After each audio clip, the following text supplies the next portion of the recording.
And welcome back, everybody, to the SMX Convention Center. This is day 2 of the Master Ball League Philippines. Aaron Minjud and Vincent Hausan here for you once again.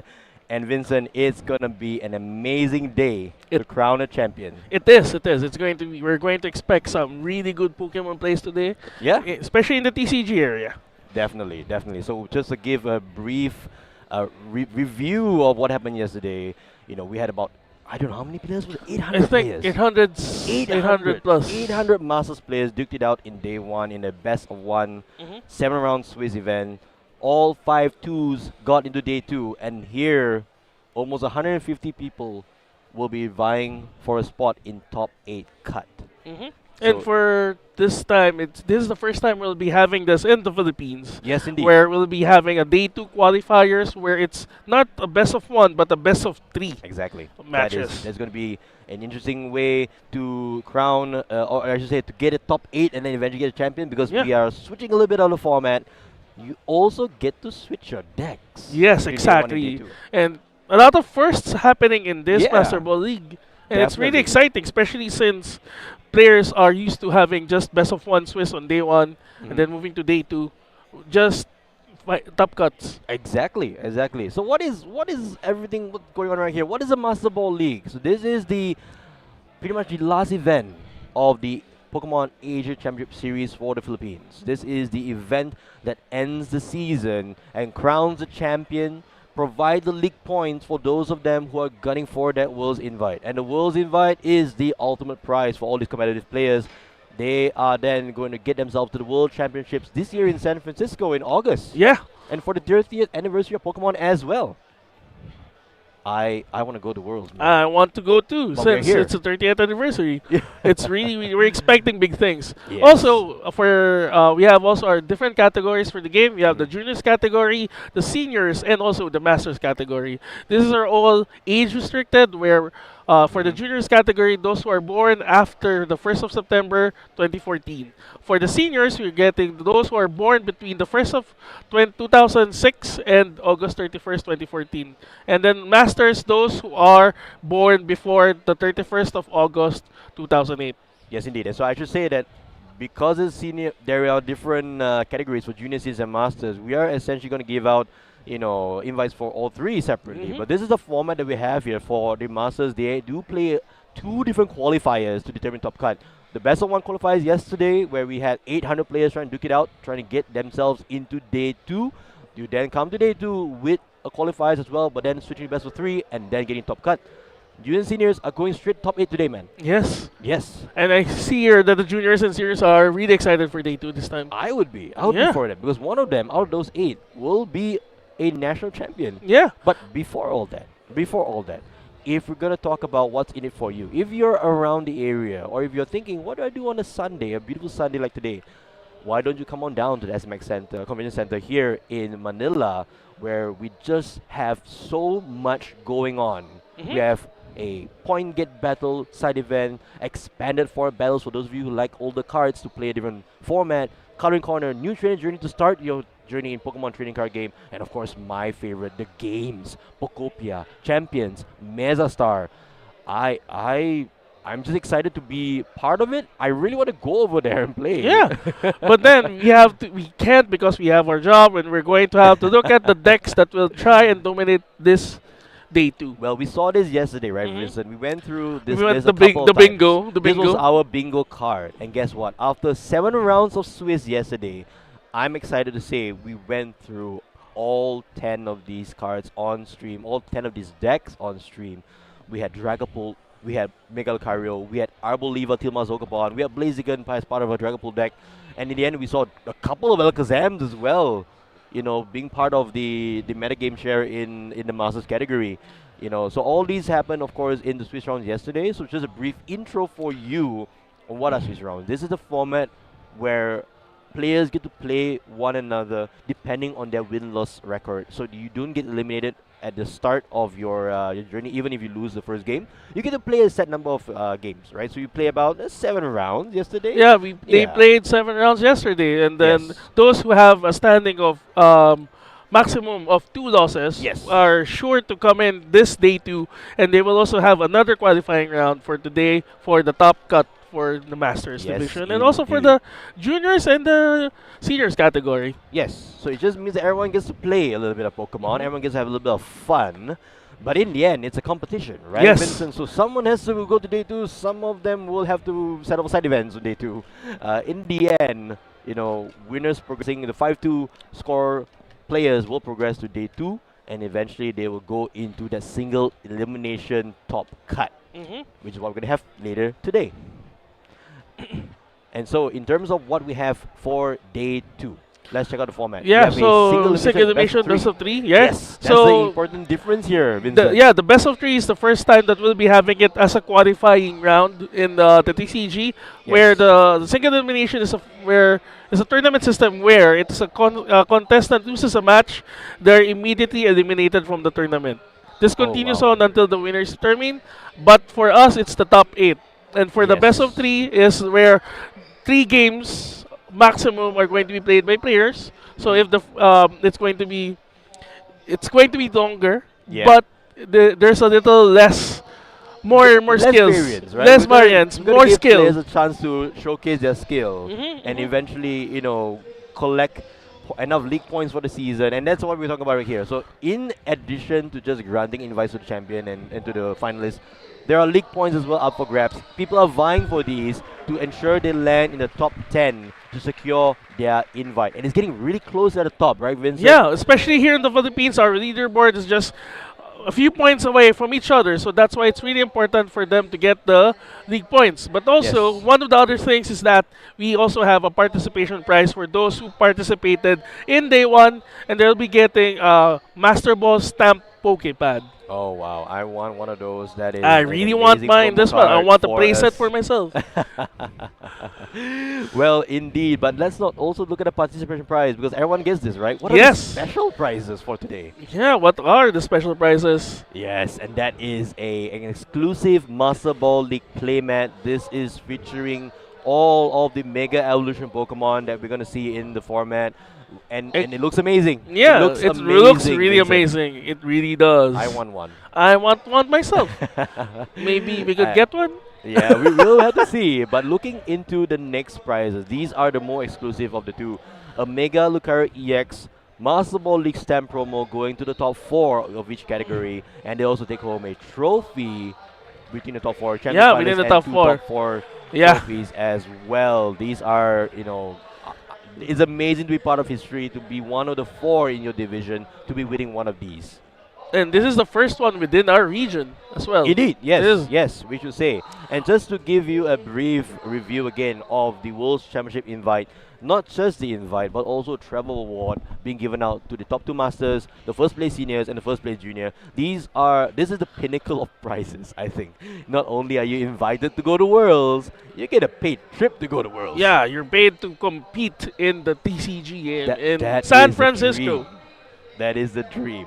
So if you want to take part in the Pokemon trading card game and be part of this festival of Pokemon, why don't you head on down to your gym store or event and try out your hand at the Pokemon TCG? Who knows? You might be the next national champion. Yeah, Yeah. and also if you're not used to, if you're still not familiar with the game, you can Mhm. also come here in SMX, get the chance to learn how to play the card game. There's a demo area right there Yeah. where you can also bring home your own demo decks. Yeah, demo decks, you Demo have a lot of decks. freebies as Yeah. well. So if it's just a good way of starting, a nice day of starting Pokemon, you could come on down to the SMX Convention Center here, enjoy the new training journey, and just walk around and enjoy the other demos that you have here. I am particularly interested in Pokemon Mesa Star. There's Yeah. a new series just launched Yeah, over yeah, here in the yeah. Philippines. And also Pokopia. Don't And forget Pokopia. yeah, I would love Yeah. to play Pokopia as well. So if you're not someone who has had a chance to play the Switch 2, come on down to the experience gallery today. And Yeah, can you get may a chance to experience again. have it in your hands and enjoy the games that are on the Switch 2. Yeah. Also, as just another addition, Mhm. we have also our friends from the VG side having their own tournament Yes. today as well. So it's not just the TCG but also the VGC. If you don't like to read cards, you want to play with Pokemon, you can also watch the VGC stream Yes. just on the description on the video you're watching right now. Yes, indeed. So we just got note that the game or the first round of day 2 will be starting very shortly. But we want to talk a little bit more about the players that you might be seeing featured here today. So we featured what 14 different players 14. yesterday, and I'm glad to 14. say of the 14 that we featured yesterday on day 1, 6 of them have done enough to secure themselves into day 2. We first had Carlo Neria with Yeah. his Dragapult Blaziken. That is a deck that we all thought would be one of the best picks for today. Yeah. He navigated the Arboliva matchup very well Very, very and well. eventually got the win there. We also have Daniel Bernas, the undefeated Mega Lucario master, Yes. taking down the Mewtwo, Team Rocket's Mewtwo Spidops deck During the stream that we during had. the stream that we had, and that was an amazing showcase of skill, of controlling when to take prize cards, when to go aggressive, when to hold back. And we also had Reginald T with Anzorok. Didn't do too well on stream at that point, but was able to claw back at the end of the final rounds to get in Yeah. a spot in day 2. Another thing to also of note is that we also showed Cristiano Shano with his Crustle and Martin Arola with the Absol Kangaskhan as well. We've seen the masterful use of the Crustle, and it's like One of your favorite one decks. of my favorite decks, and we've seen it going against Enzo Rourke yesterday as well. Also, we Yeah. also have Ricardo with the Alakazam deck, and Oh we are yes. yeah. So one of the things that we are really looking forward to is seeing how they adjust their decks, or are they putting in text to make it more, what's the word, adjustable, Adapted. It's more adaptable adapted to day two to the because day two. just do know that you can change your deck here for day two. That's an interesting part of our system, our format here in the Asia English region in Asia here. The key thing is thinking, well, I did pretty well in day one yesterday, right? I went 5-2 or better.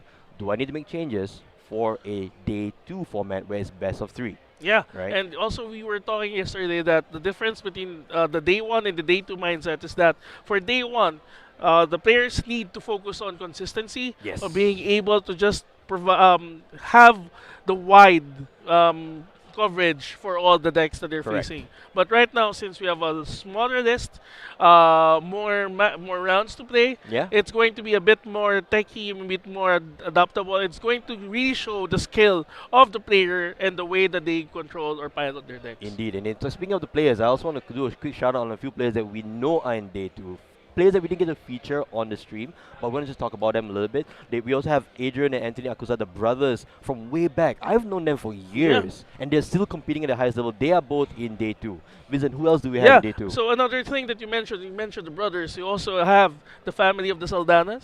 So Ah, Aiden, Ira, and Juancho are going to participate here in day two because nice. they're just a proof of the family that plays together, stays together. Beautifully said. Yeah. Beautifully said. And Wancho, of course, the defending MBL champion. Yes. Right? He's going to be coming in here trying to defend his title at the Master Ball League and securing that invite to I the World just hope Championships. that they don't Juancho and Ira don't face in the stream because that's going to be rough to watch Definitely. for It'll be Yeah. interesting for viewers though. It's so we interesting for never the know, viewers, right? but for those who are really known within the community, it's going to be a rough watch because it's It happens like way too often. yeah, it happens way too often. Yeah, It's when like you're a yeah. induction to the team.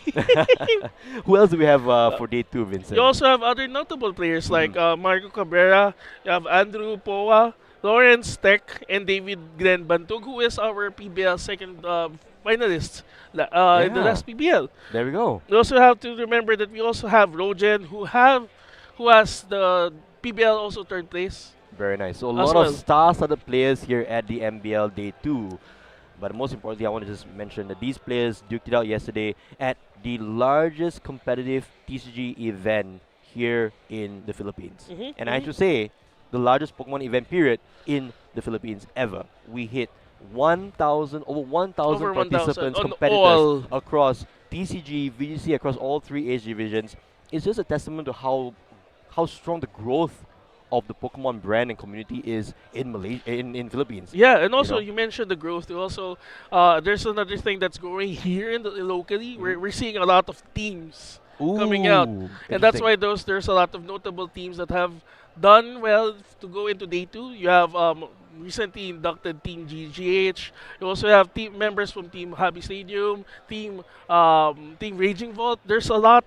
If you're looking to have, you never thought that it's going to be esports in TCG. Yeah. Apparently not here in the Philippines. Yeah. We have a lot of teams, and there were a lot of new teams that came out even yesterday. Yeah, this is interesting to know that people are choosing to announce their teams at the biggest Yeah. event of the year. I never thought that you'll see jerseys in a TCG tournament, right? You And that's can something see. I observed as well. I took a walk over yesterday and also throughout today, and just looking around, and there's so much of community bond that's being built here in the Philippines. It's amazing to see, and it brings joy to my heart to know that years ago you could literally have a tournament with just a handful of players, right? Yeah. But now we see teams coming out together, in droves.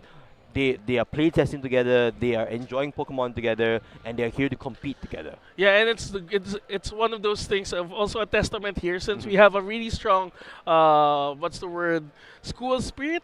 Oh, So it's a representation of the schools, or at least here in the TCG, we're getting to see a real representation of teams as well, where they're just proud to wear their colors. I never thought it's going to happen. It's like an intramurals or something. Yeah, that's interesting to know because it's part of culture in Yeah, a way. A part of yeah. culture being brought into the Pokemon TCG community, and now you see this sort of like amalgamation. Is this coming together of different things, Pokemon and also in the Philippines. And Yeah. I'm to be honest, I'm going to say it out here. I'm honored to be here, Vincent. It is a pleasure to be on this desk with you, and I'm so excited that we are here in the first ever 2-day stream, 2-day cast for a competitive Pokemon TCG event. Yes, it is like as I mentioned earlier. This Master Ball League has a lot of firsts, and this is also the first time we'll be having a 2-day stream for the TCG and the VGC. Yes, yes indeed, yes indeed. And I think it's all coming down today, all ending today. We're going to be crowning champions in both the TCG and the VGC side of things. Not just that, this is the final event to get league points. Yes. So that top 10 will be locked in by end of today. Yes, and it's going to be close, especially when I checked the leaderboards a while ago. Just a little with the new system we have in place. The league points is just a little bit different. There's like 5 points, 10 points difference Wow. per rank.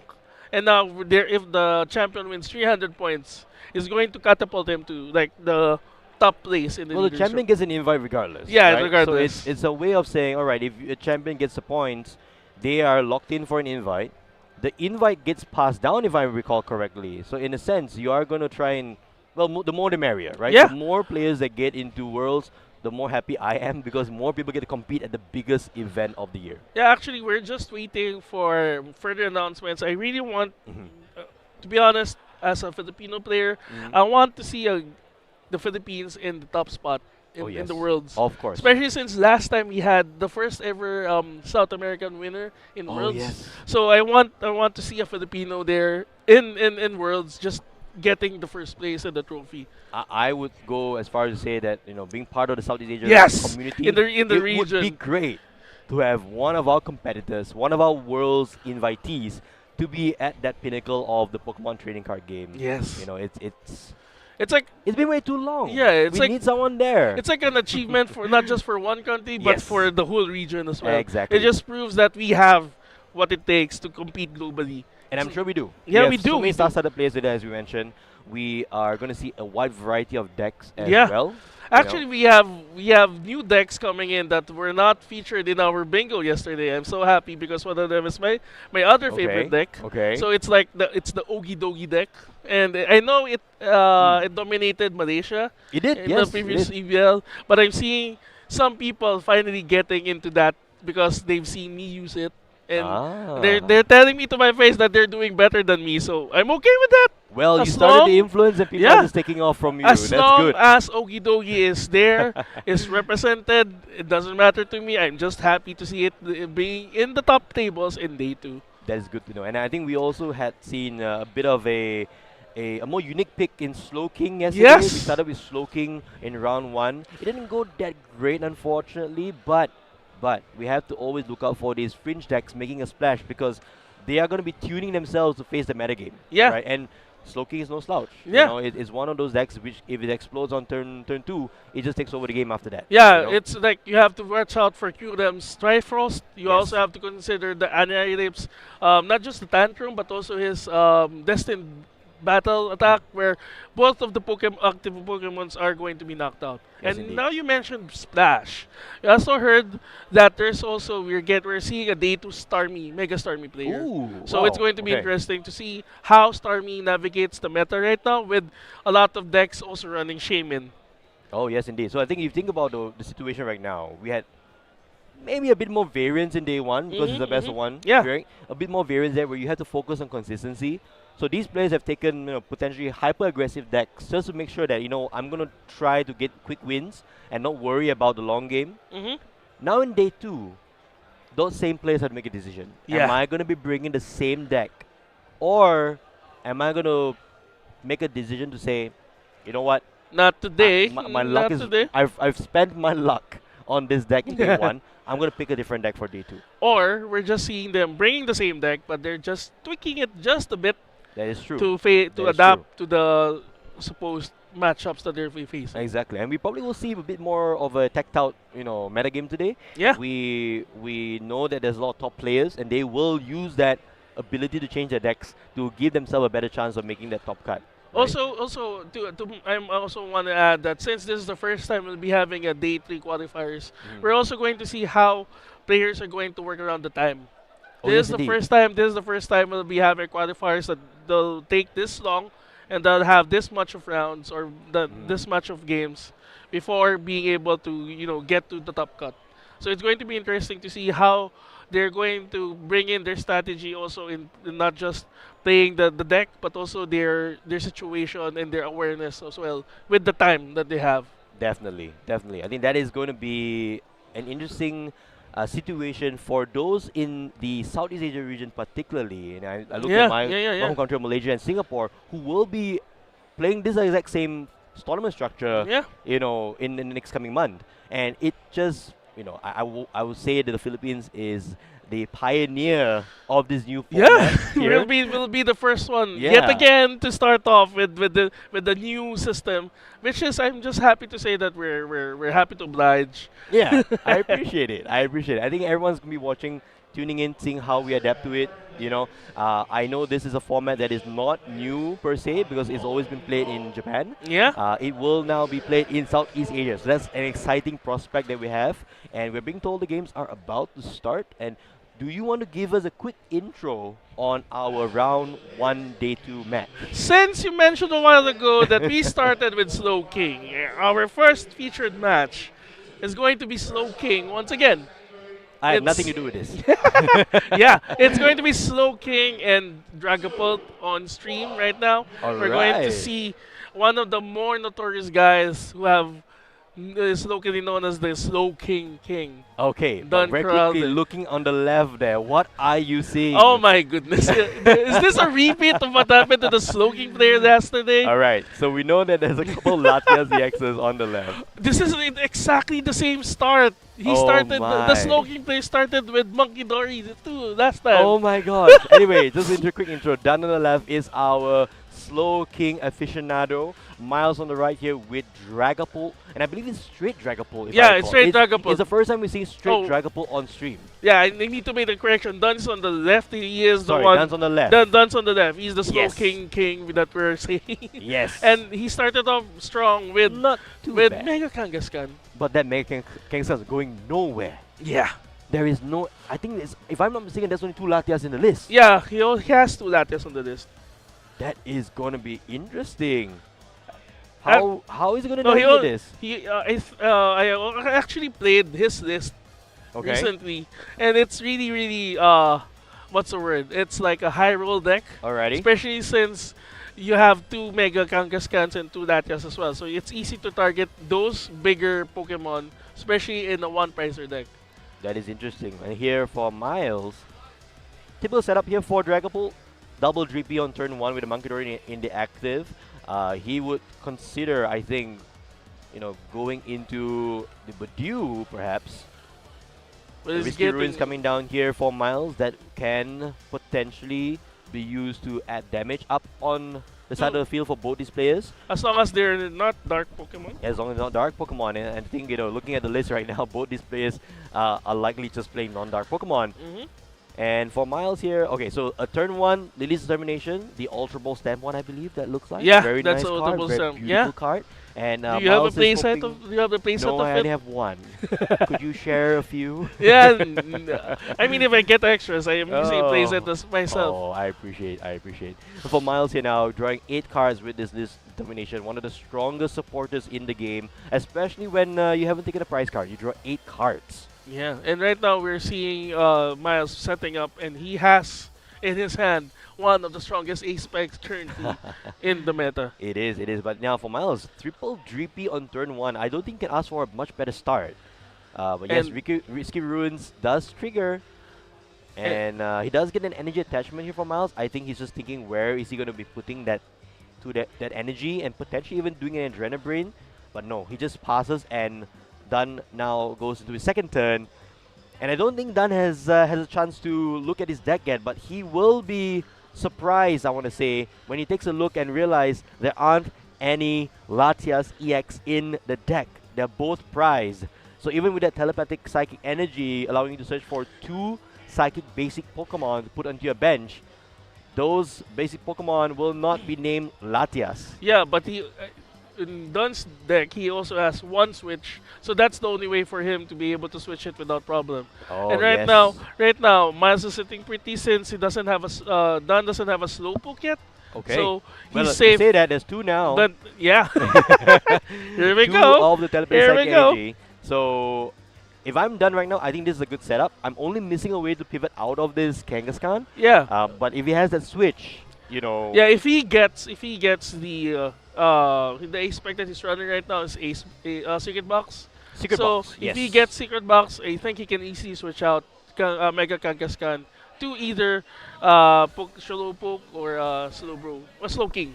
Sorry. keep Gotcha. on- So I think he got the switch. He got the switch off the Mega Kangaskhan. What this a is gonna third be, one. and he also has Academy at Night, which is one of the key cards for the Slow King deck Yes. because it puts the Pokemon in their hand yeah. to the top deck, which is where Seeking Inspiration needs a Pokemon to to, be. to Exactly. So Morty's conviction now into the switch for Dun, getting the Lidisca Fairy into the active and taking a knockout right away on turn 2 on this Monkey Dory. And if I'm done, I'm feeling pretty good about myself right now. because- I want to see the prices now. I want to see the prices now. You mean what he took? What he Yeah, grabbed? what he grabbed. Is it one of the Latias? Oh yeah, that's true. That's true. We will have a quick look at that later on. But for Miles now, Pheasant DP EX for Flip the Script right away on turn 2. It's a really scary turn for Miles since he also has the most dangerous ace spec in the meta right now at Fair Yes, Snap. So yes, it's going indeed. to be interesting how he's going to play this out. Will he use it now or will he use it for later when it's in a more opportune moment? He seems to be eyeing it right now, and he's going for it. So Miles going for the unfair stem on turn 2. Done, we put the 2 cards. Miles will get 5. And this here is by far the strongest ace spec, as you say. Using it when you had one of your Pokemon knocked down the previous turn allows you to draw 5 cards after a shuffle. Your opponent shuffles and draw Yeah. only 2. And here Dan will hope to pick up at least a supporter card. But for Miles, he's looking for some of those Dracloaks and perhaps even another Lily's Determination. Do we see that? Just see a Pokebad, that's great. That is the Dracloak that he's looking for. Dracloak number 1 now coming down. And we didn't get to do this earlier, but who are you rooting for? Of course, I'm looking for the Slow King. And I have to root for Dragapult, I guess. Just because I we're going to see a lot of pults. That is true. That is true. But then again, this is the first time we're seeing Yeah. straight Dragapult. Yeah, yeah, okay? yeah. We've And been just, seeing we've seen the chicken pult yesterday. we seen Dragapult Blaziken. Yes, we have. Yes, we have. haven't seen the Dragapult straight with monkeys so Yes, far. indeed. This is So what it's we're seeing going here to be now. So interesting. reconductive number 1 from Miles here. Oh no, flip the script first, which is good. That is fine. That is the right sequencing. Yeah. Gets a boss's orders and another Dracloak. That is always what you want to see. And he also has a Buddy Buffin, which adds more to his field. Yeah. So question- if I'm Miles right now, what am I going for? Another Dreepy, which is likely the only It's target, going to and be maybe another the Badoo? GP, but Yeah. then a Badoo. But Okay. if he doesn't have a Shaming, right? Well, the awkward thing here is that he likely would not go for the Badoo because he's really attached in energy for turn. He's Yeah. not gonna get a chance to use Ichipolan anyhow. Yeah, it's just a ability with a 30 HP Pokemon that can easily I mean, be yeah, targeted. fair enough, fair enough. Yeah. I think the key thing that we have not seen right now for Miles is that he has not gone for the Shaman, and I think we need to check if he actually has one Yeah. in the list, because for Miles now, that is the biggest threat. For Dun to be able to pull off a Trifrost on turn 3, that will be game winning, I Yeah. would say. Or also we also have to consider that if Miles builds up his bench and Dunn gets the other Mortys, Yeah. then it's going to be favorable for him because he's going to get 5 cards out of the 2 cards that he has in hand, or 3 when he gets his top draw, right? Yes, indeed. Yes, indeed. So we are checking now for what other plays Miles can make on this turn. It's a strong turn. Not gonna lie. It's oh, he gets a Watchtower. That's not too bad as well. Forcing Dun to have another Academy at night. Let's see what does he have in hand. Yeah, if I was Dun, probably that's not the best. There But we he has go, a yeah, replacement another. one. Okay, there you go. So the Stadium Oh, Wars he is in full passes. swing. Oh. And it just takes Oh, a just knockout a and knockout. that's it. So I don't think Dun's hand is that strong at the moment. Yeah. He's hoping to probably draw into a few more cards. Oh, Or just maybe 3 cards in hand now. yeah. So yeah, Miles. He may actually he may have drawn the Academy at Night Enterprise. He has one there Yeah. Enterprise. So for Miles now, he is actually in a pretty good spot because taking a knockout here on at least the Clefairy EX takes the only attacker out of Dun's field, and he's potentially also going to go for one of those slowpokes. Yes, and it's going to be interesting how it's going to be adjusted, especially since the slowpokes have 2 damage each. Yes. So if he doesn't evolve him before Miles evolves to Dragapult, he'll be able to knock out 1 because the slowpoke here is 80 HP. Yes, indeed. Yes, indeed. So a very rough turn for Dun. He did take a knockout, but it seems like he's on the back foot. Yeah, we are checking it right now, but Miles doesn't run Shaman. So on paper, Yes. he is in a disadvantage, especially Yes. if Dunn was able to set up Slowpoke early on. No But shaming for Miles, but he doesn't seem to be needing it because Dun is not getting anything going on the field. Miles now going for Meowth. Probably getting a supporter card here. yeah, one of the newer additions in Perfect Order. And just a Yes, it is. reminder of our V, Luminion V, where Oh, you yes. can get a supporter from your hand for free. I'll go back even further. Tapu Lele GX. No, I'll go back even further. Legend Maker Lapras. Oh my goodness. I am showing my age right now, I'm sorry. But in any case, for Miles here, he went for a Petrel and getting the Ultra Ball. Likely going to go into the Dragapult. That is going to be a threat that Dun has to deal with in some way. And Does he have enough energy? Oh, he has he does enough have energy. He's probably picking cards to discard here. He has a pretty good grip of cards in hand. So, okay, discarding a So, Monkey Dory. Another I think monkey. that's fine. Yeah. There's no damage anyway on the field for him to be moving around. It's going to be a 3-price turn for Miles this Yeah. turn. And suddenly he's now in the lead with a very strong threat that Dun has to deal with right away before his board gets completely dismantled. Yeah. And right now, if you're considering everything, I think Dunn is also running 4 stretchers. So he Oh. still has a chance to bring back the Lilies and knock out either any of the, well, at least the Dragapult, and then see what's going to do. Yes, indeed. So for Miles here, yes, any attachment to the active, and here comes Dragapult EX. Right on time, I should say. Okay, he's targeting one of the Slowpoke, so it's a 3-price turn for Miles, and let's see how Dunn responds. And I think he already has the Latias. That's why he put out the Mega Kangaskhan. Me. Indeed, indeed. So one of Lapras is probably already in hand. That's going to be a run errand for 2 cards here for Dun. What can he find? He needs a response right away, or this game 1 is going to completely unravel. Okay, here we go with the Morty's Morty's conviction. All right. And he threw away Confagus. Okay. So it's Not going something to, we normally see. Yeah. So 4 cards here. What does he get? It doesn't look He great. gets, He gets a Wondrous Conkeldurr, Pouch, but that's not the attacker you want for now. He needs a Slowpoke. He needs a Slowpoke, a Slow King. Slow King. And so he has energy, he has the Wonder Patch. I think he has a few options here, but it's via an Ultra Ball that will discard quite a bit from his hand. Yeah. And I think that's what he's contemplating right now. Which of these resources can I expend to get an attack off? Yeah. He also may get the Pheasant DBT so that he can get extra cards. That is And- true. That is true. So maybe So- going for that route as well. Or you could just say, you know what, I'm going to go into the Conkeldurr and just get some damage on this Dragapult. But it does mean that the next attack has to be a Triforce. So the other possibility here is that he can use the Ultra Ball to get, I guess, Pheasant DBT, and maybe risk to get Slowpoke by Fez. But And then he can get a Stretcher, bring back Lilies, and then bring It's back asking for a Conkeldurr. lot, isn't it? Yeah, It's that's asking asking for for a a lot. lot. Yeah. But then that's why we play single Visor decks. Indeed, indeed. I So think- it's yeah, kind of expected. That is true. That is true. So there we Yep, go. We're there seeing you called a it. Fez, You called a it. Fez Here call. comes the Pheasantipity. So Dun here is banking on drawing great of these 3 cards in order for him to progress. I think that was the only Ultra Ball in hand as well. So he's hoping for Pokepads, potentially another Slowpoke as well. Let's see what he gets here from this flip the script. And I should say that's a liability as well for Dunn here Yeah. because that is one of the ultimate praise for Dragapult. What he's drawing here, we need to see that. Dunn, don't slow roll this. I think, okay, he has another Ultra Ball, but I think it's still lacking one or two key pieces here. Doesn't have stretchers in hand. That's the problem. Yeah, That's no gonna be the stretchers. problem.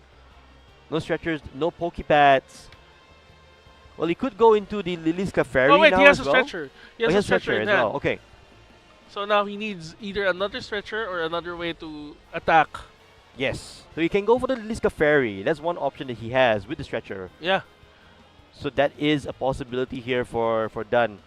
Does he have the? Oh, I think he has the Latias in hand. It's behind the Wondrous Patch.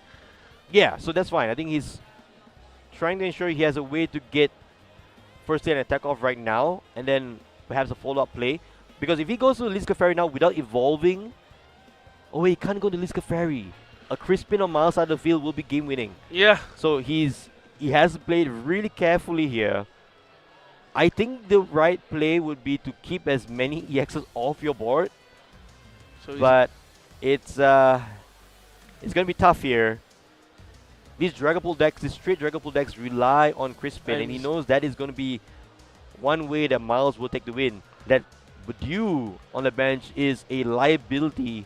I'm seeing him eyeing Annihilate. Okay. Okay, he got Slow King out of the All right, Ultra so Ball. Slowking is there. So at And this is least all because of that one turn. yeah, of That that one turn of not having a Trifrost has completely flipped this game into Miles' favor. it has flipped the script. Mm, Mm. I don't know how I feel about that. We're having fun. We're having We're fun having here. fun. This is game one. This is So- also game one. So It is. So, so- Slowking comes down. So it may be seeking inspiration. Latias is as well is coming down. Surprisingly enough, these EXs are a little bit more resilient to Dragapult because they have Mhm. 210 hit points. 2010. Yes, so not too crazy. We no longer have Holucha in the format. So a He's- Night Stretcher. Oh, going for the Liska Fairy as well. So okay, I think this is Two Wonders two Wonders Patch. All right, so he's going to the Liska Fairy. Oh, he's going to attack. Okay, Eh, but yeah. this loses a Crispin and a Dragapult. He has a plan of attack. All Attack. right, just go with it. Yeah, just go with it. This is risky. It should be enough. Yeah. Yes, indeed. So here comes a Full Moon Rondo for a knockout here on the Dragapult EX. This So is going to Miles be now- this is going to be an intense first. I mean, it's an intense first game. It is. Not gonna lie, but I think it's all down to that one turn of missing Yes. a possible Trifrost that just Just kind of ruins the momentum just the went momentum. all the way back to Miles. And here he didn't immediately promote the Dracloak, so that signals to us that he that doesn't have, he doesn't have it yet. Dragon Ball Yes. in hand, which is going to be a bit more favorable for Dunn because he still has a way to breathe. that is true. And to be able to set up for the next turn. So for Miles here, you're likely looking for a Latias into a Crispin into the Dragapult EX, and that will be game one going to the way of Miles. But if he misses on this, Dunn will likely Be able to be come able to back. take out the win here because The Slow King is it's, just there looking menacingly at the Dracloaks with a smile, I should add. with the with a smile. with its dopey smile. Well, if you're done here, there's so many options. You could go for a Trifrost for the game if there's no Dragapult. You could go for a Conkeldurr. You could go for an Annihilate. So many options available to you as a Slowking player. But Actually, here, also there's an option, but then I don't think Miles is opening it up since if Oh. he has a full bench, these can just knock out Fez. oh, hang on a second. There's a Rosas in Miles' hand. There was a Rosas in Miles' hand. Mm. Shouldn't that have been game? Or did he drew it off the top? Perhaps he drew it off the top. So there it is. The Dragapult comes down. And Miles should have game here if he can find the Latias. Yes, He has Latias. He has it Yeah. all there. That should be game. Right? Rosa's encouragement for two basic energies to that Dragapult. Latias to the bench. Pheasant retreating into the Dragapult. And then a Phantom Dive will take 3 prize cards. Yeah. It should be game. Yes, Miles one- sees it. He has one prize card He has one more prize card, more than he needs if he does that. Yeah, he is one more prize card. So Dunn is in the lead. Yeah, Rare Candy into Dragon Ball. Does he see it? I think he does. He's looking at the Rosa's Encouragement. For those who don't know what Rosa's Encouragement does, it's if you have more prize cards remaining than your opponent, which is true, he has three. Attach up to two basic energy cards from your discard pile to one of your stage 2 Pokemon, which is the Yes. Dragapult EX. Yes, indeed. I think Miles sees it now. There is the Rose's Encouragement coming to play here. Dragon Ball EX getting your 2 energy cards that you need. And here comes a Phantom Dive for 3 prize cards and the win. Game 1 Yeah, goes that's to three Dragon Ball. prizes, 2 miles. And There that's you game go. 1. That was why Dunn needed to go into a single prizer. That is, wow. Yeah, that's It's all going to about be. that risk you Yeah, play. I think at this point, I think that's where Dunn decided to just be aggressive. Normally, Slow King deck won't be that aggressive, especially with the knockouts. But then he saw what he has in the prices, Mhm. and that's why I think he went for just knocking out as much as he can before. Miles could have been able to set up with the Dragapult. Yeah, but it all goes back down to the fact that if you were if you had a position in that position and you had a chance to go into a single prizer, that would have bought you one more turn. Hmm. That would have given a single prize active prize to the Dragon Ball player and also the Badu. That Badu now has become the main liability. Yeah, the main liability, For him to especially bench it, since as early, I think it was turn 1 that he Yeah. benched the Badu, and he didn't get to use it didn't- because the he did Latias not were see in the the prize Latias. cards. Yes, that's. I think that's the bigger. I think that's where the prize cards comes into play and how it affects the strategy building for players. Indeed. And indeed. normally it would have been one Latias, and that's why he has two, so that And you to prize avoid Yeah. getting prized. But then both of them were prized in game 1. Well, that's one of the situations we have here. Normally that would have been game, but since we are playing best of 3, we're still going to be able to see if Dunn could be able to catch up Yes, and be and who able to better- see that Triforce happening. I was gonna say, who better to call a Trifrost than the Yeah. master sloking play himself? Now the back against the wall for him and his deck. He's gonna have to try and find something for game 2. Yeah, no, I hope that we're at least you've seen how he's been able to manipulate his deck Yes. to see that the change of strategy. And for Miles, at least we've seen how Dragapult really plays, Mhm. the straight pult, and it's going to how important having unfair stamp as part of the repertoire of the Dragapult. Yes, indeed. And I think the key card here that is missing from the Dragon Ball list is that Shaman. Yeah, So we're not seeing any Shaman on the list, which is, I wouldn't say it's surprising because not everyone will play. not everyone will Shaman. play Shaman It's like back in the because day when you had Manaphy. Not everyone will play Manaphy, Yeah. but if you don't play it, you get punished from Radiant Greninja. especially for the straight pults, is they're expecting that they can just adrenal brain the damages from their bench That is to, true. to the other Pokemon. They did not even. Nobody's expecting Slow King. Nobody That's true. expecting Trifrost. Yeah. But then that's why I think at this point it's going to be a bit of toss up in game 2 if Miles or at least Dunn doesn't have his Latias in the prices, or that what Miles will be able to set up faster than usual. So if you're done here, going into game 2, you have the selection of going first or second. What are you picking? I'm picking first. You're going So first. yeah, for Slowking, I think it's going to be first because he needs to at least attack with Triforce by the second turn. That makes sense. That Yeah. makes sense. And you bypass the potential of there being a rare candy Dragapult Yeah, as early as turn 2. and I right. think Miles also runs how many rare candies? I believe it was 3, but we 3, can do yeah, a quick yeah. check. It's definitely a higher count than usual. We saw that come in the final turn of the game. Yeah, but it didn't really because- matter. There was really a Yeah, Dracroak in play but anyway. then you have to remember we have to play it out because sometimes, Of course. especially with what happened recently, Of you have cour- to of play course. out. Yeah, we you should have play to out everything. Every everything. action is required for you to close out a game. So Yeah. if you're at home there thinking, well, you could have just shown the cards. That shouldn't be the That play. should have You been should played. have played Should it have all played out. it all out. And so it's that- good that these players, I personally don't know them, but they could Mhm. be playing for some years now, or they could be playing for some months. We don't know. But the important part is they're here and they're competing. And right now we see the prize cards. So for Dunn, the Conkeldurr and the Cofragius, is the in the right price. top there, so So those- at least yeah, those It's are kinda not accessible to him. Yeah. On Miles' side, nothing too awkward. Nothing. Yeah, Montidori is there, but one not of really a the big rare deal. candies that we mentioned a while ago is in the price, so at least that kind of limits him with the rush turn to Dragapult. Yes, yes, So but now, I should say though, there are only 2 rare candies in ah, Miles' list. So that 1 rare candy already in the prize may come to play if Miles is going to try and outspeed a potential Triforce. So okay. here Dan starts off with a Lily's Clefairy inactive, and That Miles has the he, perfect starter in Badu. his Lily Scafari is just doing the work. Remember, he also has it in his starting hand a while ago, Yeah. and now I think he's going to think what he's going to do in the current setup because he has Badu.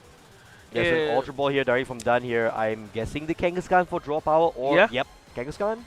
Yes, no, maybe, don't know.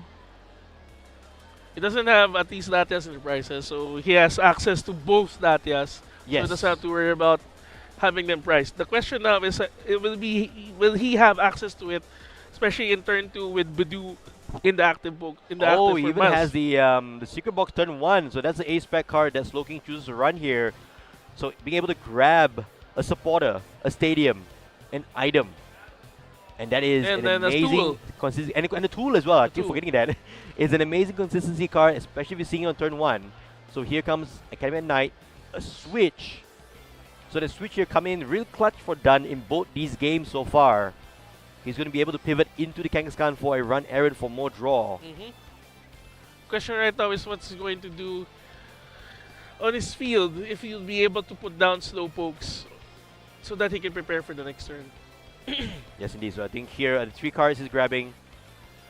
At least he's sure he has a Lily's Clefairy, Lily's Determination in his Yeah. hand. So if he doesn't have any hand, by when I believe Badu- that's the Lily's Clefairy right there. He's probably grabbed that Yeah. from the secret box.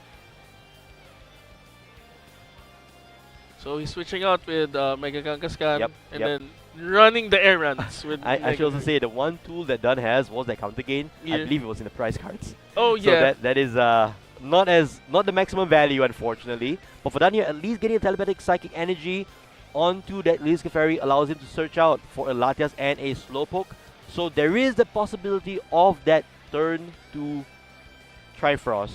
I don't think so. Not anymore. Not anymore because he has Badu. So he's just Fair literally enough. gonna Ichipod, and if Fair ever enough. he has energy in his No, I discard, don't he think has so. no he has no I don't access think to so. it. Yes. Even if he has to, Yep. he That is doesn't have true. access to it because That is Wonder true. Dispatch is an item and you can't use items with Badu.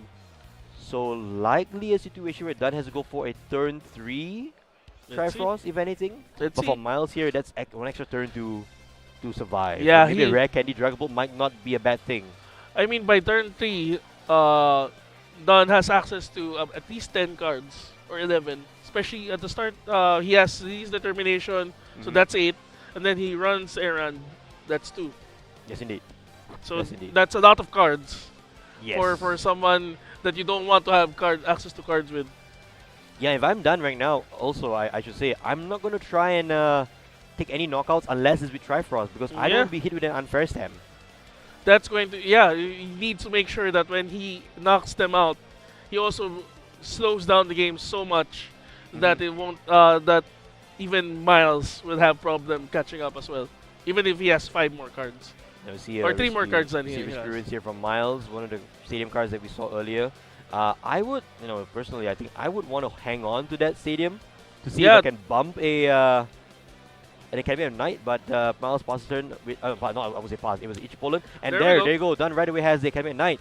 And which he, by the way, searched out with that secret box. Yeah. So Miles is there through a card, I would say. That I would have mean, been- would Miles not have could been the have, greatest thing to yeah, play. Miles could have just waited until Yeah, he yeah. put down the Academy at Night before he did that. exactly. So And he's not even putting any Pokemon as well, so it didn't build up any damage. yeah, he didn't get any value out of it. value out of it. So Least Domination here for 8 cards. Look at all those items. Oh my That is gosh. not what you're going to see as done. Well, you get a run errand, which is great. You want to at least see an attachment onto that Slowpoke, which And I he think has is a available. yeah, he has a telepathic running, energy. I think he's running the... Oh no, it's going into the Liska Ferry. Mhm. I don't like that. We could have put it in the Slowpoke. You So could get put it in the more, Slowpoke. more. It's going for early pressure here. I don't agree with that play, but who am I? I don't know. I'm just thinking along the lines of I don't want to walk into an unfair stamp. Yeah, I So mean, personally, you would have think that he would have put it on the slowpoke so that he get more slowpokes out. yes, But then I guess he doesn't want to get item lock more than one turn. that is true. So for Miles here, he's going into a Buddy Buddy Puffin, and he does get one Drag Cloak already in play. That was a And big. there's another Badoo. That's a big risk for Dundo because I mean he could have Miles could have rare candied to a Dragapult and then with the Crispin, then just cleaned out his area. Yeah, but the Slowpoke will survive. Slowpoke has 80 hit points. Yeah, So that's not too bad. But the key thing right now is, will Miles be able to find an unfair stamp? Because that will limit. He does have a Rare Candy in hand, but there's no Dragapult. but then he has Recon Directive. Yes, Recon Directive. And I See- don't know, do I want to find a Pokepad? Oh no, so it's Oh. just retreating into the Badoo. And going to go the slow route. There is a Pokepad, so potentially a second Dracloak coming down. Which is great for Miles. He's saying, you know what, I'm going to prevent you from having any items. I will not be seeing a Trifrost out of you because you committed all the energy into the Lily's Caferi. And by turn 3, I'm going to be able to have a Dragapult EX. Yeah. So I think he need the. Ooh, what? Ah, because that's the GP that he just put down. So I Oh no, don't- that shouldn't be. That Dreepy came from the active spot, so he was Oh, yeah, promoted yeah, from yeah, the previous turn. promoted So it role. should be fine. But I think Miles is just saying, okay, fine, I'm gonna keep it in my hand for now. Because think about it for a bit. Miles still can Rare Candy yeah. into a Dragapult if he wants to. Oh, afford there it. we He go. Oh gets my the unfair gosh. stamp. This is what we're talking about. We just mentioned about it. But at least take- right now, Duncan at least has an answer because he has Latias and he can just switch out Lilis Caferi with Mega Kangaskhan. That to is get true. 2 extra cards. That is true. So I think Miles is saying, you know what, I can actually evolve that that Dreepy, and I think they're just trying to figure out if oh, it might be Miles and Dunn both didn't realize, and that Dracloak went back into the deck already. Yeah. well, Well, things happen. it is what it is. Yeah. So we move on. So here is that play I was talking about. Taking a knockout on the Badoo with Liz Caferi has opened Dunn up I to mean, this when I'm reset playing, stamp, unfair stamp. when you're playing when you're playing against a deck that you know has stamp, I think this is the best time. I think that's there. You have only 2 strategies: either you delay the use of the stamp, or you force the use of the stamp, That is true. so that you can just keep on catch up in the next few turns. And I That think is I true. think Don went for that one. He just forced Miles to use The stamp early. stamp early so that he can at least have prepare later on, since he also has Mega Kangaskhan in the field and also has Latias as well. Well, that's a good point, and I think here for Miles, he's happy to stamp, I'm sure, because if you are able to lock someone into 2 cards and they're not drawing anything, that's always good.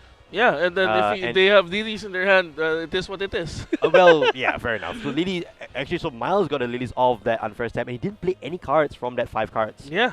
So not the greatest of hands, but here he's refilling back up to 8 and has a watch out to bump the Academy at night. So that's a Stadium War in full swing right now. And now he can Mega Kangaskhan can even use one there. Exactly, because that is a Team key Rockets direction here.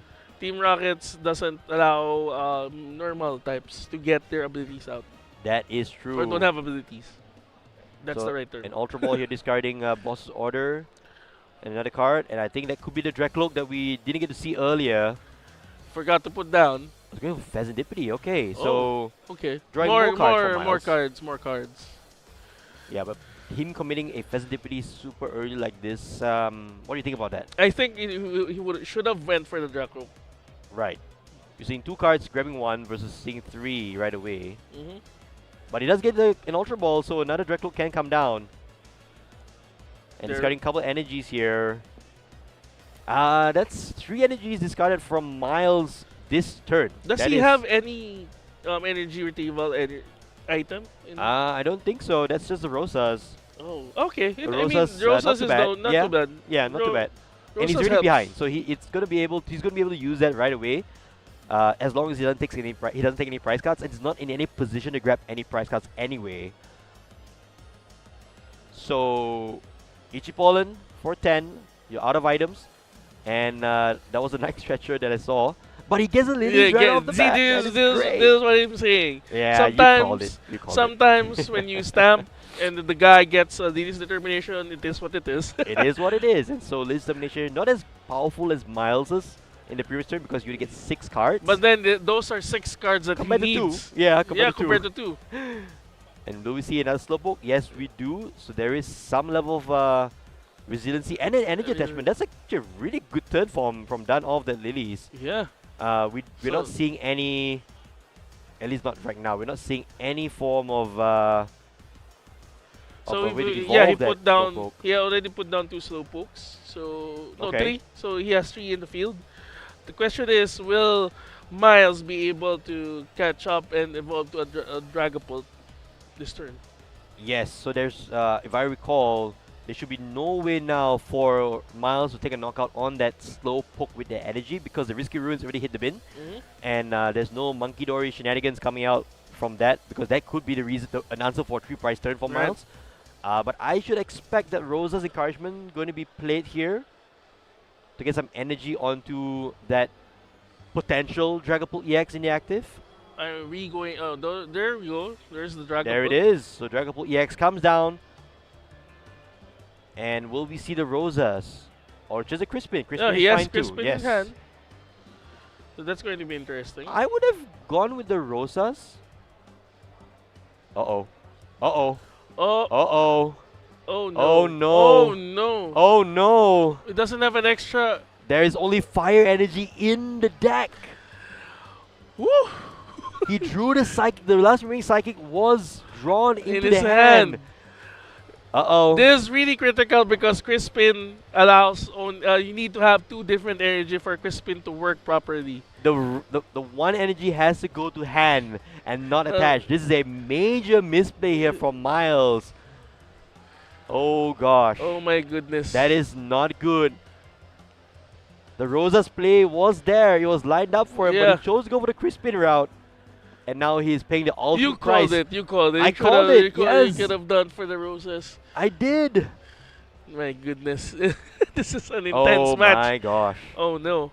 Will this misplay call it for game 2 or will Mas be able to catch up? Or I will don't Don know. capitalize? I don't know. This is a very interesting situation now because Miles actually had a very huge commanding lead, even though he was a couple of prizes down. That would have been tying up the prize lead and getting damage that he would be able to use to perhaps end the game the next turn. But now he's going to be able to just jet headbutt. I wouldn't want to do that. Why would you do that to a Clefairy that's going to say Full Moon Rondo Woo. for the 3rd time in a row? That's not great. This is so intense. Oh. And Don even doesn't need to. Don doesn't even need to evolve Slowking. You're not even At seeing this one. Slowking. You're seeing, Yeah, you're seeing just Lili's Clefairy. Yeah, this Clefairy is doing the hard work. Yeah. So, There we go. so Miles is retreating the Dragapult and done. Over to you. Do we see a boss's order here to just close the door shut on this game and force a game 3? And I have to say time is running really short here for both these players. Morty's Conviction drawing 4 cards for done. So no boss's orders. This is This is going to be intense. this is not what you wanted to see as Miles having a Dragapult on the bench, but at least a Fairy pretty much healthy on the other side. Counter gain onto the Slowpoke. He and just got a the full counter Morondo. gain from So the he had- prizes. Yeah, he got the counter gain from the prize cards. But for Dan, that was not a great turn, I should say. Yeah.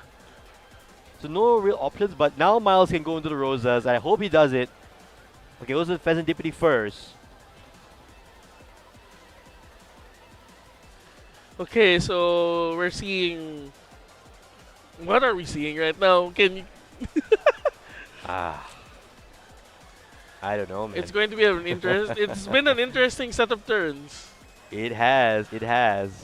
I personally would have think that Dunn, if he had Cypher Maniacs, he would have been able to at least try Frost. But he didn't. He had Mortis in hand. Right there. But no Slowking yet, though, right? Yeah, no there's Slowking. There's still no Slowking. So Maybe for he's Miles just here, maybe he's just keeping it in his hand. perhaps. Perhaps. So now I think if he does the Rosa play, Dragapult will be able to Phantom Dive and knock out the Lily's Clefairy. Yes, yes, but that opens you up to potentially a return knockout Yeah. as well. No, my question here is for you is Okay. that if you're the Slow King player and he Mhm. knocks out Lily's Clefairy and you have Slow King in your hand Mhm. and you have any other attacker that, if you have Q them, would you either Q them or would you knock out the Dragapult in front of you? That's a good question. It really depends if I'm getting two prizes or one. Because in this scenario Yeah. right now, If you try Frost, you you get try two first. prizes. You get two prizes. But no, not anymore. Because there's a Dragapult already in hand for Miles. So he can go for the second Dragapult right off the bat. Yeah. So But Dunn doesn't know that. that doesn't know that. That's true. That's true. Or maybe did he get it from the? Oh yeah, he got it from the Ultra Ball. So I think he knows. Yes, he knows that he has another Dragapult in hand. Okay. So it's going to be. Yeah, I If think he- Miles is a little flustered here. He's just nice stretching for an energy, but you really attach an energy for turn onto that Dragapult EX. And just Lilies. He's not even playing the Rosas anymore. I think maybe giving too much respect to the Slowpoke on the bench. I don't know at this point. What 6 cards will he be getting? 8 cards. He has not drawn a single prize card Yeah. yet. It's still Oh, 8 it's cards. still 8 cards. Still 8 cards. And Dunn is just sitting there and saying, you know what? I'm probably gonna get something done next turn. I probably Yeah. gonna go for a couple of prizes, either through Trifrost or even with a boss order Full Moon Rondo. But here's the thing. Dunn doesn't run bosses orders. He doesn't. Well, Miles doesn't know that. Yeah. We know now. We know now. I know that. But in any case here for Dunn, he's Is he done for? no, no, so he's, he's going for the well, Slow King right yeah, now. there we go. We're Con- seeing Slow King. So Conkeldurr There is we in the go. prize cards. There we go. We're seeing the Cypher Finally seeing the Maniacs. Cypher Maniac. We called it Oh, 1 turn early. Yeah, we call it 1 turn early. He's gonna do it. Yeah, so it's likely going to be the Annihilate, right, in this scenario? Either And Annihilate. Miles is scooping up. He's saying, you know what? Let's go game 3. You have 10 minutes, I think, in the Yeah. time. You have 10 minutes in the time. 10 minutes Woo! to close out. It's an Game our number 3 first though. game. Our first game is a best of 3 match. Is a best of 3 match. It is. It is. It's an intense first game. The only thing for me right now is that we have 10 minutes for game 3. Yeah, Do you think we're going to be seeing a closeout for the game? I don't know. I don't know. Depends on the first two turns that either Dunn or Miles is going to do. Because we're kind of expecting that Miles could Dragapult, Rare Candy, and then come in with the Crispin for Phantom Dive and just decimate Dunn's area. But also on Dunn's side, he may have to be able to Triforce, and it's a scary thing because they both have nuclear options. If you That's think true. about it. That's true. So it depends really on the starting hand and the prices. I think this is one of those matches that where the price and the starting hand is going to be critical, Indeed. since both can just clean out the bench for both players. That is true. And I should say also that for Miles, even getting that Rosa encouragement, after discarding so many energy cards, Mhm. that may have got him 2 prize cards, but it would have done too much to Dunn's board because those Slowpokes have 80 hit points. Yeah. Right? It just would have at least tied it up a little bit for Miles to find options for the following turn. Yeah. But he didn't do that. He went for the Crispin, and all 3 energy cards in the deck were fire energy. That's not how Crispin works. You need to have 2 different types. And I'll see the prize Okay. cards here for both these players. On the left, a couple of Academy at Night for Dunn. On the right, 2 Least Determination and the Watchtower. A Watchtower and a Dreamy. So Okay. who goes And first? I think Miles is went going first, looks like. No, he's Oh, going no, second. So it was just a... Hang on a second. Okay, so it's Dunn's... Okay, Dunn went first. Yeah, Dunn went first. Dunn went first. Which is an ideal play for Okay, Smoking deck. getting a Slowpoke right off the bat. Miles is hoping to go into the... excuse me. Hoping to go into the Badoo, I should say. The worst setup for Miles Mhm. on this stage is that he gets a Badoo and then 2 Dreepies, but then Dunn has Slowking out with Kyurem. And that's what Dunn is telepathically saying right now. With a Psychic Energy on my little Slowpoke, I am threatening the turn 2 Triforce if I get enough cards. Yeah, and he can just, like I said, the nuclear option of decimating Miles' field. Yes. He has that option now. Yes. And will Miles play down something else? Yes, he's going into a potentially a third. Oh, whoa. Discarding even the. So he's going for Latias, I should say. discarding even the Pokepad. I don't know if I like this because even if you put a Latias down, okay, no, he has Oh, no he's supporter. getting. So Yeah, he has no okay, support. this makes sense. This makes way more sense now. Yeah, he has to sacrifice the Pokepad to get a supporter, to get a Yes. release in his hand because Indeed. he needs to have a way to at least prepare for the doom that Slowking may bring. So here comes the lead elimination for Miles, drawing 8 cards right away. Time is running down very, very quickly. If I'm Miles, I'm hoping to see maybe both my leftover 3Ps to build some form of board in case I get Trifrosted. Potentially even benching the Latias and hoping there's no Trifrost next turn. Let's see now. That's always the scary part when you're fighting against a Slowking deck. It's Yes. the Trifrost. The Trifrost is one of those. You said it 3 times. Yeah. Maybe it manifests. Yes, yes. I know what you want to see. But no, we see just in Ichi Poland most likely from Miles. He's going to keep that grip of cards and saying, you know what, if you have it, you have it. But I'm going to try and disrupt you as best I can. So from done here, does he have the cards? We have the Slowking, piece number 1. Psychic Energy, piece number 2, and it's just a pass. It's just a pass. Just a pass. So no The for the threat cards. of the Slowking is there. It's there, but it's just smiling at you. What's up? What's up, man? What's up, man? Whoa, what's up? So for Miles, a Dracloak down on the bench. That Ichi Poland here coming in very, very important. And most importantly, I should say, a 10 damage already on the Festivity is an ideal target for Phantom Dive. For Phantom Dive. And right now we are seeing 5 minutes on the clock. Will they be able to get at least a prize? Yes. If I recall that for a best of 3, as long as prize is out, I think they're the winner that has the fewer prize cards will be Yes. the one who's going to be the winner. Well, there is a very intricate situation there. I think we'll let the judges settle that one. But most importantly here, you know, the way in which Miles is playing, he's just trying to get a board up. And for those of you who just joined us, number 1, where have you been? This has been a fun match. Number 2, there is no Shaman in Miles' list. So that's the key card that we're missing here. That's why we keep saying Trifrost like there's nothing else that matters. Because truly nothing else matters. And at least right now for Miles, he does have another Dreepy. So 2 Dracloaks to Dreepy and still the Badoo in the active. For Dunn, he's still top decking, hoping to get something going. He may need a release determination A least domination would be helpful here. or a more. And just a pass. That's it. There's nothing there for Dunn. So You for can Miles, see on the side of the Dragapult, you see the delay that the Badoo is causing. Yeah. It's really, you have to respect the Badoo. you have to respect the Badoo. I think Dunn was right in going aggressive the previous game. But for Miles here, there's no energy attachment yet, I should say. It's still just Dracloaks. So that threat of a multi-price turn still is live. But if I'm Miles, I'm sitting happily here because Dunn is not doing anything other than just play a card a playing turn. a turn. Yeah, so Ultra Ball he coming out for Miles. Likely going into... Well, he could go a few routes. He could go into the Dragapult right now with a Crispin and to say, you know what, if you have nothing, I win in 2 turns. And I think that's what he's going for.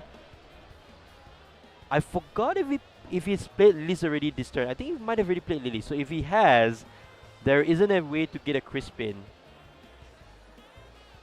I think he's just setting up for that turn too as well.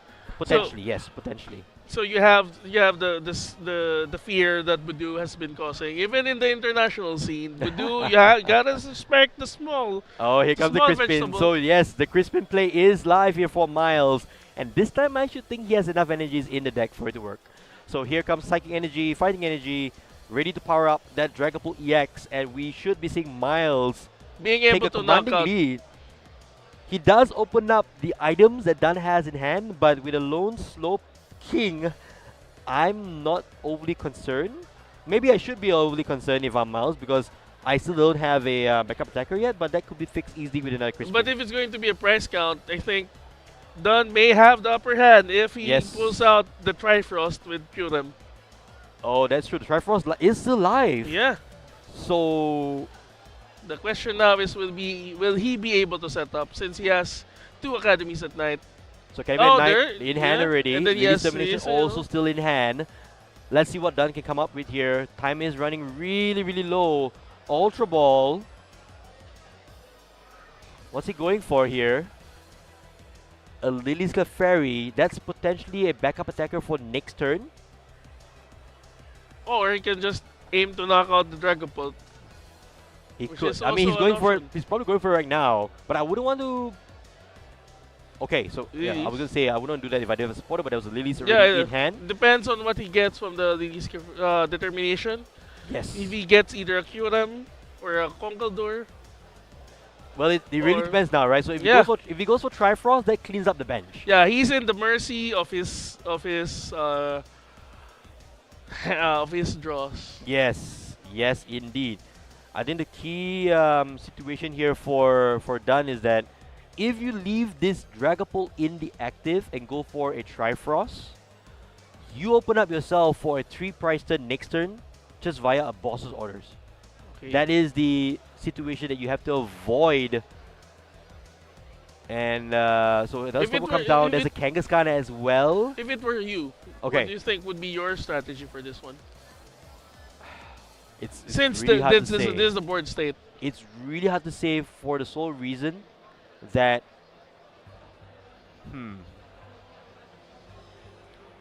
I would high roll this and I would just go for the Trifrost. Oh. But no, hang on a second. It's a Phantom Dive! It's It's a- a Phantom oh, it's a Dive! Phantom Dive! It's a Phantom We Dive! didn't get to talk about this card yet. Yeah, We didn't get to talk it about this doesn't card work. yet. This is Doesn't one of the work, few things we're Phantom keeping. Dive. This is Zorok from White Flare And then with copying foul Foul Play play. to It's- copy Dragapult he EX's Phantom gets a Dive. 3-price turn this turn! Is a 3-price turn from Dunn. This was a tech card that we have kept hidden from all of you viewers. We didn't want to spoil everything, obviously, but here comes the Foul Play. It's a foul play from Dunn. It's There we go there. Dragapult EX hitting the bin. Taking a knockout also on the Bedew. And putting 30 more damage counters, or 3 more damage counters on the Dracloak. Dunn just pulled off a 3-price turn. And for Miles, this is going to be awkward. Like, this who is do you going to promote be here? painful for Miles. If he goes into the Dragapult to take a knockout here, he needs. Well, there's no counter catcher anymore. There's Yeah, no 3-price turn for yeah. Miles. Oh my This gosh, I is getting forgot. very close. I actually Vincent, forgot. calm yourself. I forgot he has Zoroark in he has Zoroark in the deck. Yeah, It's like the dark I metronome. saw it on the list and I didn't want to say anything. Yeah, but it's this a is the dark card. metronome. Yes, a darkness metronome. Yes, Oh my indeed. gosh. So I think time has been called, rather unfortunately. Yeah, my goodness, I love it. And I have Phantom Dive, but it's stronger. oh my My god. gosh, that was a clutch play from Dunn. I'm so happy. I'm so happy. I'm glad that we got to Yeah. show off that card right off the bat. And if I'm not mistaken, and please forgive me, I want to be really sure. We have not gotten confirmation yet, but it seems like it's based on the price count that Dunn Yeah. will win. I think so. I think We'll so get because confirmation on that. Yeah, Because we if have it to is, that would be confirm. the perfect final turn to draw 3 prize cards to Miles' 2 and take the win and the series Yeah. from Slowking. from Slowking. We'll And get then- confirmation for you because things are still, there's a lot of matches still going on because this is the first round of best of 3 and we're going to try and get confirmation for you. But that would have been a very cool way to to get the end win. to end the series My for our gosh. first ever best of 3. Yeah, and you were thinking that it's gonna be What do I know? It's gonna What be do a I meh. know?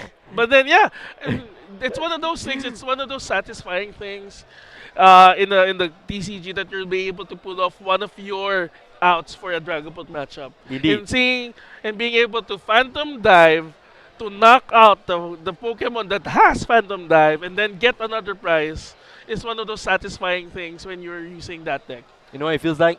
It What? feels like Mew EX visited us from the past. Oh yeah, It felt like genome yes. hacking came back. Genome hacking says hello.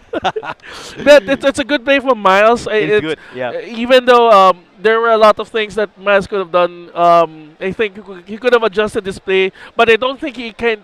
Nobody expects Zoroark, so I think that's why he didn't prepare for that as well. That And is true. I I mean, mean- what could have done? You still had to go to Dragapult, right? yeah, You still had to do it anyway. You know. Yeah. So again, folks, we'll get you confirmation once the game is completely over. We'll maybe let you know. You know, in the first part of next round. But if you are still not here, where are you? Yeah, for day two, we have other side events aside from the main tournament for VGC and TCG as well. You can come here in SMX. You can enjoy a full day of Pokemon with playing. We have areas there that has Pokemon Megastar. You also have Pokemon Pokopia and Pokemon Champions where you can experience it as well. You can also come here and enjoy a day of expanded formats. Also, Point Get Battle where you can also get packs for free and you can also get stickers and acrylic stands for free as well. So Yes, remember, indeed. all of these events for Mhm. free except for the Mesa Star thing. You have to pay for the tokens, but that's pretty much it. That's indeed. I mean, we have some stickers here as well. So if you like stickers, you want to come on down and enjoy the side events here Yeah. at the SMX Convention Center at the Master Bowling Philippines. Again, this is a celebration of Pokemon. We have competitors, of course, but anyone and everyone's invited to come on down and enjoy yourselves with us. So, that's all for now. We're Don't go going to anywhere confirm. though. We're going to confirm. We're going to confirm and we'll get back to you. But most importantly, this is going to be a very interesting day. We're going to have at least 4 rounds of best of 3. So it's going to be a very fun time with you. Don't go anywhere. Get some food, get some drink, sit back, relax, and let us take you through the day 2 qualifiers here at the Master Ball League Philippines. We'll see you very, very soon.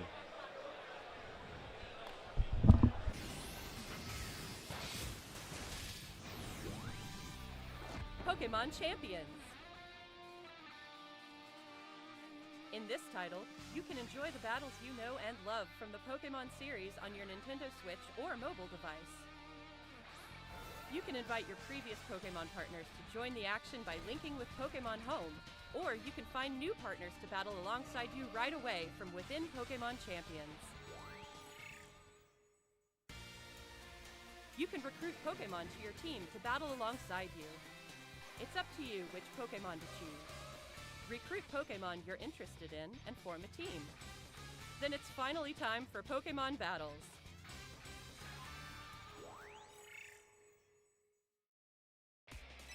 You can enjoy ranked battles that let you face off against trainers from around the world, as well as private battles where you can take on family and friends with greater immersion than ever before. Take on thrilling matches in single battles and double battles. Finally, we'd like to introduce you to a new way to raise Pokémon that lets you enjoy battles even more. Pokémon Champions offers ways to make raising your Pokémon more flexible and convenient than ever. Teach your Pokémon moves that interest you, then train your Pokémon to make the most of them. Recruit and train to easily enjoy Pokémon battling. Bringing Pokémon battles to everyone. Pokémon Champions. Planned to release in 2026.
stand tall in the Pokemon trading card game Mega Evolution Perfect Order. Available now. Each Pokemon TCG booster pack contains 10 cards, 1 basic energy, and 1 Pokemon TCG live code card. Cards vary by pack.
Level up your Pokemon card game skills in just 10 minutes!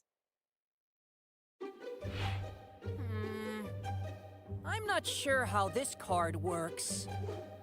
Is there something wrong? Professor Pokecard! Ren, if it's a Pokemon card problem you have, I can probably help.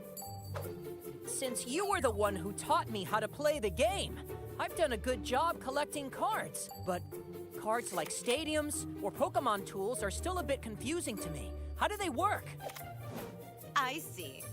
Well, it sounds like it's time for you to learn more about rules and cards and get your Pokemon skills to the next level. All right, I'm in. Here are the 5 points we'll learn about today.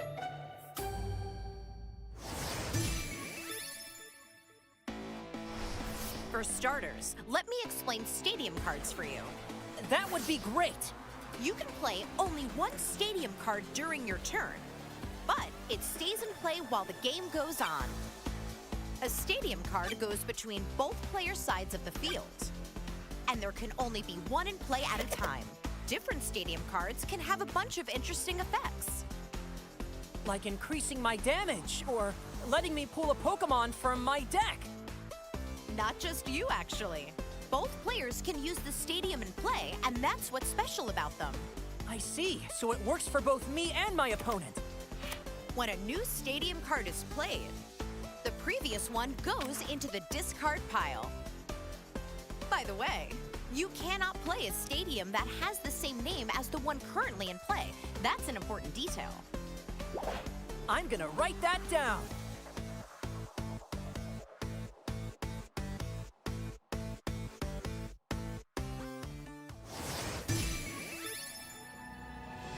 Next up, let me explain Pokemon tools. I see Pokemon tools also offer a lot of different options. A Pokemon tool can be attached to one of your Pokemon in play. Only one tool per Pokemon. For example, in this situation, Defiance Band makes Miraidon EX's attacks deal 30 more damage. That's 250 damage to Koraidon EX with Miraidon EX's Photon Blaster. Amazing! If you have 2 Pokemon in play and 2 tools in your hand, you can attach one tool to each Pokemon during the same turn if you want. One per Pokemon, huh? And what if I want to give my Pokemon a different tool later on? Unfortunately, once a tool is attached to a Pokemon, it stays there and can't be moved. Okay, I see. In other words, you can't attach 2 tools to a single Pokemon or freely switch tools around after they've been attached. Oh, that makes sense. All the more reason to carefully think about what tool to attach to which Pokemon to get the upper hand in battle. By the way, if your Pokemon gets knocked out, its Pokemon tool gets discarded as well. Better write that down too. And that's everything you need to know about Pokemon tools.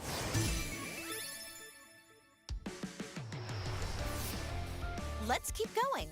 Next, I'll teach you about retreating, a great way to deny your opponent prize cards. I guess that has to do with the retreat on the bottom right of Pokemon cards? Good guess. I knew you were paying attention. Each Pokemon has a retreat cost, which is how much energy it will need in order to retreat. Charmeleon says that it needs 2 energy to retreat. Once per turn, you can pay your active Pokemon retreat cost by discarding that much energy from it and switch it with one of your benched Pokemon. Now, what if your active Pokemon is the Cyclizar? Hey, wait! There's no energy next to the word retreat on this card. Indeed. Some cards don't have any energy in their retreat cost. That means you can switch them with a benched Pokemon without discarding any energy. But tell me, how exactly do you decide which benched Pokemon to switch into when retreating? Good question. It's usually a good idea to send a Pokemon with high HP that will be hard to knock out, or a Pokemon you've been preparing on your bench that is now ready to dish out some strong attacks. I get it now! By the way, what do I do if I don't have any Pokemon on my bench? Well, in that case, your Pokemon can't retreat. On that note, if your active Pokemon gets knocked out while you don't have any benched Pokemon, you will be out of Pokemon and your opponent will win immediately, even if they still had prize cards to take. Wow, I better make sure that I always have Pokemon on my bench then.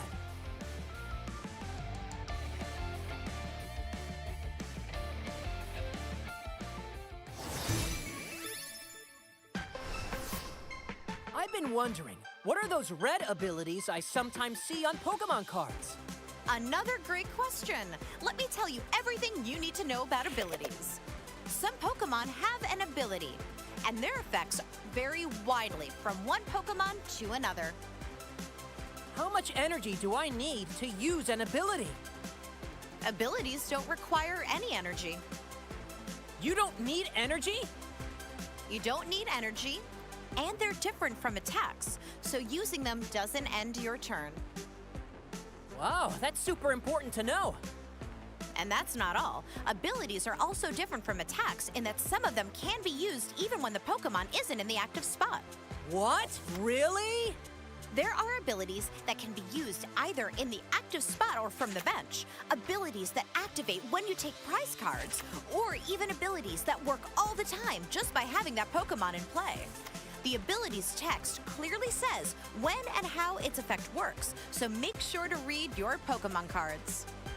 Effects that work even outside of the active spot? So many possibilities! Oh, hey, Professor! My Arcanine EX card says Terra. Is that an ability too? Yet another good question. Terra effects are technically different from abilities. So abilities and Terra effects are 2 different things. Gotcha! Terra Pokemon have an effect that prevents all attack damage done to them while they're on the bench. It's always written near the Pokemon's name and HP, so you can't miss it. Let's take notes on this too.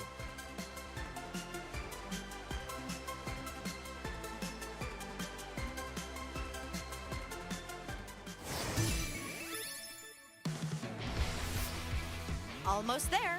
To conclude this lesson, let me teach you about special conditions.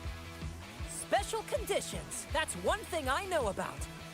It means things like poisoned or paralyzed, right? That's right. There are a few special conditions to remember, so here is a little cheat sheet that I made to help.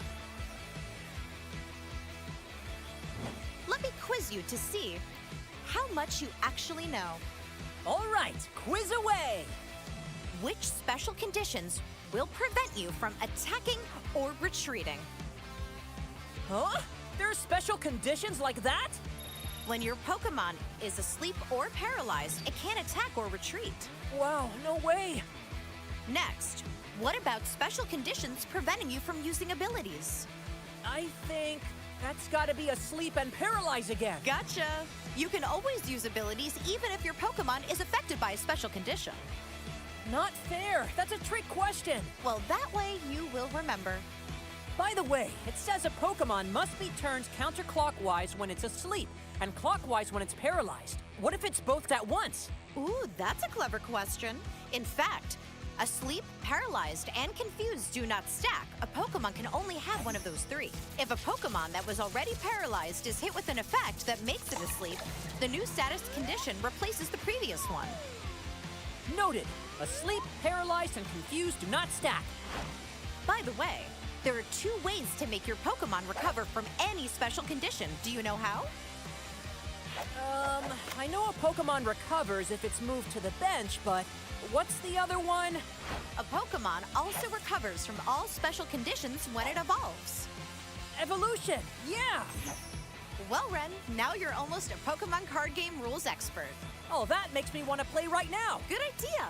Let's put all you've learned into practice with a real battle. Okay, my new deck with stadiums and tools is ready. Let's go! Time to set up to play. First, are there any basic Pokemon in the 7 cards you drew as your starting hand? No, I don't see any basic Pokemon. If you don't have any basic Pokemon, reveal your hand to your opponent. Then shuffle it all back into your deck, then draw 7 cards once again. That's called a mulligan. Keep doing this until you get a hand with a basic Pokemon. Once your opponent is done setting up and has put down their prize cards, they can draw a card for each extra mulligan that you had to take. Oh, but if neither player has a basic Pokemon, no one draws an extra card for that mulligan. Oh man, still no basic Pokemon. And welcome back, folks, to the SMX Event Center at the Master Ball League Philippines, day number 2. It's me, Aaron Minjut, and Vincent Hausan, once again coming with you for awesome Pokemon TCG. And that was one fun that's round fun round 1. And we do owe everyone a bit of explainer. Yeah. We can confirm that Slowking has won round 1, and the rules essentially say that if time is called on game 3, Who has the lower amount? Who has the less most price cut prices? taken? Yeah, less price cuts. Yeah. Less price cards will is the take one win who of the will win. series. Yeah. So congratulations to Dan and Slowking for Yeah. moving up into 6-2 now on his Yeah, record. 6-2. You know, commiserations to Miles. Unfortunately, he drops down to 5-3. But that was one interesting match, and we have another interesting match for you right after that. So who are we seeing next? We are seeing Ira Pineda and Lance Wong. And they're one of our female players in the top the qualifier in day 2. And she's also representing Team HS. So we are also seeing a team represented on stream right now. She is piloting Team Rocket's Mewtwo, while Lance is also piloting Blaziken. Wow, okay. So it's going to be interesting. Interesting, yeah. We're going to see Team Rocket's Mewtwo come in again. We did see one yesterday. Yeah. Which had a very close match against Lucario. Yeah. And unfortunately didn't get the win. But now we get to see it again in the hands of Ira, who has played very well in the past few seasons. Yeah. You know, has a World's invite as well. Up against Lance, who's bringing one of the more consistent decks in the format, Dragapult Blaziken. So it's a very nice feature match we've got for you today. I think it's going to be an interesting one. What do you think of the matchup, Vincent? I think right now it depends on how Mewtwo is able to set up. Okay. He has, as mentioned, one of the things I like with the Team Rockets is that the synergy of all the cards it has right now in regulation. It allows not just extra draws, but also with the first supporter with Proton, I think. Proton, yeah. Yeah. So you can get out the Pokemon that you need as soon as you can. And it's one of those things that's going to be important, especially in setting up against Dragapult Blaziken, who also needs to set up since those 2 Pokemons are stage 2. Indeed, and I want to also touch on the fact that we are going to get lists, we're going to get all information here, but I want to touch on the fact that you mentioned the Team Rocket supporters. One card that I would love to see being played more often, Team Rocket's Archer. Oh, It yeah. disrupts. And Yeah. the thing about it, Dragon Ball used to be the disruptive deck, but now the disruptive card is on the Team Rocket Team side of Rocket the side, field. yeah. So it's going to be Yes, interesting to see. yeah, when that Team comes to Rocket has play. the advantage when it comes Yeah. to disruption, especially if Ira is running more than 1 copy. Indeed. And I think it's going to be a fun matchup. We have not seen this matchup yet. We've seen these 2 decks duke it out against other decks in day 1. 2 different results, you know, but it'll be nice to see Team Rocket's Mewtwo doing pretty well. You know, the card has been out for a while. The deck archetype has been out for a while, but we have not seen it placed super highly, at least not in our region. Yeah, especially in You our know? region. And I think this is the current regulation, the perfect order regulation is, I think, one of the more perfect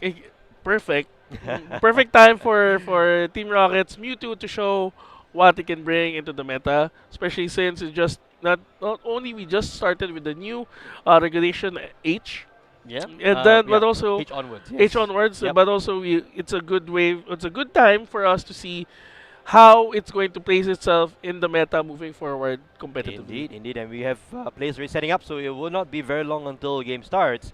But I have to ask, Vincent, who are you rooting for this time around? No looking for you to pick, so it's Yeah. going to be a funny one, an I interesting mean, one. I mean, fellow teammate is there, so I'm going to be Oh. I'm going to have to support Team Rockets. Me too. Oh, I want to sing you too. It's Aw. one of the Yeah, one well, of the OG 151, I'm kind of right? obliged, obligated. Well, I would say, to be fair, Dragon Ball Blaziken is one of the decks that I enjoy Mhm. seeing play. In Malaysia, we had quite a few people take the deck all the way to multiple top finishes Right, in the right. Ultra Ball League. So, and over here as well, it's being piloted by quite a few strong players. I think Carlo Neria was piloting it yesterday. Yeah, as he well. brought it yesterday. Yeah, so a lot of top players are opting to pick Dragapult Blaziken rather than the previously dominant Dragapult Dusknoir. Yes, because one of the reasons why it's because of the Blaziken ability, Seething Spirit, where you can Accelerate energy. accelerate an energy Yeah. from the discard pile, which I think we've seen the problem for Dragapult, especially earlier on with Oh, Miles, yeah? don't Right, remind right, me. right. So I think it's going to be critical on how fast Lance will be able to set up the Blaziken on top of also setting up the Dragapult at the same time. Indeed, indeed. I think it was also interesting to see how Mewtwo is able to navigate this matchup. We're talking about a very beefy, basic EX Pokemon. Yes. It's not a Mega, by the way. It's still worth only 2 prizes, but it's one of the highest hit point basic Pokemon in the game. That's not a Mega. Yeah. And I think right now, especially since we're seeing a two-price battle, not there's no three no prices Megas. at once. Yeah, yeah, exactly, exactly. So it will be a fun one, I think, and I hope all of you are ready for that match. And we're going right into it with the prize cam. On left, we have Ira with Team Rocket's Mewtwo. There's Oh two. my gosh. Oh, okay, we went a little bit quick there. We weren't able to see everything. We'll come back to the prize cam later on. But it looks like it's Ira going first with Team Rocket's Mewtwo inactive with a turn 1 Team Rocket's Proton. That's what you're going to see. Yeah, that's what we want to see. Also, on the side of Lance, he has Budu and also a Dreepy out. And I think this is one of those things that I kind of find it visually hard to look at, especially since Lance is using the IR versions of all the cards. And now when we were trying to look at the prize cards, we're not even sure if he only had the cloaks Yes. or Dreepies in the deck because they have the same background. Oh. Well. The fair IR enough. versions at least. So Fair you enough, know, fair so enough. you know, Lance not only invested time but also money in building up the deck. Because I wouldn't know because I don't buy IR. Oh, yeah, I don't typically, too. I'm just but used yeah, the rev yeah, versions of it, or maybe the the energy holo or the ball holo of the cards, especially with fair enough, fair enough. Yeah, with the new I'm an ones. OG kind of guy, so I love to see base set energy, but it's just me. But Yeah. anyway, on our side, we see Tarantula come down. Two Tarantula. Just a quick recap as well on the prize cam. There is a Sneasel in the prizes that might come into play later on. But Also, 2 Rockets energy. it's That's going to be clutch. yeah, that's going to be troublesome for Ira since you need Mewtwo needs the 2 Team Rockets energy for it to work properly. So Yes. it's just going to have to rely working on just 2 in the deck at the moment. Exactly, exactly. So for Ira here, a Pokepet to go alongside. I think this is planning against a Badoo lock coming up.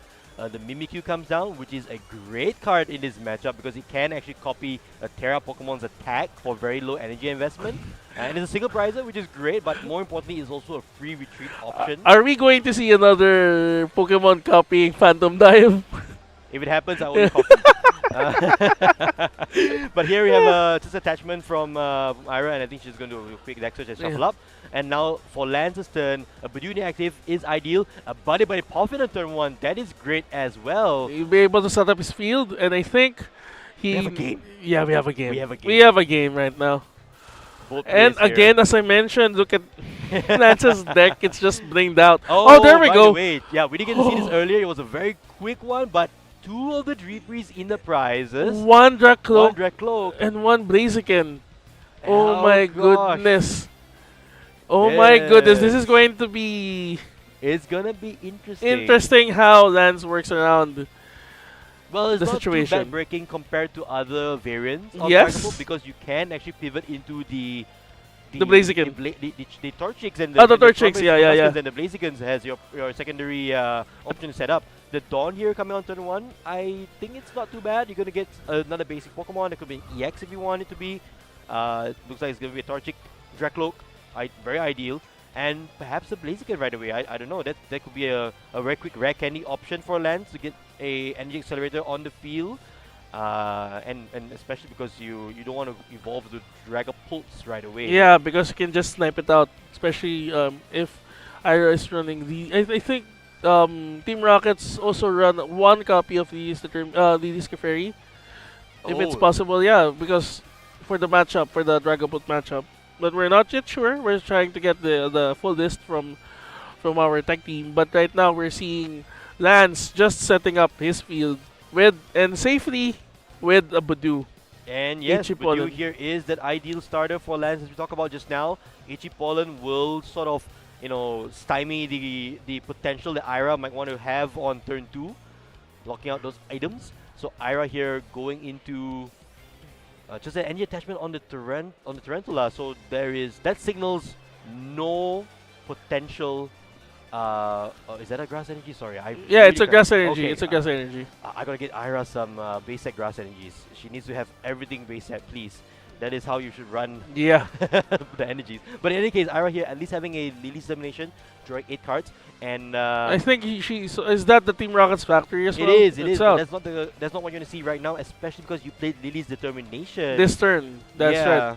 but it looks like nothing much doing there from Ira though. So There's a okay. Spine Ups at the very least, which is good. But nothing much else. Nothing much else can be done, I think, at this turn. And just a pass over to Lance, and who will be happy to know that he does have another turn to set up. Here comes a Dracloak, which is actually ideal for a turn 2 play. Right off the bat, a Recon Directive from Lance, being able to cherry pick the card that you want to play, and one of them is a Dracloak, so he does have access to Dracloak. Another one is a Rare Candy. Oh, he might want to go into the Blaziken. But no, I think he's going for the Dracloak. I think that's a safer play. Yeah, I think the safer play. You need to set up. I think one of the things that Dragapult players need to do is just set up. I think that's the whole point, and not rush into it. Yes. Not to make sure that when your Dragapult gets knocked out, you have an answer immediately. Exactly, and right now Elite's Determination from the Recon Directive opting to spread out the energies to 2 different Dracloaks. That is A smart thing to that's do. heads up play there from Lance saying, you know what, I'm going to be as careful as I can, set up multiple attackers, and ensure that I get attackers off one after the other, and that's basically when the shots are going to start flying. But right now, Lily's Determination for 8. We You don't see a Pokepad, so is he going to okay. get a Combusken I was going for? to say, we don't see a Combusken yet, but the Pokepad will get the Combusken. And we- he does. We got to pay attention to how many Dracloaks eventually go down, because we Yeah. have 2 Dreepies already in the prize cards, and A Dracloak is also in the price card. Dracloak is also in the prize cards. We do have the Combusken and Ichipollen from Lance over back to Ira, who is still under item lock. She does draw the Rocket's energy. That is The question is, You will need an she option. take a knockout here, or if she has Team Rocket's Giovanni, that is the She card could- you want to see. I was she gonna could say, switch. but you don't see that right now though. It looks like she has, I think it might be another Proton. There's another Spidops, which is good. Be able to set up too as well. Okay. So just in Ariana. So she has 4 cards in hand. She can only get 4 Yes. to make it 8, and then extra 2 cards from Team Rocket's factory. Yes, indeed. But again, it's only going to be this lowly Budew that she can take a knockout on for this turn at least. But her setup is pretty much there, right? Yeah. She The has the fear of getting unfair stamped is there. It's just there. That is true. That is true. But I should also talk about the fact that we have the Articuno. The Articuno is the card that you want to see on your bench because it protects the basic Pokemon, I believe. Yeah, on basic Team your Rocket's bench Pokemon on your from bench. effects. Yes. So that is a very good counter here to that Dragapult. Especially the Phantom Dive, that pesky Phantom Dive that we keep announcing every game. Yeah. I mean, it's a staple now for the meta at the moment. Indeed, indeed. So I think Ira here, considering her options, there isn't any Well, boss order play right now because she's already played the Ariana.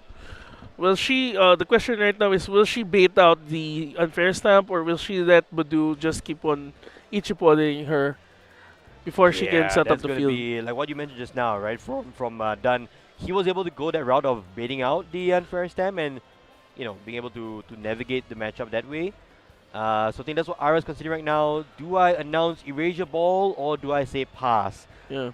The ideal also Uh, here is also that Ira be able to set up another Mewtwo so that she can have enough of an answer when the current Mewtwo is damaged. that is true. That is true. And we should also note that Ira does run the energy switch. So even if you bench a Mewtwo out of nowhere, but here Ira deciding not to go for the knockouts and saying pass, and then lands just immediately slapping down that Blaziken. Seeding Spirit is online now. Lands going for Recon Directive first, as is what you'd normally do before you get into your attacker. And another Recon Directive from Lance. Seeing lots of cards here as a Dragapult player, which is always the case for this deck. Though he put into the first one, I think he put down the Monkey Door. He got the the Pokepad, I guess. And then he got another Pokepad from that exchange. That is true. I don't think Monkey Dory comes into play this matchup though, Vincent. You're likely not going to see any residual damage. Yeah, It's going to be just big that's knockouts why coming out from for Mewtwo. Oh, okay. So that's just charging up his Blaziken. So I got expecting him. Yeah. The play here, normally the play here is that you pick out the Blaziken because the retreat cost for the Blaziken is 2. Yep. So what I've seen Blaziken Dragapult players have done is just put one energy for Blaziken so that when they gust it up, they're not locked with him there. Or he can just attack with the Blaziken if That is it's true. Yes, pulled out. that's true. Well, now over the Ira side of the field here, we do see another Ichipono from Lance earlier. She's still locked out of all those item cards. So she's considering perhaps going into the Spidops, it looks like. She also Um, she needs to prepare also the other Mewtwo as well, because Potentially, yes. You'd probably be swinging with 2 at least in this matchup. At least, I should say. yeah, and you also need to spend time by attaching Team Rocket's energy to the Mewtwo as well. So I think you at least have put down one in the bench so you can Yeah. prepare it. Yeah, so there you call it. So Rocket's Mewtwo EX with a Rocket's Energy as well, which is great for her setup. Now the question is, does she go for a price cut here or not? If I'm Ira, I wouldn't, because I would rather take 3 EX knockouts and win the game that way. But if Lance not obliging and it's still going to be a Badu, Yeah, it's likely going to be I won't say a stalemate, but it's going to be something that we just got to eventually. I mean, she can draw into the Giovanni.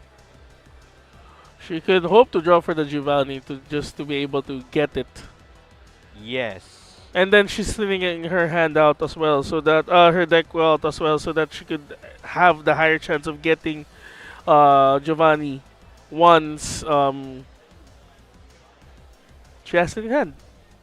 Yes, indeed. So for Ira here, she has time though. I think this Ichipolan damage will not be a major factor because even if the Mewtwo is on the bench, it's protected from that by the Articuno, so no Phantom Dive damage, residual damage ending Yeah. up on this Mewtwo. Now over back to Lance, Ira just passing, say, you know what, I'm just gonna draw cards, Yeah, Mewtwo's just looking at Budu and say, staring it down. Yeah, just staring it looking down. and Budu is just Budu. just doing Budu things. So Lance now going into looks like an Ultra Ball here. Will we be seeing the Dragapult? Is it too early to bring out the Dragon Ball? I feel it might be because you're just going to be responded by an Erasure Ball KO, it looks like. And giving Ira access to all those items as well. Well, if Ira's not doing anything, I'm happy to just say Ichipolan all the way, but no, it goes for the Meowth. If you've noticed Lance's deck is just, bling all around. Even the Meowth EX. Oh yeah, full fair art. enough. Oh yes. A heavy investment in time and money, as you said. Yeah. So Lance, you're going for the Crispin, fire energy onto the Drag Cloak and a dark energy to hand. Oh yeah, so one of his Dark Oaks is already ready to rock It's if he ready. can Yeah. just evolve to Dragapult. Well, it's interesting that he went for the Ultra Ball into the the Meowth, wouldn't you have wanted to at least recon directive first? That's the question. Yeah, that was interesting. I thought that would be a much safer play, but I think okay. I guess he needed one energy in the discard pile. Okay, for the Seed Spirit. Yep, Yeah. that makes sense. Does get the second Ultra Ball, so he could opt to go for Phantom Dive now if he's keen. All right, so there is. Oh my goodness! Even the Dragapult, even the Dragapult, SIR. And that's gonna be what Lance shifts into. even the Dragapult, Even the Dragapult. even the Dragapult is just Here comes Phantom Dive. So Lance has blinked first in this standoff. Ira now has a heavily damaged Mewtwo in the active. It's not going down anytime right now, but it should go down eventually. So 200 damage, 230 I should say. on the 230. Mewtwo. Yeah, for And 3 turns with. yeah, so 60 already on the Spite Ups on the bench. So Lance is going to try and go for a potential 3 prize turn next turn. And I guess time is on Ira's side in this sense because Lance has to take prize cards. Mhm. If not, he's only going to ever see 2 Dragapult EXs this game. Right. The rest of the GPs are in the prizes. So Ira's side here, what will she do? She will need quite a lot actually because I don't think Erasure Ball gets an immediate knockout here. 160 plus 120 is 280. Yeah. So she will need the max block. I'll just say the max block. There it is. There The it is. max So belt's there. max And block there. And this- going for the Blaziken. This is heads up play here from Ira. Going for the energy acceleration, trying to cut the supply Yeah, and even right that now, Lance has. The Team Rocket's Giovanni already in hand earlier. I mean, Dragapult won't even be able to touch the Mewtwo because of the Team Rocket's Articuno. Exactly. So that's why that's a smart play. It's a very heads up play from Ira. I wouldn't say heads up, but the fact that it's already there on turn 1 really protected her bench Yeah. from the start. So now she'll go and grab the first 2 prize cards of this game and series, taking out this Blaziken EX, which has not yet used Seeding Spirit, I might add. Yeah, and I think, Lance still has the rare candy in his hand a while ago, so That's there's a true. possibility. It's highly likely that he'll be able to evolve the Torchic into a Blaziken. That is right. We But have at not seen, least it- a rare candy yet. Yeah, and he has it in his hand a while ago. Yeah, no, I So, mean, she hasn't used played. one. Yeah, yeah, yeah. Exactly. Not So- at all. So it's going to be yes, he gets delayed by a turn, I guess. Yeah, I mean it's he's gone into this matchup probably not wanting to see way too many Dreepies in the Yeah. prize cards. So he's probably blinked first because of that. Yeah, he But- needs to get the 3Ps out as soon as he can. Yes. And this is what I'm saying when it comes to the Team Rockets deck, Yeah. the synergy and all that, because even if he with the use of Giovanni to gust in the Blaziken, she also gets 2 extra cards That is because true. of the Team Rockets factory. That is true. So, So even it- if you're going for a boss's play in a sense, Yeah. not drawing cards. But But oh, look at those prize cards. So she still has no access to the other Team Rockets energy. But yeah, that's interesting. She went but- for 2, but only 2 are still the other 2 are still Yeah. there. So for Lance now, the Blaziken is gone. He's now staring down a Team Rocket's Mewtwo in the active. Ira has drawn 2 prize cards. Lance now on the back foot. There is nothing that he could do to that Team Rocket's Mewtwo on the bench because of the Articuno. you're just thinking inside, can't touch this. You can't touch. I almost broke into song. So In any case. in any case, I think with 8 price. Oh, okay. So Okay, he's so Fez going for the Difficulty. Fizz. Yep. Flip the And another look at the Fizz. script. Well. At least it's not the SIR. Well. Well, The prismatic SR. yeah. This is an SR. and it's Yeah, I alright. mean, yeah, it's an SIR. It's the OG SR. Yeah. Anyway. You'll see how some of the players really just want to spend time and their well-earned finances to show their dedication to the Dragapult. Indeed, indeed. So for Lance here, another recon directive. The only one is access to right now and for some time. Again, a quick reminder, the other Dreepies are in the prize cards. They're hiding Yeah. away. So alrighty, Okay, there so it's is a bumping the Team Rocket's factory. yes. This is going to be interesting for at least for Lance, because right now you have a possibility of having two Pokemon, two prizers that can be knocked out by Mewtwo. Well, for Lance, he can easily bump his own stadium eventually, right? But Yeah. here's the unfair stem. You know, that's the card that we were talking about all through today. The card that will reset your The- opponent's hand to just 2 cards. And I think Lance is looking for an opening here where he could. Catch know, up and catch up. and see what he can Yeah, answer. So I'm trying to figure out what's the last card that Lance put. Oh wait, oh it's a Monkey Dory. Yeah, so Monkey Dory SR, IR. For Lance here now, I think he's hoping to be able to attack into this Mewtwo, take a residual prize on that Spidops, and hope Ira has no energy so that she won't be able to respond with a knockout with this Mewtwo. This Mewtwo is now the main threat to Lance's board because he can take a knockout on anything. Remember how scary Mewtwo is in the movies? You It's remember- like this. Yeah, yeah. It's like this. Yeah, exactly. This is the Mewtwo. Well, to be fair, in the movie, it was Team Rocket's Mewtwo, and then became his own Its own thing. Its own persona. thing. Yeah, yeah, yeah. But, So it's like the Mewtwo is just staring down. Ah, Bidoo again. Bidoo. Welcome back. welcome back with you. But in any case, now for Lance here, he's drawn many cards, and at this point, just thinking, hey, what next? He's always He's going, going for for the Articuno. Articuno. Okay. This is an interesting play. He still gets 2 prize cards by knocking out the Articuno and the Spidops. This is a heads-up play because now it opens up the possibility of that Mewtwo on the bench, the damaged Mewtwo on the bench, from also going down.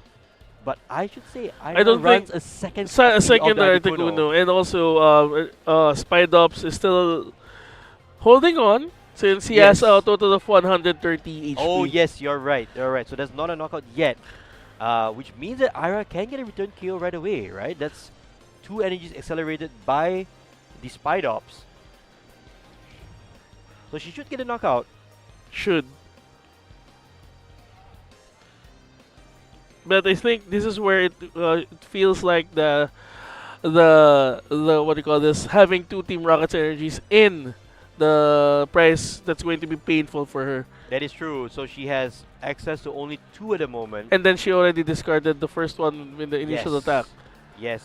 She could have what could have happened here is that if she had access to the other Team Rockets, she could have charged it up to the Mimikyu, put down the DD's determination. We'll see another Pokemon copying Phantom Dive for the knockout.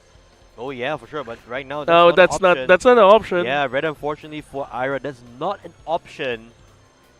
So we will see here if she has any other play other than just going into the Mewtwo. By the way, that the Spidops has a Bangle. That is not a energy. That's a Brave Bangle. Oh, from that's a Chicken. Brave Yeah. Bangle. Yeah. It's such a card that we rarely see. But yes, it's a Brave Bangle. So what would Ira do here? Oh, she has the what do you call it? She has the other Team Rockets Mewtwo in hand. Oh wait, no, that's the discard pile. Yeah, this. No, I mean that's. Yeah, that's the the secret pile. Yeah. So charging up here on the Spidops. Will she go with another one? With another charge up? I think there was another grass energy. I might say. She's kind of vulnerable with another Phantom Dive because she doesn't have the Team Rockets Articuno in hand. Yes. That's going to be problematic for her later on. And Yes, indeed. Yes, indeed. So it's a bit of a conundrum. conundrum for Ira here because she could get a knockout on this Dragapult. I want to say there might be another grass energy if I recall. I thought I saw another one. So she could go for Erasure Ball and KO this Dragapult. But then Lance would just say, okay, if that's how you're gonna play, I'll go after your board, take out both of your Spidops, and you're left with no way to accelerate energy again. You will not get a knockout with Erasure Ball. Here, Ultra Ball here played by Ira going for, oh, the Lily's Clefairy. Okay. Are we seeing Erasure Ball? I think we are. Yeah, we should. Yeah, it's just, so it's a card that we didn't talk about. And Erasure Ball does take a knockout here without having to invest in energy. So Ira in a very good spot here. The question right now is, what did Ira get in her prizes? Well, I don't think it matters as much, right? Because there's no I mean, less to she- take a knockout on this one Mewtwo, it's gonna have the energy regardless. That's true. So if Lance goes for the Clefairy and the damage Spidops, which is what he's doing right now, most Yeah, likely, no, yeah. Ira just needs one energy card, and that is still a knockout. Oh, but he's going for okay. So it's gonna be So it's a 5 price turn. it's a 5 price turn. Oh, Glenn's got it. Oh, there we go. Yeah, Glenn's got it. That is we missed that because you know what? I keep thinking Articuno's in play. Yeah, no. That's the thing. Yeah, so there's a 5 price turn from Lance there. Ira going down one game here. Lance. I mean, Full of they have good enough time. They still have 26 Yes. minutes for coming into game 2, Yeah. and it's going to be it hurt that Ira lost the Articuno. Yes, indeed. I'm trying to figure out if she should have gotten the other Articuno with the Ultra Ball or That not. is what I was thinking as well, because she could have access to another grass energy, I think, in the Mhm. discard pile, because she got a knockout with Erasure Ball earlier. So there was going to be 2 grass energies. So double charging up could take a knockout on the Dragon Ball. But I guess the thing is that she still it kind of hurt that she also had 2 Team Rocket's energy in the prize, and I think That's that's going to be the make or break for her. I think, and that's why she went to risk it, and probably hoping that Lance didn't have enough to Phantom Dive once again. That is true. So here now, Ira down 1 game, Lance up a game in this best of 3. We're going to have a game 2 now. Yeah. It's exciting, isn't it? Yeah. Quite a back and It's, forth game. it's one of those things that you have to consider. Also, if you blink, you lose moments. Yeah, but it's a far price turn from Dragon Ball. That's what Dragon Ball is known Yeah. for. But we don't see this often anymore because we lost Counter Catcher, we lost a lot of other tools that Dragon Ball used to have, but it still pulled it off anyway. Yeah, and that's why I think that's why Dragapult is still one of the top tier decks It in the is. current meta right It now. is. It went back all the way to that Ichi Pollen for 3 consecutive Yeah. turns, putting the Mhm, Mewtwo at 250 hit points. Just Friend enough for will- 200, left 50, 50 and 10 on the Spidops. yeah. That was the exact number needed from Lance to pull off that 5 price turn. So you need to be a mathematician to be able to pilot the Dragapult like that, to be able to have enough energies, enough That is damage, true. and it's why it's so interesting and it's so what's the word? It's a very engaging deck to play Yes. see it in action, but when you play against it, it feels, not again. It's not again. Oh no, he just needs one more card. Oh, he got it. Well, how? By Recon Directive. Yeah. And now it's on game 2. Yes. Oh, not nice Oh. from Ira. There's 2 Spidops there. For Lance, not We as have bad. yeah, GP, Meowth, and a Combuskin. Okay. So we have a game. We have a game, I guess. But then Ira was able to pull off Team Rocket's Proton, so she was able to get 2 Spidops, Tarantulas and Mewtwo for her turn. Yeah. You know, I don't doubt the fact that Ira played super well earlier, and Lance as well. So thinking about it back now, I don't think that she maybe had access to the last grass energy, perhaps. I don't know. I'm just trying to think what else could have been, what could have been, and you know, the both of them are top players here, so it's going to be interesting. Mhm. Oh, okay. So now Ira again going first and again seeing the Proton, which is what you want to see. And then already we're going to Lance's turn. And both displays playing very reasonably quick, which is good. Yeah, we still have 23 minutes of the time for game 2. So I think we still have enough time to at least if we get to game 3 or not. Yes, I think so. I think so. Man, we didn't get to talk about that I should say the Clefairy coming down because it happened so quickly, but Mhm. that is Dragapult's prey. If you give a 2-prizer that gets knocked out right away, that's what Dragapult lives off. And I think right now we want to see a long game, right? So let's hope Yeah. and see. But for Lance, it's just 2 GPs and a Monkey Dory. Ira now already with an energy down on that Team Rocket's Mewtwo EX, and just a Lily's Determination right away, drawing 8 cards. This is a supporter you will see as a Pokemon TCG player for the foreseeable future. Yeah. It will be a card you will have to buy if you are a new player and you are Or if likely you- having multiple playsets by now Yeah. if you are an existing player. Yeah, if you have battle decks, you can purchase is battle true. decks that have copies of that. That is And true. you can see here also that the importance of setting up properly for the turns for both decks. Mhm. And you have to also, I think for Lance, he needs to have it, the 3-piece up to drag cloaks by the next turn Yes. so that he can start the machine or the mechanic that Dragapult is famous for. That is true. That is true. And we can see that Team Rocket's Articuno is still out. It's still It there. is. It is. So I think Ira has enough. And she can also attach an energy and retreat. And then if she evolves that Team Rocket's Tarantula to Spide Ops, she'll be able to charge them up and prepare for an attack.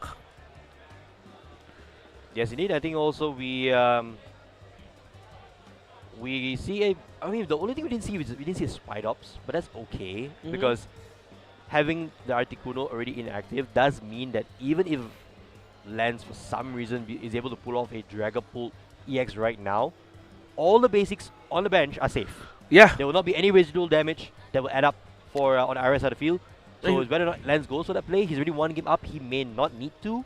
So 3 GPs already now with a Badoo. So back to item lock once again.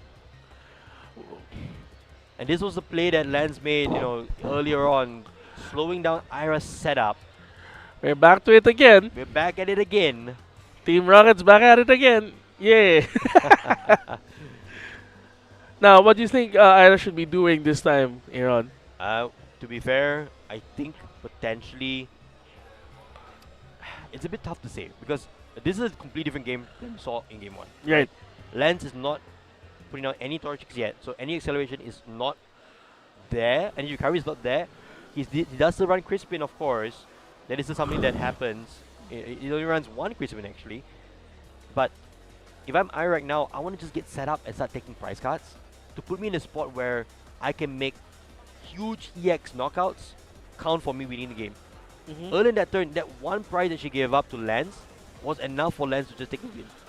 So Ira just has to go 2-2-2 in order for her to win the game here. But I don't think Lance is going to give that. So potentially she might have to switch into her single prize attackers, which is that Spide Ops. That Spide Ops can also hit like a truck if I It can, recall. yeah, it hits like a very big truck. So that could be an alternative instead of putting the Mewtwo in front. Let's see from Ira what she gets here. Mimikyu for a free retreat pivot, that is good. So just retreat into the Mewtwo. And then she's going to knock out the Badoo. Is she taking out knockout on the video?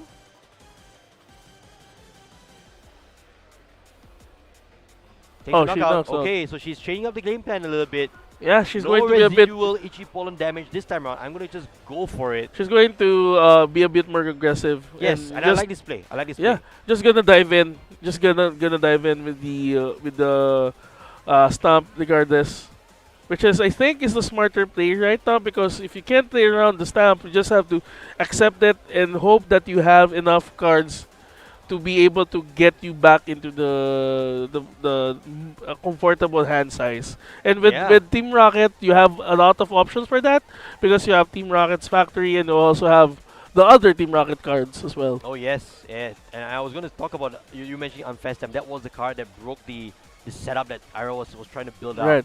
But here now we see Judge coming up from Lance. A very nice looking Judge, I might add. I've not seen that one in a while. So Judge is also now in play, and one of the cards that will try to disrupt the hand. Yeah, one of the disruption cards that we have in the meta currently. So we'll see how it plays out and how it either helps or slows the gameplay, especially now. Yeah, and these Team Rocket decks, you mentioned about their supporters, their draw power, they don't do really well on low hand sizes, at least unless you top deck an Ariana. Yeah. And we don't see a Rocket's factory in play as well, so no extra 2-card draw. But then currently you have Mewtwo as a threat right now. Yeah, I think that's fine. From an attacking standpoint, I think Ira can continue to take prizes, and there's no sign of a Dragapult coming from Lance. A Dragapult or a Blaziken, at least not yet. Okay, so okay. So over to Ira's side of the turn already, and it's just a Team Rocket's receiver. I think that's what it's called. Yeah. Looking for a supporter, so she does have a way to draw out of it. She actually had the Ariana from the prize cards earlier. That would have been a big draw card. But going for the Giovanni.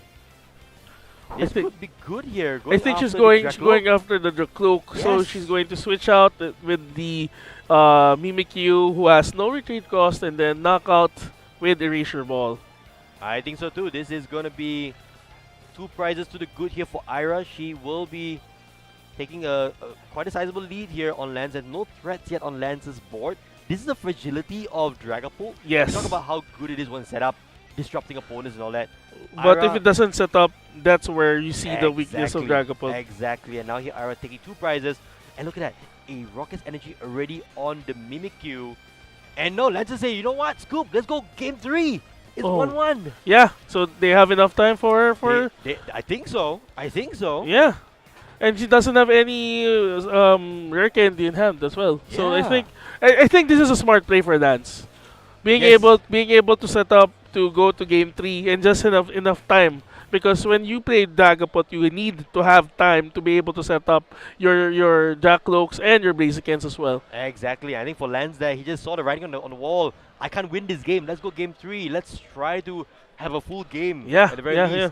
You know, and it's fun for us. We have a We have full another best of game 3. 3, and we have another game 3. Yes, and I think this one has a better chance of ending because we have about 15 to 16 minutes of Yeah. time. Yeah, You know, so we are both- compared to the time a while ago that we were with the So I'm excited for it. I think it's going to be an interesting game. Both these players clearly know No. what they're doing. You know, and, and it's all I think about- they're well trained now for the best of 3. Yeah, and they are pretty much, trying their really best to not let games go to time. Yeah. in Because particularly- right now, especially with the best of 3 matches, with just a few hours before the top cut, Yes. every match, every point counts. every point counts, and you want to be, well poised to take a win at this stage of your tournament run. Again, we are playing a day 2 qualifiers, best of 3, 4 rounds of these best of 3s, and then the top 8 ranking Mm-hmm. proceeds to top cut. Yes, and and then if you get to the top 2, you get not just the invite but also the travel award. You know what's a fun thing? We're What? seeing Rocket's Mewtwo here right now. Mhm. What was the previous Master Ball League trophy card? Mewtwo. It was Mewtwo. It was Mewtwo. So, I would love to see Mewtwo in finals, Yeah. but I think more importantly, I like to see Lucario in the finals, because the Lucario is actually the trophy card this time around. Yes, I hope so too. Yes, indeed. Is it like the sign? If It's it's the face Pokemon of the trophy, We never will know. it be in the finals? We We don't never know. You never We know. don't know. Or maybe the other fighting Pokemon that's currently. No. Move on. Well, in any case, we are going to the game 3. I think players just setting up, making sure everything's fine. But who do you favor right now? I think it was an interesting matchup so far. Have your allegiances shifted? No. Okay. I'm loyal to the To the to the Mewtwo. Mewtwo, Okay, to okay. the first decision that I had. I'm still what's the word, banking that TR Mewtwo is gonna win. Fair enough. Fair enough. I think it's going to be a close one because in both situations we saw completely different game plans from both of these players. So on the prize cam, that's the only crisp spin for. For Lance, and For then the Lance. other Team Rockets Yeah. Articuno is in the prize card as well. Yeah. So at least we're going to have to see how Ira and Lance adjusts to the pricing. So Lance went first there with energy attachment for the 3P. He has the torching on the bench. Probably trying to get a turn up on advantage and normally Dragon would like to go second to get the Budew lock up, but he went first this time to get evolutions up. Yeah, So that's they got that's the an right actually away. good strategic adjustment for game 3. Yeah, it's interesting to see how these players navigate that, because I think for Ira she switched the gears up a little bit in Mhm. game 2. She went aggressive on the Budew, not letting the residual damage build up. And from that point on, Lance said, you know what, I can't do anything. Let's go game 3. Yeah, I'm not gonna waste my time and just prepare for game 3. Yeah. So Ira here, not having a Proton this time around, I believe. That was, or maybe she did play, I think it was an Ultra Ball. So no Proton this time. But still, you see the setup. It's still two Tarantulas and Mewtwo. It's kind of Yeah, yeah. so- So the what do you think would be the play for game 3? Well, if it worked for Ira to just go Aggressive, go do it ham, just again, go right? ham, just go ham with it. For Lance, he has to get a better setup than just a 3P and a Torchic, though. I strongly believe that Lance's setup in game 1 was the reason why he had so many options to go for that final play. You know, to have the ability to shift gears, multiple Dragapults, multiple potential Blazikens. Mm-hmm. You know, so for Ira here, game plan Ariana? is go aggressive. For Lance, build up your board. Yeah. But without the Crispin, without more basic Pokemon, that doesn't look really good right now. And Ira is firmly in the driver's seat, at least on the setup point of Mhm. view. Yeah, it's going to be interesting to see what's going to happen, especially now. It's I think the winning strategy for Ira is to hit hard, hit fast. Meanwhile, Lance strategy is more of I need to set up fast so I could hit fast. Yeah. It's just like boxing terms, man. Yeah, I know. That is a very good way of putting it. Alrighty, so let's see. It's just gonna be a pass from Ira here. I think that's fine. The setup is there. Lance going in. And he Wait, gets I was gonna the say, circle. would he want to go into a Dragon Ball right away? But no, he went to the Dracloak. Because look on the bench, there is no sign of the Articuno this time around. But Lance went into the Dracloak and Lily's Determination. This is actually quite fine because he will get a prize card with that Dracloak, I believe. It's 70 hit points on the Mimikyu, right? Yeah, he can knock it out. Yeah, so we do get a And- prize card from there. And since Mewtwo has no energy, Lance is comfortable being able to attack with Dracloak because he's sure that Ira won't be able to attack the next turn. Well, you say that. There is a energy switch in the deck for Ira. Yeah. So there is that There is option. that option. You know, we don't. but we didn't see it, don't But we saw it yesterday once. Just saying. We didn't see it yesterday. Yeah, I know. Yeah, I forgot. Yeah. So anyway, in that sense, at least Lance here building up a board. Oh, he's going to the Dreepy. Sorry, Dreepy. The Badoo. Another Ultra Ball. Hello, Shaman. Shaman goes to the discard pile. Hello, my friend. Yeah, but I'm curious now if I'm Lance. I guess he's prioritizing setup, which is what I said he should be doing, and not seeing an energy attachment on the Mewtwo yet. Probably he's taking this as a way to just set up a stronger board than what he has right now. But if Ira gets to pull off, another similar play like we had earlier with the Giovanni and an Erasure Ball, I think that is the writing on the wall for Lance. Because one Dracloak is nothing Yeah. at this point of time. When your opponent can easily knock it out. Yeah, that's exactly it. And so on Ira here, we'll see what she has available, what options she can pull out. It's a Proton, so, So we she's are likely to see getting the sure Articuno. definitely the Articuno out. And another Mewtwo to prepare as well. So Yeah. Team Rocket's Proton allows the user to get 3 basic Team Rocket Pokemon into their hand. Indeed. So Proton, a very strong card, reminds me about Pokemon Collector, I don't know that card. Bridget. So this is Yeah. where I go back to how synergistic the Team Rocket's is. deck is, especially Yes. with all the supporters just helping out each other. And since you just used Proton, not only did she get 3 basic Pokemon, but also 2 extra cards with Team Rocket's Factory.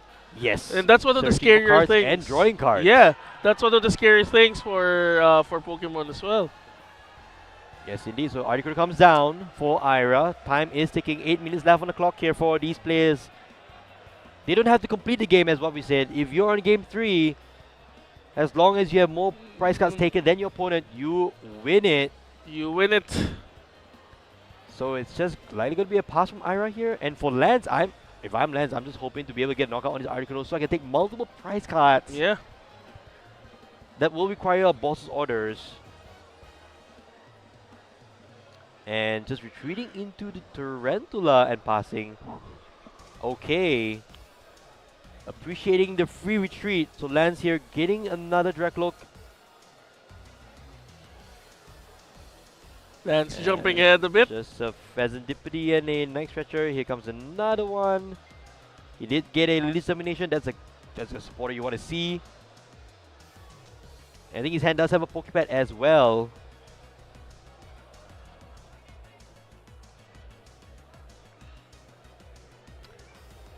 Both these players playing very fast, I would say, relatively fast, and trying to ensure the games it progresses.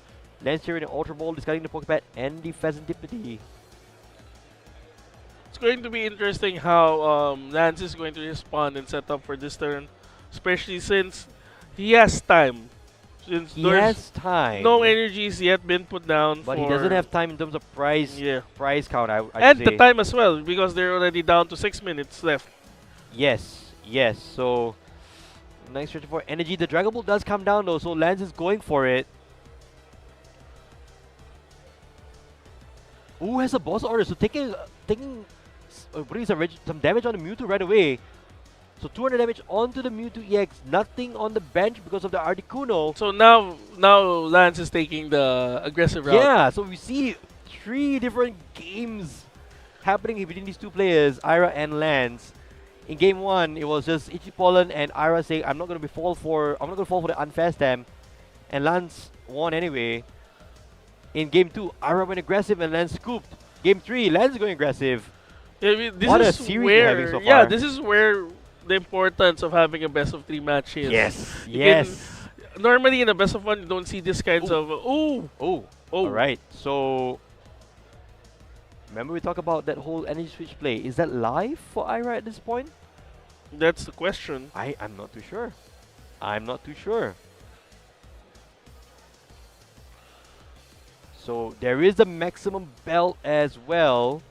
So the damage modifier is ready. Is there a way to get enough energies in play? I don't think so. So maybe Ira just set up for the next turn. Or she can Giovanni. She could Giovanni and knock out the one on the bench. But no, that's just a Lily's Domination, I believe. Ah, Yeah, so Lily's Domination play to draw a fresh hand of 8. But that means that she has to give up this Mewtwo most likely. yeah, she's in going the to have to active. sacrifice his Mewtwo. The Mewtwo got knocked out, so the other might live. So which one got knocked out? The clone or the real one? That's a trick question. They're That's both clones. that's the question. That's not a Yeah, trick question. They're both clones. yeah. All of them are. So anyway, back to Lance now. He's in the driver's seat. There is a very juicy Mewtwo inactive. Risky Roots is in play as well now, bumping up the Team Rocket's factory and a Lily's Domination before taking a knockout. That must be great. Yeah.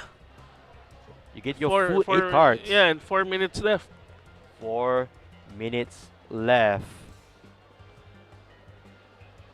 Pokepad as well, so that is, I presume, either a Combusken or, yeah, called it.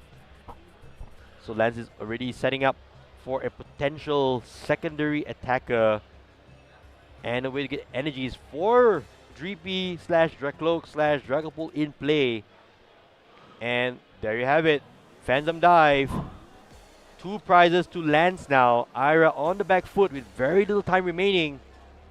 She has to find an answer right now. She needs to knock out the Dragapult Yes. as soon as possible. And I might say she would love to do it with an Archer here. You want Yeah. to disrupt that huge hand that Lance has built up. Spidops, that's good. That's the first half of the combination that you need.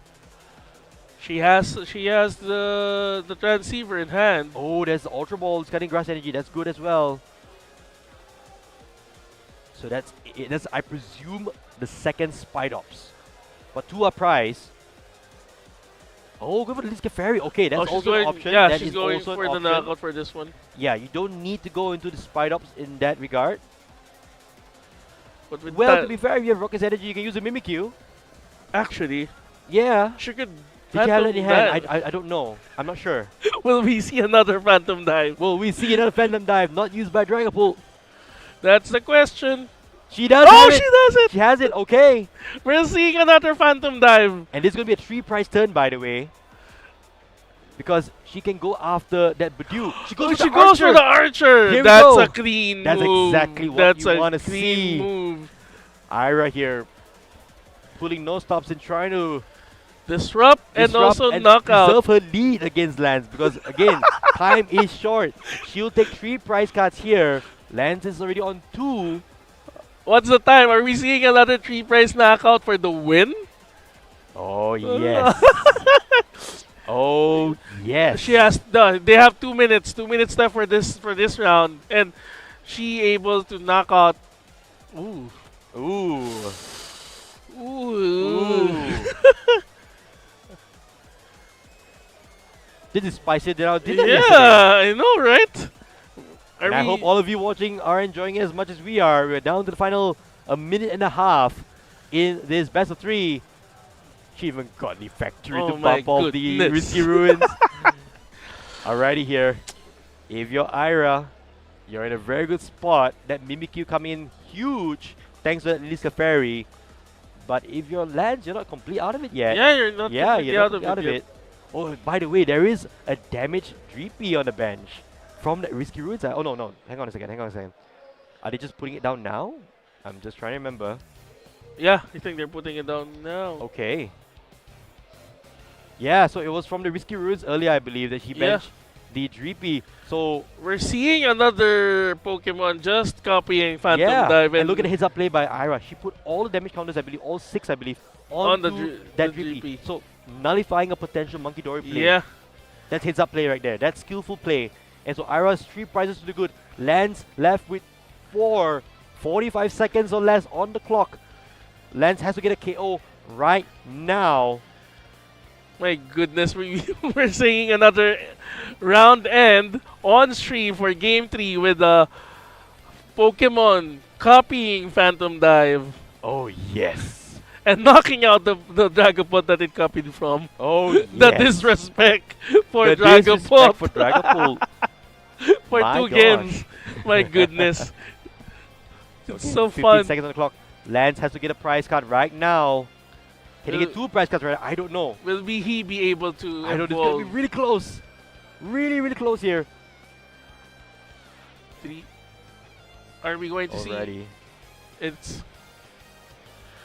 I don't remember if we're seeing like the end of does Lance need to finish his turn?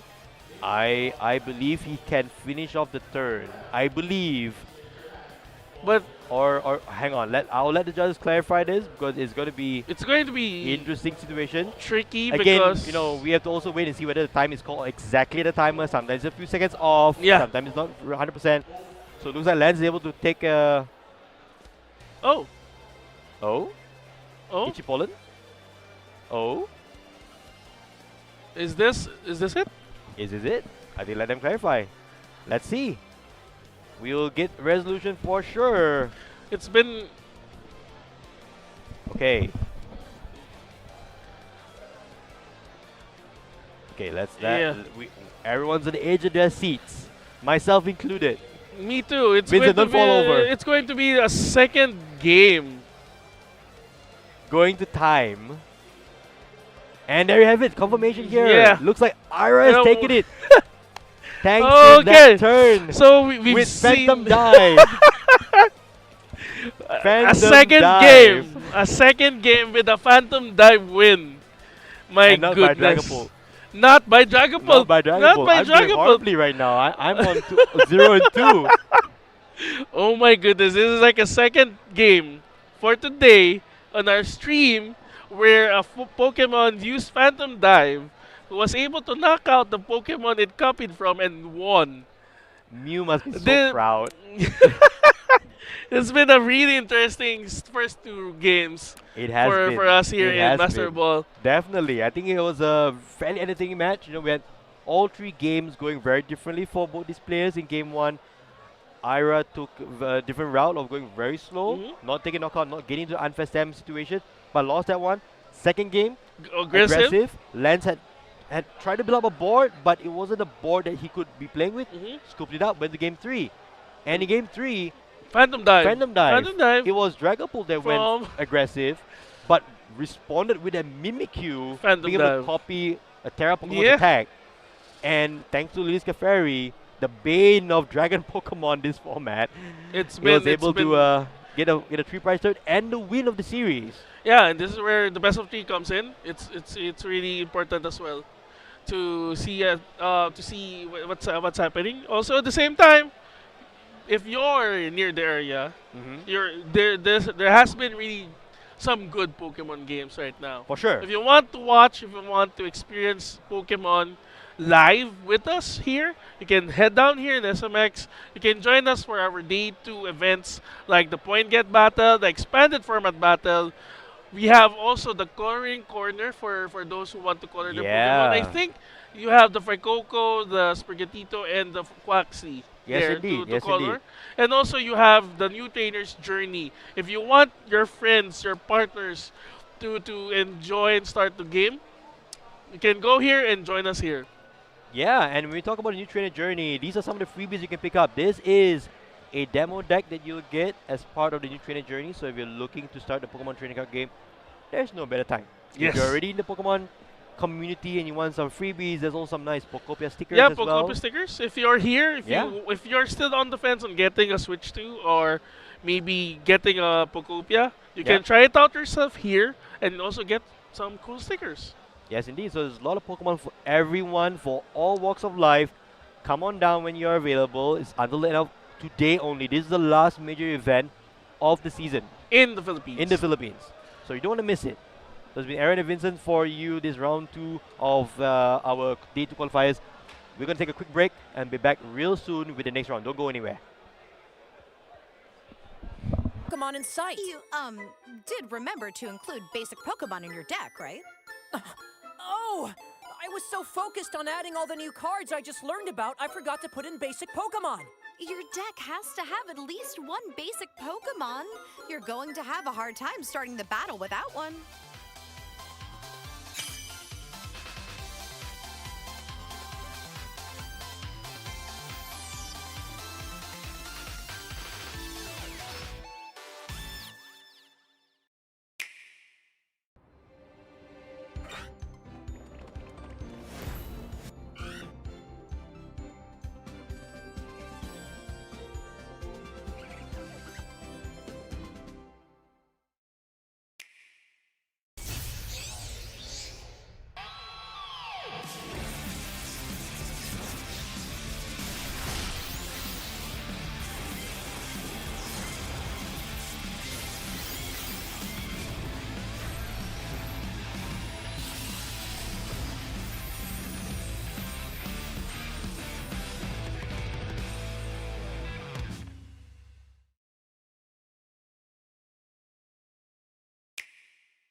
In this desolate world, humans and Pokémon have vanished.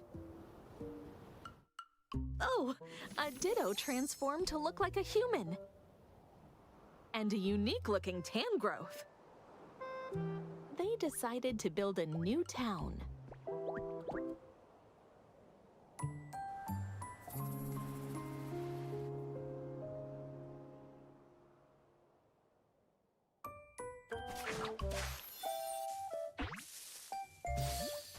Nestled in the grass is Bulbasaur, a grass-type Pokémon.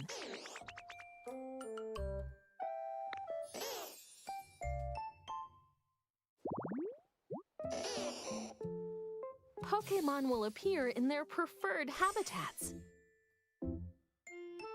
Ditto can learn moves from Pokémon it meets, refresh and enrich the land, and open up new paths. As nature flourishes, so will the Pokémon. Ditto's also quite handy. Gather materials and use them to create all sorts of items. Till the fields, grow crops, and build houses for Pokémon. There's so much to do here. Pokémon may also have unique requests. Looks like Squirtle wants to go somewhere, and Riolu seems pretty hungry. Pokémon stuck in harsh environments also need your help. So work together with other Pokémon to complete these requests. And your world will become even livelier. other adventures await?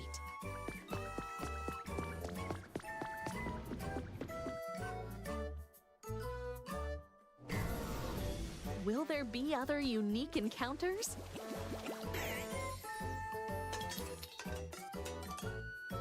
What kind of life will you make?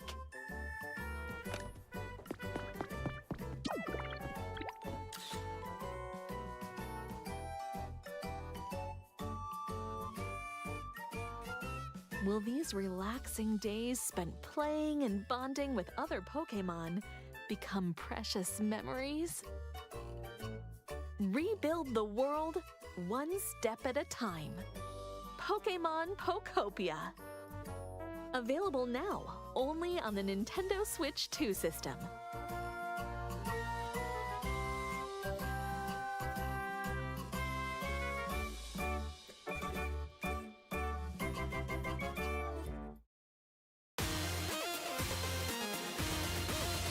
Here we go!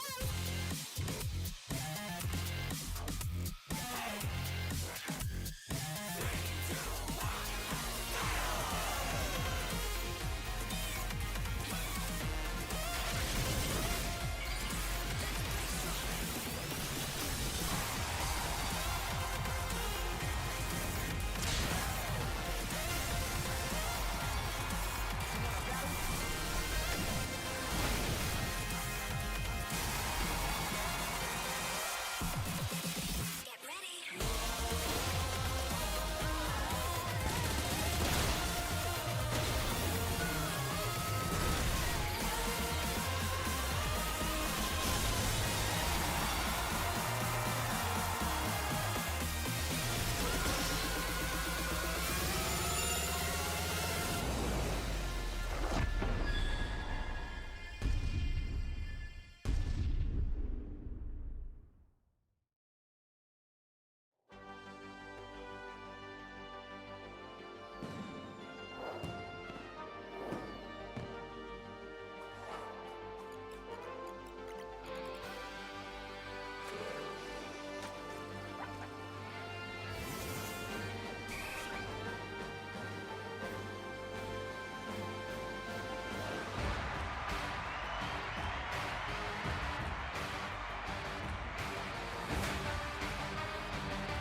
Pokémon Champions.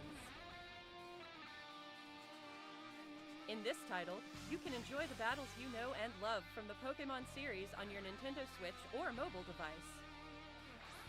You can invite your previous Pokémon partners to join the action by linking with Pokémon Home, or you can find new partners to battle alongside you right away from within Pokémon Champions.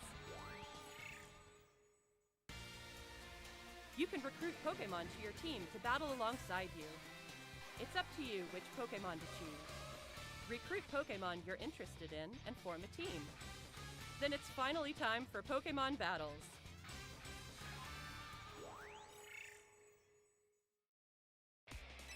You can enjoy ranked battles that let you face off against trainers from around the world, as well as private battles where you can take on family and friends with greater immersion than ever before. Take on thrilling matches in single battles and double battles.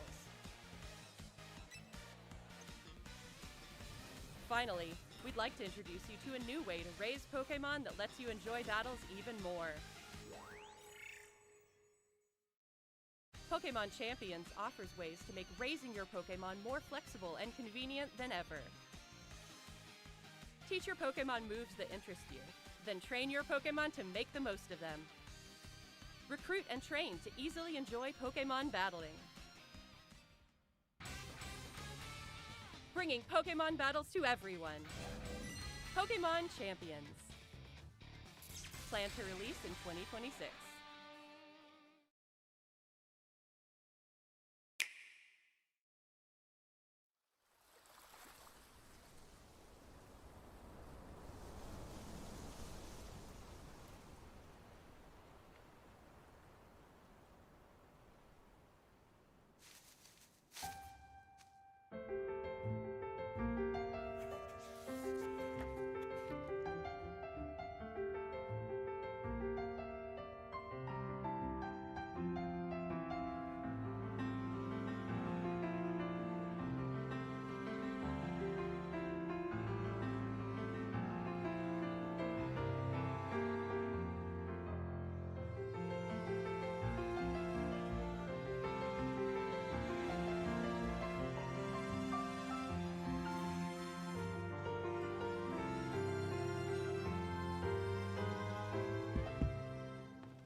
And we're back, folks, here at the SMX Convention Center for the Premier Ball League, Master Ball League Philippines. I'm sorry, Aaron Minjit here with Vincent Hausan.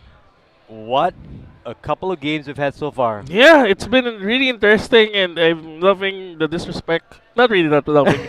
It's more of I've seen a lot of matches right now that used Phantom Dive that Yeah. are not Dragapult. Both games we've had so far have been won with Phantom Dive, but not used by Dragapult EX. So if you're just joining us, you missed quite an interesting situation for both of the last two stream matches, where we had Dragapult Phantom Dive copied first By by Zorok, Zoroark's Small copied Blade. by Slowking Seek Inspiration. Yeah, And then and just then now we had Team Rocket's Rocket's Mimikyu. Mimikyu copy Phantom Die for a 3-prize turn. So it's been a fun day for a non-Dragapult fan. Yes. On stream. On stream. On New stream. EX will be proud. Yes. So I think for us right now, we're getting into the third round. You know, I should say it's round 10. Round 10 of the total event. So Of the qualifiers. of the if you're going qualifiers, to right? So count even though it. it's the day 2 qualifiers, we're still referring to it as round 10. We had round 8 earlier in the first round Right. of today, then round 9 right before this, and now round number 10. Mhm. And we're going to get confirmation real soon. Do you have the players yet? Yeah, I know Not yet? the players that are I think going to be streamed right now Okay. is one of them is one of the more famous, not really famous, but it's more of known Okay. locally Okay. as one of the juniors that finally moved up to the Masters Division. Oh, So so it's a Chant. storyline. Yeah, Okay, so it's okay. Christian, it's Chant, who also is part of another Team HS, and then you have another player that recently just played. It was part of Team Japstore. So it's going to be two teams are going head to head in the stream right now, and it's going to be interesting because if if MJ, the guy who was playing from Japstar, brought the same deck he brought yesterday, Okay. we're going to see an Archaldodon Oh, on the stream. I have set up right again after slouching for a bit. Yeah, Archaludon. yeah, he brought. I think he brought the Dunsparce Archaldodon Okay. during the Swiss rounds. That is fairly unique. Interesting. Yeah, he's been. Yes. I played with him before. I've seen how he builds his decks, Okay. and it's been weird and interesting at the same time. Archaludon. Yeah. My, Who my would have boy thought? Archaludon is Who back. would have thought? Who would have thought that we're going to see another Archaldodon if Okay. Okay. he brings Archaldodon today? Fair enough. That's fair the enough. question. So that when we say today, for those of you just joining us who are not aware of the current tournament structure here at the Master Ball League Philippines, you have a 2-day event. Yeah. Day 1 happened yesterday with around 800 Masters players duking it out to qualify for day 2 with a 5-2 record. So if you're Right. 5-2, you're automatically into the day 2 qualifiers. Mhm. Now in day 2 qualifiers, you then play 4 additional rounds, but instead of best of 1 that we had yesterday, you then have best of 3 today. So switching it up a little bit. But when you come to today, if you just wake up the wrong side of the bed and say, you know what, I don't play Dragapult today. I I'm want to gonna play play something else. something else, yeah. You know? And You can switch your decks essentially. and the good thing is you've seen now on our stream that it really the strategy for playing changes Yes. depending on the amount of rounds that you can play. For the best of 3, you've seen how normally when you play in a Swiss or the Yep. best of 1, if time's called, it doesn't matter what's the price count. You're both DGLs or Double game loss. Exactly. But now you've seen here that it's important. The price count is important. Yes, indeed. 2 of our matches on stream, we've seen the players get just 1 prize more than their opponent Just one prize and more. to be able to win. If you're in a prize lead in game number 3, you will take the win of the series. That is the rules that we're having here for Right. today in the day 2 qualifiers. So stakes are very high. If you're into game 3, you just want to be ahead when time is called, and you don't obviously have a lot of understanding when time is going to be called. You're just waiting there, trying to play as fast as you can, trying to get into a lead and then preserving that lead. Okay, And so I saw it. Yes, Yes, MJ okay. is bringing in Archaldodon, We will see our children on the stream. and It feels like Christmas. now it's for you. Archaldodon's for you, and Yes. now we're seeing the other Dragobot build. Christian or Chat is going to bring in Dragobot Noir. So we just saw 3 Dragapult variants today. This is the We're third one. three. The third one The today. third one we're seeing today is going to be the The former king, the I guess. former king of the format. The former king of the Dragapult format. Dusknoir. Yeah. I'm excited for this match. It's going to be Yeah. a fun one. It's going to be interesting also because I think this is also what Chant brought in our last UBL in Baguio. Oh, So by okay. he kind of tweaked it up. He had Interesting. it's going to be interesting in how he plays it out right now, especially with Archaldodon having no clear weakness against Dragapult. Yes, and the only thing here that we talk about Dragapult Dusknoir is that it is probably one of the stronger variants because it can take a knockout on Archaludon with that Dusknoir. Yeah, But- it can dust more than Phantom Dive for a Exactly. knockout So- because Archaldodon is 300 HP. Exactly. So we don't know yet, or we will see eventually whether or not Archaludon is also bringing Psyduck. Hopefully. Is he Hopefully. also bringing Battle Cage? Those these are- questions yeah, that you will those be able to are- answer, real soon. Yeah, and Right. those are going to be the key cards if MJ or Michael has it. Okay. Because it's going the battle cage prevents Dragapult from putting damage counters onto the bench from random dive, and Mhm. then you have Psyduck, which prevents Pokemon to what's the word? But if an ability requires you to knock yourself To knock out, you yourself have that out, you ability, can't have right? it. That's the key thing. That has always been the bane of this Archaludon versus Dragapult matchup. Yeah. And I would know. I'll try to make it work so much. I've tried so hard. I just gave and up. I've gotten nowhere near far. Yeah, I just gave Yeah. up. I just gave up with Dragapult. I It- mean, it is that- it's been It's been some time since Archaludon has actually made a splash in the format, so it's a sad situation for a deck that I love very much. But in the end, we see two players here bringing decks that they are quite confident in doing Yeah. well. Day two, one of them is yeah. Archaludon. They went for day two, and I think the way here is that they're both former strong cards, strong decks. In a way. In a way, they're Does not more so. Dragapult does not more so. yeah, Right? But we're going to see if Psyduck's damp ability would have it. If Michael has it, then it's going to rain all over Chance Parade. Definitely. last So one. I'm not gonna ask you this time. Can you ask me? Yeah, which do you think would win this matchup? Archaludon. I'm hoping for Archaludon to make a splash. I want to see it go top 8. Yeah, I want to see someone take the deck and prove doubters wrong that the deck can play, and I would love to see, or we can watch it and discover it together. What sort of cards are being played with Dragapult? We have seen, some lists running the Mega Mawile. We have seen some lists run, like you said, the Dunsparce now. Potentially even with Monkey Dory, with the Risky Ruins. So many different ways, but none of them have been doing fairly well. Doing Unfortunately, very well. There's Yeah, also Mega that's Skarmory. why Mega Smart because Yeah. Skarmory is a thing now too, especially coming in from Perfect Order. Yes. It helps the matchups, but also you have to remember Mega Skarmory is also a 3 price. That is true. And one Pokemon. of the key things about Sheldon is bulkiness in preventing prize cards. If we're going to talk about Dragapult Dusknoir, we have a lot to talk about it, Yeah. right? But other than the fact that it was one of the premier decks, it was one of the big four from the pre-rotation format, in addition to Gardevoir, Goldengo, and Charizard. Goldengo. Yeah, so these are the decks that have now been rotated out. And if you're not sure what rotation is, if you're just joining the Pokemon TCG stream for the first time, it's essentially a time frame where cards that are older than a certain number of time, they get rotated out of the format. So Dragapult Dusknoir was the only survivor of the last rotation among the big four decks. And now we're back in it right away. And I see Battle Cage on the left. That is interesting. But I also see Harlequin on the left for the Harlequin Archaludon and player, then- for Michael. That is interesting. We didn't get to talk much about Christian's prizes on the right, but in any case, Michael starts off on the left here with a Meowth inactive. Not the best thing to see, unfortunately. But we will see then after this what happens. What is he going to grab? He's eyeing up at the Dunsparce, it looks like. This is, I mean, Micah, this is the worst card to start off. It is. It's like starting off with Fez. Yeah. But unlike with Fez, you can just, You can still use You it still as a use Fez, Fez. Serendipity, but you cannot use Meowth anymore once it's down. So on the prizes for Michael here, we did see the Harlequin up there. That is his disruption card of card. choice.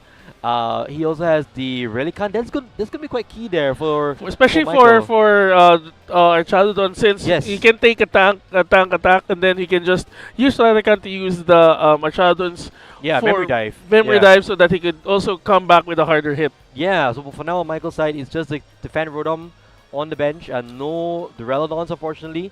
On Chris's side of the field, it's just a Dreepy and a Duskull. We see two Body Puffins in the prize cards. And oh, look at that. On turn 1, dropping the Team Rocket's Watchtower, saying no to Not runaway today, draw. the Dunsparce. Not today. That is not great if you're Michael, staring that down right away. You will need to find some form of counter stadium immediately if you then- want your deck to run. Especially since he has one Battle Cage prize. It's going to be Exactly. tough for him. Okay, we have a very interesting game for sure here. Oh well, oh well, oh well, oh well. But then it's also, you can see that his bench also took up 3 the Dunsparce. That is true. So- I mean Dunsparce. they're not even involved yet. Dunsparce. But here Christian will be going into the Badoo, it looks like. But it's only one Drippy and one Duskull. At least I think Michael, what Michael can do is he can switch out Meowth to the Fan Rotom and attack since he has a stadium in play. That is true. That is So- true. So in a way, Michael is saying, "Thank you for the stadium. Here comes my fan Rotom. Take a prize." Yeah. But what I want to see from Michael is I want to see Duraludons. We don't see that anymore. Oh, okay. Almost did a big Big goof. big goof there. Almost been It's your Ultra Ball. pollen, yeah. Yeah, Ichipollen would have. Well, the Ultra Ball would have been prevented by the Ichipollen. Thankfully, everyone caught it. Mhm. So just a release termination from Michael, drawing 8 cards. And I think also you have to consider here that this is the first time Michael's going to be on a stream match, while Christian isn't really new to this kind of pressure. Oh, fair It's a enough. different pressure when you're on stream. Okay. There's a different pressure when you're on the field on the play area, and then there's that difference in pressure when when people are watching you play. Definitely. If you're And he's able to accustomed get Battle Cage out, so he was able to Oh. bump out the Team Rocket's Watchtower. that So is now, big. But hang on, the question is any What? runaway draw? No, okay, it's just a pass. No energy to attach into the fan Rotom. Maybe trying to ensure he doesn't play into the unfair stamp. yeah. But I guess one of the things that's good for Michael right now is that he has at least he can able to what you call this use the Dunsparce ability if he has a Terra Pokemon in play. No, you don't have to have a Terra That's Pokemon right, play. that's Yeah, why. that was Noctowl. So for the Dunsparce, Oh yeah, right. The Yeah, Dunsparce. yeah. You just need you it. just need the Dunsparce. The Dunsparce. Yeah, I forgot. Runaway draw. Yeah. There ain't no Noctowl. I'm sorry. All good. So elite examination here for 8 cards for Christian. He does have a Dracloak already in play. That is good. But he would very much like to see more bench Pokemon, more Dreepies, potentially even evolving the Duskull to a Dusclops. Here comes a Recon Directive. And the hand doesn't look too good actually. He might just have to just say... Oh no, at least it's a Pokepad. Okay, so a Pokepad here would get him another Dreepy. Trying to build up a board. And if I'm Michael here, I would be a little bit concerned over the fact that I don't have a Duraludon. But I'm also glad that at least he's not staring down like a full board of Yeah. multiple Dracloaks right away from turn 2. Also, at least he has 3 energies already in the discard pile. That's true. And another Watchtower. Oh my, oof. Oh, Oof. that is rough there. You know, that goes back to the part about whether or not Michael should have played that Battle Cage right away if you're not going to do runaway draw. Okay, Oh, so there we finally go. The Duraludon is Duraludon's finally out. here. Will we see another stadium from Michael? Will we see the... Okay, judge. Judge. There we go. Not great. But at least... At least if something. if he has a dead hand, that would be good for him. Especially now. Yeah, but no access to items. Your deck is not even really thinned out. It's still fairly thick. There's a lot of variance here. You're not gonna draw a lot, I think, unless you draw the Dunsparce and a stadium. Michael's deck is kind of unique in how he Okay. builds it. He has Blender as an ace spec. So it's That- going to be... Okay. It's going to be... What's the word? Interesting on how he works around it. That is interesting. But we do see that the Dunsparce, but unfortunately, just a pass from Michael. Oh, back to Christian again. That Watchtower Is really hurting him Yeah. right now. it's taking up a lot of space. I mean, the Dunsparce and Dunsparces, they are going to take a lot of space on Michael's side of the board. It's only one Duraludon. And again, he started with the Meowth, so not the best starter in the first place. It's not a good start for Michael. Admittedly. Yeah. But he still has a way. There's still a way to catch up, especially if he's able to bump out the Team Rocket's Watchtower. And that is the second and last Watchtower for Christian. So we just need he just need one stadium in order to get some form of draw going.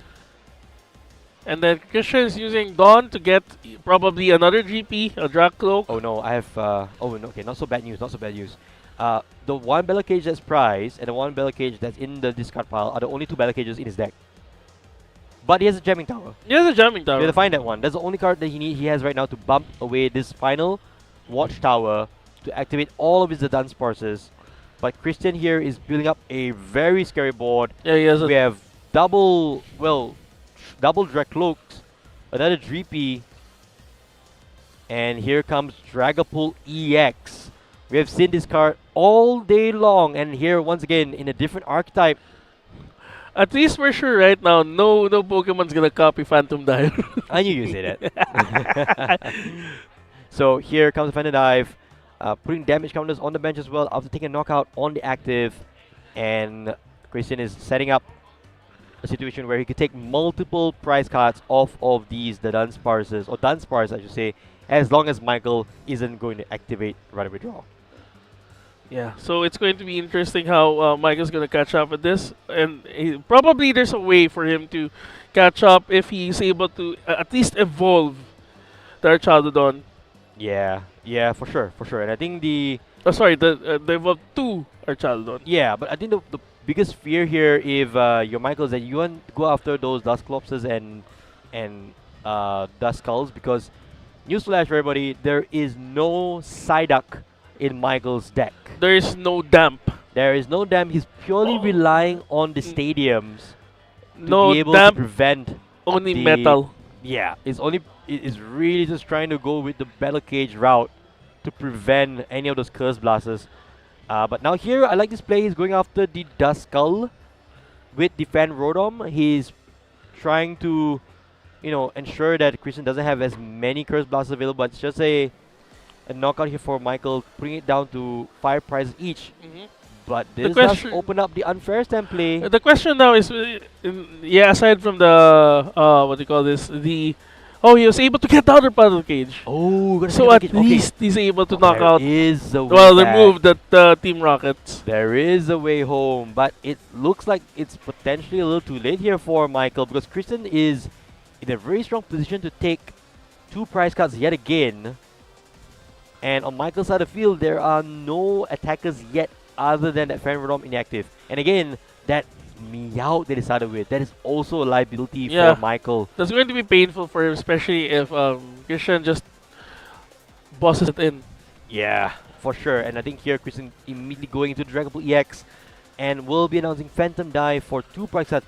Ooh, and Ooh, he's he's even on the getting- Duraludon with the energy as well.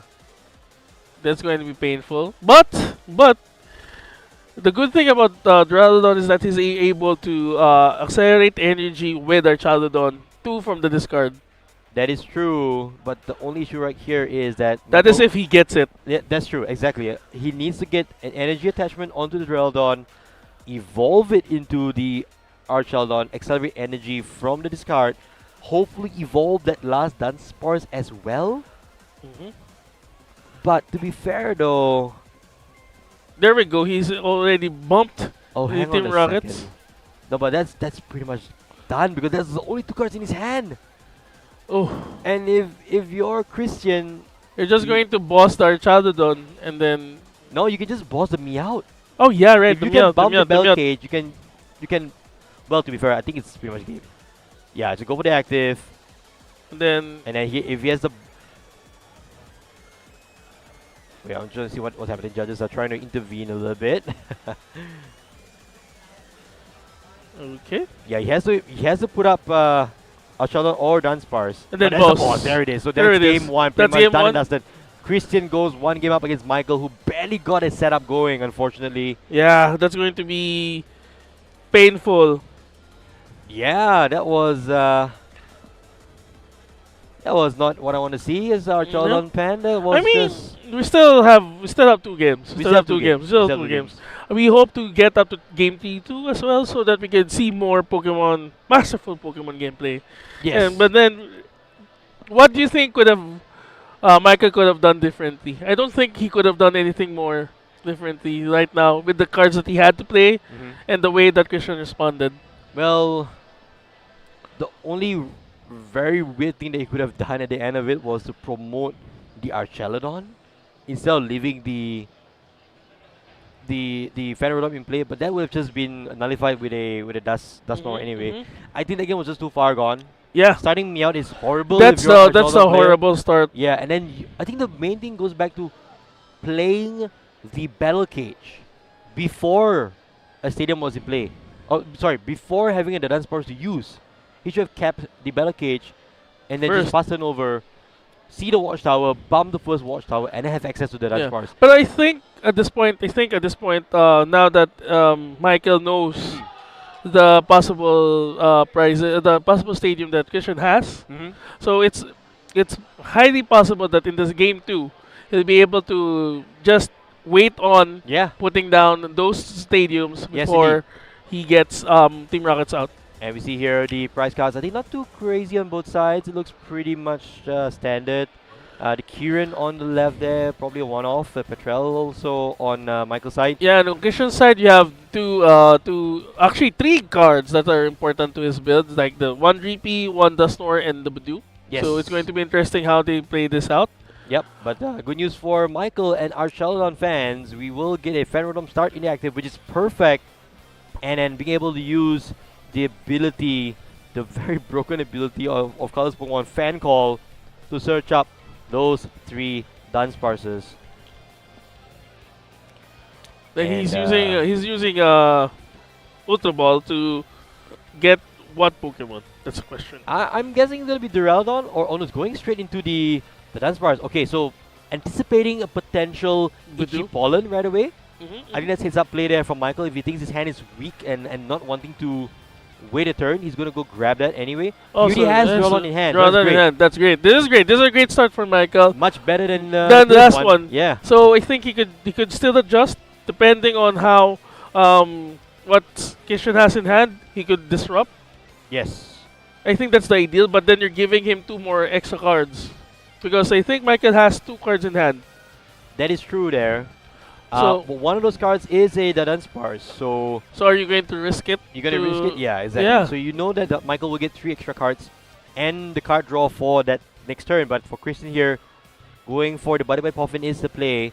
I'm assuming it's going to be Dreepy plus either a Duskull or a Badu. He's eyeing up the Badu again.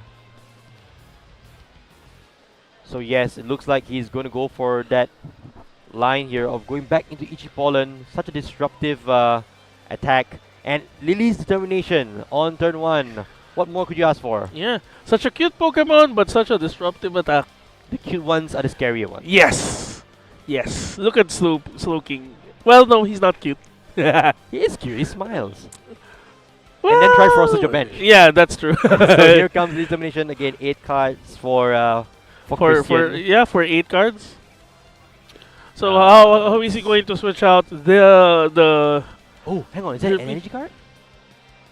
Oh, I don't think I saw an energy card in hand. yeah, but he has Crispin, so I think He already oh leaves yeah, for what did turn, really yeah. for a turn. So So it may be that Michael lives to play an item another turn here because I do not see an energy card in Christian's 8-card hand. It's full of supporters and a watchtower. Oh my goodness. Oh god. Okay, no energy but no watchtower. No energy but with a watchtower. Yikes. Okay. Michael, do you have the stadium bump? Oh, Energy for turn. okay. The Dunsparce. Oh, he has it. He had oh that's my all gosh. he had. Oh my The gosh. stadium. the This tower. is where Game of 3 is important Yes. because he knew that he had to put the stadium down later than Yes, Christian. exactly. And this is a smart move from Michael. So now Duraludon, this is looking like a good setup here from Michael. And Look then at the Harlequin. Okay. Okay. Okay. We have not seen Harlequin in play, so he has to. yeah. They need now to flip a coin to either Yes. get 5 cards in hand or 3 cards in hand. Yes, so it's basically a coin flip disruption here, which is very unheard of. Hang on. Yeah. So it's I believe it's Michael that flips the coin, right? Yeah. So Okay, so there it's you go. also okay. So Michael gets 5. He gets heads, and then Okay. Kishan gets 3. Yikes. Yeah. Perfect outcome. Is an archer on an item. Are you Oh, a wait, no, gambling? it's not archer. But it's Are archer you on the a same, gambling supporter. man, sir? I am Apparently he is. I am now. I'm a gambling man now. That's That's a good throw. that was a good one. It's a good one. Okay.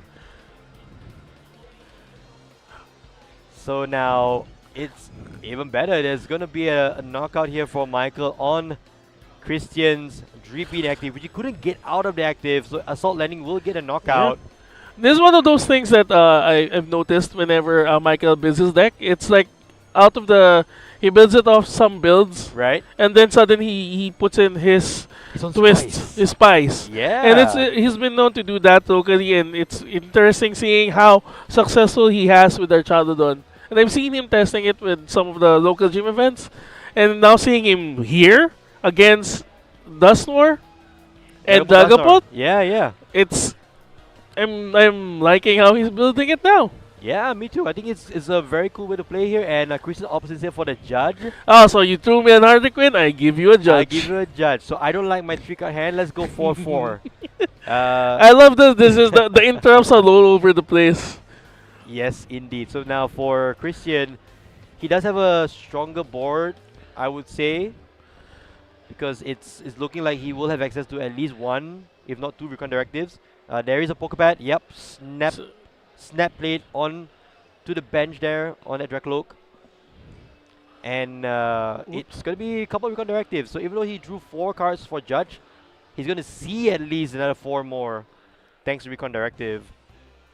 And he does also get a Dusclops already onto the field. Recon Directive, one of the most broken skills we have right now. I feel like a Abilities. deja vu. It's like you probably said it like yesterday and Yeah. today. Yeah. Yeah, okay. because Alright. that's the one thing that Dragapult's known for. Yep. That is true. That is true. So now back over. Oh, another Watchtower. Okay. It's a great. Michael was conserving the Dunsparce. It's one of those. I think this is one of those times where we didn't expect a stadium battle to happen. Oh, yes. But But we are seeing it right we're now. seeing it right now. Yes, indeed. So the cool thing here for Michael is that, and I'm trying to see if we can get game 3 here. He will be able to take another prize card with this Phanrodon onto the Budew. But the thing about this play, or as this that 1 damage counter on that Rodom, is that Phantom Dive will clean up eventually. As a boss, okay, that's good, I guess. Going after the GP, so that he can have it doesn't have no more access to another Dracloak, which that is true. is what Kisha needs But to catch the up. board on Michael's side looks very Thin, very thin. So Christian going into the Pokepad. That would have been a Dusnor. Dustnor. Well, it could have been a Dracloak, but he went for the Dustnor play. Yeah, he will be going for the. I think he's going to go for What's one gonna happen here? of the Doradodons. Yeah, he can go for both. So if he has the energy card and the boss already in hand, he could go boss the Duraldon in play, the one on the bench, And then pop Dustnor for the other one, Phantom Dive, the one inactive, and then also the Phanrodon. That will be a 3 prize turn for Christian. for Christian and Dragapult. Saying that makes me shiver, because I don't want to see that. This makes you shiver your timbers, sir. Oh, Dragapult. But we'll see here. So Christian is eyeing up the boss. I'm guessing it's gonna be a Meowth for the boss's orders, or it's gonna be Recon Directive for it, perhaps. Yeah, maybe We'll see the boss orders Recon here. first. Recon It's first. right at the top. Oh my goodness. You called it. Oh my gosh. We saw it at the bottom of the deck and suddenly it's right at the Yeah. top of the deck. That's what happens when you are able to shuffle your deck. It's gonna be painful. Yeah. It's gonna be a painful and this turn. Is just this is just Recon Directive doing his thing, so he has the potential to pull off the play. Is he missing the fire energy, or did he already attach an energy? I'm not sure. Oh, it doesn't have any energy Oh no! at the moment. Yeah, it doesn't look like there's any energy on those Dracloaks, so maybe that play is not gonna happen Yet. yet.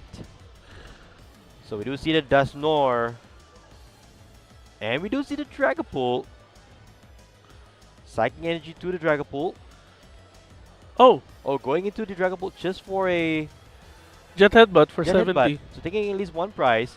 I don't particularly like this play. I would just say Ichipollen and go for a big prize turn next turn. Yeah, so at least he won't have any access to items at least. Yeah, Michael now has access to full range of items. We know his hand has at least 4 or 5 cards. There is a Watchtower in play which prevents the runaway draw. But, Ooh. brilliant blender coming from Michael here. We talked about it earlier. This is interesting. This does fill up the bench with Metal Energies The discard, you mean? in the discard. Sorry, yes.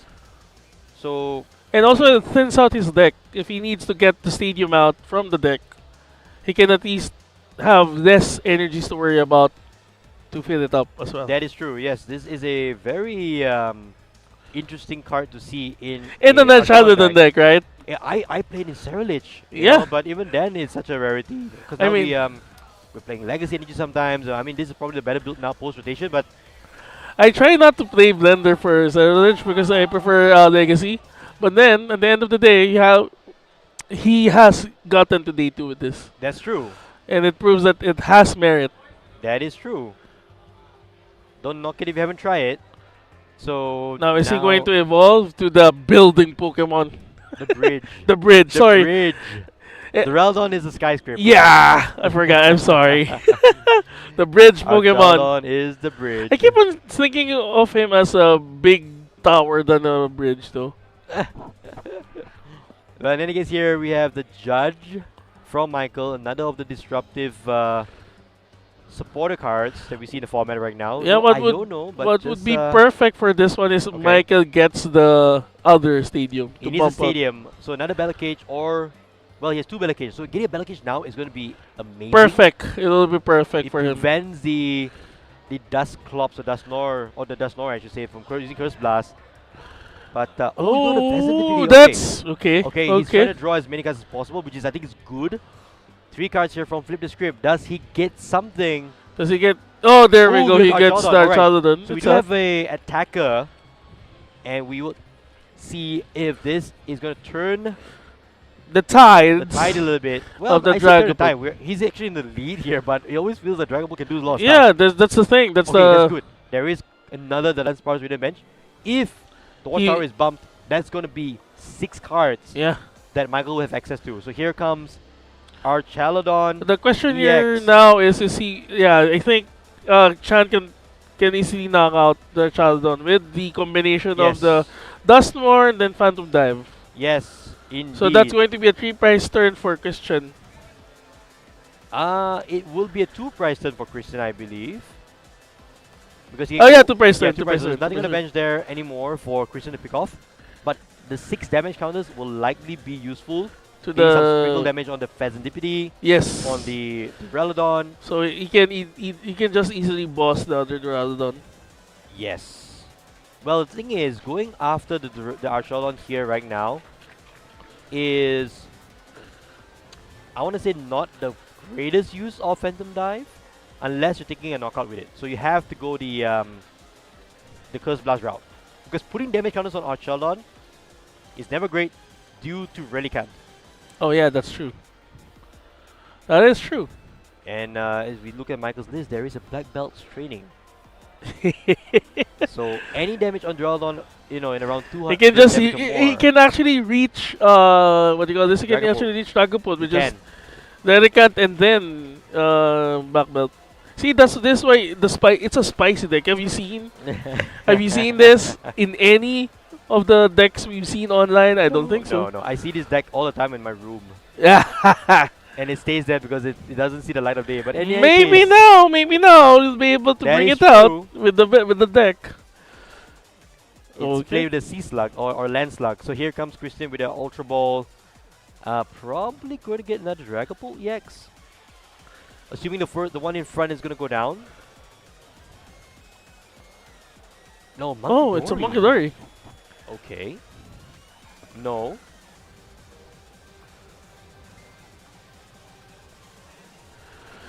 So we're still trying to figure out what Christian is trying to do. What Pokemon is he going to need? What do you think he needs this turn, Aaron? It's a weird situation because there's no energy attachment on anyone on the bench. This means that next turn, Christian will be having to play Crispin to get energy, any attacks off next turn. That's the main situation here. Mm-hmm. He does run 2 Crispins in his list, which is good. And 1 Rose's Encouragement if he's behind. Here comes the Curse Blast. Michael gets a prize for that, but it's going to be 13 damage counters onto Archaludon EX. And And then a also, Phantom Dive for 200, so Archaludon goes down. And here comes the residual damage from the Phantom Dive. And Michael immediately going to the Duraludon tells me that he has a play here. Will we see another Duraludon come down? That's what you need in this situation. So Michael will have to take two prizes here. He has to deal with this threat. The question is, does he have access to another Archaludon?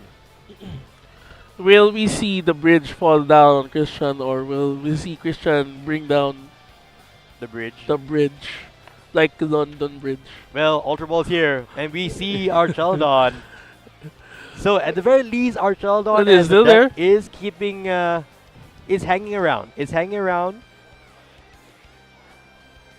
It'd be nice to see what Michael would do for the. Okay, Yeah, he's using. Assemble Alloy for two And then- Metal Energies from the discard pile to the active Archaludon, and a Judge to go with it. I think that's not too bad for Michael, even though Christian will be able to draw up again because there are multiple Drek Cloaks in play, but he'll go down to one prize card. Mhm. And that's what you want to see if you're Michael here.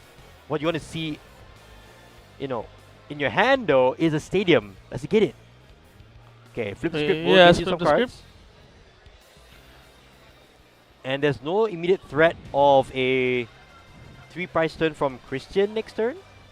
I think. There's no residual damage on the Both the both the Dunsparces. Dunsparce. yeah. It's only going to be on the Pheasant DPT, which is Yes. risky if Christian can just boss. But then he Mhm. doesn't have anything to knock out any of those in the bench at the moment. Yes, so we do see an attachment onto the bench Duraludon. Metal Defender for a knockout. Michael goes down to 1 prize card. Christian at 3. Is there anything he can do here? Michael is basically an Archaludon and a boss's order away from a win.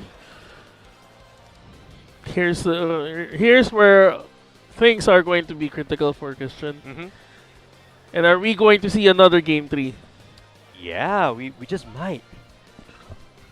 We just might at this stage. And this, if this ends on the next turn, this will be one of the game 3s, or I guess the game 3 with the most amount of time available. Yeah.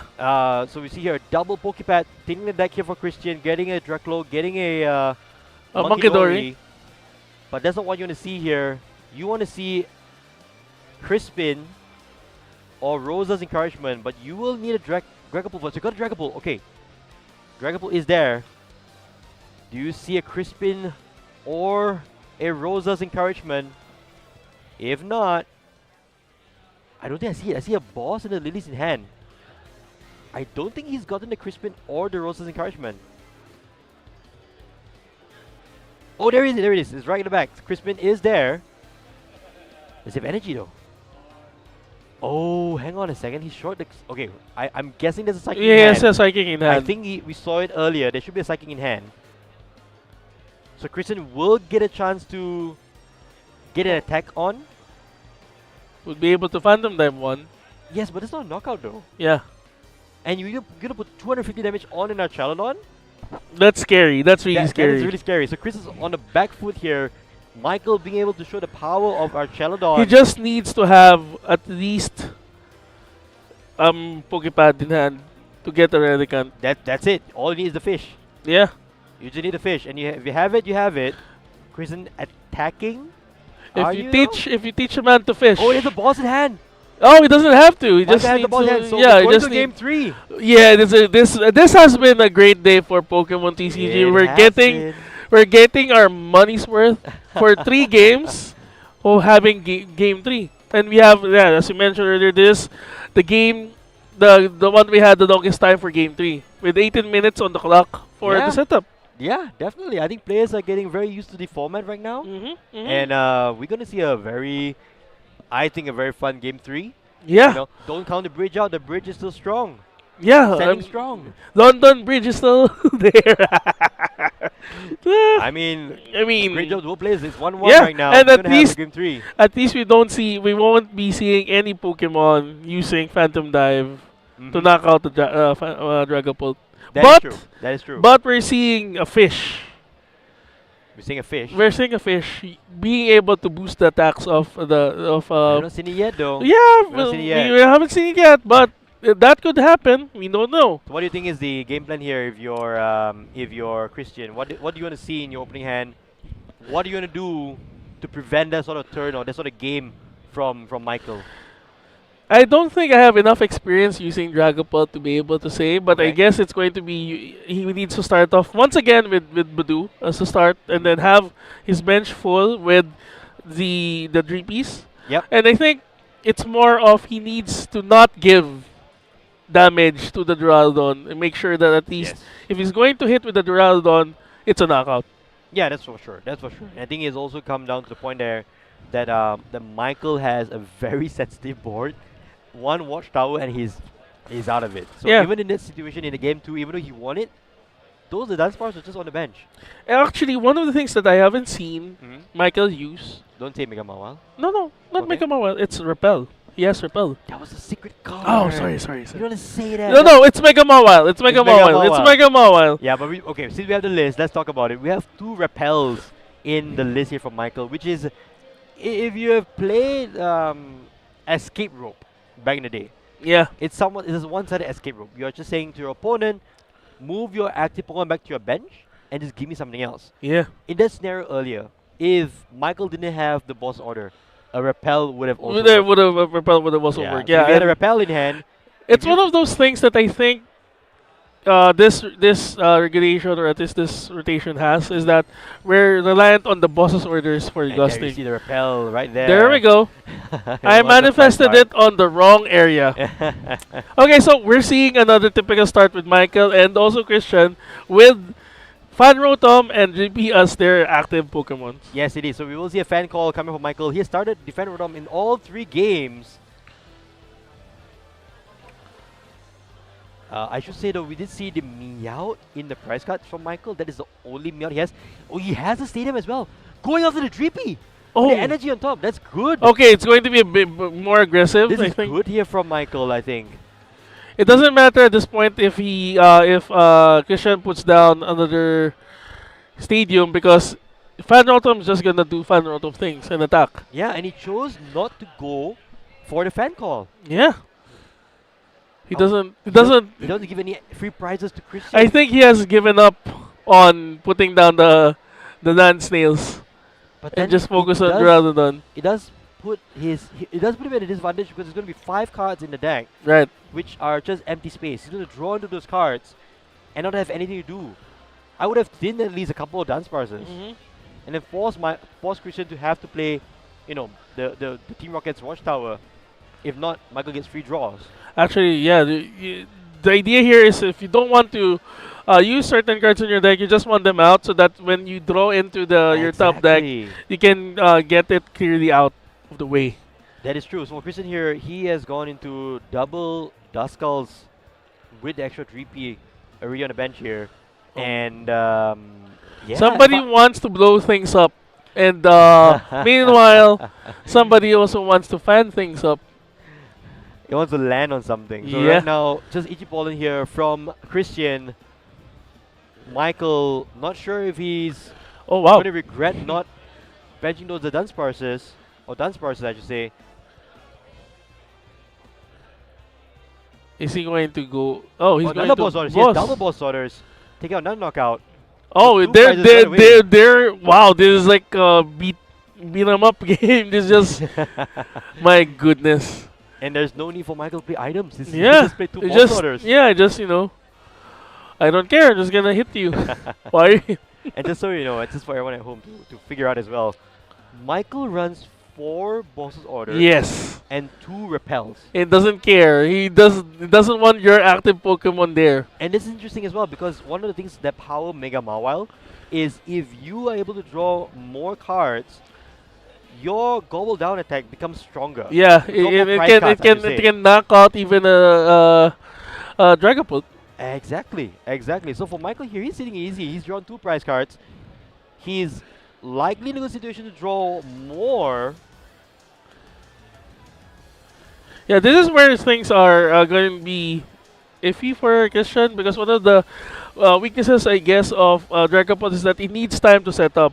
But if you're facing against an opponent who just wants to keep on knocking out your Dreepies and your Dracloaks, then your you're in an uphill battle, and you need to at least bring out the Dragapult as soon as you can. Exactly, and if you were to pop your Dusclops and Dusknoir, you're just giving more prize cards to your Yeah. opponent who's already in the lead here. So just Ichipollen from Christian, that's about it. Michael, do we see a supporter? Do we see anything other than just Assault Landing? Or maybe he could just put another Metal Energy on one of the Duraludons in the bench. Just preparing Yeah. it up and just preparing to set up the next Pokemon in the field. Oh, there's a Meowth. He drew the Meowth of the prize card, so there will be a supporter here. The question now is what kind of supporter will he be Goes for getting? boss Oh, again. there's another boss! Okay. Is he going for the Duskull? I guess? You know what? I'll Yeah. go for, yeah. Yeah. And just casually saying Yeah. Assault Landing for the third time in a row. Michael now up 3 prize cards. Yeah, and Christian's then this kind of none. this eliminates the threat of the Dusknoir, if you think about it, because That is true. now that Micah's ahead in points by 3, Yes. Kishan cannot easily just use Dusknoir to pop the Duraludon or the Archaludon. Yeah, so even though Christian here goes, well, to be fair, Christian can actually go after both the Duraludons right now. Yeah, that's that a could good. be game breaking though for Michael. That's true. But funnily enough, Michael will still have access to Assault Landing for the 4th game in a row. Or 4th turn in a row, I should say. And just Van Rotom doing the hard work. Yeah. Oh, hang on a second. So Christian here has a big turn. He's going for a 3 prize turn of his own. Mm-hmm. Or actually 3 prizes of his own here.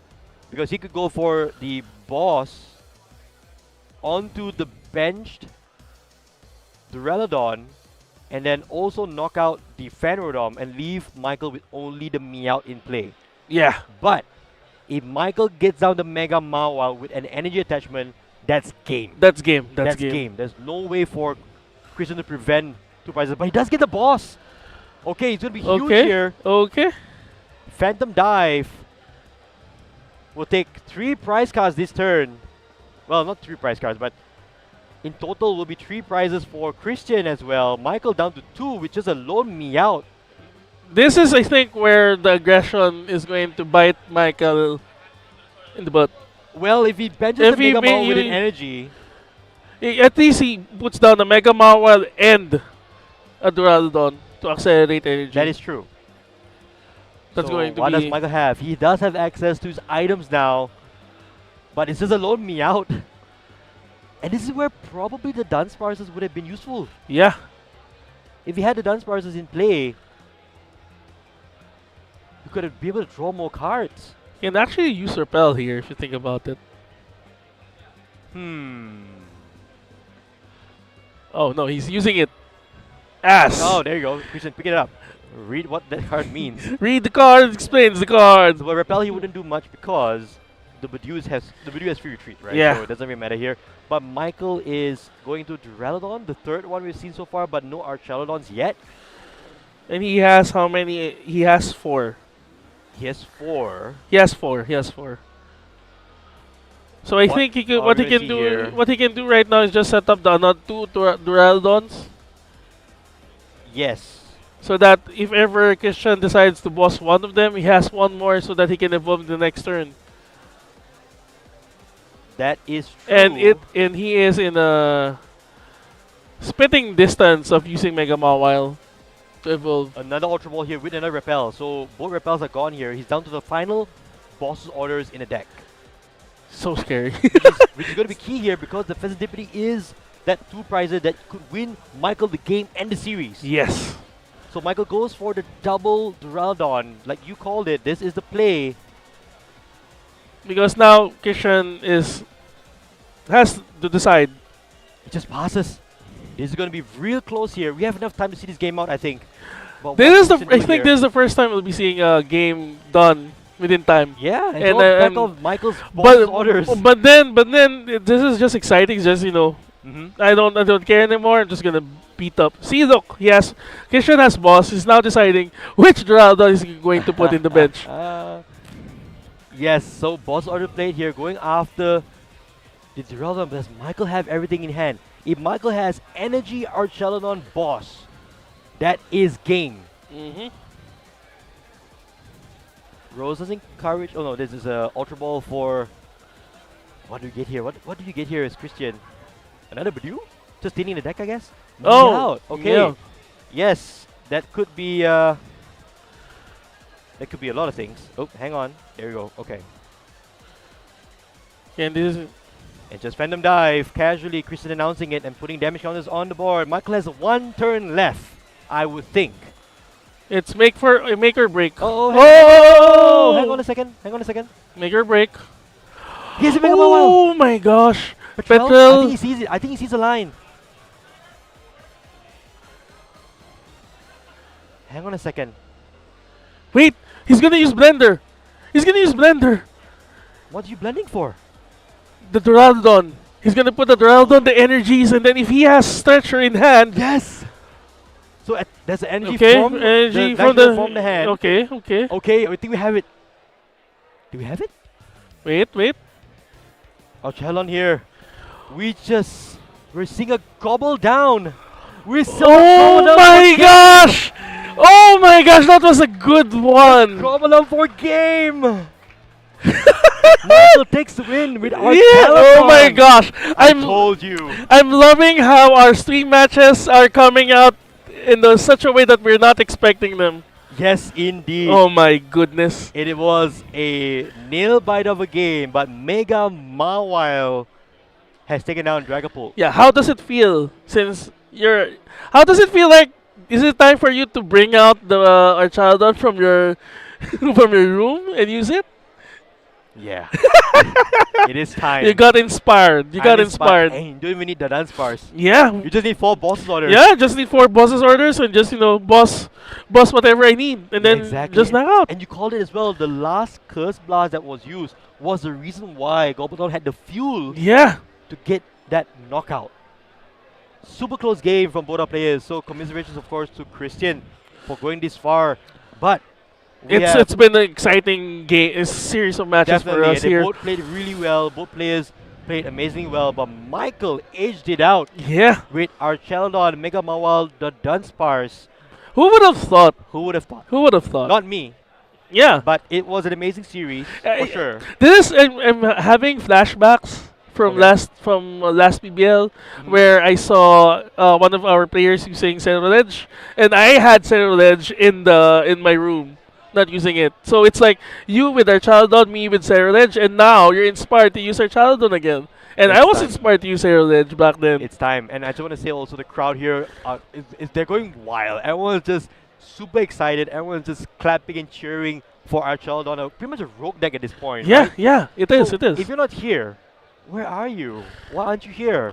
Because we have so much going on at the side events here. Vincent, run us through what you can expect. Yeah, so right now, people can expect to get the point get battle where players can just play against each other, earn points, so that they can redeem it for packs or stickers or acrylic keychains. You also have the expanded format battle where all cards are coming back, and also you have the calling corner for those kids who just want to color their Pokemon, and you also have the new trainer's journey where if you want your partner, your friends to start learning Pokemon and bring home their own demo decks, just come down here in SMX, join us in the new trainer journey as well. Similar to also we have the Pokopia Champions experience and also Mesastar. Yep, a lot to do here. If you're a Pokemon fan, if you're new to Pokemon, why aren't you a fan? Come on over and be part of the community. And I want to say one thing. Dragapult lost all 3 games on stream. Oh yeah, oh yeah. It may be an impressive deck. It may be one of the strongest deck, but it's not an unbeatable deck. As, Gods can be. I think that's the as- statement here. That's all I can say. We talk about the fact that it's a very strong archetype. We saw all 3 different variants of Dragapult in today's stream so far, and all Actually, 3 yeah. were lost. We're taken down. Yeah. Two So, of them were taken down by its own attack. Yeah. No excuses to go to your local gym store or even your local league to take down Dragapult. Yeah. Yeah, it may be the strongest one, but you just There need are to. answers to it. There are a lot Yeah, of there are answers to So it. in any case, we're gonna go for a short break. We're gonna be back with the final Swiss round of the qualifiers before we head into top 8 cut. Don't go anywhere. Grab a drink, grab some food, and sit down with us again for round number 11.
stand tall in the Pokemon trading card game Mega Evolution Perfect Order. Available now. Each Pokemon TCG booster pack contains 10 cards, 1 basic energy, and 1 Pokemon TCG live code card. Cards vary by pack.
Level up your Pokemon card game skills in just 10 minutes!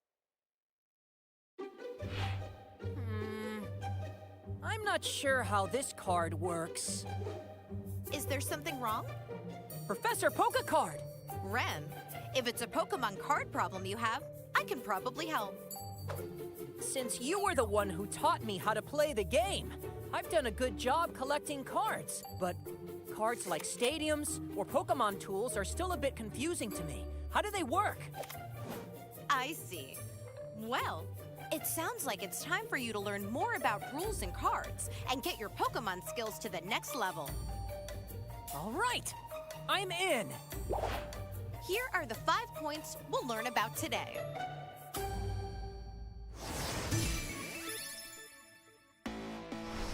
For starters, let me explain stadium cards for you. That would be great. You can play only one stadium card during your turn, but it stays in play while the game goes on. A stadium card goes between both player sides of the field, and there can only be one in play at a time. Different stadium cards can have a bunch of interesting effects.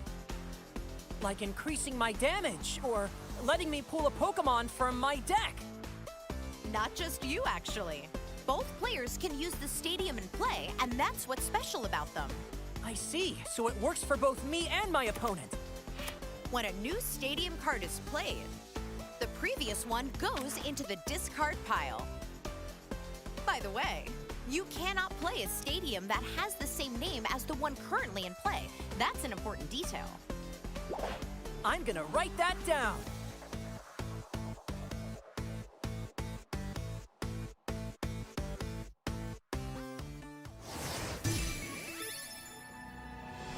Next up, let me explain Pokemon tools. I see Pokemon tools also offer a lot of different options.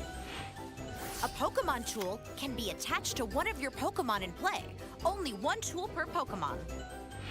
For example, in this situation, Defiance Band makes Miraidon EX's attacks deal 30 more damage. That's 250 damage to Koraidon EX with Miraidon EX's Photon Blaster. Amazing! If you have 2 Pokemon in play and 2 tools in your hand, you can attach one tool to each Pokemon during the same turn if you want. One per Pokemon, huh? And what if I want to give my Pokemon a different tool later on? Unfortunately, once a tool is attached to a Pokemon, it stays there and can't be moved. Okay, I see. In other words, you can't attach 2 tools to a single Pokemon or freely switch tools around after they've been attached.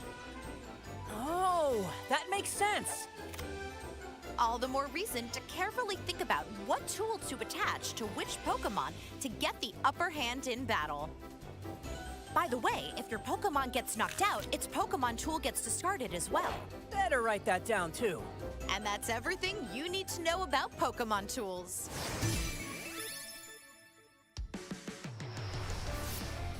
Let's keep going.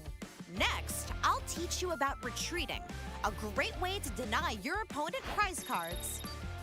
I guess that has to do with the retreat on the bottom right of Pokemon cards? Good guess. I knew you were paying attention. Each Pokemon has a retreat cost, which is how much energy it will need in order to retreat. Charmeleon says that it needs 2 energy to retreat.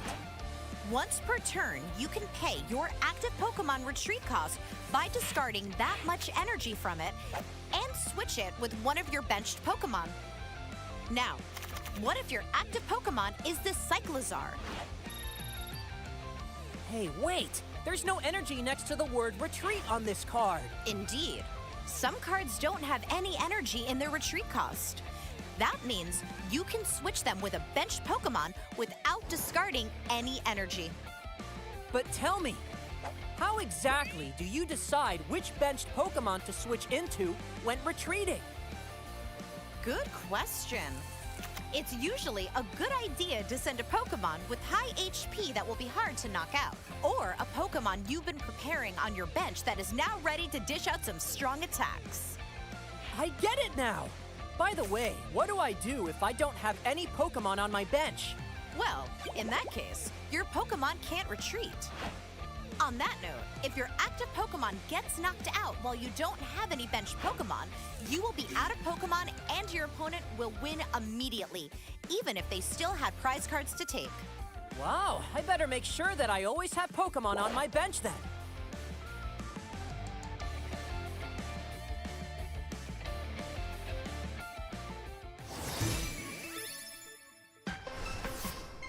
I've been wondering, what are those red abilities I sometimes see on Pokemon cards? Another great question. Let me tell you everything you need to know about abilities. Some Pokemon have an ability, and their effects vary widely from one Pokemon to another. How much energy do I need to use an ability? Abilities don't require any energy. You don't need energy? You don't need energy, and they're different from attacks, so using them doesn't end your turn. Wow, that's super important to know. And that's not all. Abilities are also different from attacks in that some of them can be used even when the Pokemon isn't in the active spot. What? Really? There are abilities that can be used either in the active spot or from the bench, abilities that activate when you take prize cards, or even abilities that work all the time just by having that Pokemon in play. The abilities text clearly says when and how its effect works, so make sure to read your Pokemon cards. Effects that work even outside of the active spot? So many possibilities! Oh, hey, Professor! My Arcanine EX card says Terra. Is that an ability too? Yet another good question. Terra effects are technically different from abilities. So abilities and Terra effects are 2 different things. Gotcha! Terra Pokemon have an effect that prevents all attack damage done to them while they're on the bench. It's always written near the Pokemon's name and HP, so you can't miss it. Let's take notes on this too.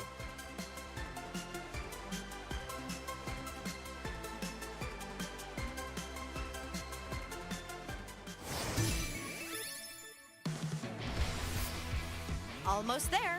To conclude this lesson, let me teach you about special conditions. Special conditions. That's one thing I know about. It means things like poisoned or paralyzed, right? That's right. There are a few special conditions to remember, so here is a little cheat sheet that I made to help. Let me quiz you to see how much you actually know. All right, quiz away! Which special conditions will prevent you from attacking or retreating? Huh? There are special conditions like that? When your Pokemon is asleep or paralyzed, it can't attack or retreat. Wow, no way! Next, what about special conditions preventing you from using abilities? I think that's gotta be asleep and paralyze again. Gotcha! You can always use abilities even if your Pokemon is affected by a special condition. Not fair! That's a trick question! Well, that way you will remember.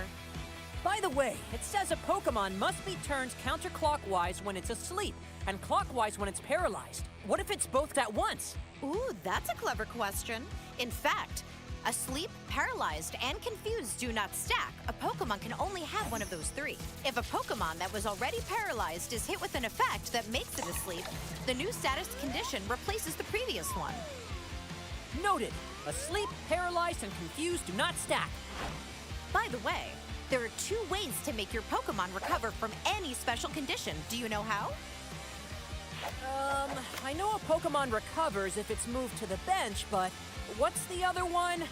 A Pokemon also recovers from all special conditions when it evolves. Evolution! Yeah! Well, Ren, now you're almost a Pokemon card game rules expert. Oh, that makes me want to play right now. Good idea! Let's put all you've learned into practice with a real battle. Okay, my new deck with stadiums and tools is ready. Let's go! Time to set up to play. First, are there any basic Pokemon in the 7 cards you drew as your starting hand? No, I don't see any basic Pokemon. If you don't have any basic Pokemon, reveal your hand to your opponent. Then shuffle it all back into your deck, then draw 7 cards once again. That's called a mulligan. Keep doing this until you get a hand with a basic Pokemon. Once your opponent is done setting up and has put down their prize cards, they can draw a card for each extra mulligan that you had to take. Oh, but if neither player has a basic Pokemon, no one draws an extra card for that mulligan. Oh man, still no basic Pokemon in sight. You, did remember to include basic Pokemon in your deck, right? Oh! I was so focused on adding all the new cards I just learned about, I forgot to put in basic Pokemon. Your deck has to have at least one basic Pokemon. You're going to have a hard time starting the battle without one.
In this desolate world, humans and Pokémon have vanished.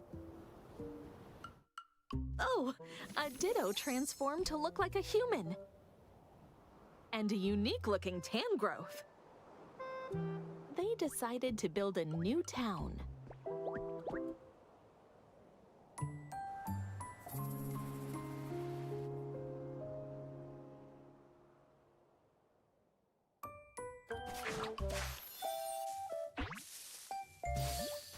Nestled in the grass is Bulbasaur, a grass-type Pokémon.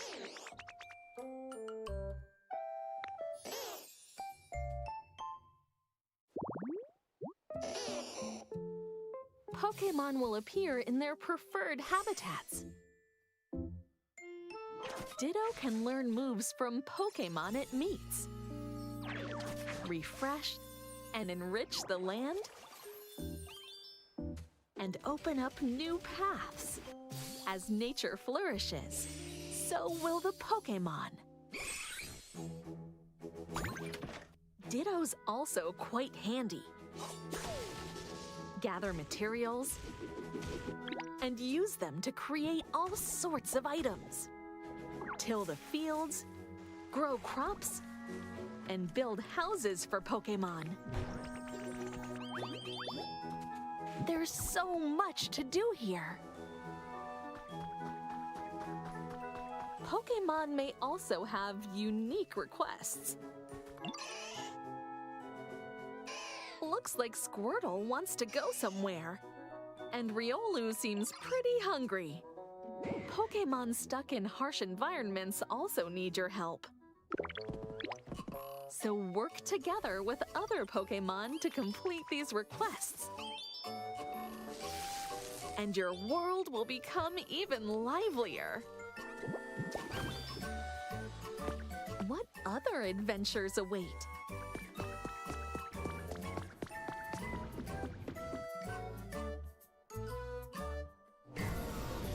Will there be other unique encounters?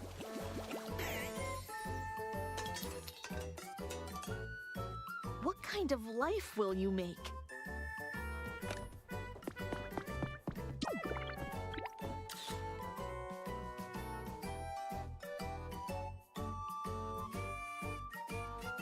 Will these relaxing days spent playing and bonding with other Pokémon become precious memories? Rebuild the world one step at a time. Pokémon Pokopia. Available now only on the Nintendo Switch 2 system.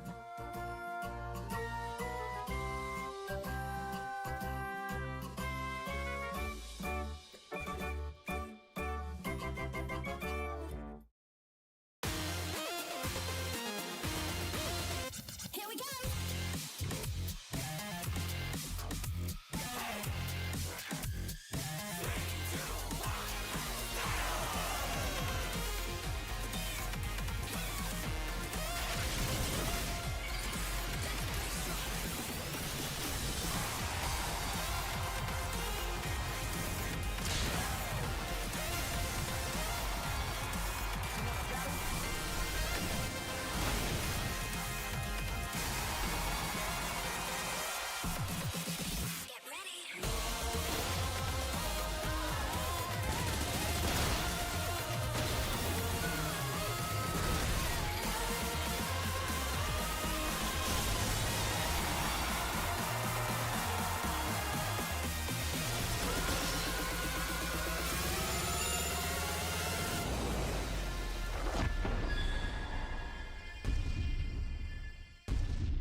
Pokémon Champions.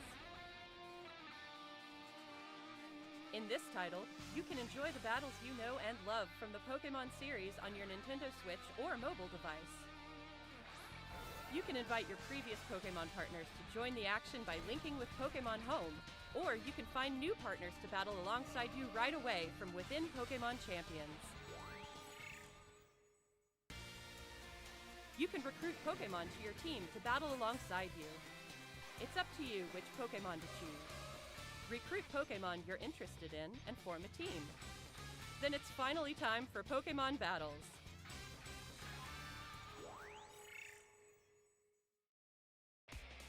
You can enjoy ranked battles that let you face off against trainers from around the world, as well as private battles where you can take on family and friends with greater immersion than ever before.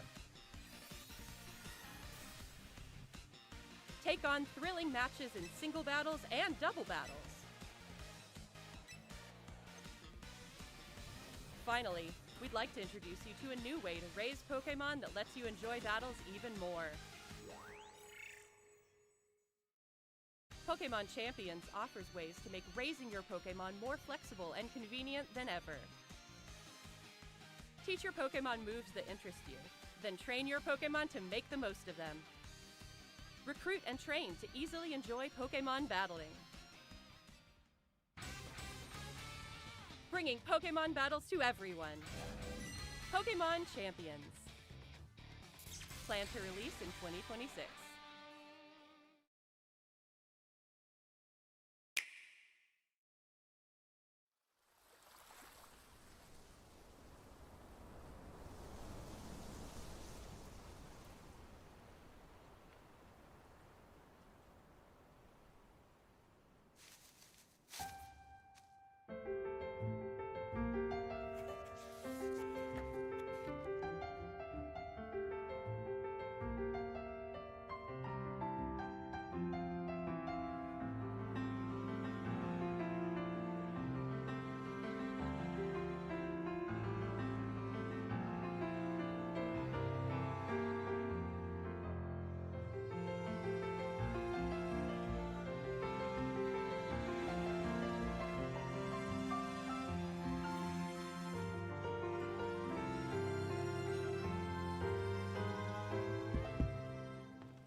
And welcome back, folks. We're at the final Final round. qualifier round Yeah, for Q2 Basketball here, League.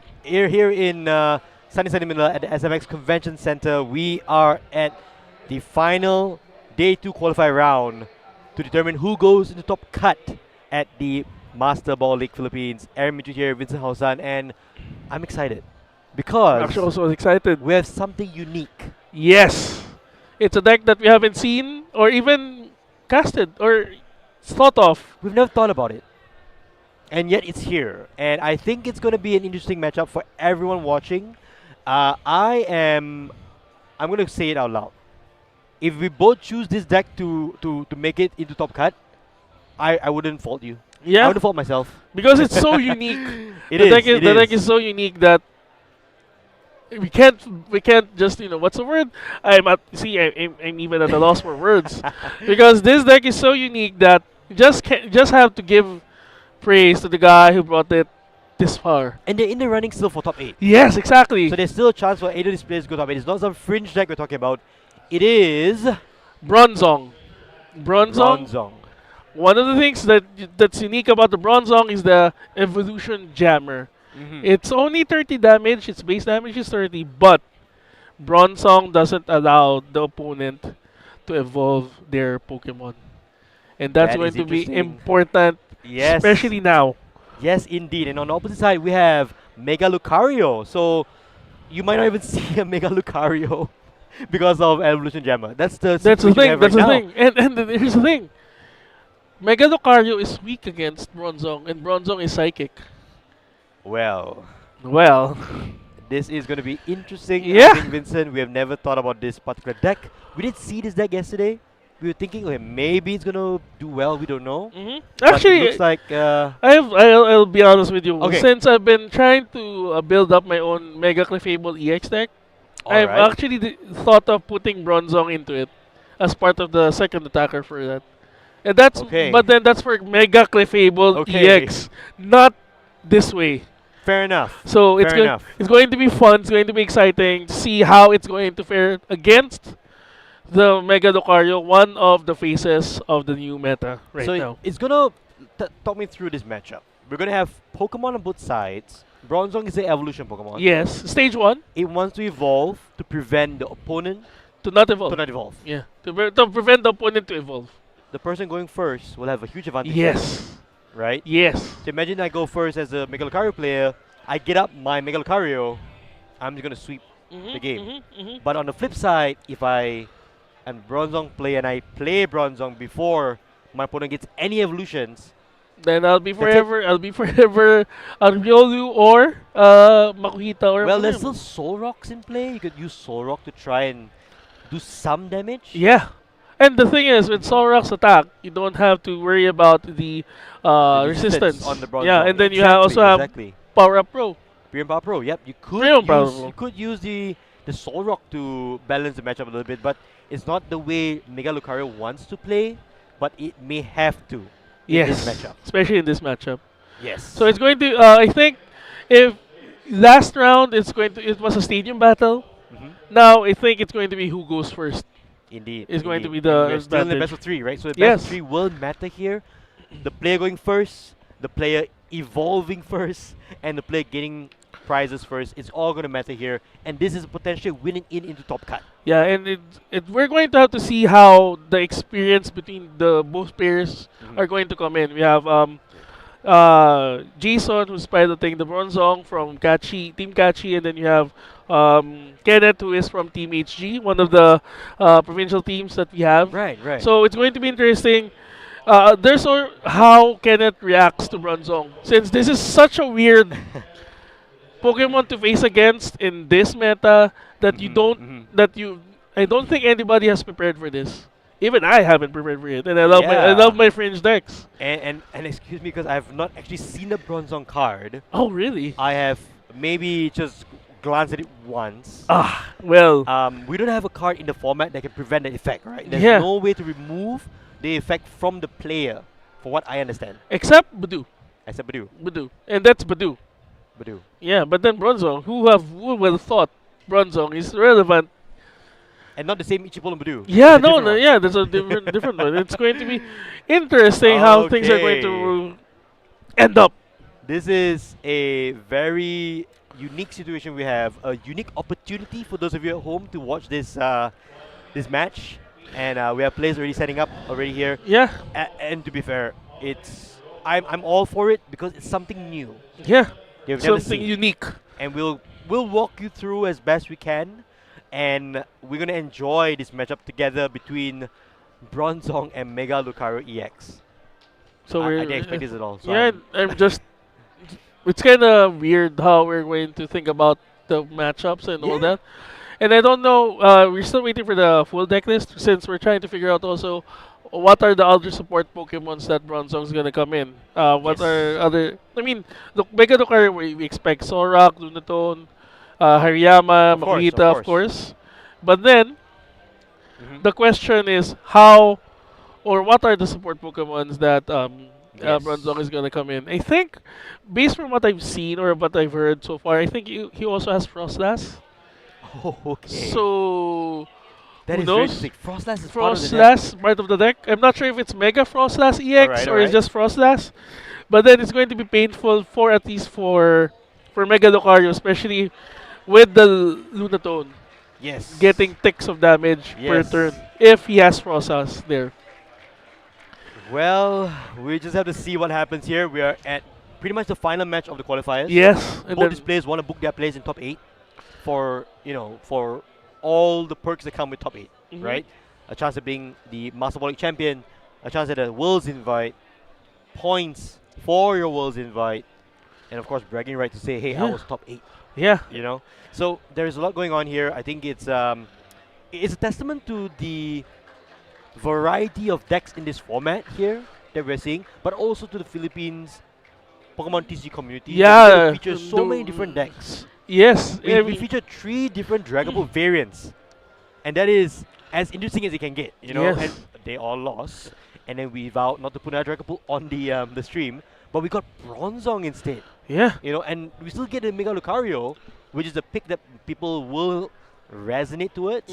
But to face up against Bronzong, I mean, it's a unique situation, right? yeah, it's one of those things where just comes out of nowhere, and Yes. since it's so out of there, so out of meta All that left you field, don't yeah. you don't know how to fight against it. You don't know which Pokemons are going to put down.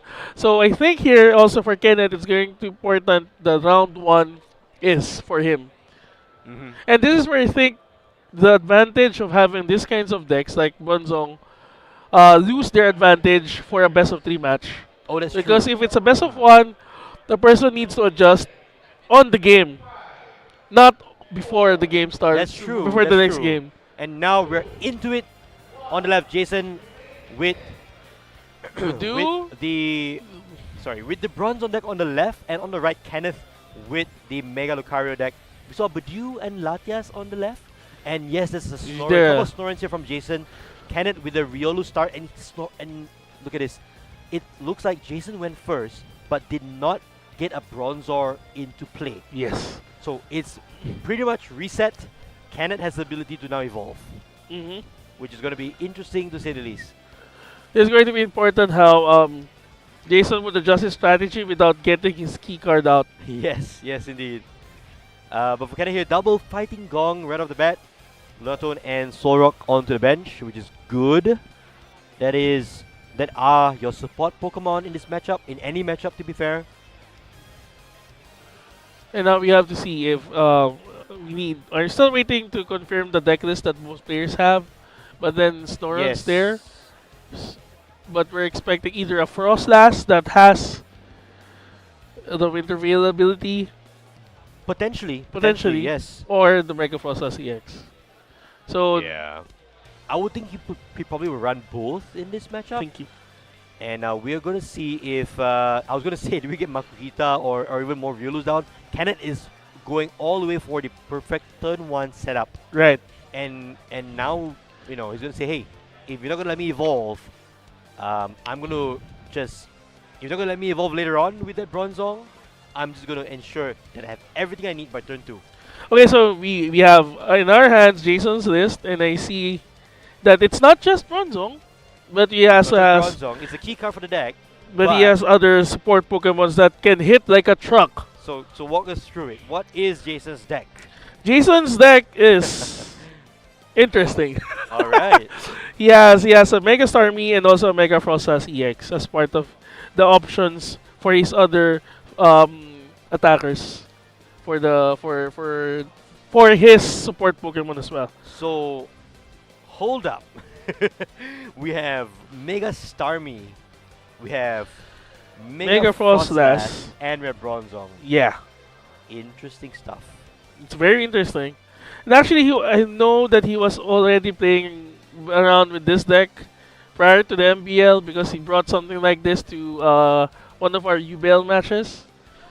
And it's going to be fun how he's going to adjust and how he's going to utilize the Frostlass. And he also has Monkey Dories as well. So Yeah. it's going to be passing damage all over the place. Definitely. And it does run the Legacy Energy on Jason's side of the field. So now we see, well, a few turns have passed already at this point while we were chatting. But Kenneth did already take a knockout already at this point on the Snorunt. Jason now going to the Hilda for an energy as well as an evolution Pokemon. Just can't. I think I think that's Mega Frostlass EX as an evolution. So he's going to go on an offensive here before Kenneth would put out. Wait. Yeah, so let's see if okay, Yeah. so Mega Frostlass into play here with the Legacy Energy as well. So we'll be able to start attacking here. Oh my goodness. Jason only has one Mega Frostlass EX. If Riolu evolves, Uh-oh. it's going to be dangerous for Jason Uh-oh. if he doesn't have any support Pokemon in the bench. Uh-oh. Oh no. And Kenneth is playing with the Max Belt, but I think Max Belt is in the price unless he got it from the price trade. Uh-oh. Not great here Not from great for for for Jason. I feel not great for either players at the moment because for Kenneth he still needs a bit more to set up. Yeah, For but Jason it's just a single active Pokemon. yeah. That's it, you know?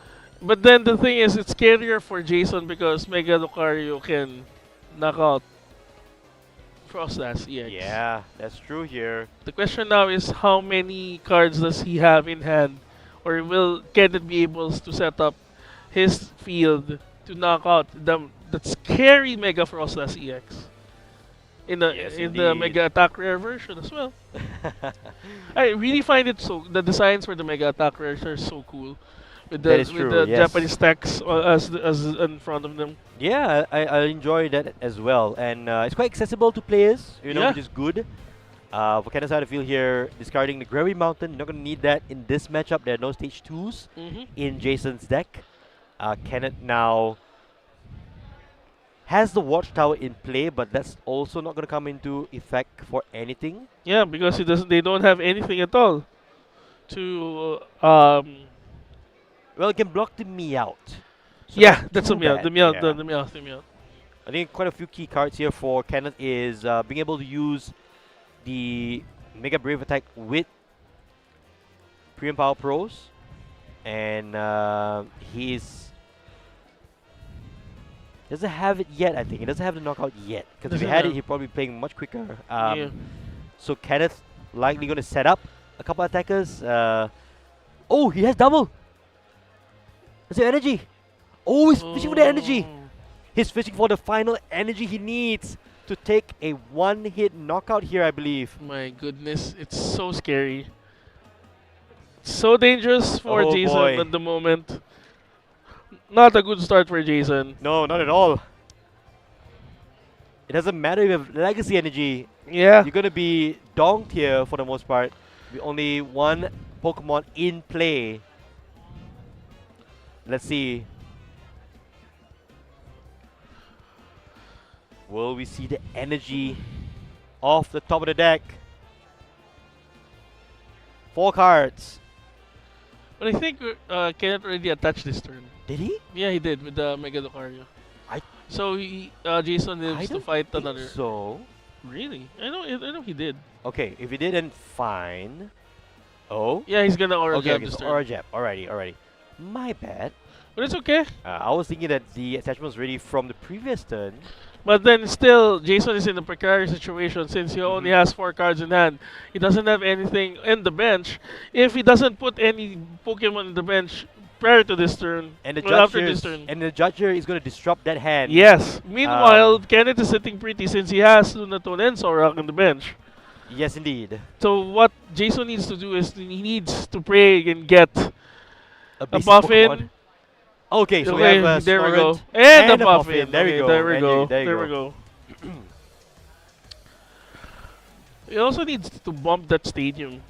He does, because that's preventing him from using Meowth, but that's not too bad, I think, for Jason. I mean, for his deck, it's integral because the stadium allows him to retreat water type Pokemon without oh, any the cost. surfing beach. Yeah, the surfing yes, beach. yes, that is going to be quite Oh, key. this is often used for Balafin decks because they need to switch around. But we've seen use with Frostlass and Mega Frostlass decks now because it allows them to just retreat without problem. And Yeah. then you're seeing here Jason putting down Starmies. Yes. The and that is- kaiju is about to come out. This is a very aggressive card, right? Mega Starmie. Yeah. But at the moment, is Mega Frostlass in the active. It's good to see that there is a legacy energy here so that Jason would give up one less prize card to Kenneth. But it took him a turn. But still, it's Yeah. interesting. It's interesting how he's going to adjust to this Oh, one. but I to be I fair. see. Oh. I see the kaiju there. Well, I said it was going to be a big deal, legacy energy, but it wouldn't because Kenneth already took a prize card. So it's just a 1, 2, 3 prize map here for Kenneth. For So- Jason, though, it's going to be a bit tricky because right now in the active, it's a Mega Lucario EX, which I don't believe you can knock out right now. Yeah. And actually, it's a smart move from Kenneth as well, since Mm-hmm. Mega Frost Blast requires your hand size to be big to also attack big.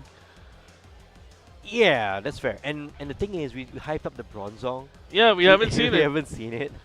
It's probably not going to be a focal point for Jason anymore at this Yeah. stage. Right, because it's just way too late. Kenneth already has a Miguel Cario. Maybe in the next game, if maybe in the next Maybe. game. He did start double Snorunt and passed. That wasn't great That's there not a good start. for Jason. Maybe it's still early nerves, so maybe we'll see it later. Right now, though, Jason is relying on the Resentful Refrain to be able to deal out damage to the Mega Lucario and also to the other Pokemon in Kenneth's arms. Mega Refrain is an attack where Yeah. this does 50 damage for each card in your opponent's hand. That's why it was smart for Kenneth to use Judge, so that instead of having higher damage for Mega Lucario, he only got 200 from Resentful Refrain. Yes, and I should say 230 because including Adrena Brain from that new Monkey Dory, Jason just bashed down. Kenneth now has to make a decision here. Does he take the knockout with the Mega Lucario, or would he shift into the potentially the Hariyama? Possibly he can knock out the Mega Frostas with the Hariyama. He has enough. Since Orabas did 130 and then Jason Adrena brained. So currently Mega Frost last stands at 100 damage. Yes. And it's enough, I think, since Hariyama's attack, oh sorry. Yeah, Hariyama's attack is 210. Actually, to be fair, it's 160 currently on the 160. on Frostlass, but yes, 210 on the Hariyama for sure. That does give a knockout. But I don't know if you're Kenneth, do you want to potentially, do you want to Wally's Compassion here to reset your Mega Lucario? It's also a possibility. Yeah, that but you he won't get a do that. knockout though. That's the thing. You need your shot one pre-power pro for the knockout, and Yeah, you already it's- spent two. It's not a good exchange too, since Mega Lucario is 3 price and then Mega Frostas is just 2. Yeah, so okay, we have the pre-power pro. Do we see anything else? He has 2 cards in hand. Wait, 3 cards in 3 hand cards for in hand Jason. Kenneth does have quite a few options available. I think that's a Pokegear in hand. Just Lady, so Least Domination for 6 cards. So it's a really weird situation I feel for both these players. Kenneth has to give up 3 prize cards. Not great. Jason will give up 2 here. But up front, for next turn, Kenneth will only have single prizes in play.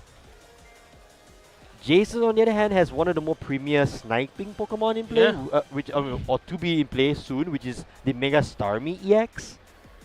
The question now is, does he have Shaman? Yeah, so Jason actually runs Shaman of Yeah, he his own. does. He prepared. He prepared for the bench snipers.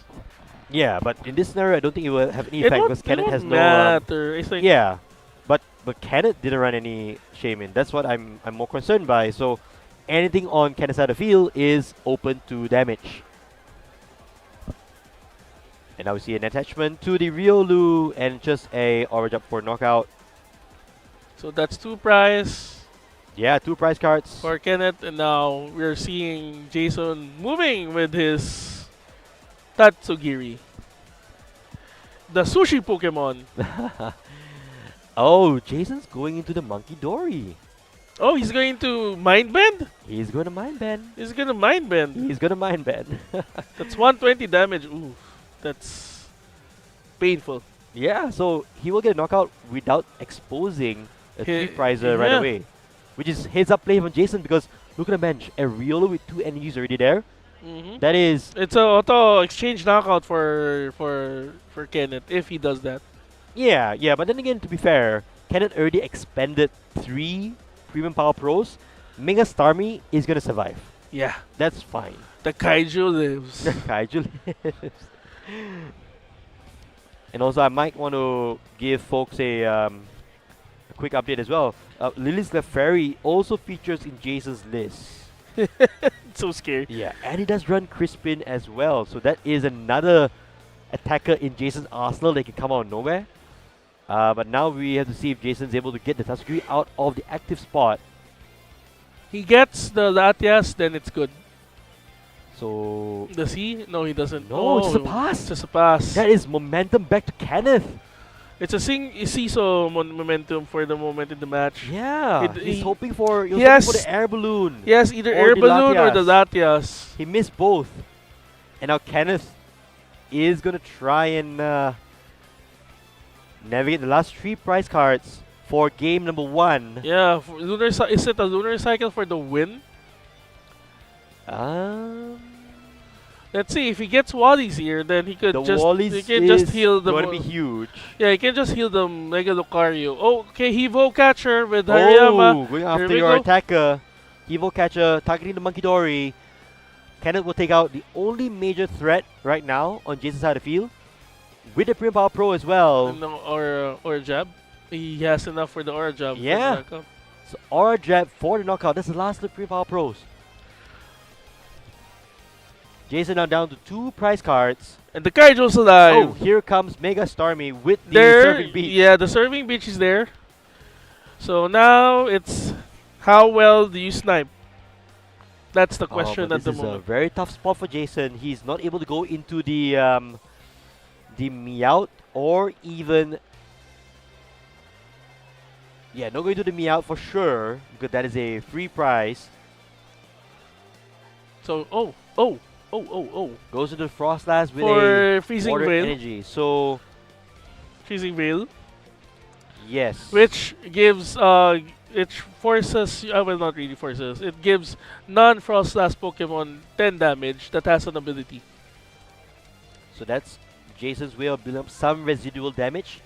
But Mega Starmie will take 3 prize cards here for Jason and put some extra damage onto that Lunatone. But then this is scary for Jason because right now his Tatsugiri is also getting damaged. That is true. From That is Frostlass. true. So the jetting blow from Mega Starmie taking down the Mega Lucario. Yeah, with 120 damage to the active and then 30 damage to the bench. At least 50. 50? Yeah, 50 damage to the bench. Yep. And then you get ticks from the Frostlass on the backline with Freezing Veil. So now, So Mega Lucario number 2 now here from Kenneth. It is not possible to get a 1-hit knockout right away. Or right now, I should say. unless he got the belt. Well, this particular Mega Lucario has a air balloon. That's the reason why. yeah. Yep. Unfortunately, the air balloon there Unfortunately. is going to prevent the maximum belt. But then, oh wait, he has Acerolas. Oh, yes. There it is. Acerola targeting the Mega Lucario EX. That Kenneth- Mega Lucario EX stands tall with the it's taller than Acerola. this Mega Starmie. And this put Kenneth at a huge advantage because he can damage the Mega Starmie. Mega Starmie will not be able to damage. We're not able to damage him. And Lucario. also, we have you don't have any two prizer in the field right now. Yes. Yes, So- indeed. So for Jason's side of the field, I think for Jason right now, you need to find a boss. And then you win the game. Because the boss into the Soul Rock Then will get yeah. you 2 prize cards with Jetting Wait, Blow. I And I think think he's he- going for it. He's He's lining going it up. for it. Yes, He's there's going no for the watchtower Meowth. anymore. Meow. Meowth, where are you? There it is. There we go. The boss order. And then boss. There it is. The boss. All right, Wait, Jason let's close wait up it out. game 1. Yeah, there we go. That's a nice one. And I mean, we've been prize hyping up. cards. We've been hyping up Bronzong. We've been hyping up Bronzong, Yeah. but But we saw Mega Starmie, and we this saw is one Mega of Starmie. one of those. Actually, Mega Starmie and Mega Frostlass are both cards we did not expect to come to Yeah, that's true. to the qualifiers. That is true. These are So- two very fringe mega Pokemon that you don't regularly see. And then Right? you don't expect them to do well, actually, because of the Shaman and other people teching for bench snipers and all, and That's true. people knowing how to play against Mega Frostlass EX. But still, being able to bring those kinds of cards, those kinds of Pokemon, and those decks in the toughest tournament in the last competitive season of Pokemon TCG is like the man really is confident that he can bring it to the end. Yeah, and his game up now in Yeah. this final qualifier And this is round. versus against one of the most what's the word? One of the most stable decks Yep, yep. in the meta right now. Yeah, look at the list. I mean, to be fair, this deck is very creative. What made what I wanna ask him later what made him decide to use this. But I mean, he's been playing. I mean, in the earlier UBS for season 3 in our region, I have played with the idea of the Mega Frostlass EX and the Frostlass. Yep.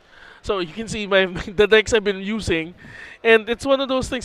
He was also using this as well, and then it's just that I like the idea of putting in damage counters without doing much, but also at the same time you have to think about the damage per turn.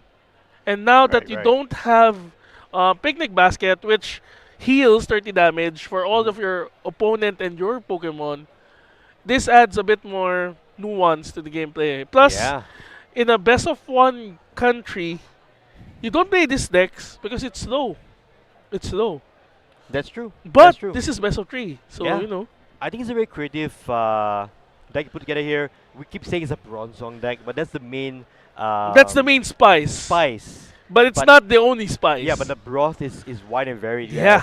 have a multiple plethora of different attackers here. Even Monkey Dory is a good attacker because you run the psychic energy. Yeah. And the fact that he also has Lily Scafari in the list.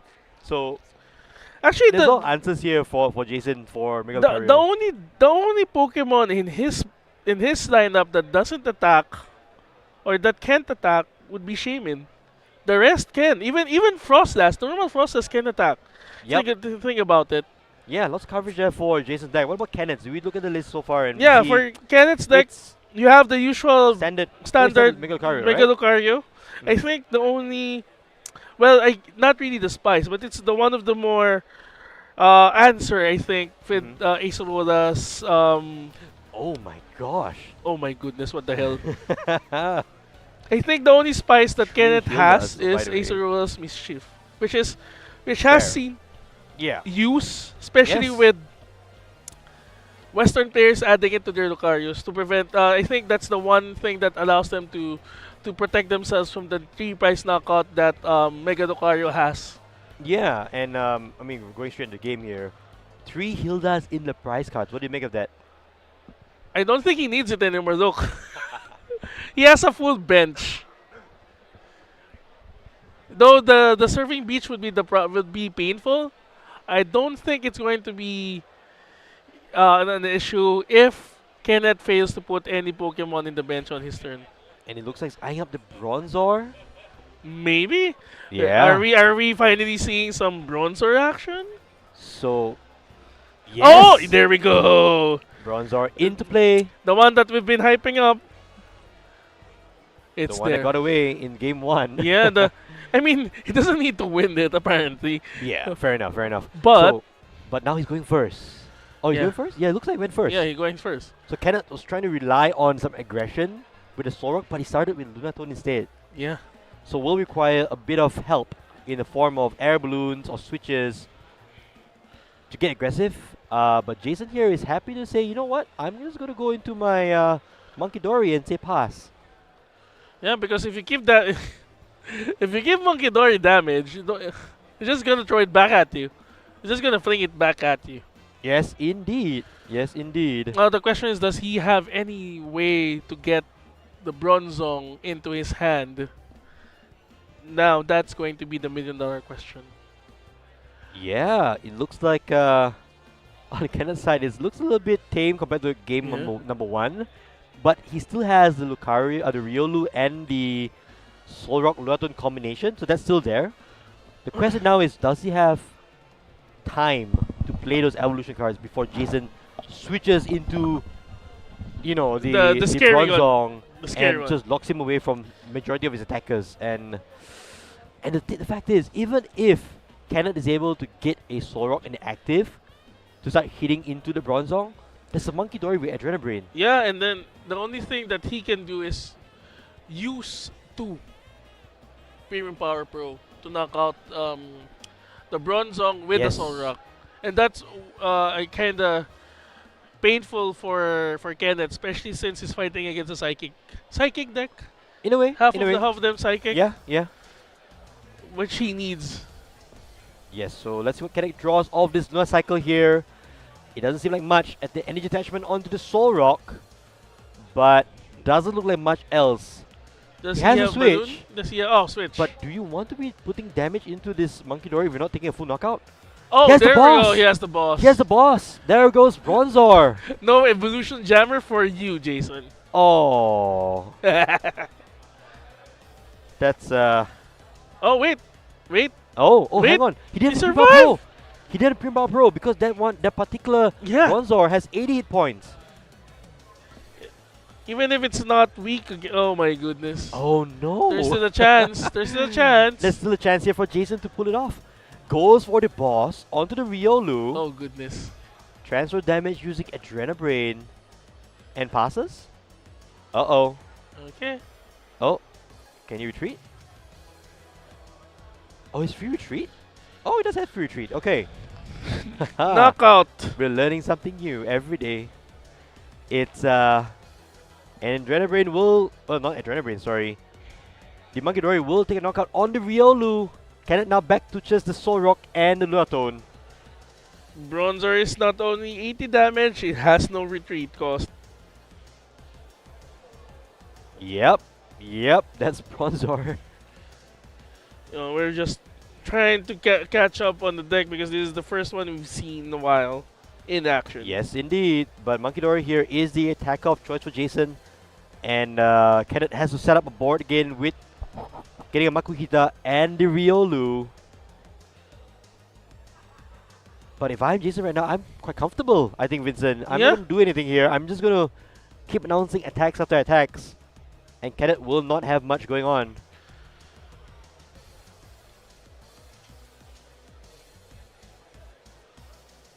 There's going to be, yeah. Who would have thought we're going to see Monkey Dory just attacking in Master Ball League? Yeah, I mean, Jason didn't have anything much else. It was just the boss's orders, take out the Riolu, and then retreating the Bronzor. And Elise Domination for Kenneth. Will draw him 8 cards. Yes.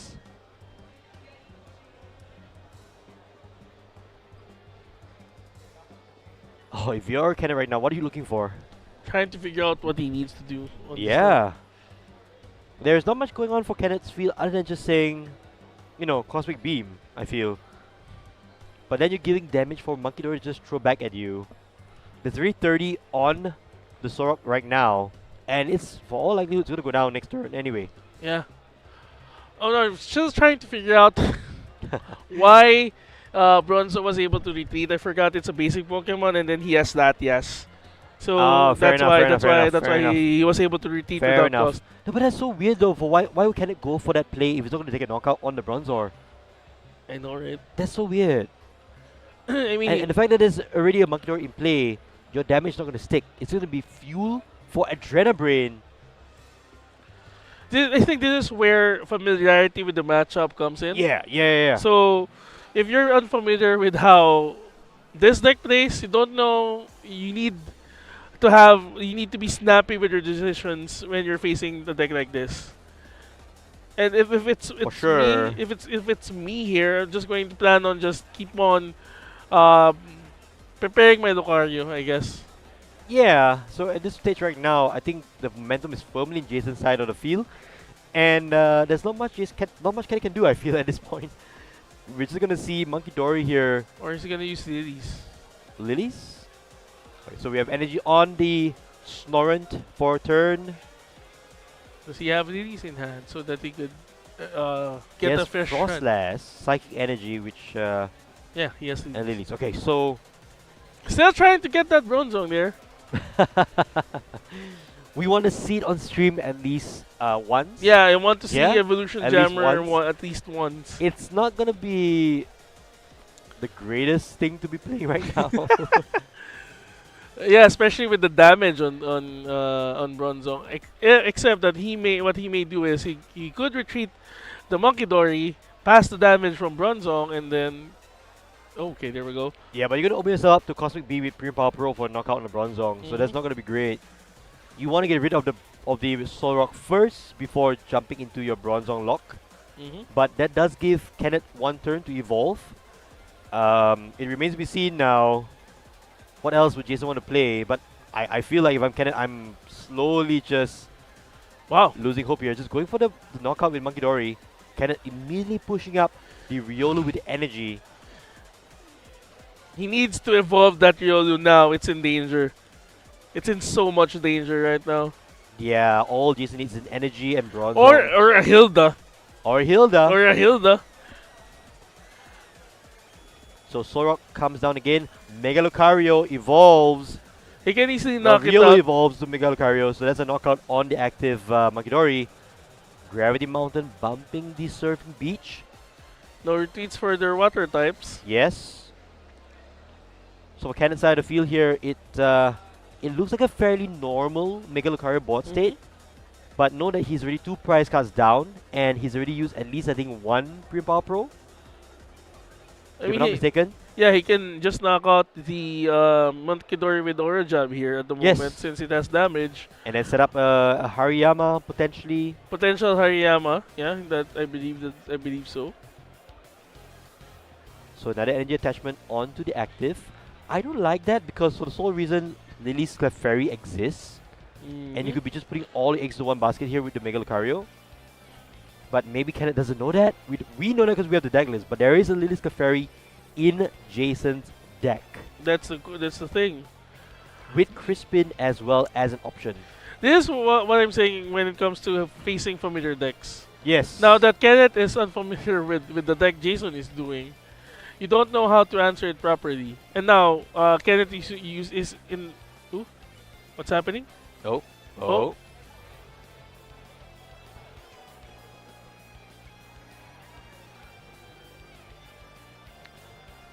Okay, wait. Okay. Let's wait and see. But then Jason already put his hand into this. Uh-oh. We'll let the judges figure it out. So, as this is happening, what do you think should Kenneth do with the situation right now? I mean, there's not much that you can do, right? You just gotta keep attacking and get some prize cards because the game level Mega Lucario is straightforward. I'm gonna use a big, beefy 3-prizer and Solrock to take as many prize cards as I can and leave my board pretty much as a 1-prizer right now. Then move into Hariyama and then Solrock. Jason's side of the field seems to be ready for that sort of game plan because if you lose this Mega Lucario and not have a backup one right away, Evolution Lock is there. Yeah. And all of his Pokemon are Evolution locked right now. Yeah. Okay. He used an Ultra Ball to get the Mega Lucario. Okay, so we do have a Mega Lucario coming down, so he's playing around the potential lock there. And here's a judge to disrupt the hand a little bit from Kenneth. Okay, I'm glad that we were able to figure it out and we don't have any no major rulings issues on stream. Yes.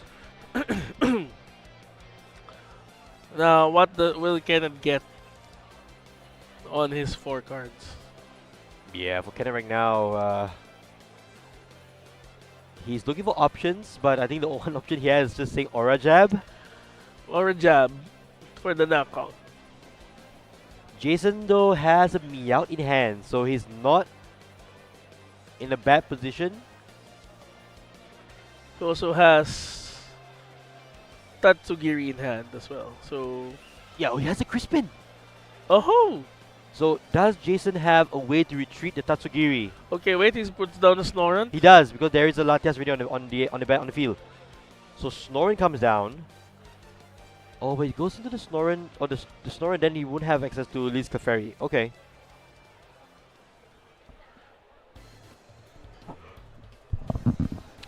He didn't get supported this turn, so now. Okay, here comes the Crispin. 2 energy cards To whom? from the deck. Two different energy cards, 2 different energy types. Psychic and Dark. Okay, Darkness. so that's gonna be on the Monkey Dory. Probably Monkey Dory. Unless he already has Bronzong in hand. Then Oh. he's gonna evolve Bronzor. Maybe. Maybe. But it's a little bit of a weird one. He's not going to take prize cards, I guess, because... Okay, so he's putting it. Oh, he's putting both of them in the Monkey Dory. So, Game 2 is the Monkey Dory show. It's going to take knockouts with Adrenaline and Mind Bend, it looks like. Here, Mind Bend on Lucario. Another Then Adrenaline. that's 120 damage. Plus, yeah, 120 plus 30, so that's 150 on the Lucario. With Confuse. And a Confusion, yes. That's good. So Jason going after the Lunatone as well. There's always liability there for Kenneth side of the field because once the Snorunt evolves, it's always a ticking time bomb in a way for the Lunatone and the Hariyama. But Kenneth now is confused. The Mega Lucario here is confused. So he needs to flip a coin to know if the attack comes in or his Mega Lucario hits himself with 30 damage. Yes, 3 damage counters onto a failed attack from Confusion.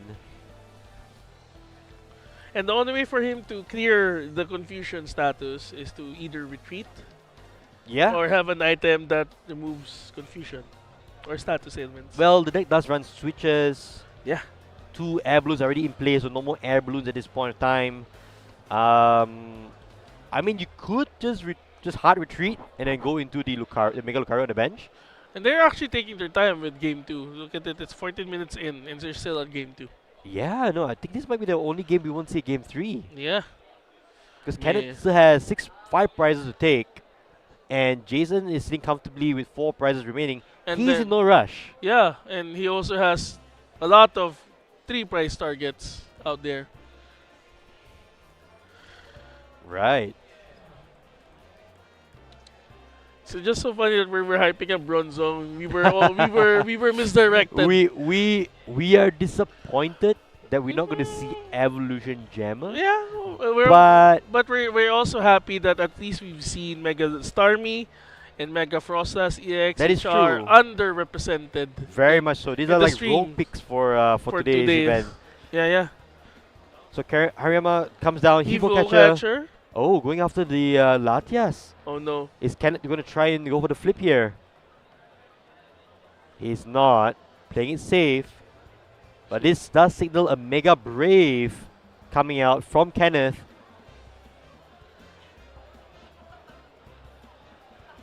Going for Fighting Gong. Most probably a Fighting Energy to reload that Mega Lucario on the bench.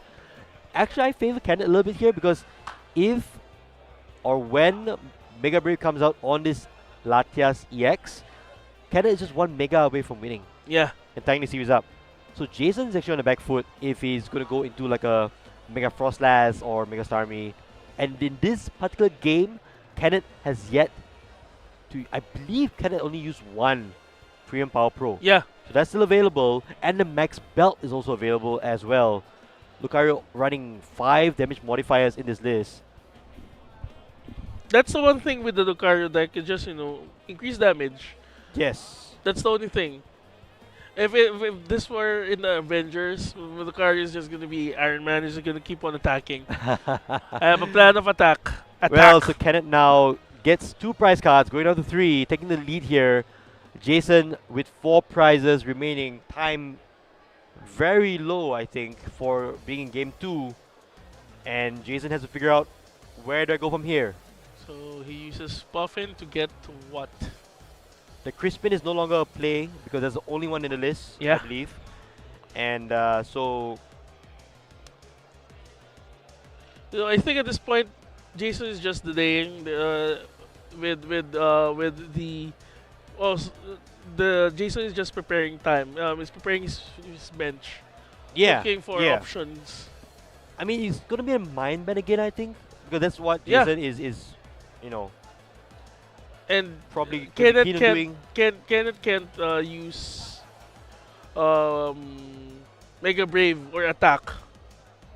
It's gonna be just a mind bend. Yeah, and, mind and bend. you have to hard retreat that Lucario, unless Kenneth drew his switch.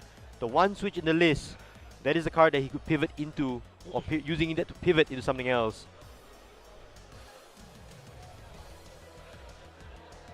And Jason contemplating options here. He's trying to figure out what he needs to do. If he needs to boss the The damaged one. damage one. Yeah, that's I don't think that's a bad option. That's pretty interesting because that would put him within range of a follow-up Mind Bend, and right now Kenneth has only one energy on that Mega Lucario. But no, decides to go against it and gets Mind Bend on the active one. yes 60 times 2, 120, and confused. Kenneth now has to find a way around the confusion yet again. Draws Supreme Power Pro. That's actually pretty big here because if he's able to switch into the bench Mega Lucario, and Aura Jab can take a knockout on the Monkey Dory and reloads the other Mega Lucario that's damaged. Yeah, that's a pretty big top deck there from Kenneth. He doesn't even need to expend any more energies. He can just retreat the Mega Lucario inactive, go into the second one, and then Aura Jab for the knockout and still have Oh, energy to charge the Mega Lucario back again. But here's a judge from Kenneth. but then he It's, also used Premium Power Pro, so the Monkey Dory is reachable. Yes, exactly. So, but with Aura Jab, so With Aura Kenneth Jab. can easily go into the secondary Lucario on the bench Mhm. and then reload the one that he's going to hard retreat right now. Right. He doesn't even need to switch anymore. Oh, this is very, very tight here on his game 2. Yeah, I think right now Jason is just counting all the Premium Power Pros Kenneth has Yeah. expended. It's a Because very that's- important card count to That's the be only aware thing of. you need to to consider, especially now. And here's the play coming up from Kenneth, which we talk about. Aura Jab for the knockout, and able to charge up 3 The- energies from the discard Yeah. to the bench. To the bench, it's either the 2 to the Hariyama and then 1 to the Lucario. He even has a follow-up attachment. I would have done that though. I would have kept it in hand. Yeah, to Lunar Cycle. Yeah. Not sure if that's the right play there from Kenneth. He could just. Oh, he discards the other Premium Power Pro. That's That's a risky move. I I think think that's he needs risky it. there from Kenneth though. He's going down to 2 prizes, but it does mean that Jason can freely go into a Mega. Oh, but then again, there's still the Max Belt. The Max Belt is still not accounted for. Yeah. You still have one more damage modifier for the Mega Lucario deck. Mega Brave is 270. 270 with the Max Belt. That's 320. 320. Yes. So he can reach Mega Starmie. He can also reach Mega Frostas. Oh well, Mega Starmie is actually 330, right? 330? Yes. Yeah, 330. So not that reachable. Just barely. Just out of it. Just barely. So here, Jason into Tatsugiri. Finding some customers. It's a Lily's Determination plate here for Jason, and I presume it's to. Well, if you're Jason right now, what are you looking for? You're quite far behind on board and on prizes. I think you just need to buy time, I guess. Yeah, but what do you buy time with? You could go into the Mega Frostlass and put up a big beefy Pokemon, but I think your option of choice has to be the Mega Starmie. Okay, there goes the Bronzong. We finally see it, but sadly it's into the discard pile. There's a Legacy Energy that's big. That's big for the Starmie. I mean, it's a Oh, I Frostas. imagine it's more of like an energy to attach and attack. But it also acts as another card to put onto another energy to put onto the Monkey Dory if he wants to go that route. If he wants to just pass damage, Yeah. I think he. Or just I think think that- again for the 3rd turn in a row. Yeah, I think that's his game plan, especially Oh, but no way considering. to retreat the Tatsugiri. Oh, Just passes. Cannon now in in a spot where he can go down to one prize. Is that a boss? Couldn't catch that one. I wasn't able to see it as well. They don't have time. They're 6 minutes in. 6 minutes in for game number 2 here. So I would speed up my play. I mean, Just saying. if Kenneth win, oh, he has boss. He has used boss. Yep. Okay, he knocks out the Staryu in the bench. Yeah.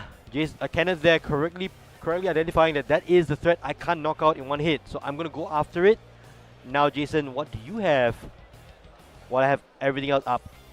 And I think this is going to be a rough time for Jason. It might go down to one game apiece and force a very awkward game 3 where the player in the lead- whoever gets the first knockout gets Yes. the win. Yes, or some might say, a somewhat sudden death, Sudden death. right? But with 6 prize cards. I mean, isn't that the new? We It already, is, we already it is. adopted the sudden death that has Yes, 6 so here goes Mega prisoners. Frostlass EX. He finally got one of the Hildas. Finally, one of the Hildas appears. We know there are 3 in The the prize, prizes. which he has no access to. Oh, this is going to be really concerning. Yeah. And Three is prize it resentful refrain, looks like? Oh, oh, Oh, 4 It's not- minutes left. it's not a knockout. That's for sure. It's not a knockout. So back to Kenneth again. Boss for the win here. If he's able to find it. Acerolas. Ace roller. Acerola isn't the card you're going to see, I think. Well, to be fair, it's either the max belt or a boss order for the win. If you can go after the max belt. Wait, the Yep, let's go. Let's see. 3 cards up top from Lunar Cycle. Max belt. Do we see it? I think he's trying to find if he still has any way to clear draw out cards. the deck. Yeah. Monkey on the bench.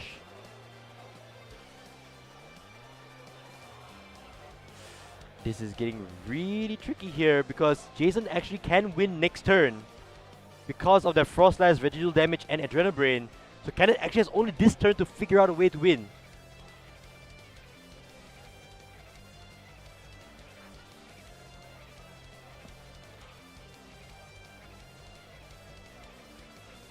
This is getting really close, and we are not seeing a play here from anyone. Ultra Ball. The 4th game. The last. The last Qualifier qualifier match. match, and the big crowd is at the gonna- spectator area here. It's gonna holding be their down breath. on the wire. This is going to impact everyone who's trying to get top 8. You're talking about resistances, you're talking about point scoring. Everything comes down to this final game here. It's just an aura jab? I mean, That's game for that's Jason. Game for Jason. That's game for Jason. Unless Kenneth has no cards in hand. Oh, If Jason has an energy, wait. hang on a second.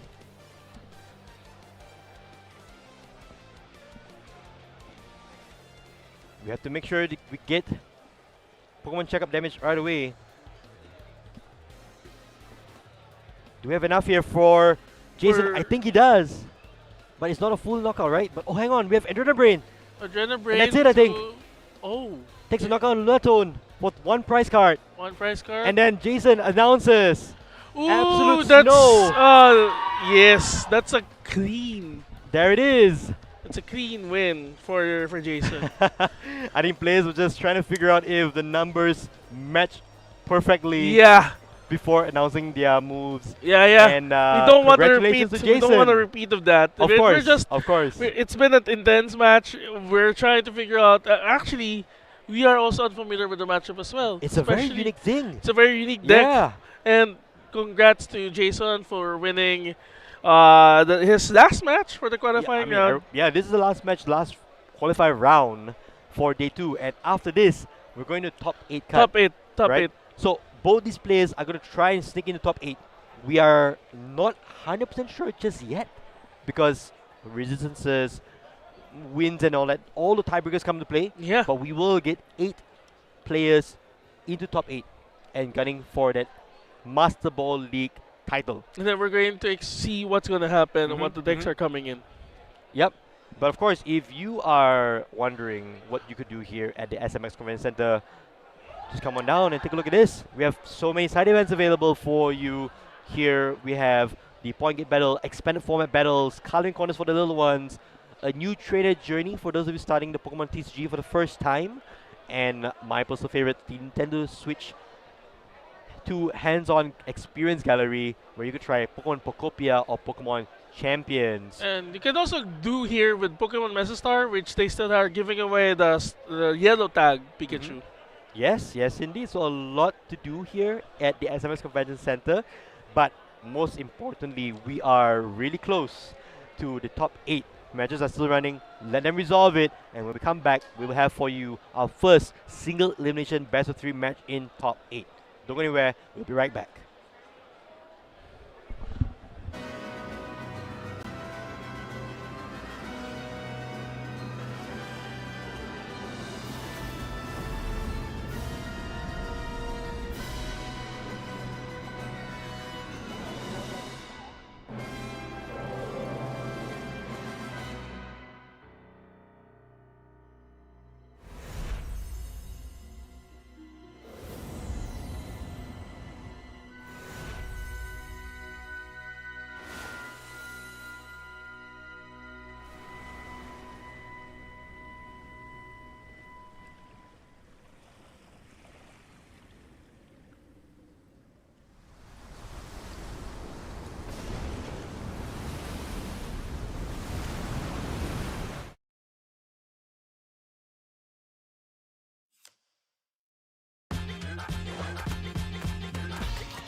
In the Pokemon trading card game Mega Evolution, Perfect Order. Available now. Each Pokemon TCG booster pack contains 10 cards, 1 basic energy, and 1 Pokemon TCG live code card. Cards vary by pack.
Level up your Pokemon card game skills in just 10 minutes!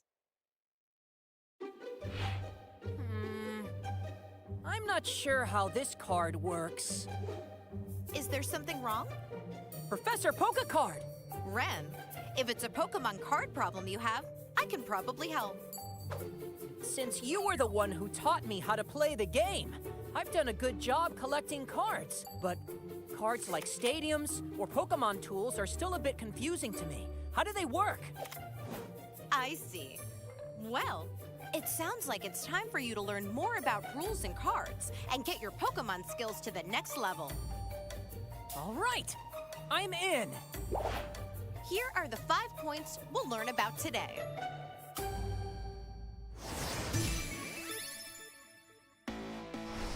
For starters, let me explain stadium cards for you. That would be great. You can play only one stadium card during your turn, but it stays in play while the game goes on. A stadium card goes between both player sides of the field, and there can only be one in play at a time. Different stadium cards can have a bunch of interesting effects. Like increasing my damage or letting me pull a Pokemon from my deck. Not just you, actually. Both players can use the stadium in play, and that's what's special about them. I see, so it works for both me and my opponent. When a new stadium card is played, the previous one goes into the discard pile. By the way, you cannot play a stadium that has the same name as the one currently in play. That's an important detail. I'm gonna write that down.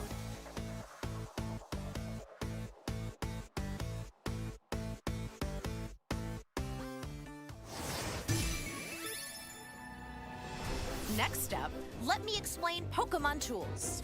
I see Pokemon tools also offer a lot of different options. A Pokemon tool can be attached to one of your Pokemon in play. Only one tool per Pokemon.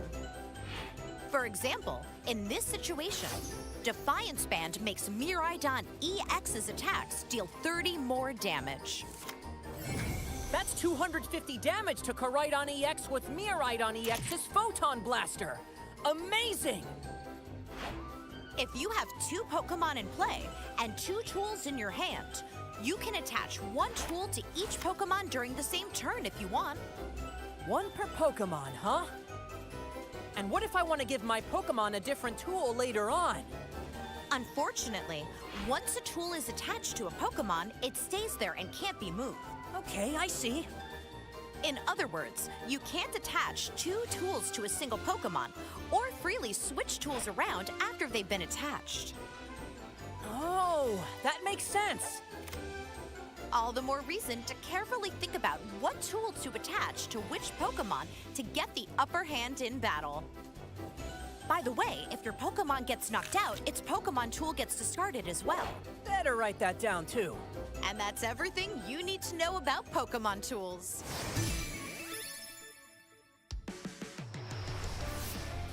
Let's keep going. Next, I'll teach you about retreating, a great way to deny your opponent prize cards.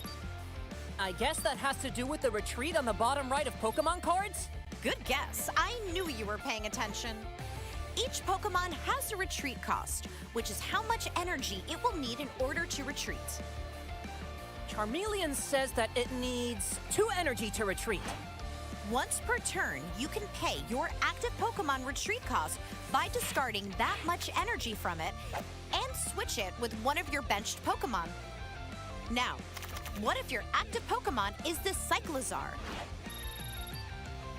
Hey, wait! There's no energy next to the word retreat on this card. Indeed. Some cards don't have any energy in their retreat cost. That means you can switch them with a benched Pokemon without discarding any energy. But tell me, how exactly do you decide which benched Pokemon to switch into when retreating? Good question. It's usually a good idea to send a Pokemon with high HP that will be hard to knock out, or a Pokemon you've been preparing on your bench that is now ready to dish out some strong attacks. I get it now! By the way, what do I do if I don't have any Pokemon on my bench? Well, in that case, your Pokemon can't retreat.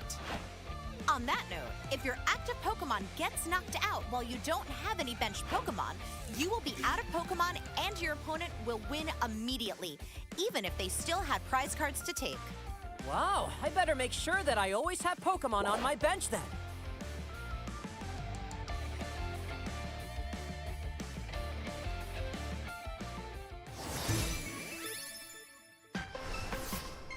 I've been wondering, what are those red abilities I sometimes see on Pokemon cards?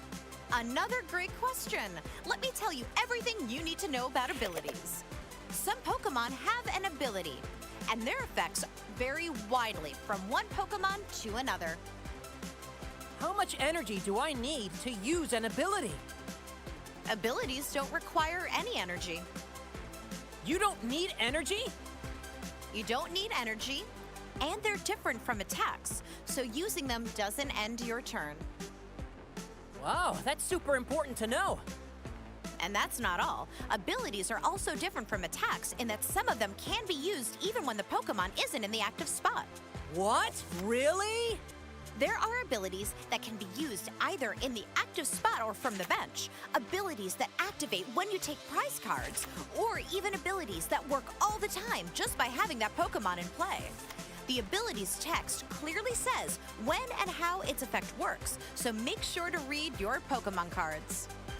Effects that work even outside of the active spot? So many possibilities! Oh, hey, Professor! My Arcanine EX card says Terra. Is that an ability too? Yet another good question. Terra effects are technically different from abilities. So abilities and Terra effects are 2 different things. Gotcha! Terra Pokemon have an effect that prevents all attack damage done to them while they're on the bench. It's always written near the Pokemon's name and HP, so you can't miss it. Let's take notes on this too.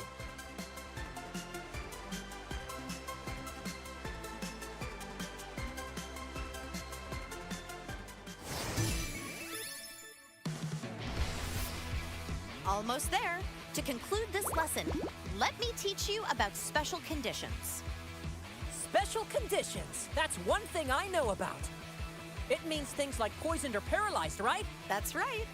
There are a few special conditions to remember, so here is a little cheat sheet that I made to help. Let me quiz you to see how much you actually know.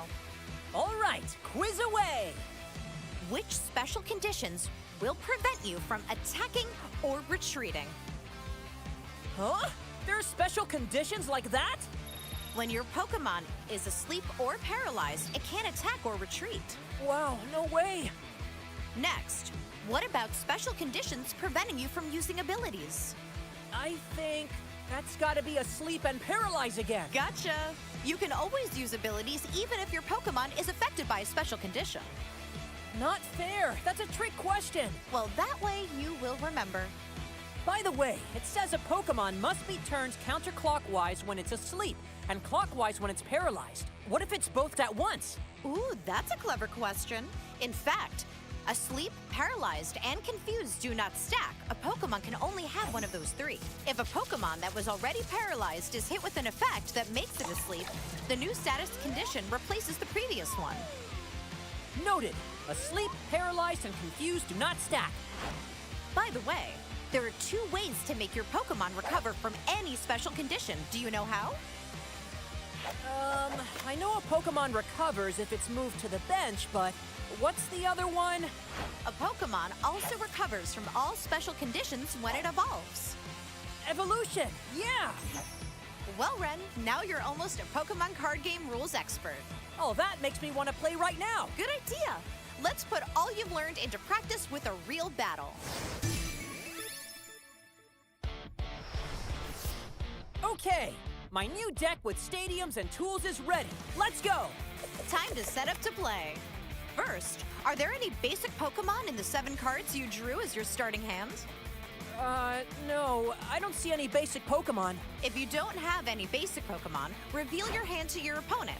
Then shuffle it all back into your deck, then draw 7 cards once again. That's called a mulligan. Keep doing this until you get a hand with a basic Pokemon. Once your opponent is done setting up and has put down their prize cards, they can draw a card for each extra mulligan that you had to take.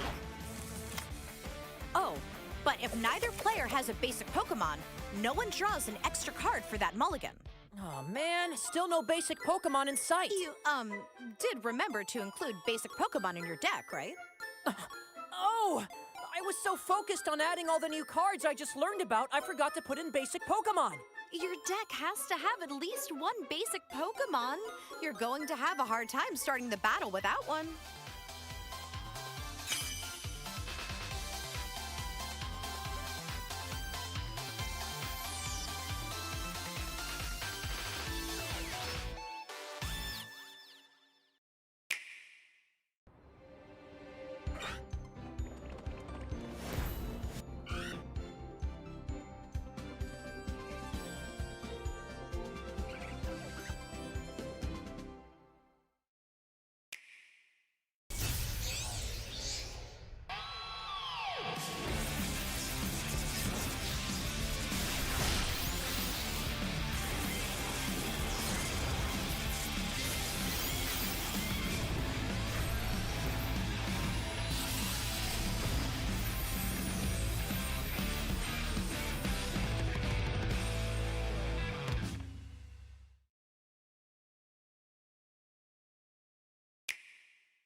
In this desolate world, humans and Pokémon have vanished.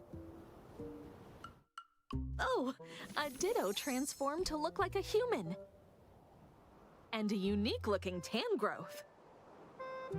They decided to build a new town.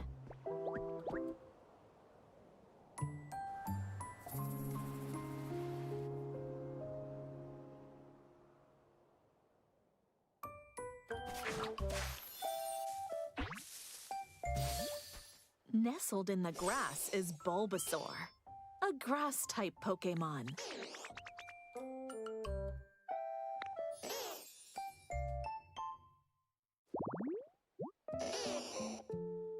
Pokémon will appear in their preferred habitats. Ditto can learn moves from Pokémon it meets, refresh and enrich the land, and open up new paths. As nature flourishes, so will the Pokémon. Ditto's also quite handy. Gather materials and use them to create all sorts of items. Till the fields, grow crops, and build houses for Pokémon. There's so much to do here. Pokémon may also have unique requests. Looks like Squirtle wants to go somewhere, and Riolu seems pretty hungry. Pokémon stuck in harsh environments also need your help. So work together with other Pokémon to complete these requests. And your world will become even livelier. What other adventures await?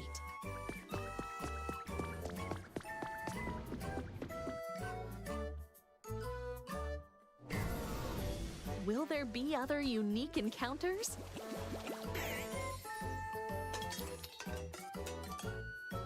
What kind of life will you make?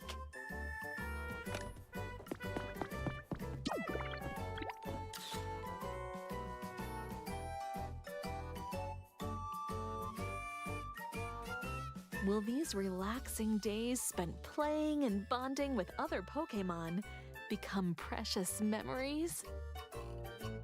Rebuild the world one step at a time. Pokémon Pokopia. Available now only on the Nintendo Switch 2 system.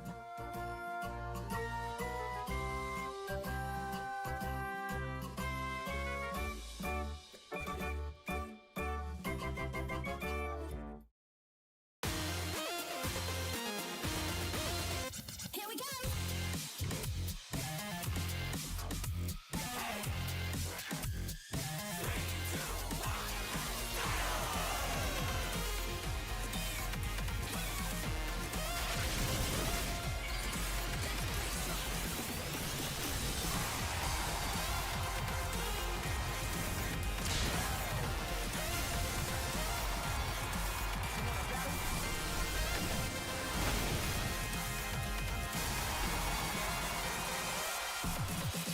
Get ready!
Pokémon Champions. In this title, you can enjoy the battles you know and love from the Pokémon series on your Nintendo Switch or mobile device. You can invite your previous Pokémon partners to join the action by linking with Pokémon Home, or you can find new partners to battle alongside you right away from within Pokémon Champions. You can recruit Pokémon to your team to battle alongside you. It's up to you which Pokémon to choose. Recruit Pokémon you're interested in and form a team. Then it's finally time for Pokémon battles.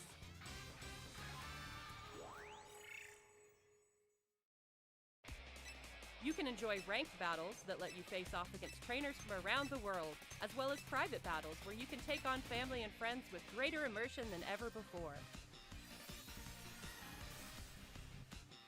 Take on thrilling matches in single battles and double battles. Finally, we'd like to introduce you to a new way to raise Pokémon that lets you enjoy battles even more. Pokémon Champions offers ways to make raising your Pokémon more flexible and convenient than ever. Teach your Pokémon moves that interest you, then train your Pokémon to make the most of them. Recruit and train to easily enjoy Pokémon battling. bringing Pokemon battles to everyone. Pokémon Champions. Planned to release in 2026.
In the Pokemon trading card game Mega Evolution, Perfect Order. Available now. Each Pokemon TCG booster pack contains 10 cards, 1 basic energy, and 1 Pokemon TCG live code card. Cards vary by pack.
Level up your Pokemon card game skills in just 10 minutes!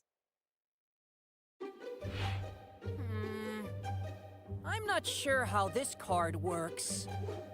Is there something wrong? Professor Pokecard! Ren, if it's a Pokemon card problem you have, I can probably help. Since you were the one who taught me how to play the game, I've done a good job collecting cards, but cards like stadiums or Pokemon tools are still a bit confusing to me. How do they work? I see. Well, it sounds like it's time for you to learn more about rules and cards and get your Pokemon skills to the next level. All right, I'm in. Here are the 5 points we'll learn about today.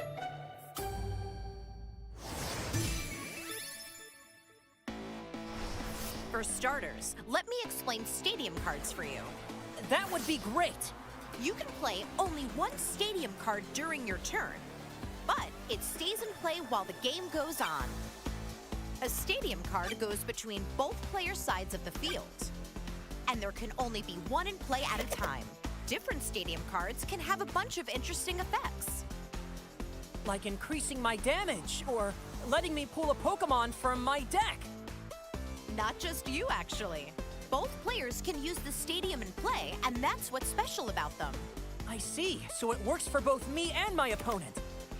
When a new stadium card is played, the previous one goes into the discard pile. By the way, you cannot play a stadium that has the same name as the one currently in play. That's an important detail. I'm gonna write that down.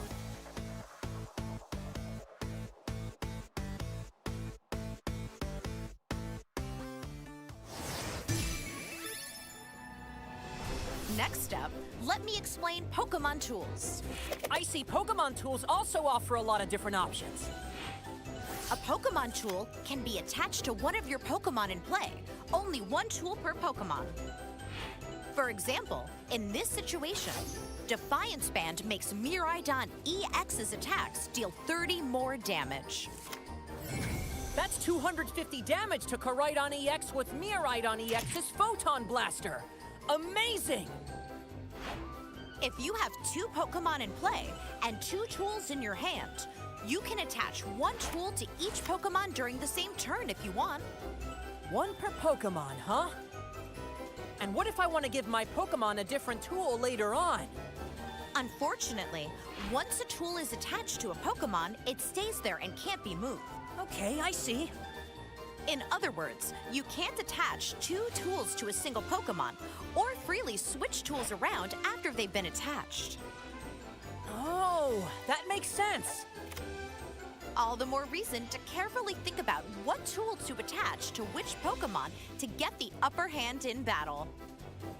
By the way, if your Pokemon gets knocked out, its Pokemon tool gets discarded as well. Better write that down too. And that's everything you need to know about Pokemon tools.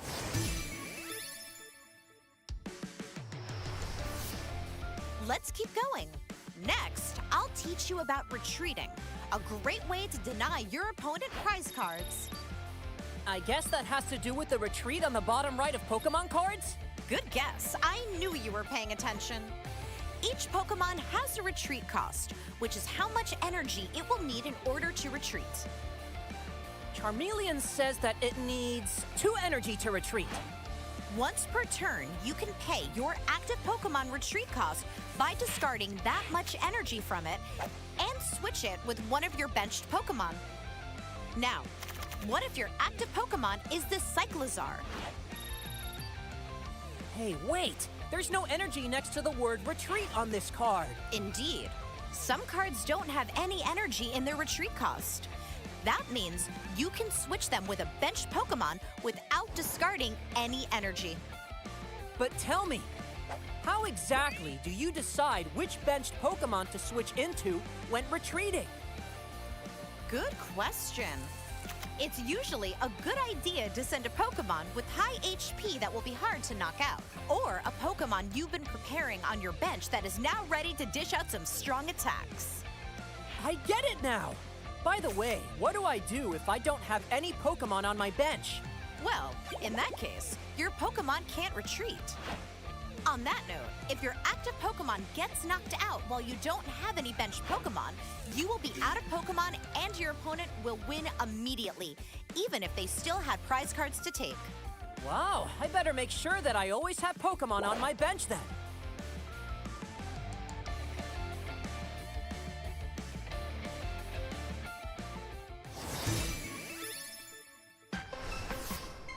I've been wondering, what are those red abilities I sometimes see on Pokemon cards? Another great question. Let me tell you everything you need to know about abilities. Some Pokemon have an ability, and their effects vary widely from one Pokemon to another. How much energy do I need to use an ability? Abilities don't require any energy. You don't need energy? You don't need energy, and they're different from attacks, so using them doesn't end your turn. Wow, that's super important to know. And that's not all. Abilities are also different from attacks in that some of them can be used even when the Pokemon isn't in the active spot. What? Really? There are abilities that can be used either in the active spot or from the bench, abilities that activate when you take prize cards, or even abilities that work all the time just by having that Pokemon in play. The abilities text clearly says when and how its effect works, so make sure to read your Pokemon cards. Effects that work even outside of the active spot? So many possibilities! Oh, hey, Professor! My Arcanine EX card says Terra. Is that an ability too? Yet another good question. Terra effects are technically different from abilities. So abilities and Terra effects are 2 different things. Gotcha! Terra Pokemon have an effect that prevents all attack damage done to them while they're on the bench. It's always written near the Pokemon's name and HP, so you can't miss it. Let's take notes on this too.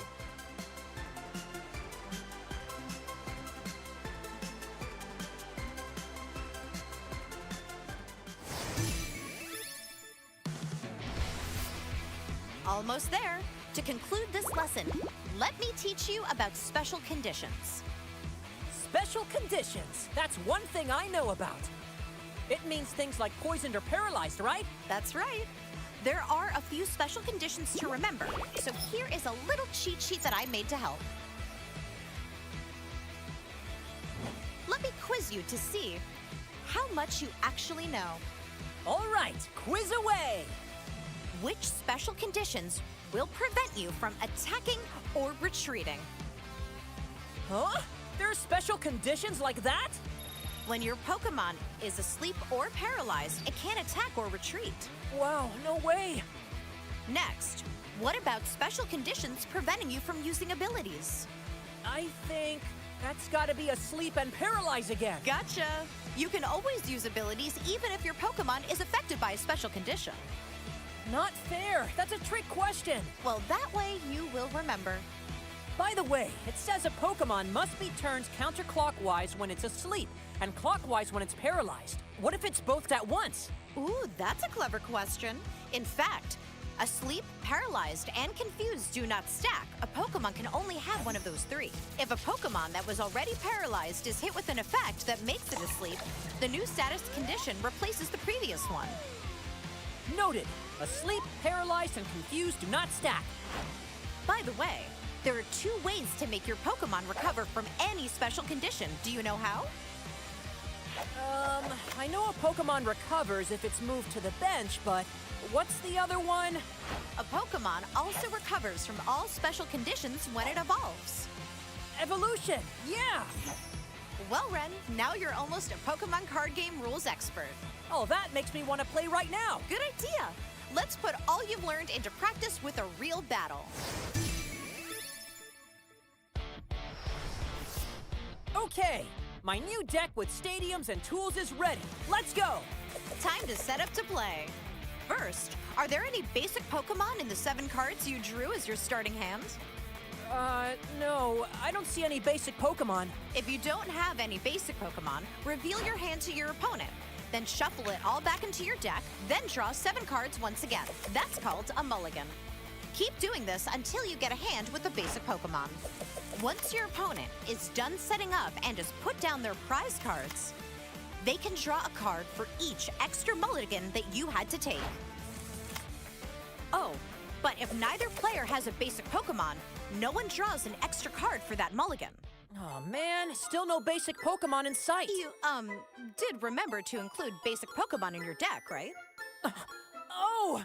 I was so focused on adding all the new cards I just learned about, I forgot to put in basic Pokemon. Your deck has to have at least one basic Pokemon. You're going to have a hard time starting the battle without one.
In this desolate world, humans and Pokémon have vanished. Oh, a Ditto transformed to look like a human. And a unique-looking Tangrowth. They decided to build a new town.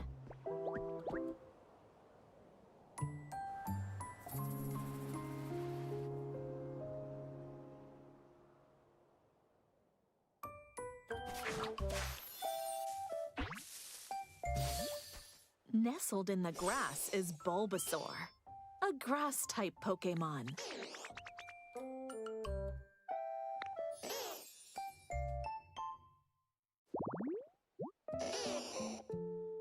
Pokémon will appear in their preferred habitats.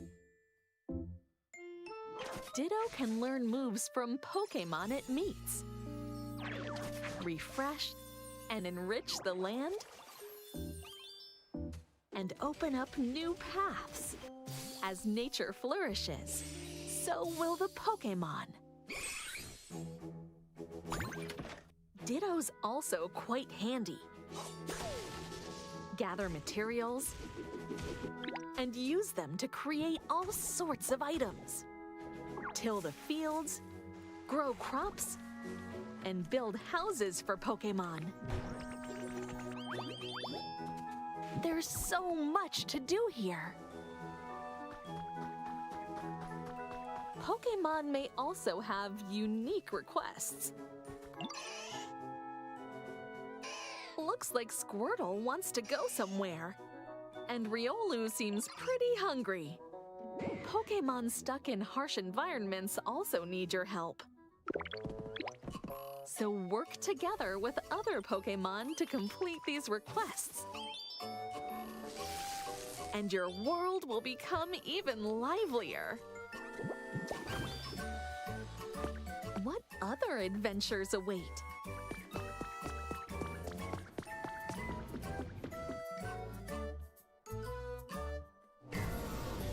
Will there be other unique encounters?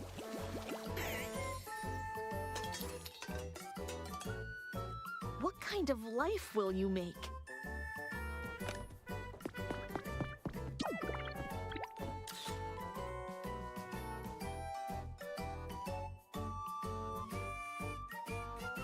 Will these relaxing days spent playing and bonding with other Pokémon become precious memories? Rebuild the world one step at a time. Pokémon Pokopia. Available now only on the Nintendo Switch 2 system.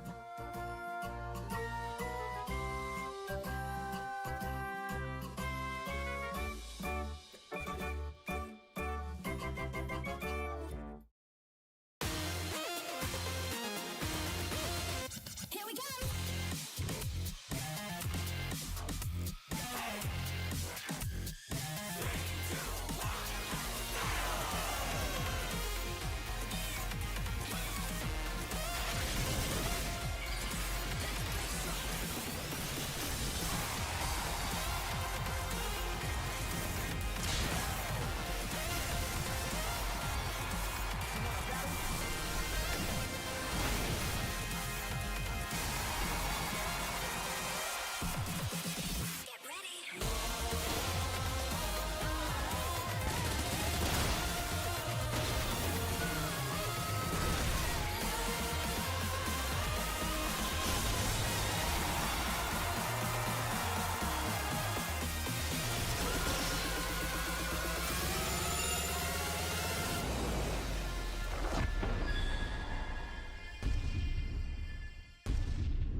Pokémon Champions. In this title, you can enjoy the battles you know and love from the Pokémon series on your Nintendo Switch or mobile device. You can invite your previous Pokémon partners to join the action by linking with Pokémon Home, or you can find new partners to battle alongside you right away from within Pokémon Champions. You can recruit Pokémon to your team to battle alongside you. It's up to you which Pokémon to choose. Recruit Pokémon you're interested in and form a team. Then it's finally time for Pokémon battles.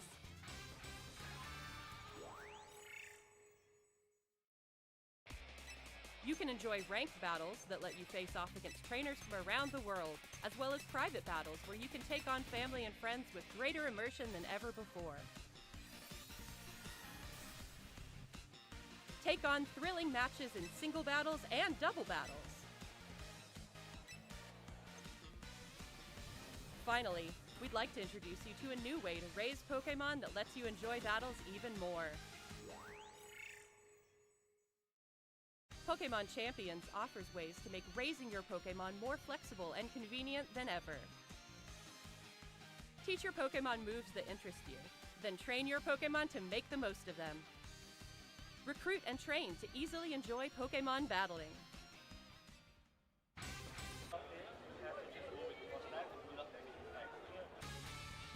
bringing Pokemon battles to everyone. Pokémon Champions. Planned to release in 2026.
tall in the Pokemon trading card game Mega Evolution Perfect Order. Available now. Each Pokemon TCG booster pack contains 10 cards, 1 basic energy, and 1 Pokemon TCG live code card. Cards vary by pack.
Level up your Pokemon card game skills in just 10 minutes! I'm not sure how this card works. Is there something wrong? Professor Pokecard! Ren, if it's a Pokemon card problem you have, I can probably help. Since you were the one who taught me how to play the game, I've done a good job collecting cards, but cards like stadiums or Pokemon tools are still a bit confusing to me. How do they work? I see. Well, it sounds like it's time for you to learn more about rules and cards and get your Pokemon skills to the next level. All right, I'm in. Here are the 5 points we'll learn about today.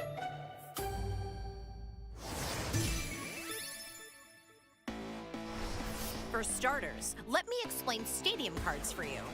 That would be great. You can play only one stadium card during your turn, but it stays in play while the game goes on. A stadium card goes between both player sides of the field, and there can only be one in play at a time. Different stadium cards can have a bunch of interesting effects. Like increasing my damage or letting me pull a Pokemon from my deck. Not just you, actually. Both players can use the stadium in play, and that's what's special about them. I see, so it works for both me and my opponent. When a new stadium card is played, the previous one goes into the discard pile. By the way, you cannot play a stadium that has the same name as the one currently in play. That's an important detail. I'm gonna write that down.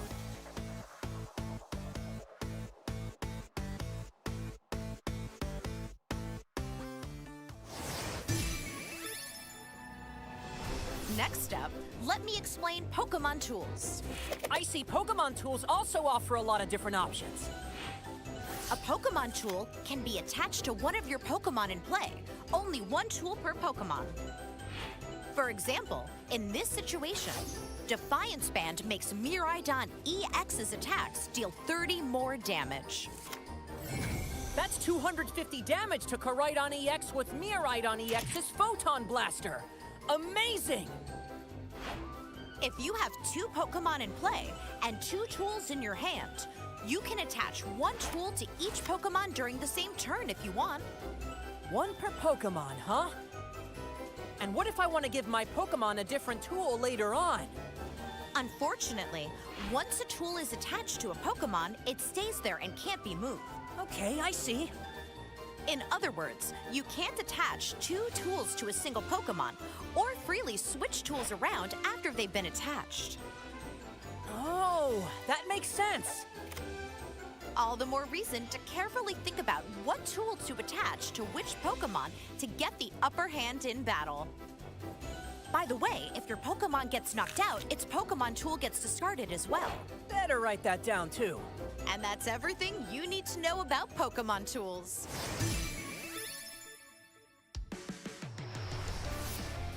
Let's keep going. Next, I'll teach you about retreating, a great way to deny your opponent prize cards. I guess that has to do with the retreat on the bottom right of Pokemon cards? Good guess. I knew you were paying attention. Each Pokemon has a retreat cost, which is how much energy it will need in order to retreat. Charmeleon says that it needs 2 energy to retreat. Once per turn, you can pay your active Pokemon retreat cost by discarding that much energy from it and switch it with one of your benched Pokemon.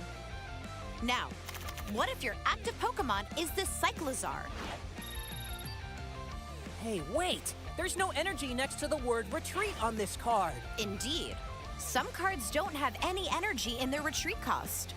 That means you can switch them with a benched Pokemon without discarding any energy. But tell me, how exactly do you decide which benched Pokemon to switch into when retreating? Good question. It's usually a good idea to send a Pokemon with high HP that will be hard to knock out, or a Pokemon you've been preparing on your bench that is now ready to dish out some strong attacks. I get it now! By the way, what do I do if I don't have any Pokemon on my bench? Well, in that case, your Pokemon can't retreat. On that note, if your active Pokemon gets knocked out while you don't have any benched Pokemon, you will be out of Pokemon and your opponent will win immediately, even if they still had prize cards to take. Wow, I better make sure that I always have Pokemon on my bench then.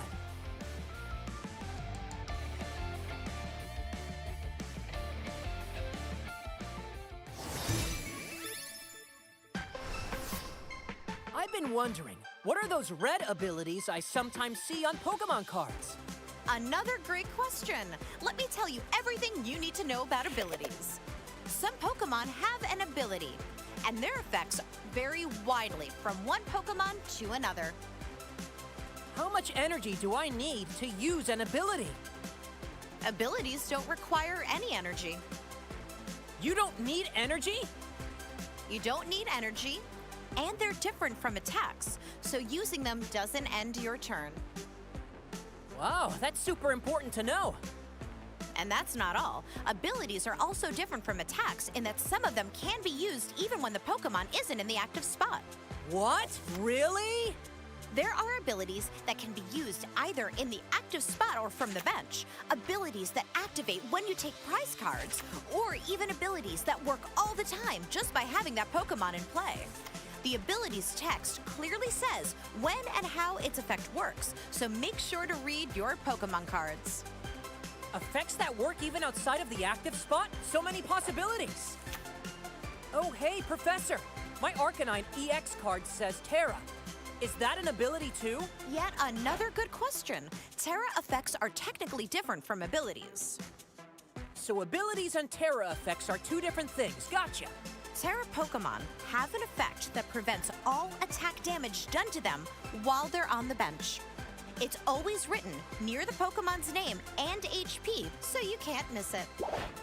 Let's take notes on this too.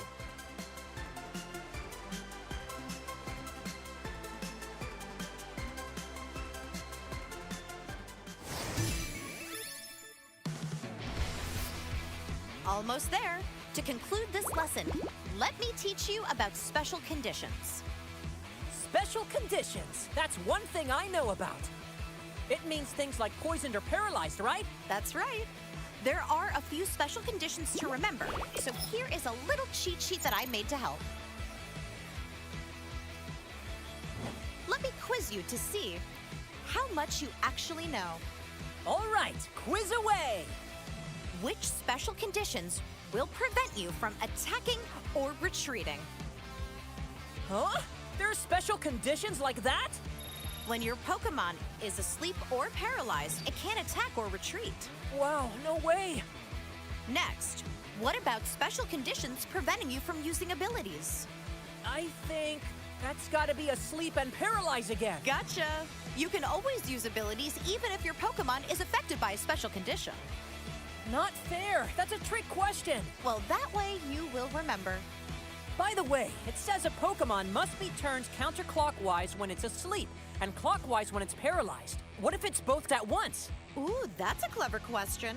In fact, asleep, paralyzed, and confused do not stack. A Pokemon can only have one of those 3. If a Pokemon that was already paralyzed is hit with an effect that makes it asleep, the new status condition replaces the previous one. Noted. Asleep, paralyzed, and confused do not stack. By the way, there are 2 ways to make your Pokemon recover from any special condition. Do you know how? I know a Pokemon recovers if it's moved to the bench, but what's the other one? A Pokemon also recovers from all special conditions when it evolves. Evolution! Yeah! Well, Ren, now you're almost a Pokemon card game rules expert. Oh, that makes me want to play right now. Good idea. Let's put all you've learned into practice with a real battle. Okay, my new deck with stadiums and tools is ready. Let's go! Time to set up to play. First, are there any basic Pokemon in the 7 cards you drew as your starting hand? No, I don't see any basic Pokemon. If you don't have any basic Pokemon, reveal your hand to your opponent. Then shuffle it all back into your deck, then draw 7 cards once again. That's called a mulligan. Keep doing this until you get a hand with a basic Pokemon. Once your opponent is done setting up and has put down their prize cards, they can draw a card for each extra mulligan that you had to take. Oh, but if neither player has a basic Pokemon, no one draws an extra card for that mulligan. Oh man, still no basic Pokemon in sight. You, did remember to include basic Pokemon in your deck, right? Oh! I was so focused on adding all the new cards I just learned about, I forgot to put in basic Pokemon. Your deck has to have at least one basic Pokemon. You're going to have a hard time starting the battle without one.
And welcome back, everybody, to the Philippines Master Ball League. My name is Aaron. With me is Vincent Hausan. And Vincent, we are finally here at Yes. Top Cut. We are at the I'm top excited to Yeah. see what we have in store for everyone at home. It's going to be an interesting situation. It's going to be an interesting Top Cut, I should say. We have Alakazam up against Marnie's Grimmsnarl in our first match of Top Cut. This is, after all, the Top Cut single elimination bracket already. It's going to be intense. Everyone here is playing for their tournament lives here. And we can take a look at the bracket as well of the top 8 players who have already achieved the pinnacle of their day and are going to go the distance for that championship title. Here it is. We have Joshua and Johan on the right, on the left there of your screen. They are going to be playing up against each other. Ricardo and Jeremy as well. And to be fair, we want to take a look at all these different decks, but we can't because there's just not enough, time to go through all of them. Our feature match will be Ricardo versus Jeremy, and that's going to be, an Alakazam versus Marnie's Grimmsnarl match. Yeah. Michael and Carlo over there as well. Carlo. And Aki and Daniel at the last part. It's Yeah, I going was to be, trying to get to Daniel because that's Mega Lucario. Yeah. He's undefeated in day 1. it's going to be interesting how things shake out, especially now where we're looking at the top 8 meta right now. We have 2 Dragon Ball Blaziken, we have Yes. 2 Raging Bolt, Yes. and then we have the 2 Mega. Oh wait, sorry. We have Archaludon. Archaludon. Archaludon is still there in top 8. and then Mega Lucario EX. Yes. So we have the Soul Mega Lucario EX. The only Mega Lucario X that got in. So once again, 2 Dragapult Blaziken. The only Dragapult variant that got into Top Cut is the one with Blaziken EX. 2 Raging Bolt box decks. It's going to be interesting to see the list later on, what sort of decks they bring, because it could be something similar, it could be something completely different. And then we have Marnie's Grimmsnarl, Alakazam, Mega Lucario, and Archaludon also in top 8. What I'm really surprised right now is that we have 2 we have 2 Raging Bolt EX. Yes. The deck that doesn't want to The give up. the deck that doesn't give up, never gonna give you up, never gonna let you down. Very nicely done. So we're going to be minutes or moments away from our first match here in Top Cut. Once again, this is a single elimination bracket. A loss here would mean your tournament journey ends. It is a best of 3, so we do have a bit more, accounting for variance. You could have one bad game and still try your best to come back. Still be able to win, especially as this is a single elimination best of 3 match. Yes. And actually, the interesting part here is that we're seeing Ricardo once again on the stream. Is the question now is this his redemption arc, Is this moment, right? or are we getting Jeremy, who's always been dropping in the local UBLs and GBLs tournament because he can't seem to find that groove on being able to get that next step to get to the top points. And now seeing his run right now, it's going to be interesting because he hasn't lost yet. He's undefeated? He is undefeated too. Amarnis Grimstone undefeated here at the Philippines Master Ball League. For all those of you who wrote off the deck saying it's a high roll deck or saying it's not what it used to be, maybe take a page out of Jeremy here, who has brought this deck all the way to one of the top seeds. Top seeds, yeah, and here's the thing, it's also make for break for Jeremy because he only has 12 points. I talked to him a while ago, asked how his standing is. It's only at 12 points. Oh, So wow. it's either he wins this, he And get takes the it all, invite. get the Yeah. invite, or Try again next try year. again next year. So he's going to be gunning for those 2 Worlds invites in first and second place. Both finalists will be going to Worlds with Travel Award. But as I said, you got to get there. Winning a top 8, winning a top 4, that's the journey for both Ricardo and Jeremy. And yes, we saw Ricardo on stream yesterday. It wasn't the best game for him. I believe he took a loss there. He took a loss on the stream, but yeah. it's interesting how he was able to bounce back, and come back in the day 2 qualifying rounds. And the funny thing is, this is where it's important to remember that we have a 2-day qualifying round because if it was previously in our previous tournaments, major tournaments, we only got if you lost in day 1, that's it. Yeah. But we're seeing a comeback story with Ricardo coming in day 2. And not only just in day 2, but he also got in the top 8. Exactly. So once again, the journey for these players is definitely an intense one, right? Best of 1 Swiss, 7 rounds yesterday, qualifying to day 2. Day 2, you play 4 rounds of best of 3 Swiss, and now into the top cut where it's going to be a single elimination bracket. And let's go! Ricardo on the left, Jeremy on the right. Here we go. Let's see who goes first. It's going to be Ricardo going first with the Dunsparce, and Jeremy opening a Marnis Impedim. So, talk us through some of the key cards here for Ricardo. Right now Vincent. for Ricardo, I think for his Alakazam deck, Yes. what's important here is that he needs to maximize the use of his enriching energy for the extra cards in hand. Especially since he also has, I think he's running one of the techs also for Alakazam, which is Pheasant DPDX. Yeah, Pheasant. Well, to be fair, there's the one card I was hoping you mentioned is the Battle Cage. Yeah. Oh yeah, he has Battle 4 battle We're cages. going to be seeing a huge stadium wall in this series. Both players running 4 off stadiums, 4 Battle Cage for Ricardo, 4 Spike Mud Stadium for Jeremy, and already on the Jeremy side right now. It was only just an Abra and a Dunsparce for Ricardo. Jeremy now with the Pokepad. Yeah, And 2 Monkey Doors and 2 Darkness Energy for Jeremy in the prizes. and then he has also a Petrel in the prize. But you have to remember, well. the Grimmsnarl these days run for Petrel because they need to get either use Petrel to get the spike move to bump the opponent's stadium, or to get something else, or Like a rare candy the or rare unfair candy, stamp. Yep. unfair stamp. So while Grimmsnarl has lost the use of Arven for tools and for items, they still got some sort of solution for Yeah. their problems for the builds as well. Exactly, and if you look at what we have here right now, that's also a card that we started to see more of in Marnie's Grimstyle, the Tatsugiri, with the attract customers ability, allowing you to get supporter cards. that essentially means that you are able to dig deeper into your deck for supporters, for the Patrol that you talk about, to get items like Rare Candy, Unfair Stamp, even a Buddy by Puffin. So let's see what he gets here off the top of that 7 cards. And there it is, the Patrol, we just talked about it. He does have access to it. He's using it right away here from Jeremy's side. Are we going to see a Buddy by Puffin perhaps into something like a Snorant? Either he gets a Or Puffin Badoom. or a Spike Move to set up his Impidimp, but then it's better to set up your board first, especially considering that Ricardo already has an Abra infield. Yeah, so no Badoo here from Jeremy, I believe, because he had to retreat that Impidim with that Air Balloon. So I would go for Buddy by Puffin into Snorant and Impidim. Set up your board. Get basic Pokemon down that are ready to evolve next turn. Actually, the thing about Grimstar now, it lost the ability to devolve.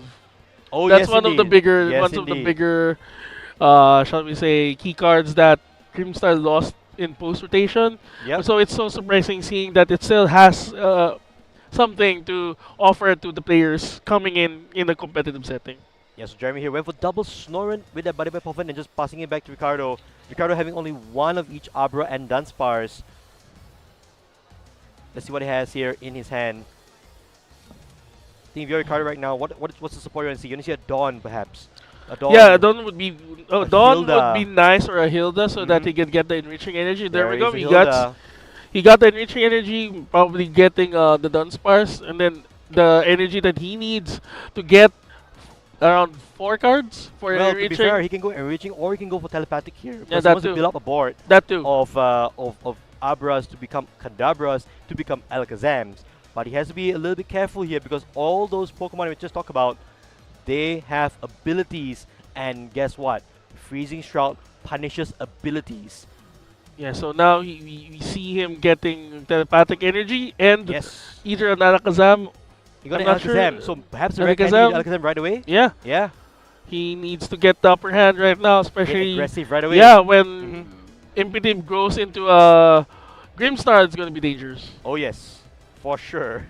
Not only is Alakazam weak against dark types, but he can also snipe the bench with its Shadow Bullet ability. Or attack, sorry. Attack. Yes. Shadow Bullet there. Yeah, really he strong did. attack. He used Rare Candy to evolve to Alakazam. There we go. So not just evolution to a stage 2, but also allowing you to draw 3 cards through Psychic Draw. The question now here, though, is that will Ricardo be aggressive in attacking the Jeremy when he has an option to use Unfair Stamp? That is true. Jeremy does have that one card for hand disruption in his list, which is Unfair Stamp. There are no Judge, no Harlequin, no Lucian, for lack of a better card to play. But that's pretty much all Jeremy has to disrupt the Alakazam, the Dunsparce's hand here. So would Ricardo walk into it by taking a knockout on this Tatsugiri, or will he play it a little safe? What do you think should he do? Oh, it's tough. It's tough because if you don't go aggressive right now, Jeremy can just take over the game with a Marnie's Grimstyle, with backup Frostlass. Oh, the Battle Cage here is big though. So Battle Cage here will be the first stadium plate of this game. Ricardo choosing to blink first, going aggressive right away, taking a knockout with powerful hands on that Tatsugiri. Jeremy immediately promoting the Impidimp with the Air Balloon. So, well, now this is going to be interesting. Jeremy will need to immediately respond.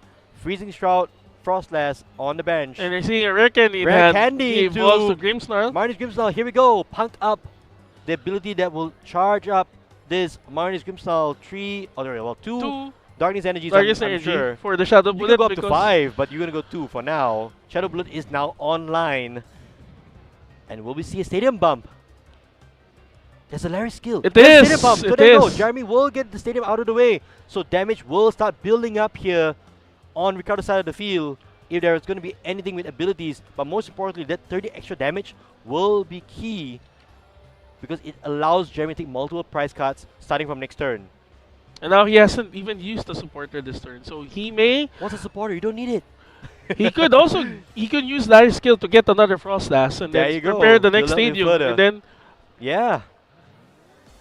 Larry's skill. Yeah, Such a you get card a supporter, for a many. basic energy, and a Pokemon. I mean, this is called Monkey Dory, right? Monkey Yeah. Dory and a supporter with an energy card, and Jeremy has all he needs to take over the game. Goes for Petrel, and there you go. Look at that. Monkey Dory. Monkey Dory, Darkness Energy, and the Petrel for next turn. Yeah, and the Monkey Dory will have enough damage, courtesy of Frostlass, to be able to pass on Adrenabrain damage to Ricardo's Pokemon, either on the front or Yeah. on the back line. Yes, this is going to be scary here for Ricardo because your board is going to be taken over by damage from everywhere. Shadow Bullet, Adrenabrain, Freezing Shroud, all these damage modifiers coming out from Jeremy's side of the field. And Ricardo, you're just with 2 Dunsparces and 2 Abras, I should say, sorry. This is going to get really scary very quickly. Now Ricardo needs to be able to evolve all the Dunsparce in his field so that he could actually try and recover the Alakazam that he has lost, and also the Abra that he has lost. Well, it's not impossible for the deck to do it. We do know that he runs 3 Rare Candy in Ricardo's list. 1's down, 2 more to go. And then he has also other recovery cards like Lana's Aid and also Stretchers. However, I'm not comfortable with the number of Stretchers he has. Just 1 Max Stretcher in Yeah. the list for Ricardo. And then he has 1 Sacred Dash as well. Well, if you want There to take we a go. knockout here, Shaymin's well, there. the Shaymin's going to be key. Yep, Shaymin with that Flower Curtain ability will be able to prevent some damage. From the Shadow Bullet, yes, I yeah, agree. Just But primarily just Shadow Bullet, but not Freezing Shroud, and it's going to yeah, build up as it's well. going to build up because of the Frostlass. Plus, he has Monkey Dory on the bench. Unless Ricardo bumps Spike Move with another Battle Cage, it's going to be problematic. It's a Stadium War, Yeah. but remember, Ricardo was the first one to put a stadium into play, so Jeremy has the advantage. Yeah, he has an advantage. Both sides have 4 stadiums apiece. And perhaps that's what we're going to see. We're going to see stadium after stadium being played. Well, now, Ricardo, can he respond with a knockout? He will need a Rare Candy, I think. He needs And a Rare 15 Candy this cards turn. in hand. Yes. 15 cards in hand, but he at least has a Kadabra now. Drawing 2 cards. He wants to see... Okay, Pheasant Deputy is not bad as well, allowing you to draw 3, but that's again That's another a Pokemon two-prize. That's a with an two-prizer ability. that Jeremy could steal and also be affected by Yes. Frostlass Freezing Veil. Freezing Shroud, yeah. Freezing Freezing Shroud. Shroud. Will affect, well, now at this point, 3 Pokemon on Ricardo's side of the field. That does look a little scary. And here comes another runway draw from the active Dunsparce.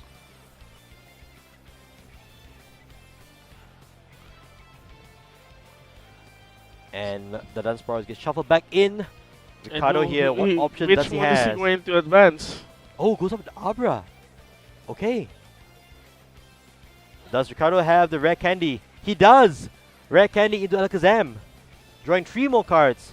We might be able to see a knockout here on this Marnie's Grimmsnarl.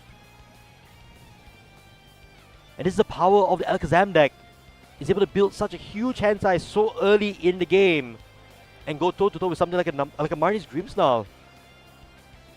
And then we're going to ask the question back to Jeremy again. Do you have a response? Is that 15 cards? I don't know. Seems like it is. What a turn there from Ricardo. Was able to recover from the initial attack. Yeah. So for Jeremy here, not having an unfair stamp was the difference here between Ricardo refilling up his hand. And what does he do here? It seems like his hand looks a little weak here. He didn't grab a Petrel. He didn't grab a Lily's Termination. Probably thinking that he didn't have to respond back with a Marnie's Grimmsnarl right away. Well, he could easily just go to a Rare Candy and then search out another Marnie's Grimmsnarl with that. So that could be the play here. And I think that's going to be what it is. Oh, it's good for Unfair Stamp. Yes, Unfair Stamp. That I like that a lot. That is going to be good. He's playing a supporter to get it, so he's going to go for Unfair Stamp. Oh, but hang on. Was it through the Freezing Shroud tick? Or was it via Powerful Hands? We need to confirm that. Because if it was through Freezing Shroud, Unfair Stamp is not online. But it looks like I think it's. I think it is. it is? It is. Okay, I gotta check that. You need to check that. Yeah. Because I remember for unfair times, only if knockout during your opponent's turn, not in between turns during checkup. But we will know very soon, because I don't know if Ricardo could play any other cards. His hand was filled with a lot of supporters and energy, and you can't really thin those down. So here, Jeremy using Adrenabrain. Oh, if Ricardo had exactly 15, then the unfair stamp that Jeremy grabbed is not going to be usable. And yes, it's a pass. There you go. He grabbed the unfair stamp, but Ricardo said, you know what? I just announced powerful hands with 15 cards. But he's able to get a knockout there on the Kadabra thanks to Freezing Shroud. Jeremy is able to at least maintain some pressure. Yeah, and this is the dangerous thing with Frostlass having in the field. It also affects the main Pokemon, and it's also going to affect how it ends during Pokemon checkup. Yes, yes indeed. This is interesting here. So we know Jeremy actually has an unfair stamp which he cannot use. But Ricardo here bumping the Spikemuth, Battle Cage back online, protecting his bench. It's all down to this one Mogrim on the bench here for Jeremy to try and turn the tide. There's still a way. There's a possibility that Jeremy can get the Spike move to bump the Battle Cage, target the Abra on the bench, and then knock out with Frostlass. Yes. But there's two Abras now on the bench there for Ricardo. It's going to be really close, I think, because double Frostlass, Freezing Shrouds will tick much harder on that bench. Ricardo got the boss. He has the boss. He gets the Morgrim. He gets the Morgrim. And that's it. We don't have any major attackers here for Jeremy now. It's all down to this Monkey Dory and this double Frostlass to build up enough damage to take prize cards. So true Pokemon checkup, we're going to make sure that all the damage counters are done, but only to the active, because Freezing Shroud will not affect Ricardo's bench. Thanks to the Battle Cage. No, he can actually use he can now use Unfair Stamp to fix his hand and also interrupt Ricardo's hand. Yeah, so this is the opening he had to use Unfair Stamp, because earlier on he grabbed it with the Petrel, but the knockout happened in between turns during Pokemon during Pokemon checkup, so he won't be able to use Unfair Stamp. Yes, and now he has, because well, Powerful Hands did take a knockout on that Morgrim.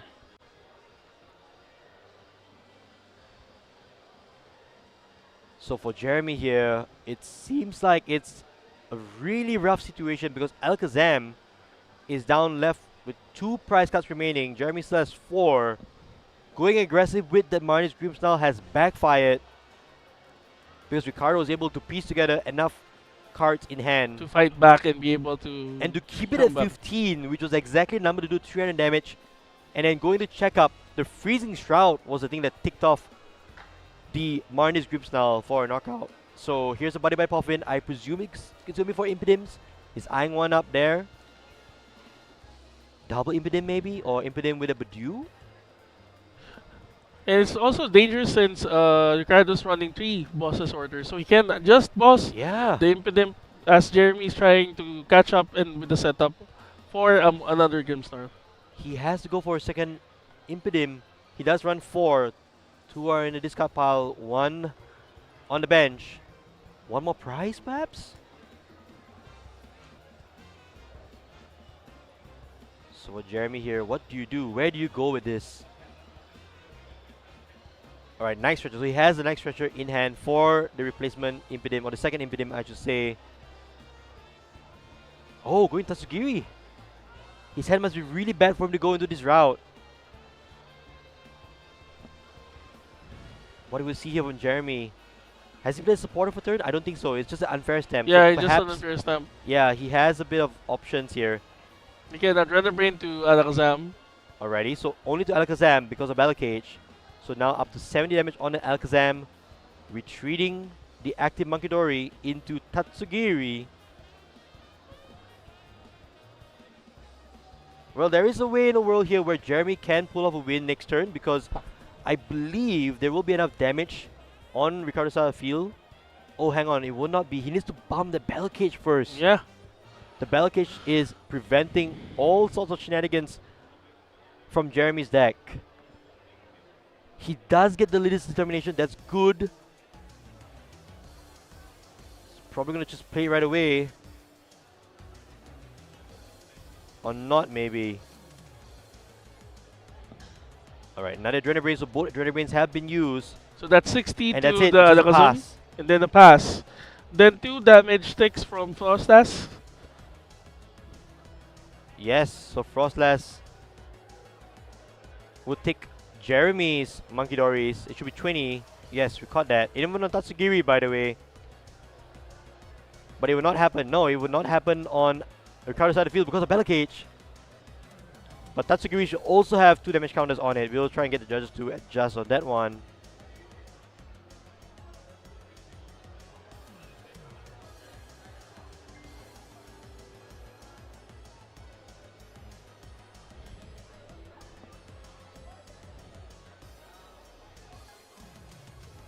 This is an exciting match, I feel, for a pretty It's a really explosive match. First round for the top cut. yeah, for sure, for sure. I think this is a very unique matchup.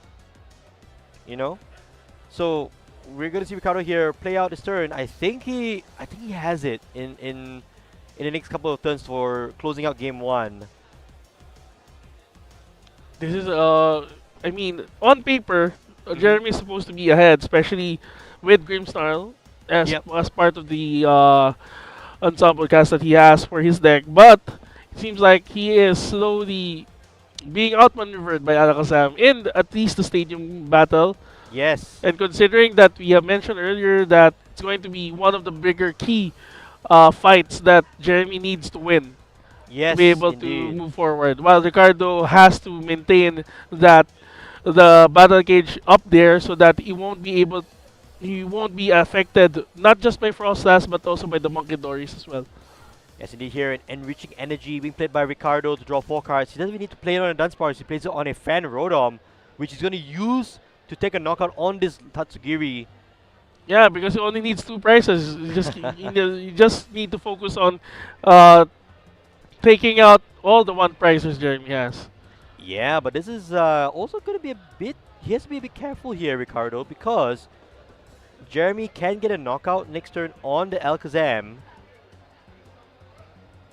with Adrenabrain and potentially also able to take, well, I want to say multiple knockouts, multiple prizes. It really depends on what he gets off the next release determination, on the next draw that he has for Jeremy.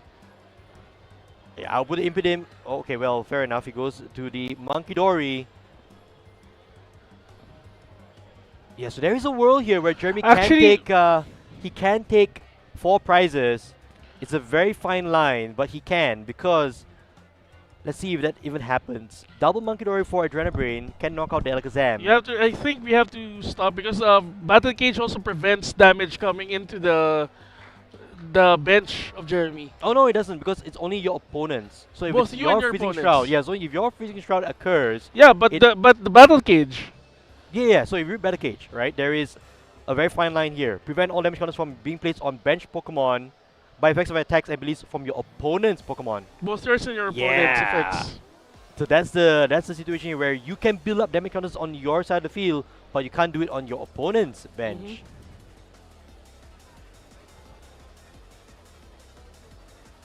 Yeah. So he still be able to get abilities Yeah, from exactly. for It's the a very position. intricate Yeah. situation here. It's one of those Oh, things. here comes Jeremy with the clutch play. Okay, so we did talk about this earlier on. Yes, I was about to mention this. The clutch onto the Pheasant Dippity. I literally wrote this on my notes. And Jeremy has gone into that play. For Ricardo now, he needs to find a way to either get this Pheasant Dippity out of the active or find a way to charge it up. There is only one card in Ricardo's deck that can help him here, and that's a switch. If he has it, then Ricardo will take game number 1. Has he found the switch? Psychic draw here from Ricardo, drawing 3.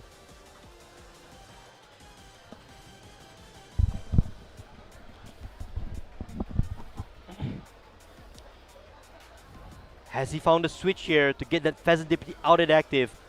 A Dawn. So yeah, he can evolve the remaining Kadabra to an Alakazam and probably draw the Oh, switch well, the that other he needs. Alakazam, I think, is in the discard pile. I think. We're grabbing Dunsparce and the Dunsparce EX. And yeah, that's it. There's no Alakazam. There's no more draw for Ricardo. Has Jeremy found a line here where he can essentially win on the next turn? He needs to bump the battle cage for him to be able Fair to... enough, fair enough. He needs to bump the battle cage. He still needs to find a way around that card, that stadium. Okay, so he just passed this turn. Pass the turn over to Jeremy, and look at all the damage being built up on those Monkey Dory. Unfortunately, only one Adrenaline can be used unless there's some shenanigans like Energy Switch, which I don't see in his list. So it's Adrenaline, Spikemuth, and a rare candy into Grimstar? yeah, Grimmsnarl. Yeah, that's what I'm thinking. Just a Lily's Determination. Alright, that's a fresh hand of 6 that Jeremy will see. Hopefully there is going to be a Spikemuth Stadium. So even though Ricardo's at 1 prize card remaining, this Yveltal with Clutch has stalled his side of the field. He's bored. But thanks to Battle Cage, he still seems to be in it. It's going to be really close. Can Jeremy find the cards he needs? Can he piece this together? I think that's a Spikemuth. Is this a spike move? The Spikemuth is there. He was able to get it. I couldn't catch the rest of the cards from that 6, but he did get the Spikemuth. So he will be able to bump away that Battle Cage. He can still go for the clutch play and hoping Ricardo doesn't have the switch. But are you going to risk it if it was you? I don't... I mean, it's either you go for the clutch play here. So Spikemuth, Spikemuth's out. that's good. That's the first step. The Rotom will go down, putting Jeremy down to 3 prize cards. On the backswing, the Alakazam goes down. You can also... And potentially even the Shami can go down. Oh, hang on. The Shami is 88 points, so not yet. Not yet. Where's the Darkness Energy though? There's no Darkness Energy on any Monkey Dory, so no Adrenabrain yet. Jeremy doing the math here. Yeah, they're trying to... Oh. Oh. What happened? Jeremy Scoop for your game. Oh, Jeremy Scoop, because I think he sees the writing on the cards here. He already has. He already has. There you go. So Jeremy's going to scoop up the game. I think he saw the writing on the wall. Maybe the players have, discussed a little bit because they say, yep, I have the switch in hand or something like that. Also it's they have only 25 minutes left, so they need to do game 2 immediately so that either Jeremy needs to catch up and win the next round, or Ricardo closes this out with Alakazam for round 2. And it was super close at the end of it. We saw Minus Grimmsnarl get aggressive right away, but immediately punished by Alakazam. And it's one of those things, right? If you don't go aggressive, perhaps you lose momentum, use tempo. But if you do go aggressive, you get punished. And in that situation, Minus Grimmsnarl got punished immediately by Alakazam. Yeah, by having 2 Frostlass in the bench. Well, those Frostlass actually helped out a little bit because that was supposed to build up enough damage, but the Battle Cage coming into play at the right time. And the Stadium War essentially won by Battle Cage. Yeah, right now it's Battle Cage 1, Spikemuth 0. So we just have to wait in game 2 and see if Jeremy is able to catch up and also win the second match. And we are, of course, in a top 8 elimination bracket. There's no ties. Someone has to go to top 4. It's either Jeremy goes or Ricardo goes. Yes, so Ricardo has his work... well, to be fair, Jeremy has his work cut off for him because he needs to win next game to force the game 3. Almost all of our games today have gone to game 3. Yes. Except the last one. Except the last one. Yeah. But the last one used all its time. So fair enough. It's like game 3 as well. It's a marathon for us as much as it's for players. If you're Jeremy right now, what is your game plan? How are you going to fight back in game number 2? Well, the most important thing is just to put down the Grimstar as soon as you can, Hmm. and then probably just have one Frostlass. Fair enough. But I think it's Yeah. also the part about potentially having a backup attacker right away. Yeah, You know, backup like attacker we also having all those Petrels in hand, exactly. so you can bump the battle cage It away. goes back to that play of having the Petrel from the Larry skill, Petrel into the unfair stamp, and not getting to use it. So those prize cards that we just saw there, nothing too major, but it looks like Ricardo is going first. Oh no, Ricardo's going first. Okay, this is interesting. So Jeremy opting to go second. I guess he's trying to lead into the Bidoof to try and starve Ricardo out of options. But look at this, a fan call right away on turn 1 for Ricardo. It's going to be rough. And the telepathic energy as well on the Abra. This is an ideal start for Ricardo. This is a perfect start. Everything is there. And not a single item card or supporter card played to get this set up. That's going to be rough for Jeremy coming in. Yeah, I mean, well, to be fair here, if Jeremy is able to go into the Bidoof, which I think he's lining up right now with the Buddy Puffin, he would probably go for Impidim Bidoof or Snorant Bidoof. And then with the balloon, so that he can retreat the Monkey Dory out of the active. Yeah, so here comes the Bidoof and the Snorin from Jeremy. And we see a Petrel as well. Could go for the air balloon. Could go for another Buddy Puffin if he chooses. 21 minutes left on the clock here for both these players. Ricardo leads 1-0. Alakazam showing that it has a really powerful, set of options available to it. And it also has bite. It also has bite, Yeah. especially now Yeah. that he's back on the stream table and trying his best to get back. As you say, a redemption arc for Ricardo. So opting for another Buddy Puffin from Jeremy's side. An Impidim and a Snorin come down. And let's see if there's anything else beyond this. Will Jeremy be able to retreat that Monkey Dory into the Bidoof? What do you think should be the what do you think is the line for Jeremy this time around? Especially with the board state he has. I think the board that he has is as good as he can get for a turn 1. Having Ichipolan is the ideal turn 1 attack for Jeremy. There's nothing else that can attack, actually, to be fair, on turn 1 other than maybe a collect from the Impidim. But for Jeremy's side of the field, it's all about maintaining pressure and not flinching for that one crucial turn, which we saw Ricardo immediately punish, and getting huge swings in the prize trade right away, and went down to a single prize. So Ricardo here with the Dunsparce using runaway draw. And no items for Ricardo at this point. So we'll see if he's able to get into perhaps... Up. Oh, we stopped that right on time. Pokepad, back into the Pokepad. hand there, Ricardo. Not today, Pokepad. Not today. Not today. Maybe later.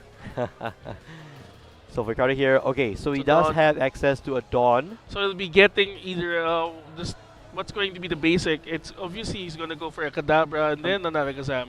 Yeah, maybe just I was say Fizz. Fizz just Yeah, there we to go. prepare for that.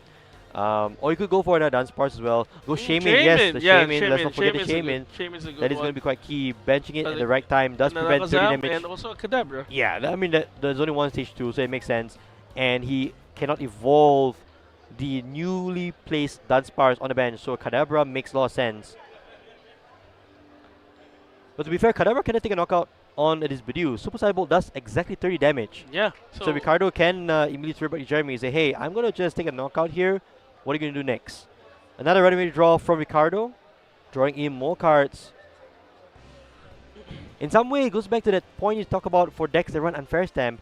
Do you want to play it this early or do you want to keep it for later on?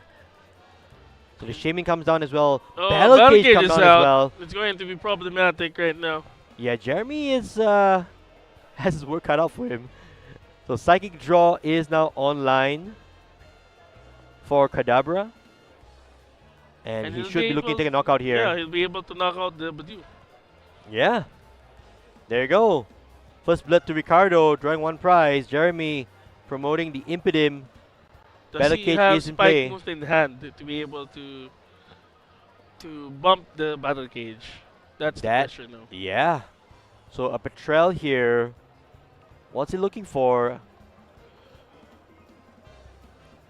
We don't know what's the rest of Jeremy's hand. It could be just nothing. Already going for the unfair stamp. Does draw him cards here, which is good. Choosing to play it. No, yeah, the question now is how many cards does Jeremy need? He needs to get either a rare candy and a Grimstyle or at least a spike move. Well, Spike Moth, Rare Candy, or Yeah, spike move or candy. Spike Moth. What's important Well, is he needs to yeah. get the rare candy. He so needs the that- Rare Candy, exactly. So Spike Moth is going to be extra, icing on the cake if you can get it. If not, the only way to respond to this Kadabra is with a Rare Candy into a Marnie's Grimstyle. And still, doesn't sound Oh, good. there's the Rare candy though. The rare Did he candy. get it? Did he get it? He would have slammed it right down if he did. Oh, he used Ultra Ball, I think. Rare Candy, he got it! Rare Oh, Candy there into we the go. Marnie's Grimstyle, all 5 cards. We have a game. Now he just needs to bump the battle cage. Yeah. Can he do it this turn? 3 other cards in hand. Does he have the Spike Moth? And especially now that Ricardo has only 2 cards in hand. That's true. This is quite game-breaking for For Ricardo. the Alakazam deck. Unless he gets either a Kadabra or he got the rare candy from the 2 cards. Yeah, Rare Candy That, to Alakazam Stamp or just has the given him. Dunsparce. That works as well. And looks like no, just a Shadow Bullet for the knockout. No residual damage onto the bench thanks to the Shaman. And Ricardo here, 3-card hand. What does he has? Night Stretcher into the Calabra. That's good. And 2 Let's see cards 2 cards here. with Psychic Draw. Yeah. And the Dunsparce. Unfair time almost nullified here at this point. I think this is the resilience of the Alakazam deck. You're literally just playing Pokemon Yeah, no, onto basic Pokemon to draw cards. the only thing that would prevent Alakazam from doing something or recovering anything is if they played Cirrosic. Oh yes, yes And indeed. Cirrosic or Hand Trimmer, Or hand Hand trimmer. Trimmer, which would affect also not the will also affect the user.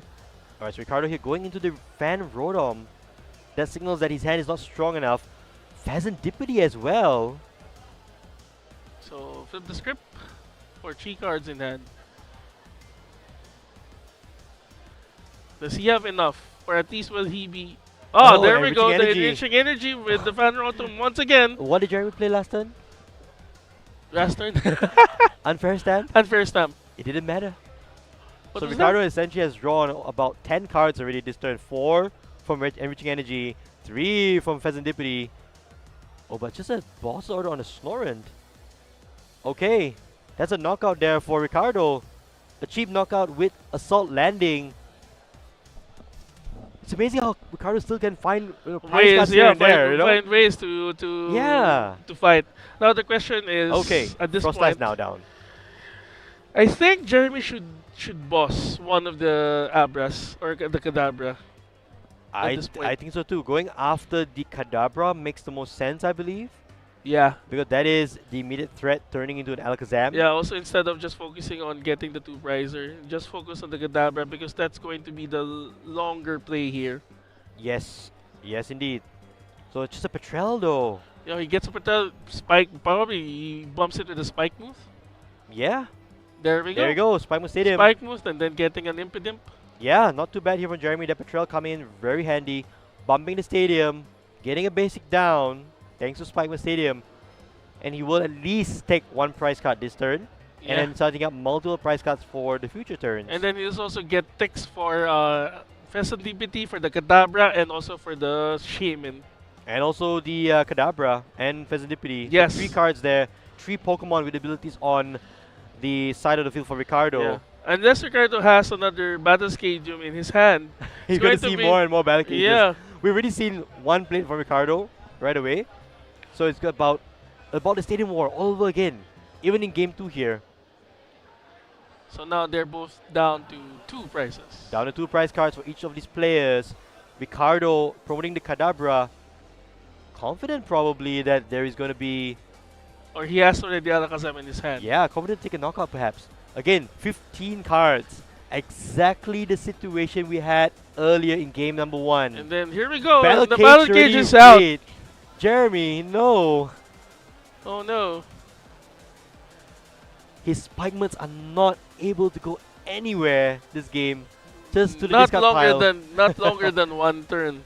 Ricardo there with a Pokepad, grabbing. And Alakazam. Okay. Does he have enough for the knockout? I think so. Because already got 2 from Kadabra Yeah. a while ago and now from Alakazam. So that's another 3 with Psychic Draw. Is it enough for him to knock out Grimmsnarl EX? Or I is it think, going to be another situation what happened a while ago where Alakazam just barely grazed Grimmsnarl and then Frostlass would knock him out? Well, yeah, you need 15, right? So I think at this point, Ricardo is trying to draw as many cards. He's drawn, I think, 8 cards already just from the abilities of the Pokemon in play. No Dunsparce though this turn, so Ricardo's draw is a little bit stymied. We need to see how many cards he has in hand. I think he's making the count now off our screens. Psychic Energy to Alakazam. He's going to be close. Yeah, well, looks like a very thick hand though. And we will know shortly. Yeah, I think Telepathic. Will he? Yeah, he'll be getting another Abra. yeah, I think Jeremy Ricardo's just checking. Yeah, I played this energy card, but I have not searched. So I'm going to search right now. I'm just going to shuffle it. I'm not going to search out anything. Okay, that's fine. So Ricardo, do you have a knockout here, sir? We want to see it. And all the Alakazam fans at home are rooting for you. All Alakazam fans here in the venue are rooting for you as well. He's counting. Yeah. Is that a knockout? It is. It is. It is. There you go. Ricardo takes 2 prize cards here, down to 2. Jeremy, unfortunately, losing his Marnie's Grimmsnarl yet again to powerful hands. And the battle cage is still in play. And this is right after the turn where Jeremy used Unfair Stamp. Yes. It didn't matter at all. Unfair Stamp who? Unfair Stamp what?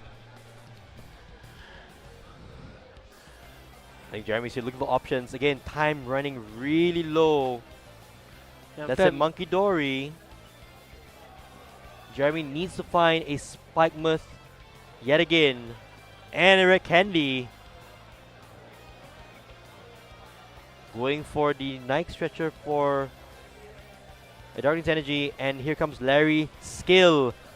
Okay. It may not be a Rare Candy Grimmsnarl, but at the very least, is a supporter card for next turn. Oh, but Jeremy has attached energy though. He's really attached to the bench Monkey Dory. We will not see a clutch this turn, so that gives even more time away to Ricardo. So now I think, what do you think is passing through Jeremy's mind with what he's doing at the moment? Why are my Marnie's Grimmsnarl just getting knocked out so soon? Why is my Unfair Stamp not unfair to me? To my opponent, but to me. Yeah, so here's some Adrenaline Brains coming out for Jeremy, but that's about it. Passing turn over to Ricardo. I think that's all she wrote here, because for Ricardo, he's just going to take knockout after knockout for the next couple turns, and that's it. Jeremy doesn't really have a response. He might go for the clutch play again. That's the only thing I can think of. But like I said, Ricardo does run that one-off switch. There we go. He has boss. The boss He's gonna go onto for the the Impidim. Impidim. Once again. It's a smart play from Ricardo. Oh, Jeremy should have gone for a Night Stretcher into Impidim rather than an energy. He didn't need another Darkness Energy on a Monkey Dory, but he needed an Impidim. He could have gone for that line, but no, he chose to go for more energy, more Monkey Dory, but that means foregoing a potential minus Grimmsnarl. And here, Ricardo seems to be taking over the game. Once again, powerful hands. Taking out the only Impidimp on Jeremy's side of the field. It's as if Jeremy's playing Frostlass Monkey Dory rather than Marnie's Grimmsnarl Frostlass. Doesn't bode well here for Jeremy. Goes for the Yveltal. So here comes the clutch play, I believe. He has everything available in hand. The boss's order. Oh, the Spikeman as well. Okay, Spikeman comes in. Replacement Impidimp. The But the thing, if he went for an Impidimp earlier, this could be a Morgrim now. But instead it's an Impidimp. Or a Grimmsnarl if he Well, had. if he had a Red Candy, yeah. So Yeah. that's one turn away just to get another Darkness Energy on a Monkey Dory. But then again, he is able to Adrenaline Brain 3 times now. But he's probably going to go for the Kadabra.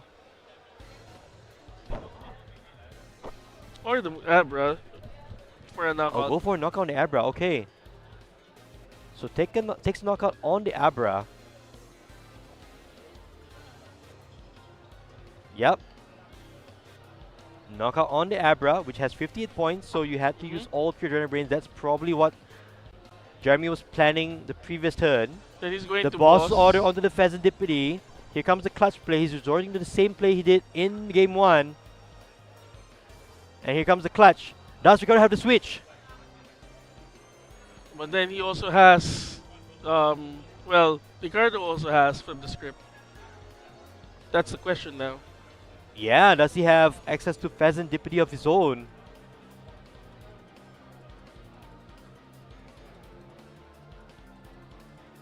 And will he be? I think this is where it's going to be problematic for Ricardo since Oh, the switch! is out. There it is! There we That's go. it! Ooh. Ricardo takes Alakazam into top 4 in a rather convincing fashion, going 2-0 against Jeremy. That's all That's she how you wrote. play Alakazam. Yeah, and that is a redemption arc for Ricardo. Yeah. for the stream. Puts himself in top 4 now. One more game away from that elusive World's Invite and Travel Award. Yeah, I mean right now I think it's kind of you noticed what it hurts that Grimmsnarl doesn't have any other interruption supporters in his hand. I mean yes, you have Unfair Stamp, but that's not the only time Alakazam is going to go to have his hand that big. Yeah. And the thing is, if you look at how things have turned out, going the Grimmsnarl route punished Jeremy so much in both those games. Yeah. He wasn't able to get more than one Shadow Blue off in both those matches, in both those games.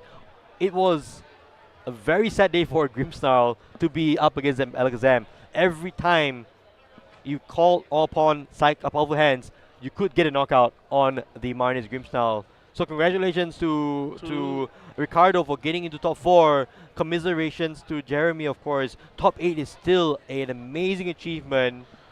But we will be seeing Alakazam move on to top 4. Yeah. And it's going to be interesting how the meta is going to move on, especially with this. Yeah, for sure.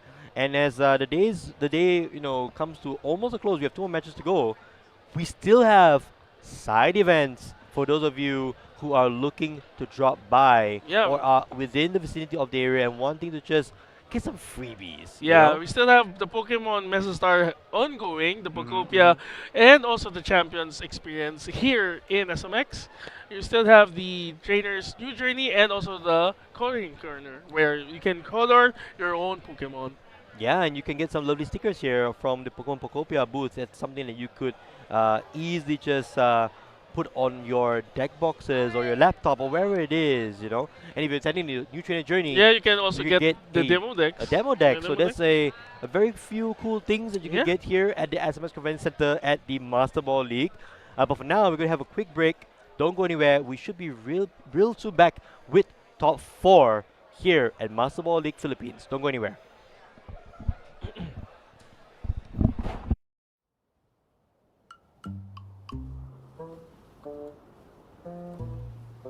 In this desolate world, humans and Pokémon have vanished. Oh, a Ditto transformed to look like a human. and a unique-looking Tangrowth. They decided to build a new town.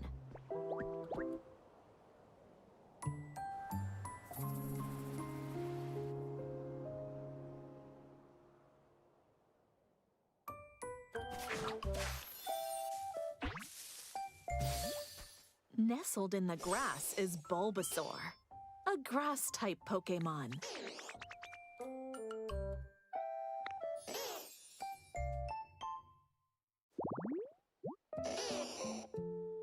Pokémon will appear in their preferred habitats. Ditto can learn moves from Pokémon it meets, refresh and enrich the land, and open up new paths. As nature flourishes, so will the Pokémon. Ditto's also quite handy. Gather materials and use them to create all sorts of items. Till the fields, grow crops, and build houses for Pokémon. There's so much to do here. Pokémon may also have unique requests.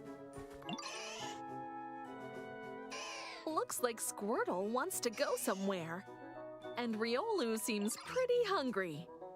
Pokémon stuck in harsh environments also need your help.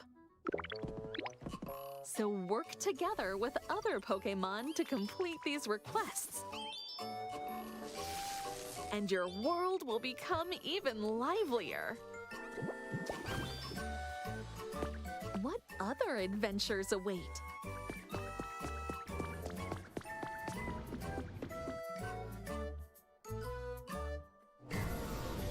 Will there be other unique encounters?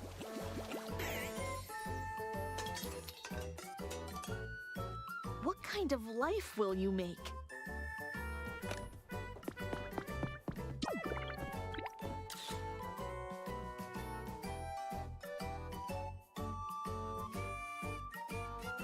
Will these relaxing days spent playing and bonding with other Pokémon become precious memories? Rebuild the world one step at a time. Pokémon Pokopia. Available now only on the Nintendo Switch 2 system.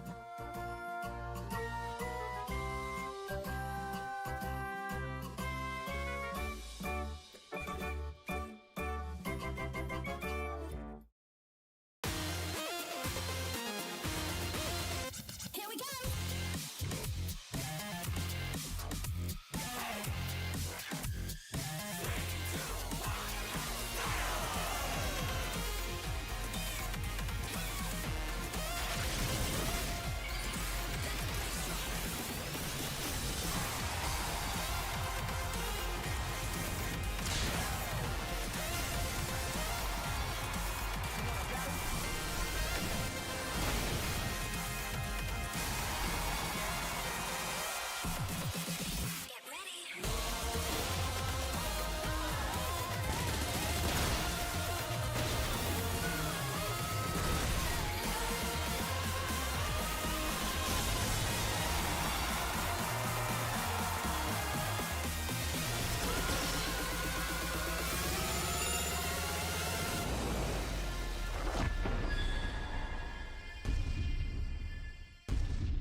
Pokémon Champions.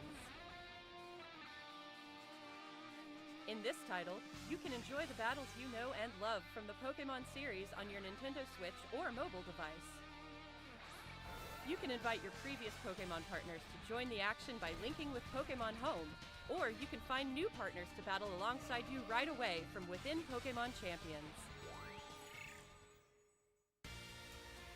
You can recruit Pokémon to your team to battle alongside you. It's up to you which Pokémon to choose. Recruit Pokémon you're interested in and form a team.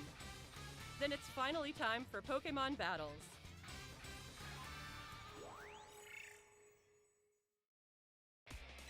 You can enjoy ranked battles that let you face off against trainers from around the world, as well as private battles where you can take on family and friends with greater immersion than ever before. Take on thrilling matches in single battles and double battles. Finally, we'd like to introduce you to a new way to raise Pokémon that lets you enjoy battles even more. Pokémon Champions offers ways to make raising your Pokémon more flexible and convenient than ever. Teach your Pokémon moves that interest you, then train your Pokémon to make the most of them. Recruit and train to easily enjoy Pokémon battling. Bringing Pokémon battles to everyone. Pokémon Champions. Planned to release in 2026.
Stand tall in the Pokemon trading card game Mega Evolution Perfect Order. Available now. Each Pokemon TCG booster pack contains 10 cards, 1 basic energy, and 1 Pokemon TCG live code card. Cards vary by pack.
Level up your Pokemon card game skills in just 10 minutes!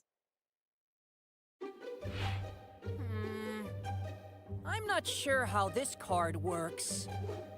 Is there something wrong? Professor Pokecard! Ren, if it's a Pokemon card problem you have, I can probably help. Since you were the one who taught me how to play the game, I've done a good job collecting cards, but cards like stadiums or Pokemon tools are still a bit confusing to me. How do they work? I see. Well, it sounds like it's time for you to learn more about rules and cards and get your Pokemon skills to the next level. All right, I'm in. Here are the 5 points we'll learn about today.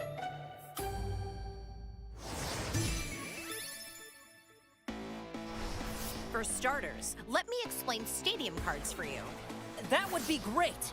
You can play only one stadium card during your turn, but it stays in play while the game goes on. A stadium card goes between both player sides of the field, and there can only be one in play at a time. Different stadium cards can have a bunch of interesting effects. Like increasing my damage, or letting me pull a Pokemon from my deck. Not just you, actually. Both players can use the stadium in play, and that's what's special about them. I see, so it works for both me and my opponent. When a new stadium card is played, the previous one goes into the discard pile. By the way, you cannot play a stadium that has the same name as the one currently in play. That's an important detail. I'm gonna write that down.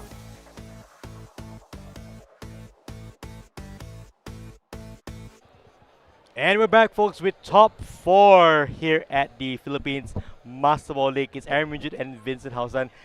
It's been a marathon. It is. Vincent. It's And been- we're going to have a bit more of a traditional matchup in some way for top 4. We just saw Alakazam take down Mani's Grimmsnarl right before this. You know, and that was a very one-sided affair, unfortunately, for Grimmsnarl Yeah. enjoys. But for this next matchup, walk us through what we're going to see here, Vincent, in top right, 4. right now, we're going to see Carlo return to the stream deck, stream table, and you have Aki as the one who's going to play Carlo. against Carlo. Yes, And yes. it's going to be an interesting matchup because it's Dragapult, Blaziken versus a Raging Ball. Oh, that's going to be interesting. We also have Ricardo, who won in the previous round. Alakazam up against Johan on the other side of the bracket. And will we see Alakazam in the finals? Let's see. Let's or see. will we have Carlo, or we have someone else in the finals? We don't know yet. So it Yeah. could be an interesting situation for all of us. I'm excited for this match, though. Dragapult Blaziken, somehow one of the premier decks of the metagame right now. But we have seen Dragapult lose all 3 games on stream. Yeah, but then you have to remember, this one is piloted by Cardonaria. Yeah, here And we I have a go. new nickname for him now because Okay. he was able to win the last time he was on stream. It's Alright. Carlo the Curse Breaker Naria. Oh, Because there we go. it's one of the things that he believes that whenever he prior to what happened on day 1, he believed that whenever he's on stream, it's highly likely that the chances of him winning is low. But he was able to break it, and now he's. I just talked to him a while ago. He's really happy for where he is right now. Well, of course, he's still aiming to get to the top spot. But Yeah. now I think his chains are gone. His chains, are gone. His So now, chains are gone. yeah, his perceived limit is now gone, and I think he's coming in not just reinvigorated, but really excited for what's gonna happen for Yeah. this match with Aki. And on Aki's side of the field, we're going to have Raging Bolt. Yes, A deck Raging Bolt, Many people wrote off.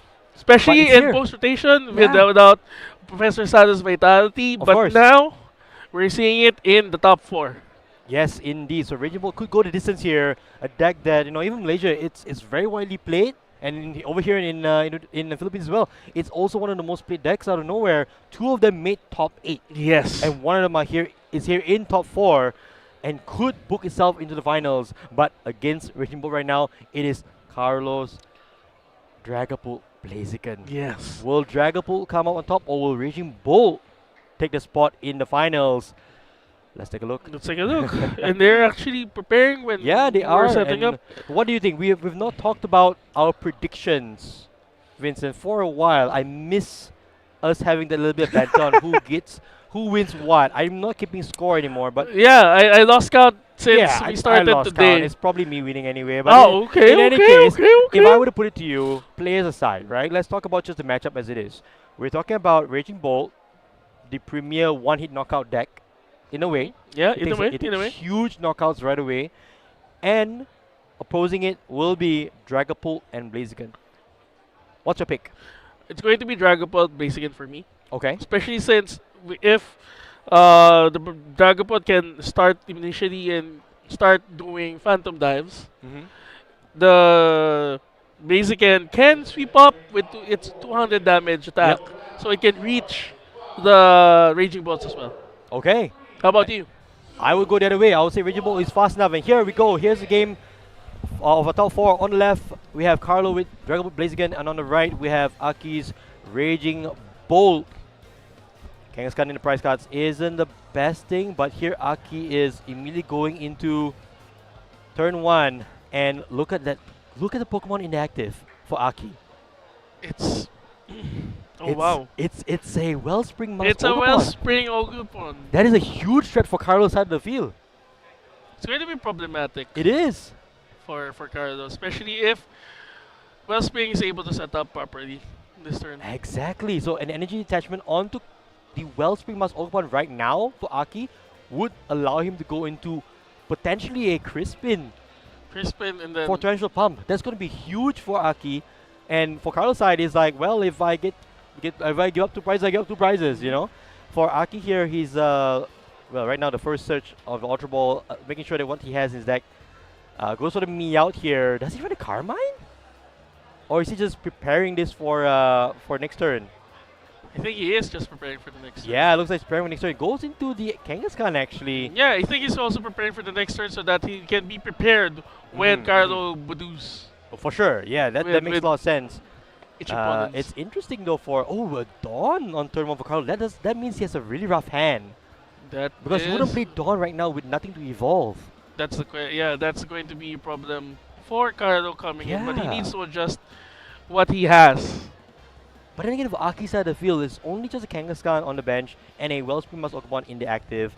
There's not much going on there. So Carlo here going straight into the entire Dragapult line. Dragapult, Dracloak, and Dreepy.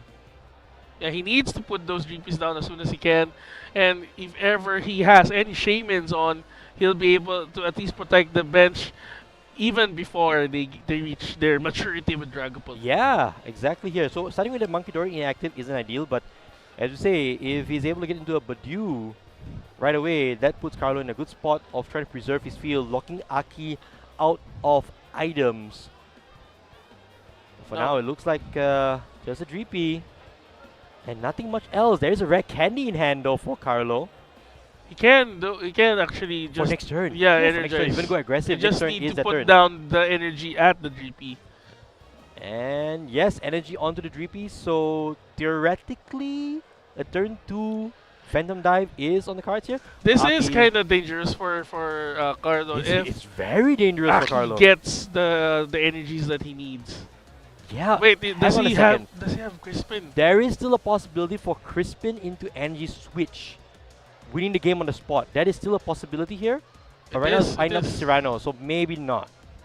Well, Cyrano into multiple Tealma Zogopons into energy switch is still a possibility. We don't know exactly what the accounts are. But for Aki here, he's going into the Cyrano, it looks like, building up a strong, strong board state. You see the Raging Bolt, the Latias EX, providing free retreat, and most likely a Tealma Zogopon. No, Pheasant Dippity instead. Yeah. If he put the energy at the Oh no, back to the Tealmas. Okay. yeah, if he put the energy at the Mega Kangas to the Wellspring instead of the Mega Kangaskhan, I think Aki would have been able to just knock out everyone if he had Crispin. Yeah, for sure. I think that's so Teal Dance here coming out from Aki, drawing a card, retreating into the Kangaskhan, drawing 2 more cards. With Run Aaron, energy attachment. Oh, here comes Aki with a huge play here to take a knockout with this Mega Kangaskhan EX on the Monkey Dory, and Carlo now left with a single Dreepy. We know he has rare candy into Dragapult. He can go for Does the he have the Dragon energy? Pulsar this turn. Does he have energy? Does have an Ultra Ball, so that at least allows him to go into potentially a Meowth. Either a Meowth or a Fez. That's the question now. It's a Meowth or a Fez for this turn. Meowth or Pheasant Dippity. I'm Those are seeing- the options for Carlo. He's contemplating here, probably looking through his deck again, just to see what resources he has access to. Opting for a Meowth, so likely he'll we'll be see getting a Elise supporter. determination. Yeah, they use No, a determination. Petrel. Petrel for unfair stamp, so For- Carlo okay. immediately replying that knockout with an unfair stamp. Rare Candy first though. That's going to be big. And is he With a get Night Stretcher for the is he Monkey Dory. eating Yes, for it's the the Monkey Dory? only target. And here comes unfair stamp on turn number 2 for Carlo. If you're Aki here, you might feel a pinch of that the that 2 unfair card stamp. hand, Yeah. but you have the best Pokemon inactive for when you get unfair stamped, and that's Mega Kangaskhan. Yeah, and also if he gets an energy, a grass energy from the run errand of the Mega Kangaskhan, he still has another card in hand with Tail Mask in play. Yes, indeed. No, I should say though, most of these Tilmas Ogapon lists, they tend to sometimes run Lili's Clefairy as attack. Aki is not running that. Aki's build is a straight Raging Bolt Tilmas Ogapon. This is actually surprising if you think about it, Yeah. considering the meta right now. And maybe that's the reason why he's doing so well though, because he's able to maneuver around all the Dragon Balls and perhaps take a lot of wins off non-Dragon Ball decks. That can be the case. Yeah.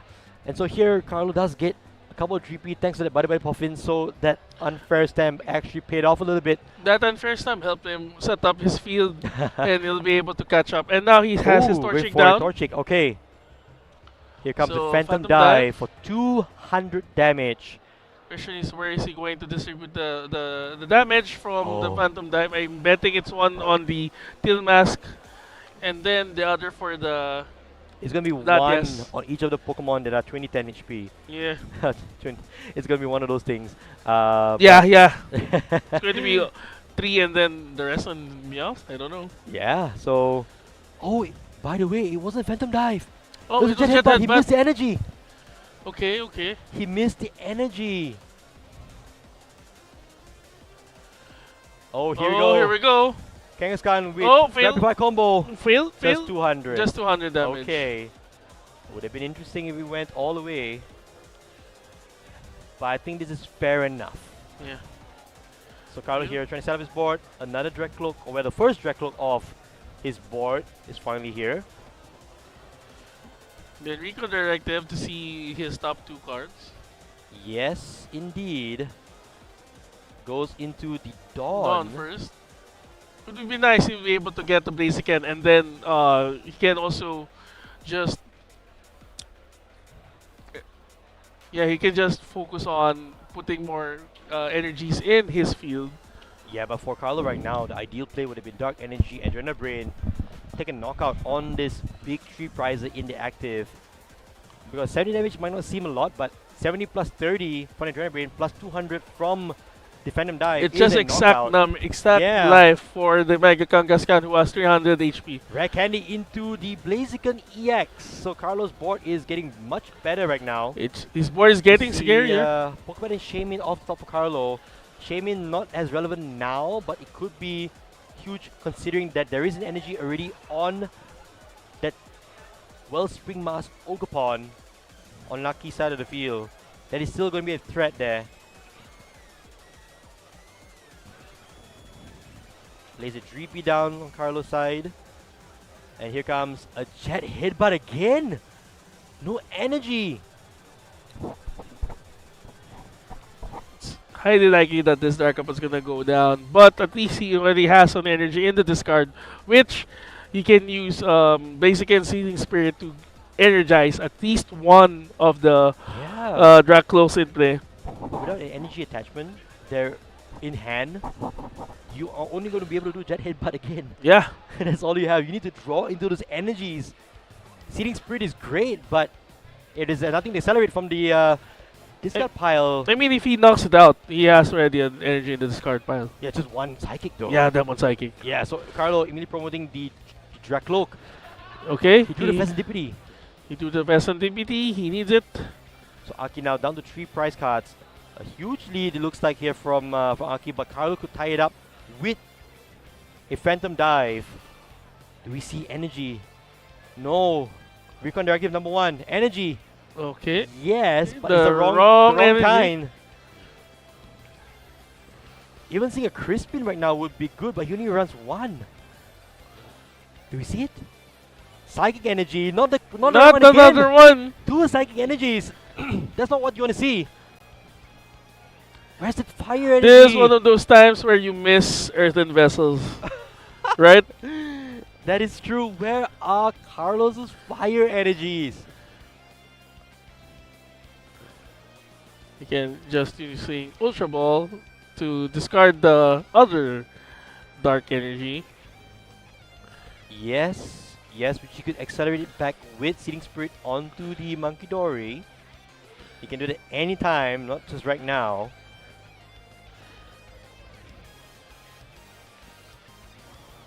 Okay, so now he's using these determination. Hopefully, he finally gets the energy that he needs. And also the Dragapult in his hand. He's getting Yeah. eight cards in hand.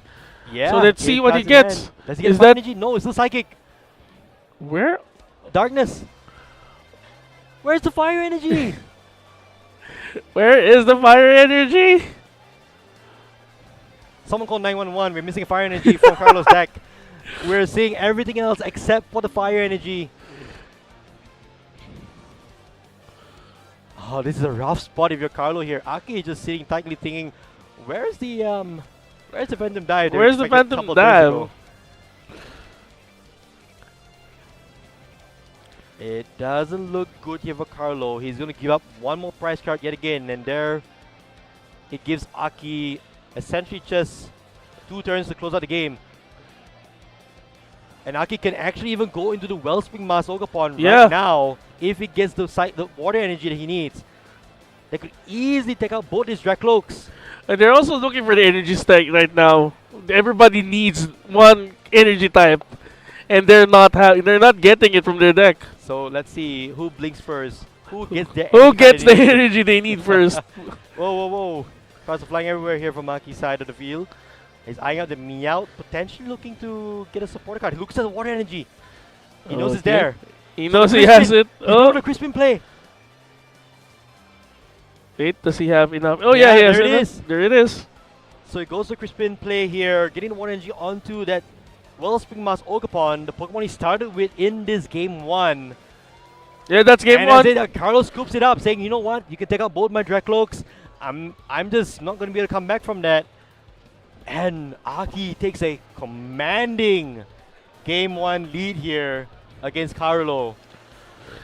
Still, it's not over. The It's- fight's it still there. ain't It's over till it's over. still game 2. They still have game 2. They have enough time on the clock to be Yes. able to get the win that he needs. I think they ended up at around 38 minutes. Yeah, there's still time. I think there's still time. Both these players played reasonably fast, but there's still one big question. Where is the fire energy? Where's Where fire where energy? where is Carlos' fire energy? He needs it. He drew, what did you say, 8 cards, 10 cards that turn, Yeah, and couldn't find it. it's surprising. He saw multiple psychic energies, saw the darkness energies, but no fire energy. Or And just that- even the Crispin. He Or just needed Crispin. he just needed the Crispin. Well, the thing is, he does only run 1 Crispin, but he does run 3 fire energies, and that was really like maybe half gone by that point. Yeah, by the What are time the I think odds? he already had searched through the deck, Yeah. deep into the deck for that fire energy, and yet it won't come out. But this time, we're down to light the fire in Yes. Carlos We to win we and wanna gets to see- game 3. We want to see a full best of 3. Yes, we So the want to see a first full step- best of 3. First step to that is Carlo having to win game 2, and then we go to distance. Yes. So if you're Carlo right now, apart from fire energy, what are you looking to do differently for this game 2? I don't think at this point, I don't think Carlo needs to do anything differently. Okay. It's just that he needed the fire energy and he needed the Crispin. Yeah. So it boils down to that. And I'm actually surprised that Aki just focused on pushing with Mega Kangaskhan. It's such a big, risky play.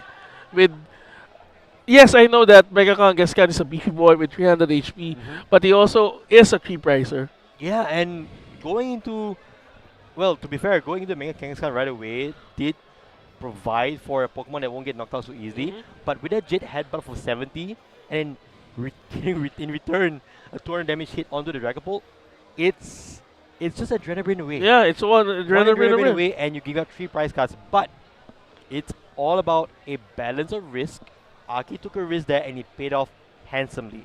Yeah, and now I think coming into game 2, we just need Carlo needs to shuffle better at this point. Yeah, I think especially if things like that happen. I always been told if your deck doesn't play properly, you need to just shuffle better.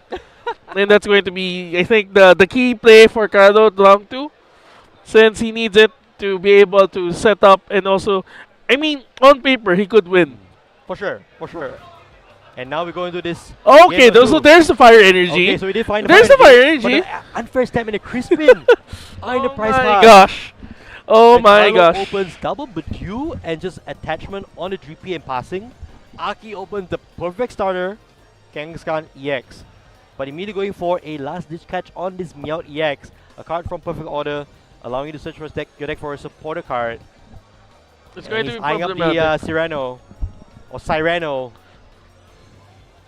Immediately going into the Latias, Tilmas, Ogapon, or I should say Wellspring Mas Ogapon, excuse me, and perhaps the Tilmas Ogapon as well.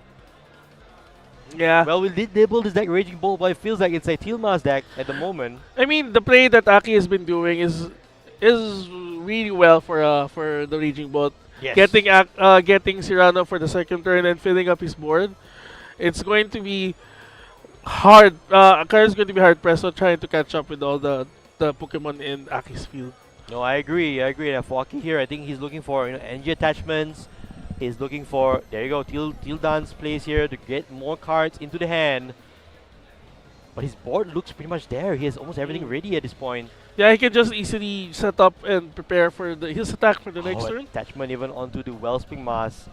That's always scary whenever I see a player Oh. I'm fighting against to just attach on the Wellspring. It's Oh, look at that play there. And you switch to the Wellspring he saying, "You just know what? needs. Even if you Badoo me, I'm prepared to go for a Torrential Pump." Yeah, he just needs one more energy. The same as a while ago. Oh, going Oh. for Ichipollen here, saying, "Okay, you know what? If you're gonna do that, I'm just gonna Oh, respond." oh, Wait, oh, Carlo! oh, just, oh my my god! gosh! Oh my gosh! He got it from the top deck. I'm speechless. Oh Carlo my just top deck. goodness! Sorry, Aki Oh. just top decked it. Goes to the boss as well. Taking out Oh both of my these gosh. GPs. Ooh. Oh my gosh! Oh my gosh! Ichipollen didn't matter. Badu, say what? And Carlo is Oh my goodness! it's just Carlo has nothing. He just played a Night Stretcher, returned a Dreepy back to play, and then Ichipollen. No supporter, no Pokepads, no Ultra Balls, nobody by Puffin, nothing on Carlo's side of the field. And Doesn't- Aki here in a commanding lead now. Well, the catch up that he needs is in the prize. This- And right now, Aki is going to turn the gears even further, Crispin onto the active Wellspring Mass Ogapon. And he's Will we going- see yet another Torrential Pump? Is there a energy switch in the But hand? then he has Ichipollen, so he can't. Oh, there's no. Okay, fair enough. Fair enough, fair enough. Whew. Dialing it down a bit. So retreating into the Mega Kangaskhan and just drawing a couple cards. Carlo, Night Stretcher, Dreepy. That's it. Dark Energy, Oh my gosh. Ichipollen, and back to Aki again. It's such a He'll dance da- for a card. Is it an energy? It's another boss! Oh! It's a boss! Let's see if an energy card here. Oh my gosh. Let's see if an energy here. Is there an energy card? Boss into. He has energy! Oh! That's crazy! What the hell? Two torrential pumps knocking out the same two Dreepies. Oh my gosh. Oh. What are we seeing here, Vincent? Oh my goodness. I feel so bad for Carlo right now. Whew. This is crazy stuff. Just Ichipollen. Just Ichipollen. It's going to What are we seeing here, folks? It's just like all the Dragapults. All the Dragapults, man. All the Dragapults. I mean, the Soul Hoop. This is the final Dragapult Oh left. my goodness, another And another Crispin. Crispin here for two more cards, two more energy onto that Wellspring of What? And Carlos says, you know what? That's it. That's it. That's I it. can't go any further. I can't. Oh my gosh. That I feels can't. so bad. I think commiserations to Carlo. You My know, gosh. that was so rough. That's so painful to watch. With everything that's happening, that's so painful to watch, man. I am speechless. Congratulations to Aki for locking in his invite. That is an amazing achievement. But let's not take anything away from Carlo as well. Getting all the way to the top four, that's in itself, one of the biggest achievements you can have at this stage of the tournament. It But just what a way to he go! was just drawing. Aki was just drawing all the cards that he needs in that turn. Yeah. I And mean, under item lock, Ichipon and what? all he did Ichipon was and just what? retreat Yeah. and then just I mean, reloaded what the Wellspring Mask again. the when he top drew the water energy. I think that was a sign already. I mean, That was, and he had the boss in hand. exactly. He didn't even have. How do you respond to that? I don't know. How do you respond to that? It's one of those things, one of those days. It's just We didn't get to see a game two, but I think just want to give a huge shout out to both these players, Yeah. Carlo and Aki. Congrats on your top four run. And then the crowd here is also very supportive. They're clapping for both players. That's what true sportsmanship is. Yeah. We saw Aki as well extend a hand, being super humble about it. And I think it really goes to, yes, this is a competition, right? We're gonna have moments like that will live on, first on camera, but also in memory. But you come together regardless to just give each other a hug. Yeah. Just to say, hey, you know what? These things happen. We have to go. We're gonna keep going forward, right? Yeah. And in the end, Aki books his place His in the place finals. as one of the two who will be One getting of the two. Travel Awards. Exactly. Exactly.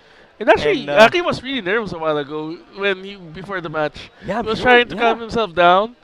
It's just that, well, the cards just played itself. The heart of the card somehow determine what Aki is able to get there and what The Carlo was cards able to just get. played himself. Yeah, it's so close of a match. Yeah. In the first one, right? But then suddenly, just yeah, but anyway, there's still a This is lot Pokemon. of This is Pokemon Pokemon, happening right right? now. We still have, I think we still have other side events happening. Though I'm not sure what we have open. But As what we of had now. today was essentially all you see on the screen right now. We had Mesastar, Coloring Corner, Expanded Form Pokopia. Battles, Point Get Battle, Pokemon Champions, Pokemon Pokopia will on display here. Yeah, and the new trainer journey as well. Yes, so Video Game Championship is all done as well. VGC is done and dusted. However, you can still go and check out the VOD for that. I heard there were some amazing matches of VGC. Yeah, so if you especially in want to the check finals. out the finals, yeah, exactly. We heard people roaring, for what they saw in the finals. So if you want to check them out, please give them some love as well. But for now, at this point, We're setting up for the finals. we set up for the finals, so we still have to wait for the other finals match to complete, and then we'll come back real shortly with the finals of the Philippines Master Ball League 2025-2026. Don't go anywhere. We'll be right back.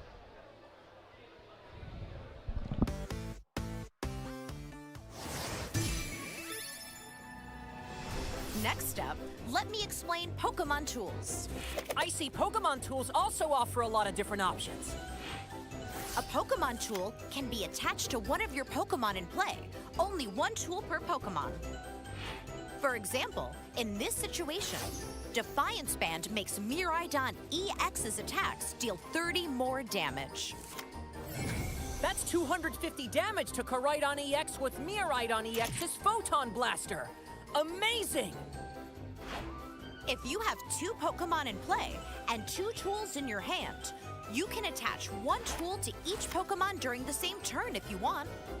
One per Pokemon, huh? And what if I want to give my Pokemon a different tool later on? Unfortunately, once a tool is attached to a Pokemon, it stays there and can't be moved. Okay, I see. In other words, you can't attach two tools to a single Pokemon or freely switch tools around after they've been attached. Oh, that makes sense. All the more reason to carefully think about what tool to attach to which Pokemon to get the upper hand in battle. By the way, if your Pokemon gets knocked out, its Pokemon tool gets discarded as well. Better write that down too. And that's everything you need to know about Pokemon tools.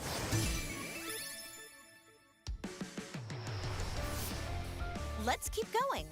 Next, I'll teach you about retreating, a great way to deny your opponent prize cards. I guess that has to do with the retreat on the bottom right of Pokemon cards? Good guess. I knew you were paying attention. Each Pokemon has a retreat cost, which is how much energy it will need in order to retreat. Charmeleon says that it needs 2 energy to retreat. Once per turn, you can pay your active Pokemon retreat cost by discarding that much energy from it and switch it with one of your benched Pokemon. Now, what if your active Pokemon is this Cyclizar? Hey, wait! There's no energy next to the word retreat on this card. Indeed.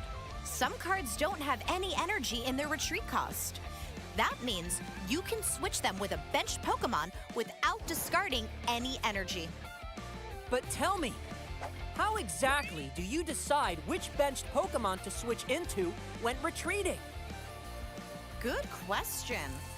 It's usually a good idea to send a Pokemon with high HP that will be hard to knock out, or a Pokemon you've been preparing on your bench that is now ready to dish out some strong attacks. I get it now! By the way, what do I do if I don't have any Pokemon on my bench? Well, in that case, your Pokemon can't retreat. On that note, if your active Pokemon gets knocked out while you don't have any benched Pokemon, you will be out of Pokemon and your opponent will win immediately, even if they still had prize cards to take. Wow, I better make sure that I always have Pokemon on my bench then.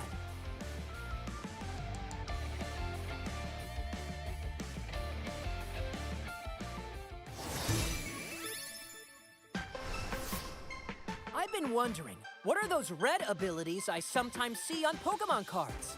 Another great question. Let me tell you everything you need to know about abilities. Some Pokemon have an ability, and their effects vary widely from one Pokemon to another.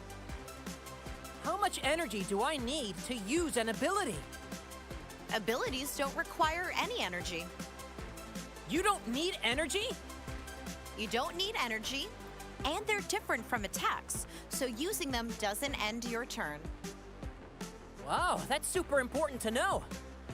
And that's not all. Abilities are also different from attacks in that some of them can be used even when the Pokemon isn't in the active spot. What? Really? There are abilities that can be used either in the active spot or from the bench, abilities that activate when you take prize cards, or even abilities that work all the time just by having that Pokemon in play. The abilities text clearly says when and how its effect works, so make sure to read your Pokemon cards. Effects that work even outside of the active spot? So many possibilities! Oh, hey, Professor! My Arcanine EX card says Terra.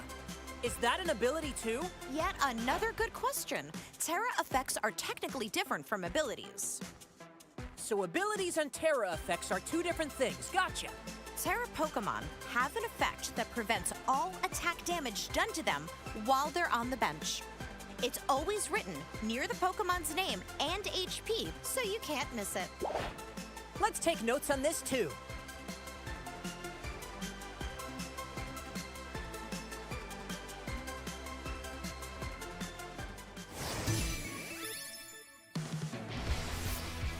Almost there. To conclude this lesson, let me teach you about special conditions. Special conditions. That's one thing I know about.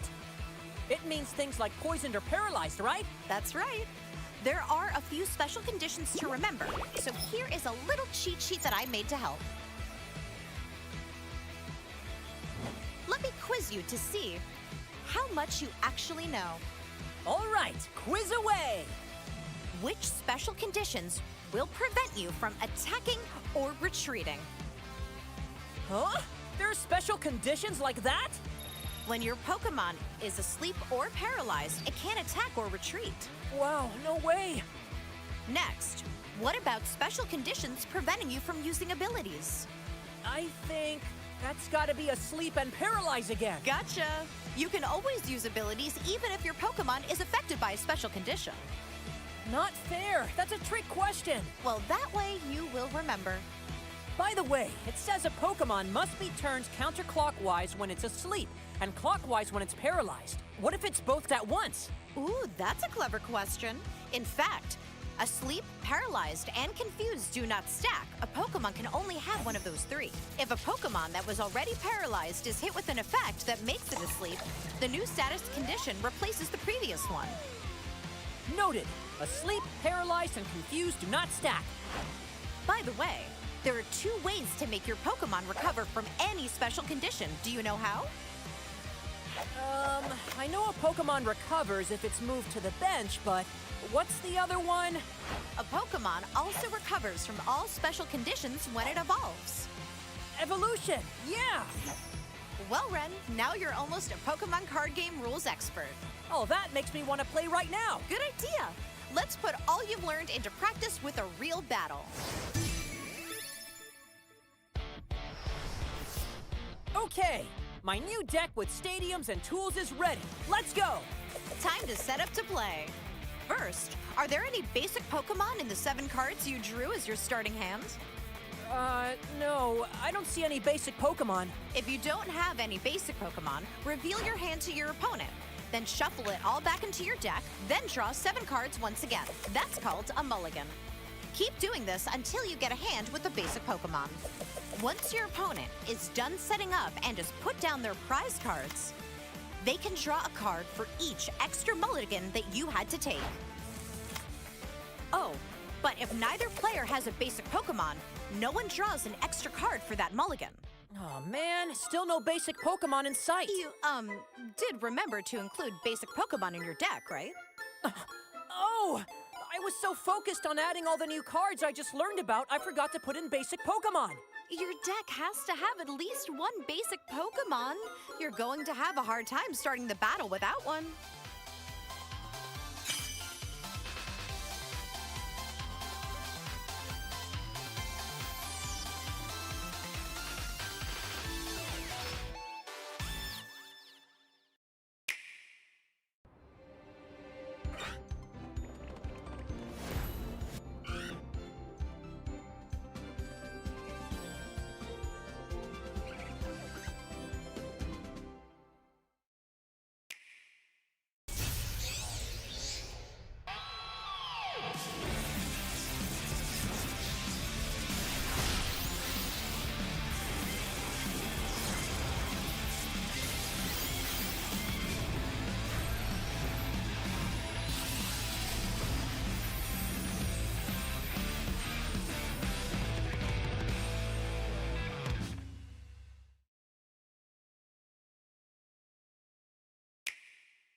In this desolate world, humans and Pokémon have vanished.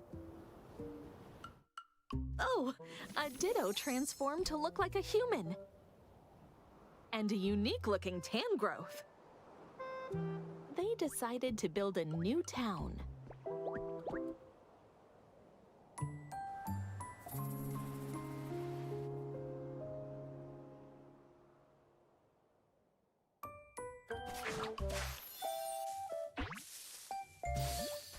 Nestled in the grass is Bulbasaur, a grass-type Pokémon.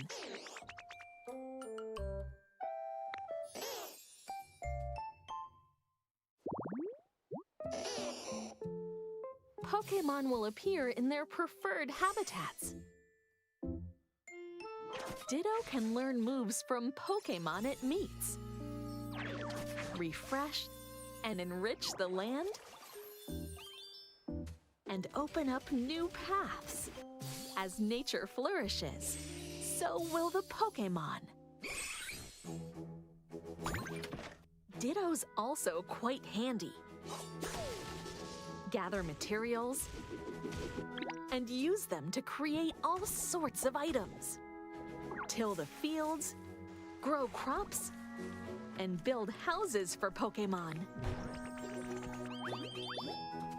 There's so much to do here. Pokémon may also have unique requests. Looks like Squirtle wants to go somewhere, and Riolu seems pretty hungry. Pokémon stuck in harsh environments also need your help. So work together with other Pokémon to complete these requests. And your world will become even livelier. What other adventures await?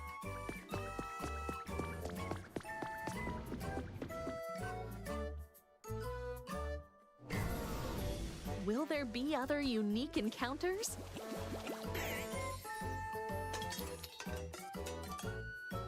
What kind of life will you make?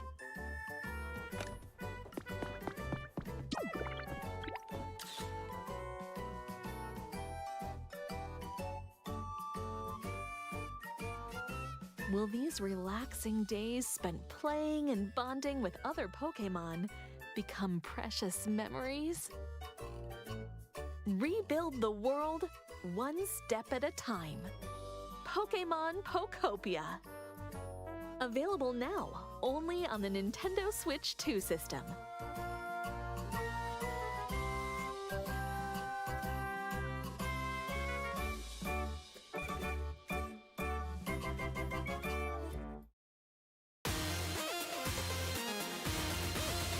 Here we go!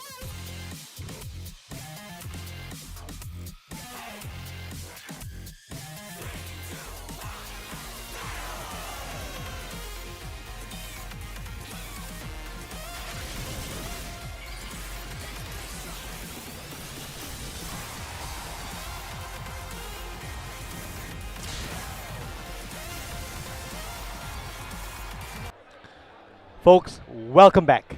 We It are is- we are back. We are back for one last time. Yeah, for one last time today, and it's been a long second day, but we've seen a lot of great players, a lot of great decks, and we're now down to the finals. If you're just joining us now, where have you been?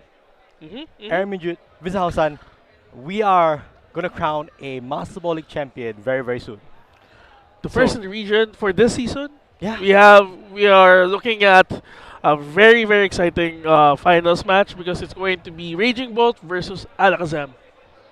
What? I told you it's a redemption arc for Ricardo. He won his game, and now it's going to be Oh my gosh. Aki versus Ricardo in the finals. And I should say, Ricardo took on another Raging Bull in top 4 and won that match 2-0. yeah, that's exciting to see how Aki would fight against Ricardo's Alakazam, who has It's beaten amazing. another Raging Bull. Yeah. No, I didn't expect these two decks to be at the finals. We kind of expected a Dragapult to come in, yeah. but then we don't. We All- haven't all the Dragapults. I mean, not all, but all. majority of the Dragapults that we've streamed from day 1 to day 2 have fallen. I have to correct you on one thing. Every Dragapult we've seen in day 2 didn't take a win. Ah, yeah, day 2. Yeah, you're right. On day 2. On day 2. So I don't know. Is there something going on here? Is the metagame just so, full of cards and decks that are now positioned against?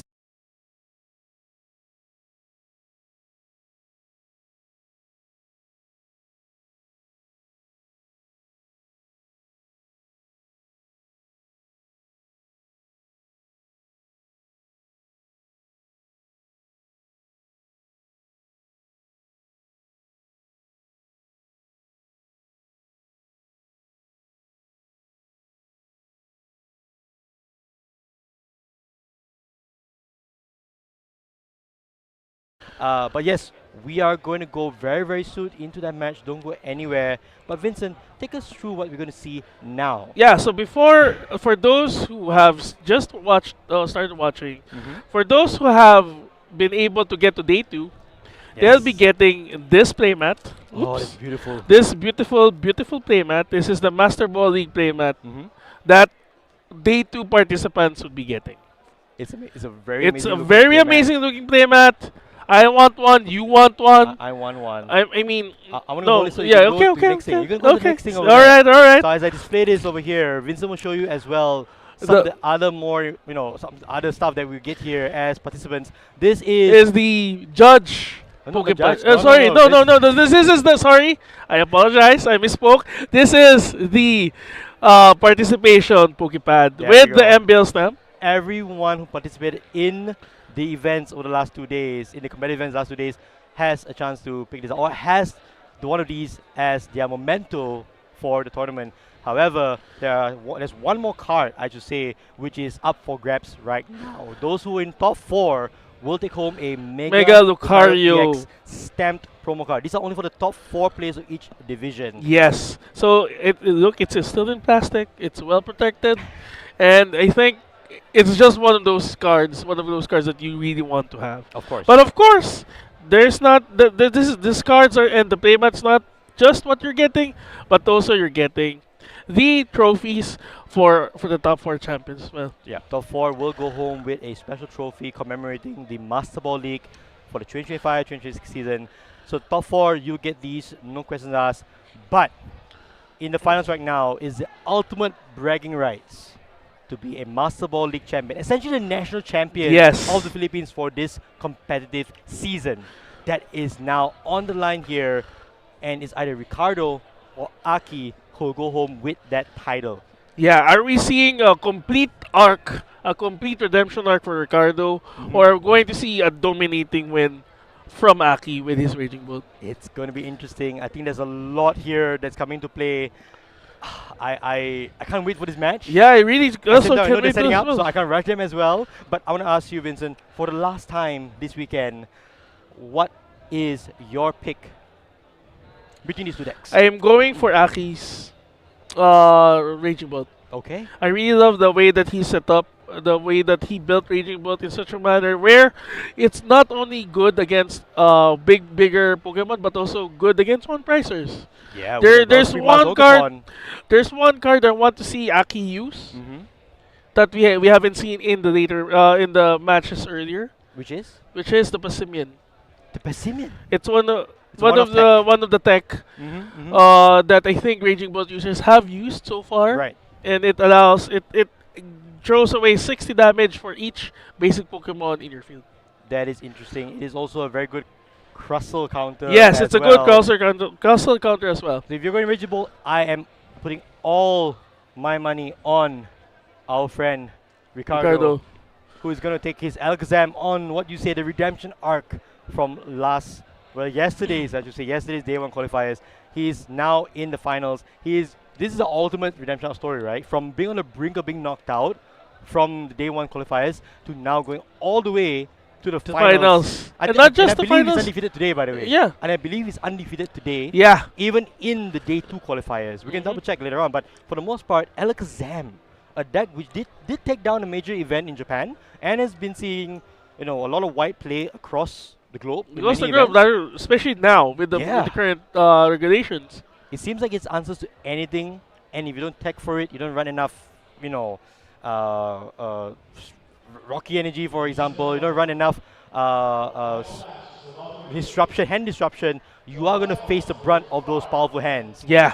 And so, we're going to go into the finals match, the grand finals here today at the Philippines Master Ball League. This is where we're going to crown a champion, and Aki kicks it off with a Raging Bolt EX in the active, Pheasant Deputy for Ricardo. Which is not a good start for the Alakazam deck, but he still has option. Yes. And double Crispin and Unfair Stamp for Aki in the prize cards.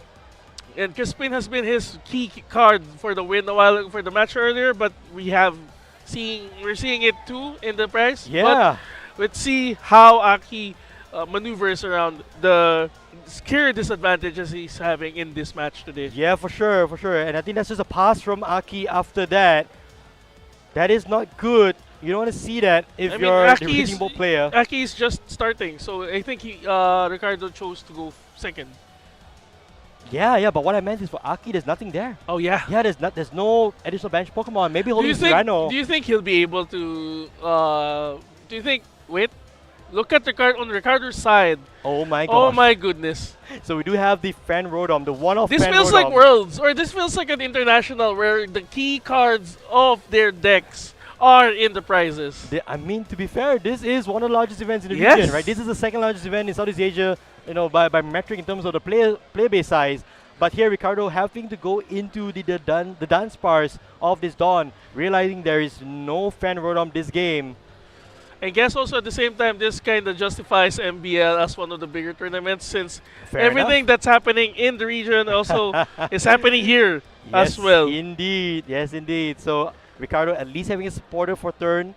Aki though, with that fighting energy on the Raging Bolt, does have what it takes to pull off a two-prize knockout on turn 2, which is what you're gonna see here, Zaki. But Ricardo having the telepathic energy, that's good for his setup. Multiple Abras coming down here on turn 1. And then he has other Dunsparces also in hand based Yes, from the Dawn. yes, yes. So we're going to see how he's going to. He is well on his way on setting up his field, while Aki has just Raging Bolt right now. You say just Raging Bolt, that is the premier one-hit knockout Pokemon. Yeah, to be that's true. active. That's true. So Maybe we'll see the usual Aki stuff where on the turn 2 he gets a Cyrano and puts down. Yeah, so here, there you have it in hand. The Cyrano already there. Just call it. Just Aki just call it. things. It was, it Yeah, was in there all the while. Yeah. So gonna grab a couple of, well, 3 EX Pokemon. It's going. I'm betting it's like Latias, a Mask, and also The Kangaskhan Wellspring perhaps, or Wellspring. Wellspring. Yeah, Wellspring will be big here because even though Ricardo runs a Shaman, that is still not in play. But I don't think that's going to be a play for Aki right now, though. We shall see. He can't put the. I mean, he could put the Kangaskhan down, but it's going to be a target for the Alakazam once it's up later on. He can just Ricardo can just boss it out and knock it out with powerful hands. Yeah, that's true. So Aki here going for Kangaskhan, Latias, and Tealmas Ogapon EX. One of these cards provides a free retreat for basic Pokemon. The other two are meant to draw cards and accelerate energies. Teal Dance for Gets him, Aki here. yeah, he gets him an extra card in hand. And also, I'm seeing that blue Pokemon in his hand. Ooh. Is he putting it there? Oh, it's Okay. there. It's there. So for Aki here, oh, this is a heads-up play here, knowing that Ricardo only has one switch in hand, most likely. Aki going for the soft play, It's going to cry. and Ricardo's Pheasantipede cannot retreat. Yeah, so Aki is going to cry, so that Fest will be staying in the active spot.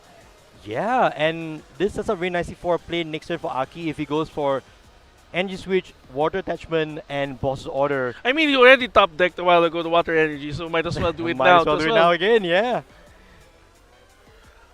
So we'll see how Ricardo responds with the with Wellspring in front. Will he be able to get the switch, or will he just evolve and prepare his bench to take out the bigger Pokemon? Well, a runaway draw earlier, getting a Buddy by Puffin for Ricardo, so I'm presuming it's going to be double Dunsparce. But if you're Ricardo here, you want to get this Pheasantipede out of the way and potentially take a knockout on this Wellspring Mazokapon. So okay, so they're clearing out the bench space for Ricardo. I mean, one of the plays Ricardo can do is he can evolve the Abra that has energy, and then probably if he gets Switch, he just knocks out Wellspring Pokemon. There we go, Hilda. Hilda here for Ricardo, getting a evolution Pokemon and an energy card. So It could be that enriching energy, perhaps. depends really on what he gets. We're going to have to look. If he gets an Alakazam, that means he has a rare candy in hand. But he gets the Dunsparce. goes for the Dunsparce as well as the enriching energy. He's digging deep for that switch, I want to say. It's been an exciting few rounds. It has been. With It has turns, been. free turns, and we'll see how Ricardo prepares his field while Aki just cries at the Fez to stay in the active spot. Well, that's not going to be something that he wants to do for long. The ideal play for Aki right now is going after those Abras and Kadabras. When I say Enriching cry, energy. guys, it's sub. I know that the attack is fair sub. enough, fair enough. Just to be clear, I know the attack team. So enriching energy onto the Dunsparce to draw 4 cards. This is an A-spec card that we have talked about being one that you can continuously reuse. It's an As long amazing as combination. you be able to get it back from the to put it back. Oh, on rare candy into the Alakazam. Here So we 3 go. more cards here. this. Ricardo is digging for 1 card though. Where is that switch? No, it's just a No, pass. just a pass for the Aki turn. now I has can- the opportunity to go after those Abras and and Dunsparces on the bench. I would presume he should be going for the Kadabra and Abra. Abracadabra, true. That's also a possibility as well. Okay, retreating into the Mega Kangaskhan. So I don't know. That signals to me that he doesn't have it because there's no other way to pivot back into So he's gonna He lost Prima's Okopan. We see a Meowth here being played. The question searching is for a supporter what is card. he going to get? Yeah. That's the question.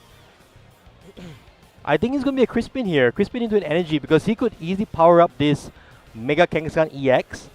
And he'll be able to take a knockout on this Pheasantipity. And essentially say, you know what, I'm going to take 2 prizes now regardless if I can stop or not. But regardless I can Torrential Palm or not, my bad. But essentially, Aki is trying to ensure that he has Crispin, there we go. a knockout on this turn. And essentially racing Ricardo. Not wanting him to get a good setup here. So yeah, picks a couple of energy here. Fighting energy. Oh, chooses not to go for the water. He want to keep it in the deck. I think he's going to attack with Mega Kangaskhan. Yeah. Like he did a while ago. Yes, with an energy switch already in hand, that's going to be an attack here from Mega Kangaskhan for the Rapid Fire combo. Not needing to flip any coins for the knockout. If he has energy switch in hand, that's going to be the plan. Yes. That's going to be the play. There is one, yes, for sure. There's already an energy switch already in hand from what I saw. So here's the energy attachment. One from hand. And here's the energy switch. He's going to get it from the Tilmas. From the Tilmas. Yep, here we go. Rapid fire combo for the knockout. Advantage Aki right now. But we have to remember, Ricardo had a huge hand. And I think Aki was hoping he'd draw into the unfair stand, but no, it was the boss's order and the grass energy. There's going to be the big risk Aki has done, especially Yeah. since he needs to take out all the bigger prizes as soon as he can. Also at the same time, it opens him up for a 3-prize turn from Ricardo. Yeah, for sure. And then for Aki here, you're just hoping, you know what, don't go after this Kangaskhan, but if I'm Ricardo, I'm going to draw cards. I'm going to hit 15, and I'm going to take a knockout on this Mega Kangaskhan EX. And actually, one of the things I've been waiting from Aki's side also is to see if he's going to bring out the Area Zero. That's the only way for him to clear the board and get any of the lesser threat Pokemon out for him. Yeah, you want to remove the Meowth if possible. You want to remove the Kangaskhan. But the Kangaskhan is already in the active, and it's going to go down, most likely. Ricardo is drawing a lot of cards. Oh, we see the tech here, the Dance Bars EX. Here we go. That is going to be huge for Ricardo. It's a tech for Raging Bull. It is. It's a tech for all these, Oh you know, my Tilmas, gosh. Ogopan box decks. We talked about it earlier, but it didn't come into play. But now it has. It has a very strong attack to be able to take a knockout. It's called, I think it's called... It's called Tenacious Tail. Tenacious Tail. Yeah, yeah, that's the one. 60 damage per EX on your opponent's. And guess what Aki's deck consists of? It's just EXs. It has 6, so it's 360 damage. There you go. And look at Ricardo's board now. There's only one target that can be knocked out with Torrential Pump. It's just a Kadabra. He's not allowing a 2-prize turn from Aki next turn with that Wellspring Mazokapon. And even that has a Shaman as well. He has a Shaman, so it's kind of clear. He kind of protects his bench now. Yeah. And it's going to be really awkward here for Aki. If you use a 2-prizer in front, it's going to be a bad trade for you. And I should say the only card that Aki has to disrupt Ricardo's hand is a card he has no access to. It is in the prizes. Yeah. That unfair stamp. I think right now, most of the decks, maybe Ricardo has faced and they too has a lot less disruption cards in their hand. Probably. Probably, yeah. No, it's a good point there. I mean, remember when he fought Jeremy only had unfair stamp. Now, Aki only has unfair stamp as his disruption support item. So, I think this is going to be a good lesson for players who are watching now that you need to have more than just one disruption card in your deck. And we talk about it all the time, right? If you don't take enough for Alakazam, this is what Alakazam can do. Takes knockout here, powerful hands, taking 3 prize cards for Ricardo. The momentum swinging the other way now, out of nowhere. I see out of nowhere. It's all there. It's all there. From a couple turns ago, setting up. When Aki missed that Crispin for a Torrential Pump, that pretty much signaled that Ricardo will have all these Pokemon evolved. I mean, Ultra Ball here from Aki. One was getting probably the Passimian, I want to say. That's a card that at least trades very well. No, Pheasantipity. I think he needs to have a bigger board state if he's going to use Pasimian as the attacker. That's fair enough, at this yeah. point. But also, what he can do is if he gets a boss and then either a boss or something else to put the energy into his raging ball, he can target the Dunsparce. That is true, and it's essentially going down to 2 prize cards. That's not too bad as well. I think he has it though. There's a boss in hand. Is he going for the Dunsparce? Yeah! Okay. Going for it. Telling Ricardo, hey, you benched a little bit too soon now. I'm taking a knockout on your tech card for this matchup. Yeah, it's enough. There you go. 280 4 for the energies Dunsparce. of the Bellowing Thunder attack. 70 times 4. Aki now goes down to 2 prize cards. Ricardo losing to the Dunsparce. But It's been an intense few rounds. yes, so it has. So Aki draws into the unfair stem. Ricardo now, while he can take a knockout with this Alakazam, more than likely, he will go down to 2 cards. What do It you is- think? What do you think should Aki do here, especially now that Shaman's out? I mean, for Aki, you just have to keep taking prize cards turn after turn. So if you can't go for a snipe play with Torrential Pump, Just at the very least, just go Take- for an attack. Maybe with the take out the Pokemon in front of you. yeah, for sure. And if you can set up, potentially a Mega Kangaskhan EX, that is the best way to prevent a prize card being taken from Ricardo, because Or- that is the beefiest Pokemon you have. I think also this is the best time for him to use Pasimian to be able to set up his field. That He is has already- true. That's already a lot of the basics. That is true. So You he could can go into take that as out- well. He can also take out the Alakazam in front, and then use the stamp. Yeah, for sure. To cut Ricardo's hand down. Well, to be fair, the card that you want to get rid of right now is the Kadabra or the unevolved Dunsparce. Because Yeah. those are the draw cards for Ricardo. If Aki has that play, that is what you're going to go for. So, yeah, let's see if he has that line set up. Going into the Latias, Ricardo now down to 1 prize. This is a very close game. Aki cannot win right now because the Shaman is in play. Torrential Pump is not going to get 2 prize cards. He has to. Aki will have to go another route. He does have unfair stamp. Can't go for Pasimian though. Basimian is probably the card he wants to go for. He can't now because if he knocks out, Oh yeah, you can do that. The Basimian. yeah, it's just Ricardo one is down to prize. 1 prize card. He has to be something big and bulky. Basimian is probably too low HP. I think it's only 110. Yeah, it's only 110. There you go. So you have to go for something big and bulky. Kangaskhan, there you go. Mega Kangaskhan EX down on the field. That is your attacker of choice there, Aki. You have to go into that now. So we're going to need to see a few things. We have to see a Teal Dance. We have to see some energies. Oh, Glass Trumpet as well. That's big. Glass Trumpet does recover energies from this Kapal 2 colors Pokemon. Yes, and the Meowth on the bench does allow him to get 2 energy cards. So full value here. And also the energy switch already in hand. Retreating into the Kangaskhan. He has not attached for turn yet. Energy? Do we see it? He has it in his hand. Oh, there is 0. Air Zero comes into play. He could bench beefier EX Pokemon and then removing the Meowth. Ultra Ball as well here. Aki's playing really quick. I think he has a line here. There's Meowth a- as well. Boss order onto the Dunsparce.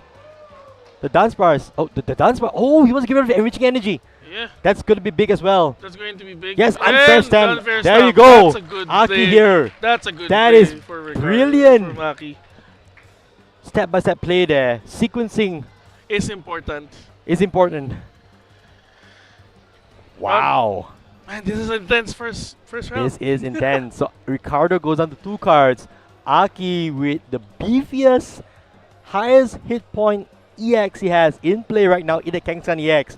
And then yes, I think the only way for Ricardo to catch or get back into the fight Yeah. is to evolve the Dunsparce, and but he already lost enriching energy. Yeah, no enriching energy. He does have access to an Alakazam and a Dunsparce, but he has to also try to see if he's going for do you need to go for a boss play instead? Aki hasn't even used Flip the Script yet. He has Oh access my so goodness. much Teal right now. Dance. Teal Dance as well. Look at his Raging Bolt deck. This Go. is how a Raging Bolt plays. This is how it should play. And Aki setting up for a potential Torrential pump. as well.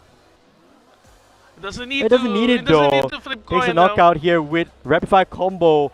Both players down to one prize card. Ricardo, what can you draw? This is going to be. This is A Hilda! Oh! Oh! He top the Hilda, so He got a Aki Hilda. went for the right Pokemon. He went exactly for that card. But here, he's going to build up a huge hand here again, Ricardo. Will he get enough? Will he get enough cards in hand? Oh my goodness, that's... No boss order though. No! The dance bars! He had it! Oh my gosh. And that was all of an unfair stamp. Oh my goodness. This is like... Unfair stamp is a lie. He had it in the Unfair hand. stamp is a lie. Again. Unfair stamp is a lie. Oh. This is like, what? The second stream that we had unfair stamp being used and them getting their needed card to win? We have to go back to that Sacred Ash. Oh my That goodness. Sacred Ash was played just about a turn before Aki's mega turn. Oh my And gosh. that put back the Dunsparce EX into the deck. So even though Aki went for it, it recovered back in the deck, and there it was. Again, I'll repeat. So you play around powerful hands, but you did not play around Tenacious Tail. You can't. Oh my goodness. You can't play around a guy who draws really well.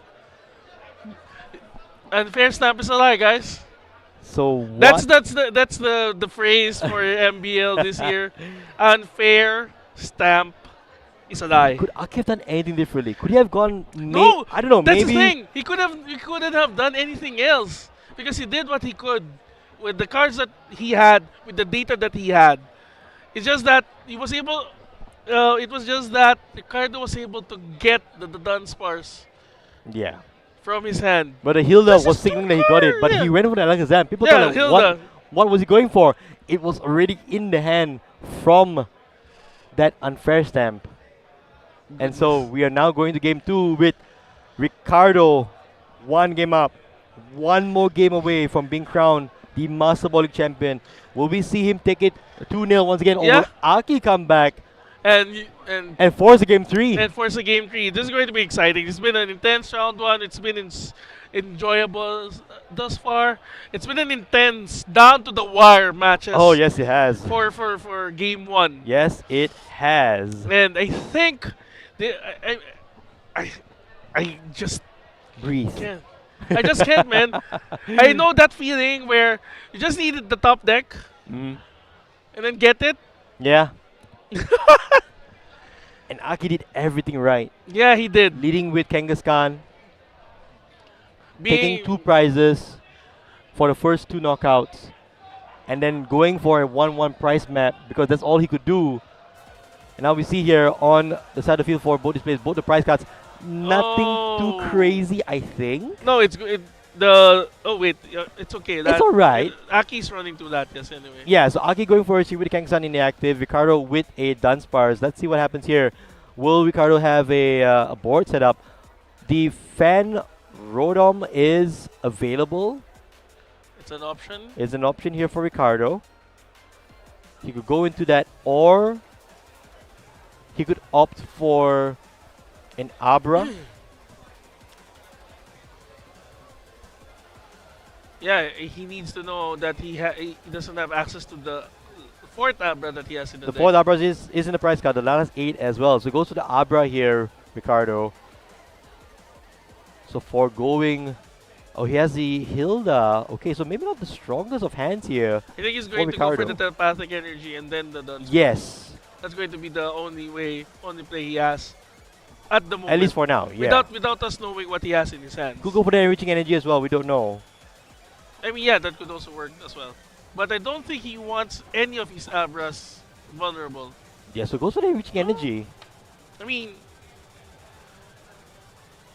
that's So that's what's opting for here. Go okay, So grab. sim- He already has telepathic telepathic in hand, energy. so not too bad here for Ricardo. Gets more Abra in play. This deck is just so functional right now, Alakazam. Out of nowhere, so many options on turn 1. He could have gone Phanrodom, he could have gone Telepathic Energy, he could have gone Enriching Energy. Starting to feel like a very well-tuned deck for the meta game right now. And Ricardo I'm is... still speechless. I'm still trying to think of the lines that Aki could have done. But now we're on game 2 and I need to focus here. Especially this is what we need to work on. And also, I guess... Yeah, for sure. So Ricardo going into teleportation attack for the Abra just to get the dance bars out of the way.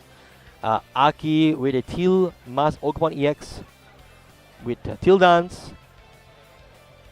Yes, what do you call this? He has in his hand. I can't see. Oh, there we go. Okay, It's Cyber Cyber Maniac Maniac's, is good Codebreaker. here. You're essentially searching for So- 2 cards to put in your hand because of the Run Aaron ability by Mega Kangaskhan EX. What's he Yeah. going for here? I'm Looks to I'm be- betting it's Latias. Latias Energy Switch does give him a prize card Mhm. if he has energy. Oh, Crispin into... Latias into Crispin looks like. So maybe he's Yeah, lacking but he energy can't, cards. he can't use it now. Yeah, so preparing for the next turn. That's 1 turn he's giving away to Ricardo here. The clock is against Aki. That is the situation we're in here for this Raging Bolt deck. Yeah, we started off in 75 minutes for this for this match, and now we are at 50 minutes down. Yeah, on no, the- I think I guess in a way I'm saying that the timer on this match Yeah. for Ricardo to take 2 prize of the 2 prize of the 2 prize, that's the timer that Aki is facing against here. So he's just passing. So grab the Crispin and the Latias, but just passing the turn back to Ricardo, who now can potentially go for an Renako. Alakazam. For a knockout. Kadabra first, and then we know he has the Dance Bars already in hand. And enriching, don't forget, but I don't think he's going to use it. I mean, why not? I mean, unless he is able to switch out. Yeah, but I mean, he could just go for an attachment and Red Candy the active and go for a 3 prize turn on turn 2. But he can't because he already put down the energy on the. Oh, you're Dance right. Bars. That's a So good catch unless there. he's able to switch between the 2 Abras in the active and in the bench, he could potentially, yes, I agree, the 3-point turn. But at the same time, how the question is, how is he going to do that? Yeah, I think for Ricardo here is probably a setup turn as well on his side. I think he is in no major rush here. He has a decent board already set up, and now, you know, Aki has to be worried about overbenching and facing that the Dunsparce EX. Dunsparce EX is something that should be respected at this point. Yes, indeed. Yes, indeed. Who would have thought that the landworm, The Land Slug. the landslug can affect the gameplay and the meta this much, or the matches this much. Yeah, so Dawn here for Ricardo, getting an Alakazam, a Kadabra, and a Shaman. So protecting his field here with that Shaman's Flower Curtain, I think that's the name of the ability. And for Aki, I don't know, it feels like he's having a very lackluster opening couple of turns. Not many things going down on his side of the field, not much to do. So the Dunsparce from Ricardo. Runaway draw, drawing 3 cards. And then shuffling back that Enriching Energy and the Dunsparce line into the deck. Will he get another buff in and then just replenish the Dunsparce in his That's the field? that's the ideal situation for Ricardo.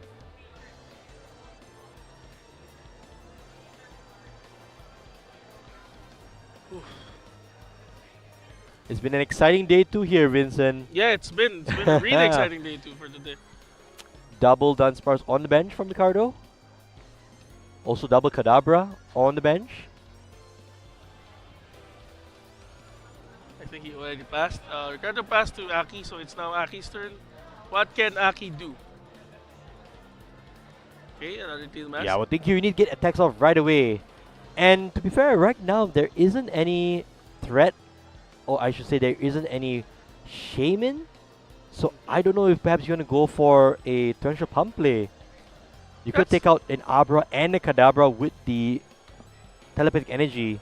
Yeah, that's the play. I mean, right now, he could, if he gets the Wellspring and the Water Energy And 2 energy switches. It's asking a lot, to be fair. But Especially then- after but this then- list elimination for 8 cards. But then, it's Aki, possible. I mean, we've seen Aki top deck of water energy. See? Is that the water energy? I'm not sure, but we will find out. Oh, but he has Passimian now. He can go into Pacific if he wants to, but here is a run errand for 2. Aki drew 10 cards of this determination plus run errand combo. There's your unfair stamp. It doesn't look like he has access to an attack here.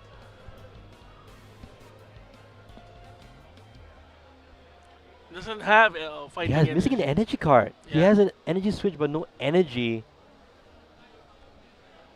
Does he have fighting energy? Okay, in his retreating hand? into the Pessimian and just saying pass. I like this from Aki. Giving up a 1 prizer is definitely better. Yeah, then he can Then a actually multi-prizer? just get it back with either stretcher or stretcher. Just treasure, yeah, just 2 copies of Night Stretcher for Aki's recovery. Ricardo, getting rid of the Battle Cage from the hand. There's 0. There's 0. Oh yeah, bumping the Area 0, that's also important, yes. So runaway draw with the Dunsparce. And Yeah, you that's can see first just off. Ricardo setting up his field. 2 potentially.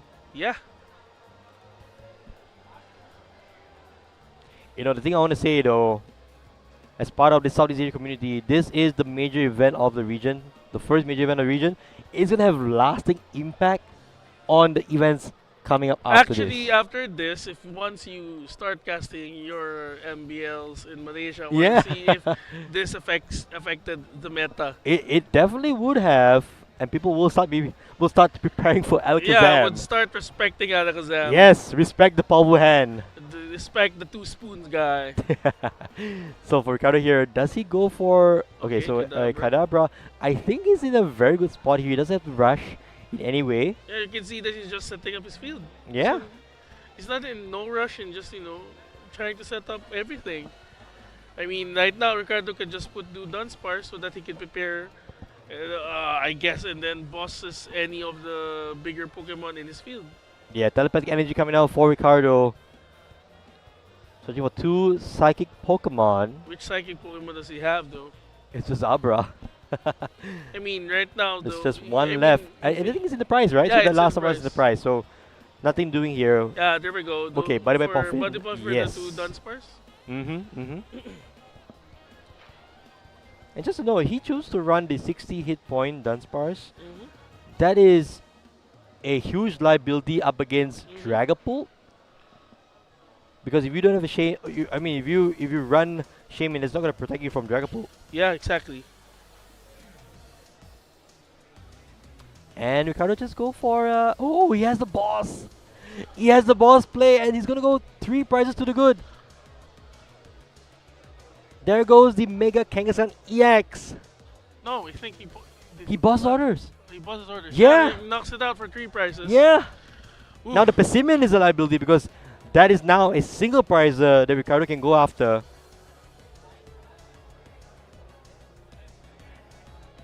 Oh no, you're Aki here. What is your response? Does he have the unfair stamp? But right Does now, he have- it's not going to look very good regardless because even if you unfair stamp this Alakazam deck, look at that bench. Every card there can draw cards. Yeah. The Dunsparce draws you 3. An Alakazam draws you 3. Pheasantipity draws you 3. And that's not even counting the supporters that you could get like Hilda. Yeah, I think he's using Cyrano at this point. Yeah, no, I keep using Serrano, but I was saying, this is really bad for Arki. Even if he pulls off an unfair stamp, that's not gonna hurt Ricardo as Yeah. much. As it normally would. And he can't use it willy-nilly, especially since Ricardo has a lot of Pokemon that can just help him draw cards. Yep, exactly. So you have 6 cards from the both Kadabras to Alakazam, and then you have 15 cards. And now for Aki here, looking for something. A Pheasantipity of his own. That might be an option here.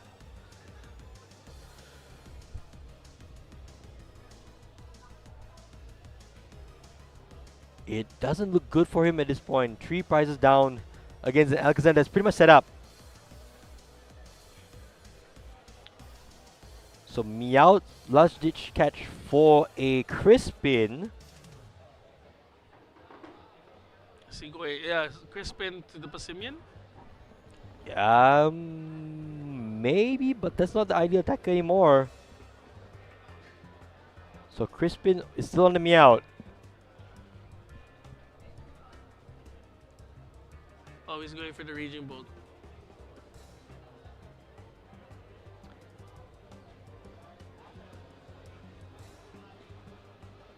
We're still trying.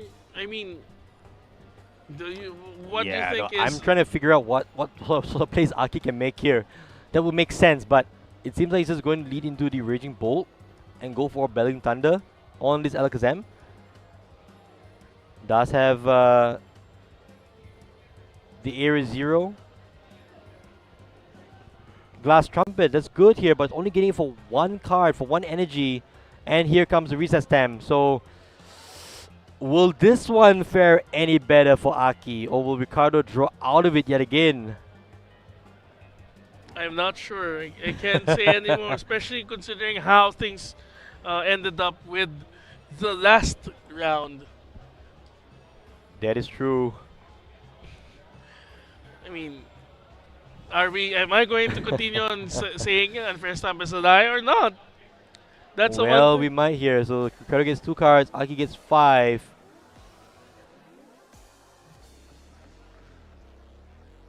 So here comes Raging Bolt. Aki going to be able to discard a couple energy here to take a knockout on Alakazam. And ask the question, Ricardo, what did you draw? in those 2 cards. And now soon to be 3. 3. He draws into the Dance Bars. Another Dance Dance Bars. Bars. Oh my gosh. What? Alakazam, best deck in format, folks. Oh my goodness. Plays round Unfair Stamp. Unfair Stamp is a lie. Sell your Unfair Stamps right now. Unfair Stamp is a lie, guys. Sell your Unfair Stamps.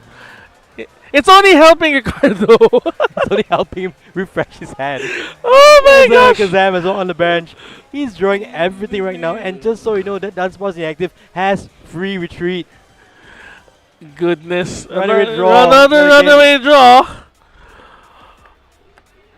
Sell your Unfair Stamps, people. It's not working. It's only helping your opponent get cards that they need. So Ricardo My here goodness. now needs just 12 cards in hand. And he even has the Hilda. Oh my goodness. Make it stop. Stop hurting us. Oh my goodness. Make it make sense, Aaron. Make it make sense. I don't know, man. I'm going back tomorrow. You guys have to deal with this. Make it make sense, man. Into the Hilda. And Reaching Energy drawing 4 more cards. So even if Aki responds on this, the Dance Bars EX, even though Aki has perfect sequencing to respond to take a 2-prize knockout, Ricardo should have enough to take a knockout with powerful hand. And there's nothing in Aki's deck that can reduce the hand size of Ricardo. And just after the Ricardo is also preparing also just in case things don't go his way, which I doubt. The writing is on the wall here. The redemption arc complete. The redemption arc is almost complete. We're just my goodness. Sell your Unfair Stamps, guys. Again, sell your Unfair Stamps because it's not working at all. Alakazam and the Dance Bars just no matter what Aki could have done, if Ricardo just drew on what he needed, it didn't matter. nothing matters at this point. So Aki going for the boss play here. But what are you doing? Like, so goes for the Crispin instead. I mean, still, still a way. There's still a way. Is there out? I don't know. I truly don't know for Aki here. So Wait. he's doing his best he can to stay in the game. Lots going on. Look at all the energy he's building up on his side of the field. Ooh. Wait. He's using Meow to attack. He used Meow to attack with tuck tail. And there you go. Ricardo is your Master Master Philippines. Ball League tournament. The redemption arc is complete. It is complete from day 1 to day 2 to the champion. Congratulations, Ricardo. You are the The cha- Master Ball League champion of the Philippines for the Oh my 2025 goodness. Championship season. Congratulations also to Aki for making Yeah, it to the for finals making it to the finals for and that. making it entertaining for all yeah, of us with that Meow. making an exemplary play with the raging ball that we thought was already done for, but apparently not. Yes, but it was the done for. The done for, it was the done for. Yeah, I like that. I like that. In any case, for all those of you tuning in, thank you so much for staying with us all the way through day 1 and day 2. It has been our pleasure to bring you the stream and the casting match here from Manila, from Suntec. Yeah, from SMX. SMX. I am just Yeah, we're just Alakazam is just oh my scrambling everything goodness! right I know. My It is gosh! such an amazing If there's journey one thing, for the deck. if there's one thing I learned in this Master Ball League, it's unfair stamp is a lie. Well, that's all that's written here. That's all Now she crowned wrote. the champion, Ricardo, going all the way from the day 1 qualifiers, the day 2 qualifiers, and into the grand finals. In top cut into the grand finals and winning a very convincing 2-0 with Alakazam against Aki's Raging Bull. And it just goes to show that if you don't prepare for The Alakazam, Alakazam, it's going to it's haunt gonna you. bite you It's going to haunt you. with powerful hand and with tenacious tail. This is now the deck to beat here in the Philippines.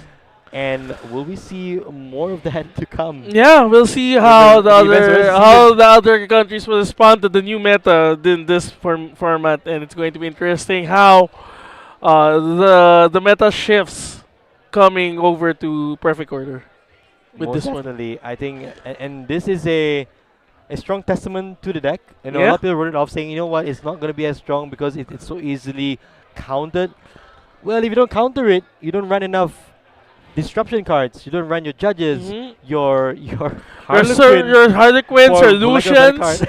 or your Zero-6. 0-6. Zero-6, I don't Yes. know. If you don't run enough of these cards, you are going to be facing down huge damage from this deck. And Ricardo has taken it all the way through. What are your thoughts for this weekend here, Vincent? Share with me. Unfair stamp is a lie. Sell your unfair stamps, people. It's not true. It doesn't help. It only makes your opponent's deck run faster. It refreshes the Alakazam's hand for more optimum plays.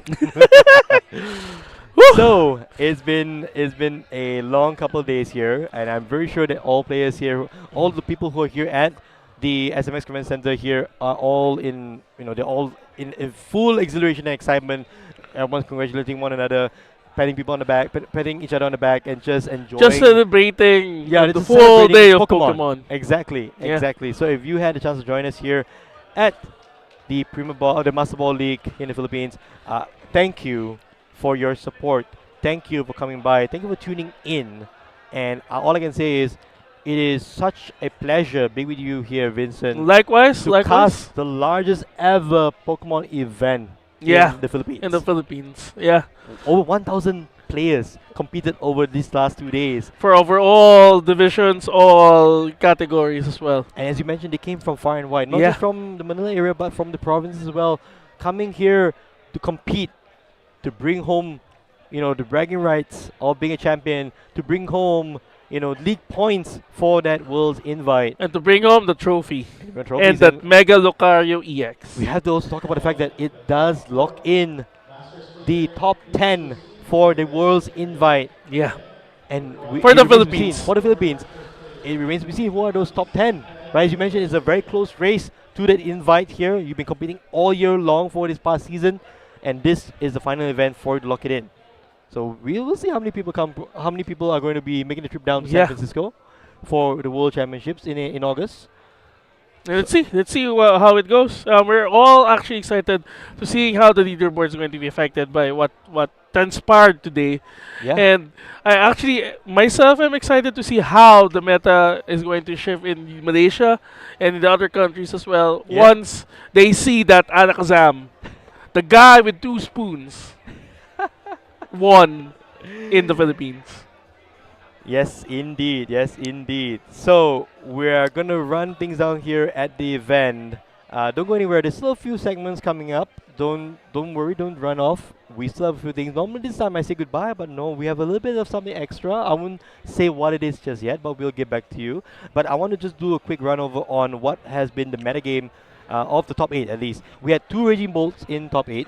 We have Dragapult 2 Dragapult, Blaziken, Blazikens, 1 1 Grimmsnarl. Archelodon, which Archelodon. unfortunately did not go the distance. Yeah. You know, Then Grimmsnarl EX. 1 Grimmsnarl EX. 1 Mega Lucario EX. Indeed. And of course, the champion being Alakazam. So a very diverse field here in top 8. And of course, walking through, the day 2 players, you could see so many different decks. We had Rocket's Mewtwo earlier today as well. Mhm. We had all 3 variants of Dragapult featured on stream. And rather unfortunately, whenever we featured Dragapult, it's always ended up badly for that deck. We had a lot of settle plays from yesterday as well. A lot of our plays actually from Yeah. yesterday made it day 2. So we picked pretty good matches there, Vincent. Yeah, we had pretty good matches, and I think Yep. we got our bingo, and I think that's a good end to today's whole day of competition. So the usual thing I would ask here is, what was your favorite moment of Master Ball League Philippines? When Snow King used Zoroark to Phantom Dive the Dragapult. Fair enough. Fair enough. So I think that That's it captures the first? moment. Yeah, Yeah, yeah, my yeah. favorite moment, I just Oh, want what's to say, yours? my favorite moment is the one from the finals. Ah, yeah. All right, you being able to just get unfair stamp into your win condition, and it was the Dunsparce EX. The Landslug. The crowd here just exploded after that play, and I think that just shows how intense these games can get. Yeah. These games of Pokemon TCG. All right, so for now, we're gonna take a quick breather. I want to say a big thank you for all those of you tuning in. It's been a pleasure here at the Castle Desk. My name is Aaron Minjut. With me here is Vincent Hausan. And goodbye for now, but don't go anywhere. There's going to be a little small segment coming up, a little surprise for all of you at home. Don't go anywhere. We'll be back very shortly.